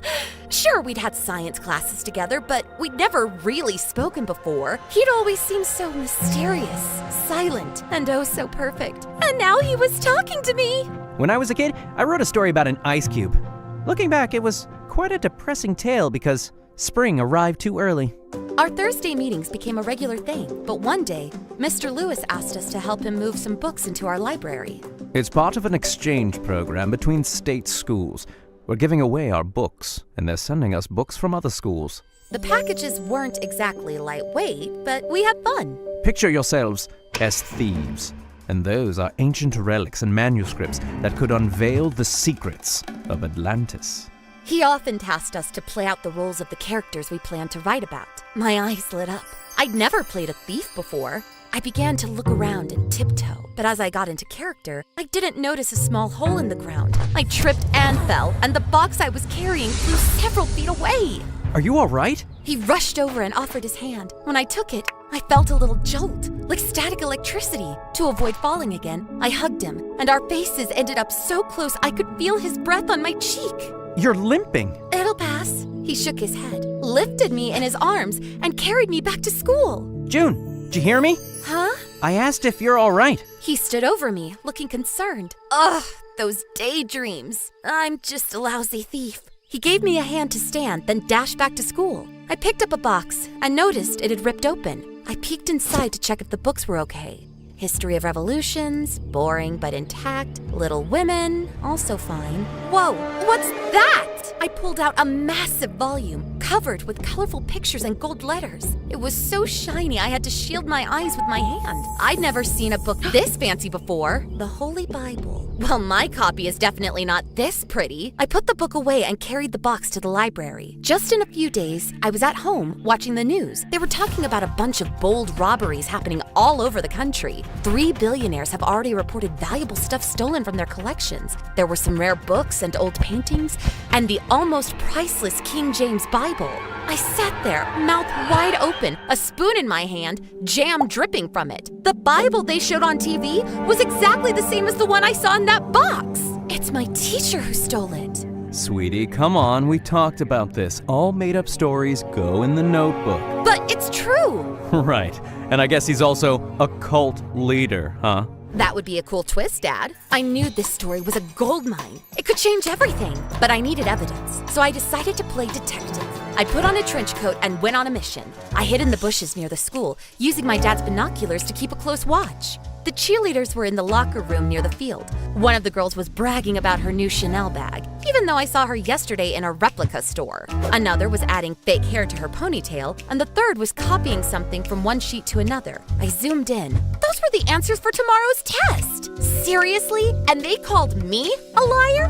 What are you up to? I jumped, accidentally banging my head on something. Playing detective. It's for a story. I'd ask if I could join, but I don't think I'm allowed to spy on the girls in the locker room. My cheeks flushed like ripe strawberries. It's not about them. I'm spying on Mr. Lewis. Oh? Why? I spilled the beans about that weird book and the robberies happening around, and how badly I needed some proof for the cops. Honestly, I was pretty sure he wouldn't buy it. He'd likely go, "You're just making stuff up," or "Quit with the lies." But instead, he just nodded and said, I'm in.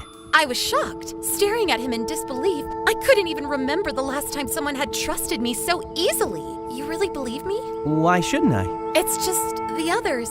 Well, I'm not like the others. I know what it's like to be different. It was like a daydream coming to life. My eyes filled with tears and I started sobbing. Jim came closer and hugged me. He smelled like Christmas cookies, ginger, and spice. Then he shared that he lost his mom when he was just a kid. His dad, a big shot inventor, was always knee-deep in tech stuff or jet-setting around the world. Jim, though, wanted more of his dad's time, so he began shadowing him and even tinkering with his own inventions. He totally loved it, even though his interests zoomed past what was normal for someone his age.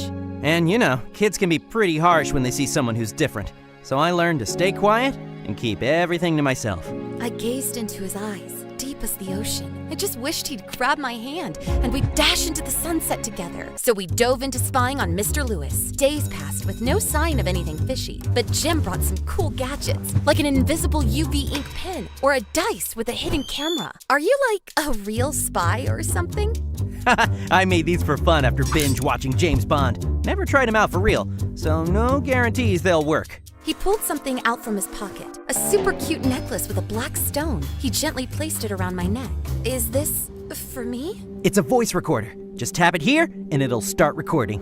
OMG, I totally forgot how to breathe. Is it even legal to be this perfect? Oh, it's him! Mr. Lewis was speedwalking, holding a package. He glanced back before vanishing into the alley behind the school. Hurry, or he'll slip away. We sprinted after him, trying to stay low, trailing him until he reached what seemed like an old factory building. He entered. Darn it, we've got to follow. I looked around. There was an open window about 7 feet off the ground. Jim crouched down. I stepped on his hands, and he boosted me up. I grabbed the frame and pulled myself inside, with Jim following. June, you do know that we just freely walked through the door, right? Shh, that's my story. So, what did I say? Oh yeah, we ended up in this massive warehouse. Rows upon rows of shelves stacked with boxes. We snooped around a bit, found some ancient stuff, paintings, and books. Sick! I snapped a few pics with my phone. We moved on, trying to be all stealthy. That's it? We both froze. My heart was pounding like crazy, so I grabbed Jim's hand for comfort. He gave it a reassuring squeeze. The last one. We better move. I've got a bad feeling. About what? Just pack everything up and be ready tomorrow. I heard footsteps fading away and peeked from behind the shelves. Nobody. Quick, over here. There was a table piled with papers, some documents and maps. I didn't know if any of it mattered, but I took some snaps and sneaked a dice with a camera between the stacks. We gotta find that book. This one? All kinds of stuff happened at once. I jumped up. Someone's grip clamped painfully onto our arms from behind.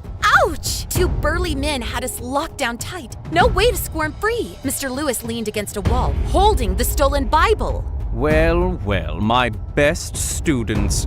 Playing detective, I suppose? He strolled over and picked up the dice, checking it out. Impressive. A camera.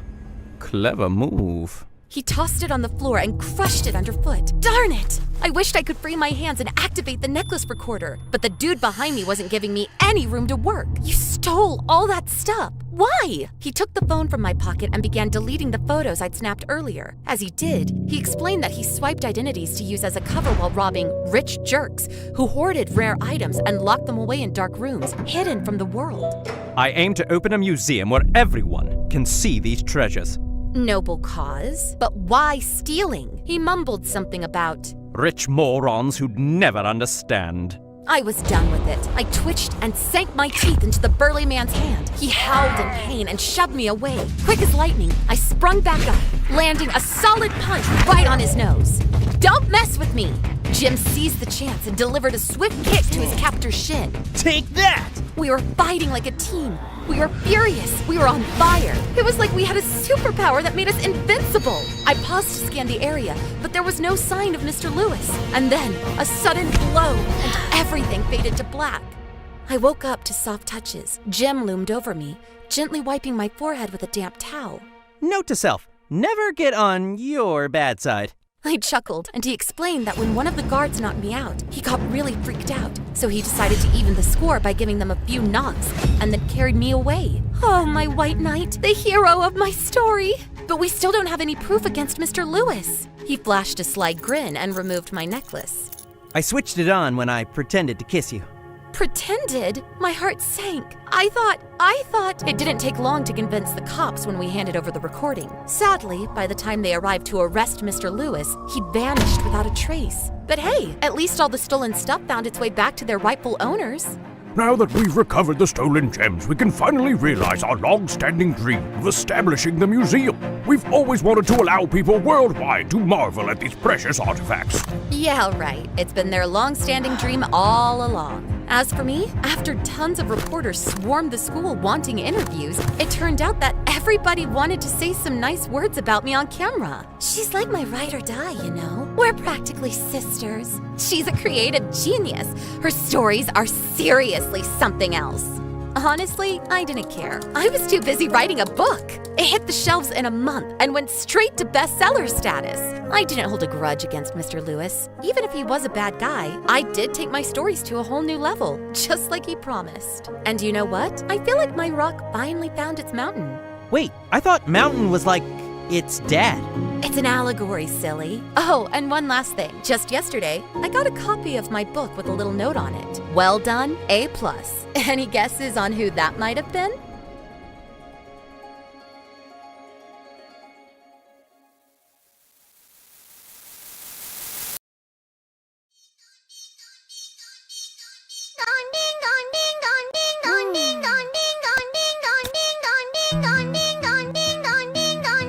As I strapped my helmet on and climbed onto the scooter, Mom handed me some paper bags. I'm sorry we can't afford to pay someone for delivery, sweetie. Bear with me for a few more days. Don't worry about it, Mom. I got this. But I want you to focus on school. And I can do both.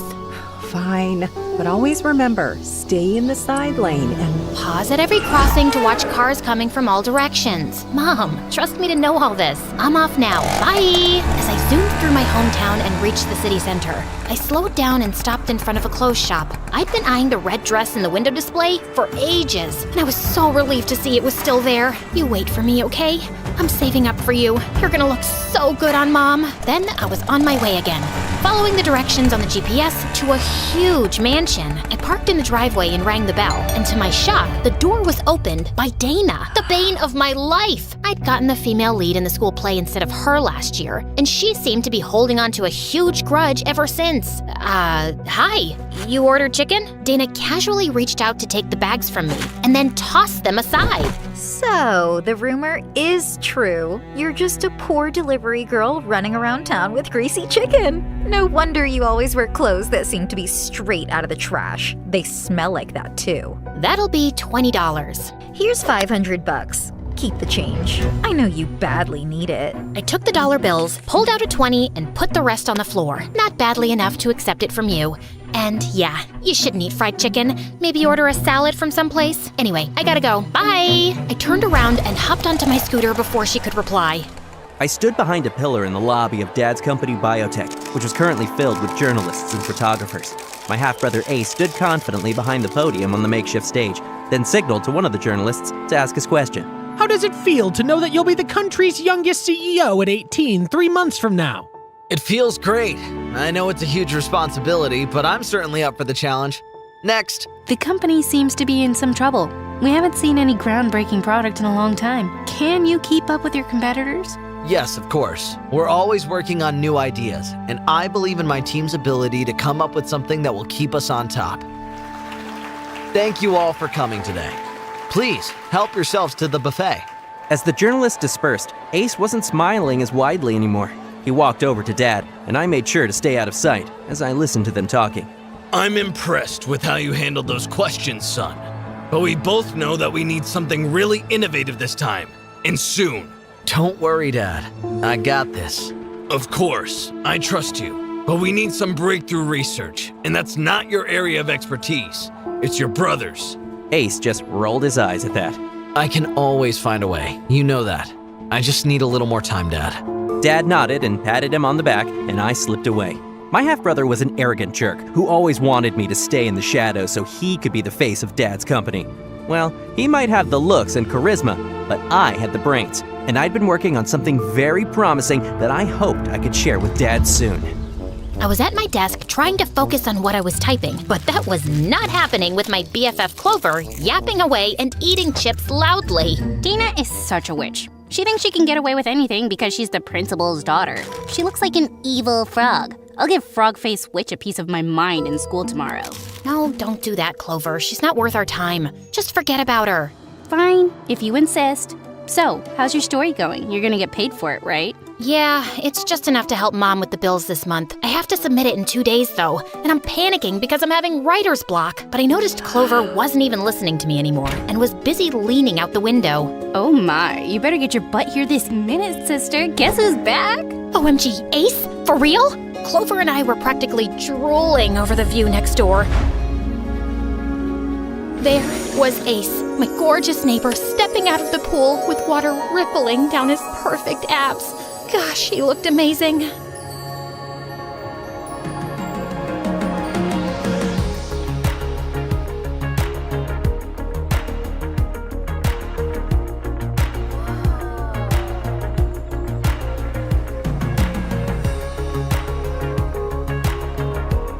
What a wet snack. He's just the perfect hero for love stories. Handsome, smart, and so charming.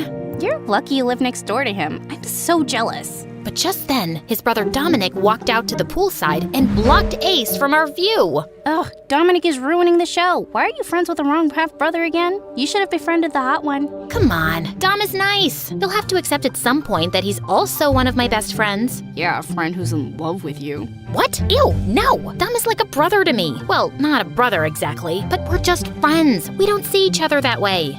Okay, if you say so. I guess you've never paid attention to how he says your name. There's only one way to say my name. No, he goes like, Sadie, like he's stretching it out in a sexy kind of way. Where do you come up with this trash? Look, only one of us can have Ace anyway, so you should take the dork. Just then, I noticed Dominic turning his head to look directly at me and Clover. A smirk crept up on his face as he said something to Ace. Oh my god, what is he doing? Is he telling Ace we've been spying on him? Just then, Ace looked up at us and laughed, and Clover and I dropped to the floor in panic. That jerk exposed us. I told you, you're friends with the wrong brother. Ugh, that dimwit.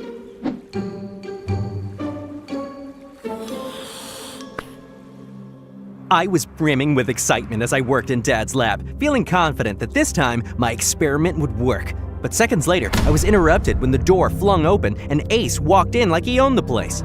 Ah, I knew I'd find you here.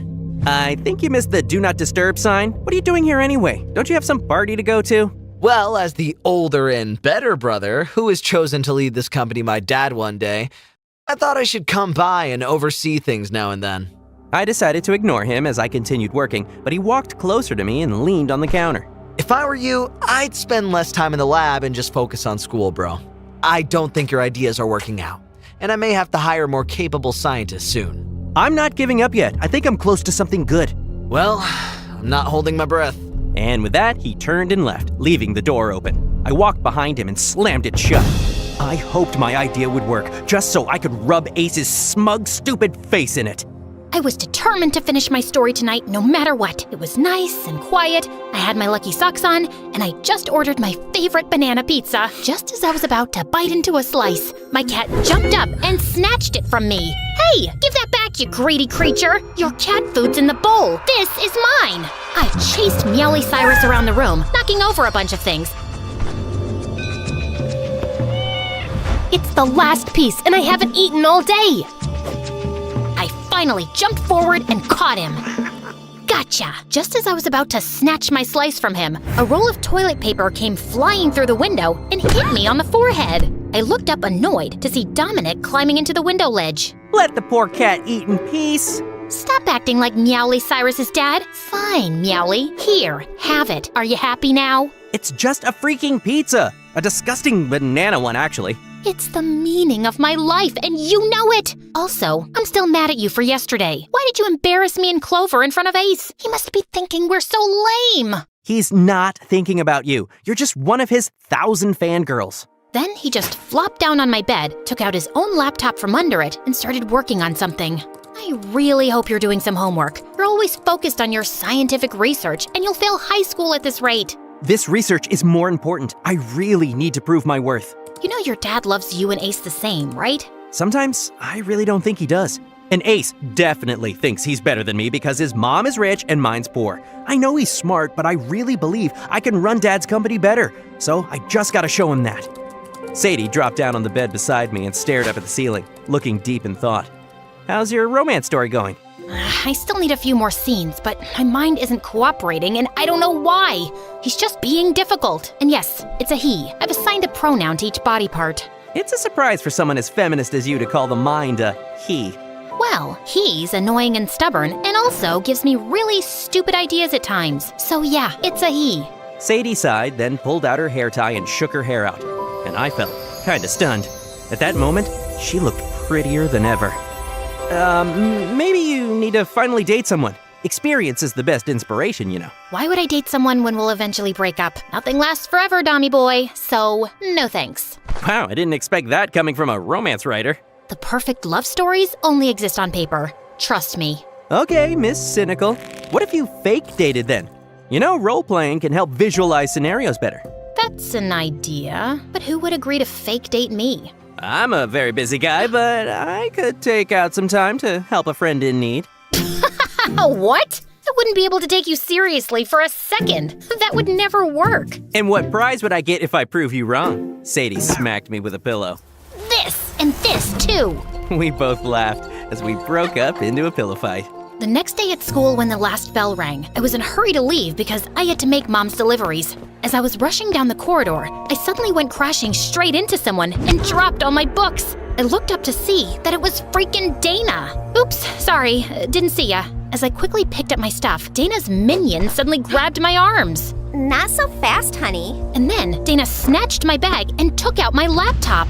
Ooh, nice lappy. Where did you steal this from? What? It's mine. Don't touch it. I tried moving towards Dana, but her minion was holding me back in a tight grip.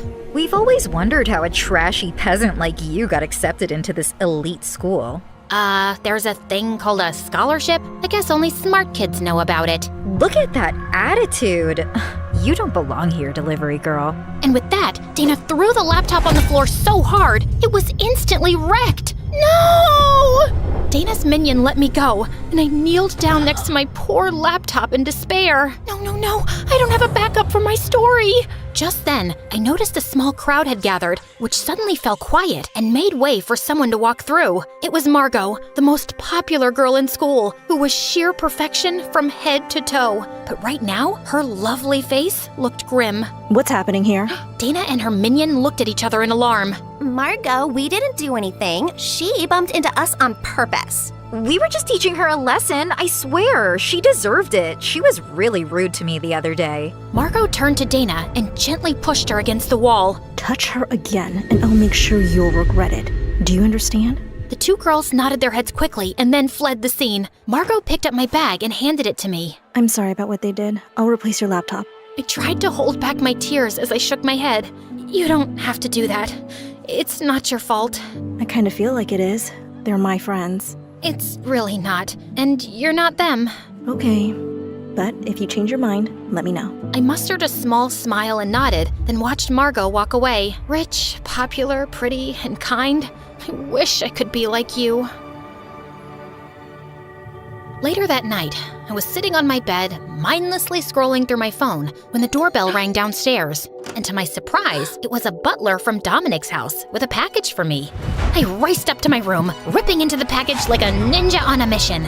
Inside was the sleekest laptop I'd ever seen, shining like a knight's armor. Heard what happened in school today. I'm gonna be stuck in the lab till really late tonight, so I couldn't come see you. But you better not miss the deadline for that story. P.S. Don't drool on the keyboard, Dom. Oh my god, I could kiss you right now, Dom. I had to start the story from scratch, but I was suddenly pumped. I typed furiously the whole night and was finally done at dawn. At some point, I must have dozed off on my desk because I suddenly opened my eyes to find someone's face really close to me, and I jumped back with a shriek, falling off my chair. Dom! You scared the living daylights out of me!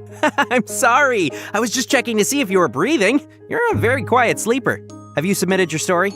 No, I need to do a final proofreading. Why don't I do it for you? I felt relieved as Dom took over my laptop, but then he made a funny face. Princess Walk Walk. That's your pen name? Yeah, it's cute, right? A chicken sound, like this. Bark, bark, bark, bark. Yeah, it's great. Got a nice ring to it. I'm sure Princess Walk Walk will be a very famous writer one day. I stared sleepily at Dom's face as he read my story, and I couldn't help thinking that he looked really cute with his mussed-up hair. Done! I think it's really good, Sadie. Send it. I triumphantly sent the email and felt a weight lift off my shoulders. Wait, are you just coming back from the lab? Yep, just thought I'd check on you before heading home, which I should do now. I could use a shower. As he was leaving out the window, I placed a hand on his arm. Thank you again, for everything. You're the best. Dom looked back at me with a serious expression that I couldn't read. You're welcome. Actually, Sadie, before I go, there's something I've been meaning to tell you. I think I'm just gonna say it now. Oh my god, was he gonna tell me he liked me? So, what's the emergency? Okay, so, yesterday I was having trouble with my ideas for my romantic story, and Dominic suggested that he and I could fake date for inspiration. Of course, I didn't take that seriously, but then he sent me a brand new laptop last evening so I could finish my story. I mean, that was just him being a good friend. But then he popped by this morning to check up on me and said he wanted to tell me something, and he looked really serious. And then he just told me something about their company problems. But Clover, I think you might be right, and he wanted to tell me that he likes me. No, wait, what if he's obsessed with me? I can't lose him as a friend, Clover. Wow. So this is the emergency you're talking about? And I already told you he likes you. So now you want to confirm it? Yes, and you will help me. Clover immediately dug into her bag and took out a book titled How to Tell If a Guy Likes You. Here are 18 signs. You just have that lying around in your bag? Yes, for moments just like this. Also, I have a book called How to Dump a Guy Nicely. Here are 18 ways, but it's too soon for that. Now, let's see what signs we've got here. Okay.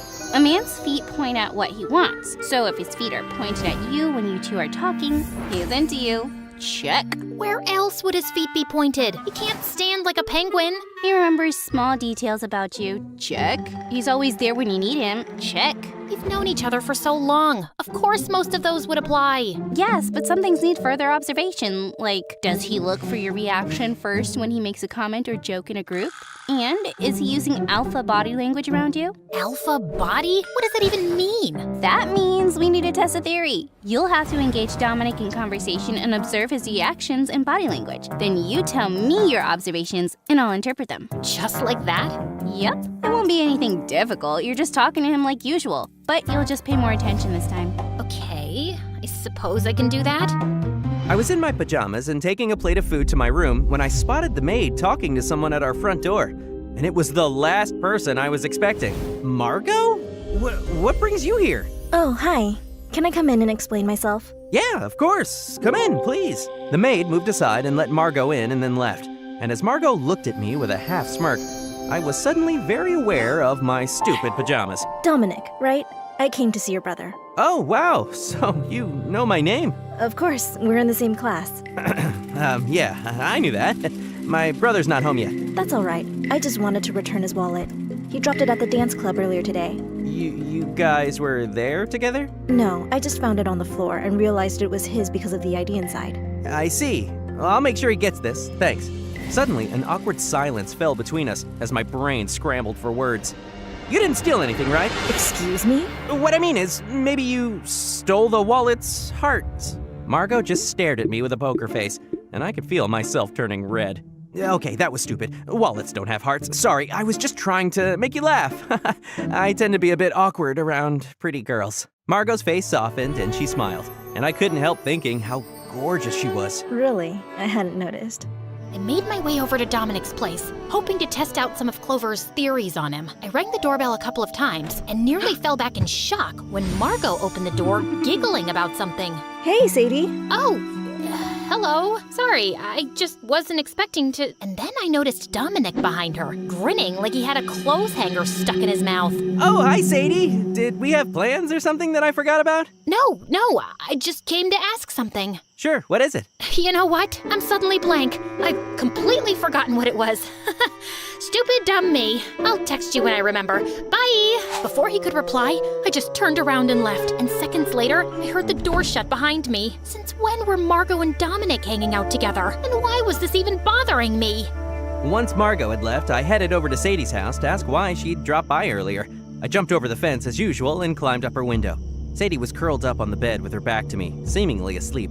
I quietly tiptoed in and saw that she was actually watching an MSA video on her phone. I leaned forward and said, "Boo!" Sadie nearly fell off the bed as I laughed. Holy freaking butthole, you scared me! I can't believe you're still not used to this. God, you look so stupid every time. Ha, very funny. Can we do this another time? I'm tired. What a buzzkill. Did something happen? Do you want some pizza? I told you, I'm just tired. Go away. I was surprised and a bit disappointed. And I was about to leave when I found Meowly rubbing herself against my leg.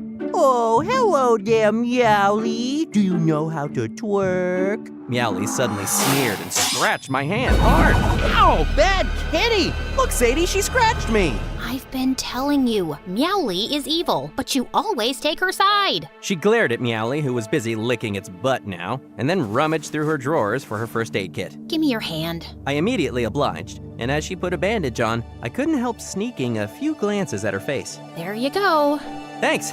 So, did Princess Walk Walk get her first ever pay? Oh, yes, I did. I'm gonna buy something for Mom tomorrow. It's her birthday. Also, I'm throwing a little dinner party for her, and I'd love it if you and Clover could join. Of course, we'll be there. Is that what you came to say earlier? Oh, yeah. I thought it would be rude to invite you to a party and not invite Margot. Although, I don't even know her, but yeah, I thought I'd just tell you later. And I had no idea you two were friends. Well, we're not. Not really. She had just come by to return Ace's wallet. Oh, so they're like a thing. That's what I thought. But no, he dropped his wallet in a club and she found it. Anyway, let's go find some praying mantis in the yard. You and your obsession with that weird insect. Go to sleep, buddy. It's just 10 at night. Come on, princess. Let's go have your favorite strawberry shake after. Sadie looked a bit thoughtful for a few seconds, then said, Okay, I'm in. Later when we were at the diner, I was watching Dominic placing our order at the counter, and I couldn't help wondering why I was finding him extra attractive these days. Soon, he came to the table with just one milkshake in hand. Just one? Yep, we'll share it. Are you out of cash? You could have just told me. No, I have enough money. I was just thinking that maybe we could push that fake dating thing if you want. To give you more ideas for your next story. Couples share food and drinks, I'm guessing. I was slightly taken aback, but I covered it up quickly by laughing out loud. I didn't think you were serious. Doing that with you sounds super weird. Why would it be weird? I'm just trying to help you, and we're just friends, right? Unless you're secretly in love with me or something. Oh God, please don't say that again. It almost gave me a stroke. Too bad it didn't happen. I just grabbed the shake from him and sipped on it while I prepared myself to test out Clover's signs. If a guy likes you, he should maintain eye contact most of the time. I leaned over on the table and stared intently at Dominic, who looked weirded out. What you doing? Nothing. You're ugly, and I just realized that you have two eyes. You just realized that? Did you hit your head somewhere? Just then, a pretty waitress walked by, and Dominic was immediately distracted. He will try to impress you you most of the time. Didn't look like Dominic was making any effort to impress me. In fact, he let out a long burp, and I felt disgusted. He finds small ways to compliment you. As I fixed my hair and tried to look cute, Dominic made a weird face. Why are you pouting? You look like a dying fish. He finds small ways to touch your arm or hand while talking. Oh my god, you gotta look at this dog and monkey video. It's so funny. Just then, he punched my arm hard like I was his bro or something. And it actually hurt. Can we go home now? As we drove back, I couldn't help feeling a bit disappointed. It looked like he wasn't into me after all. I was at my best friend Justin's place for our weekly video game night, and I was finding it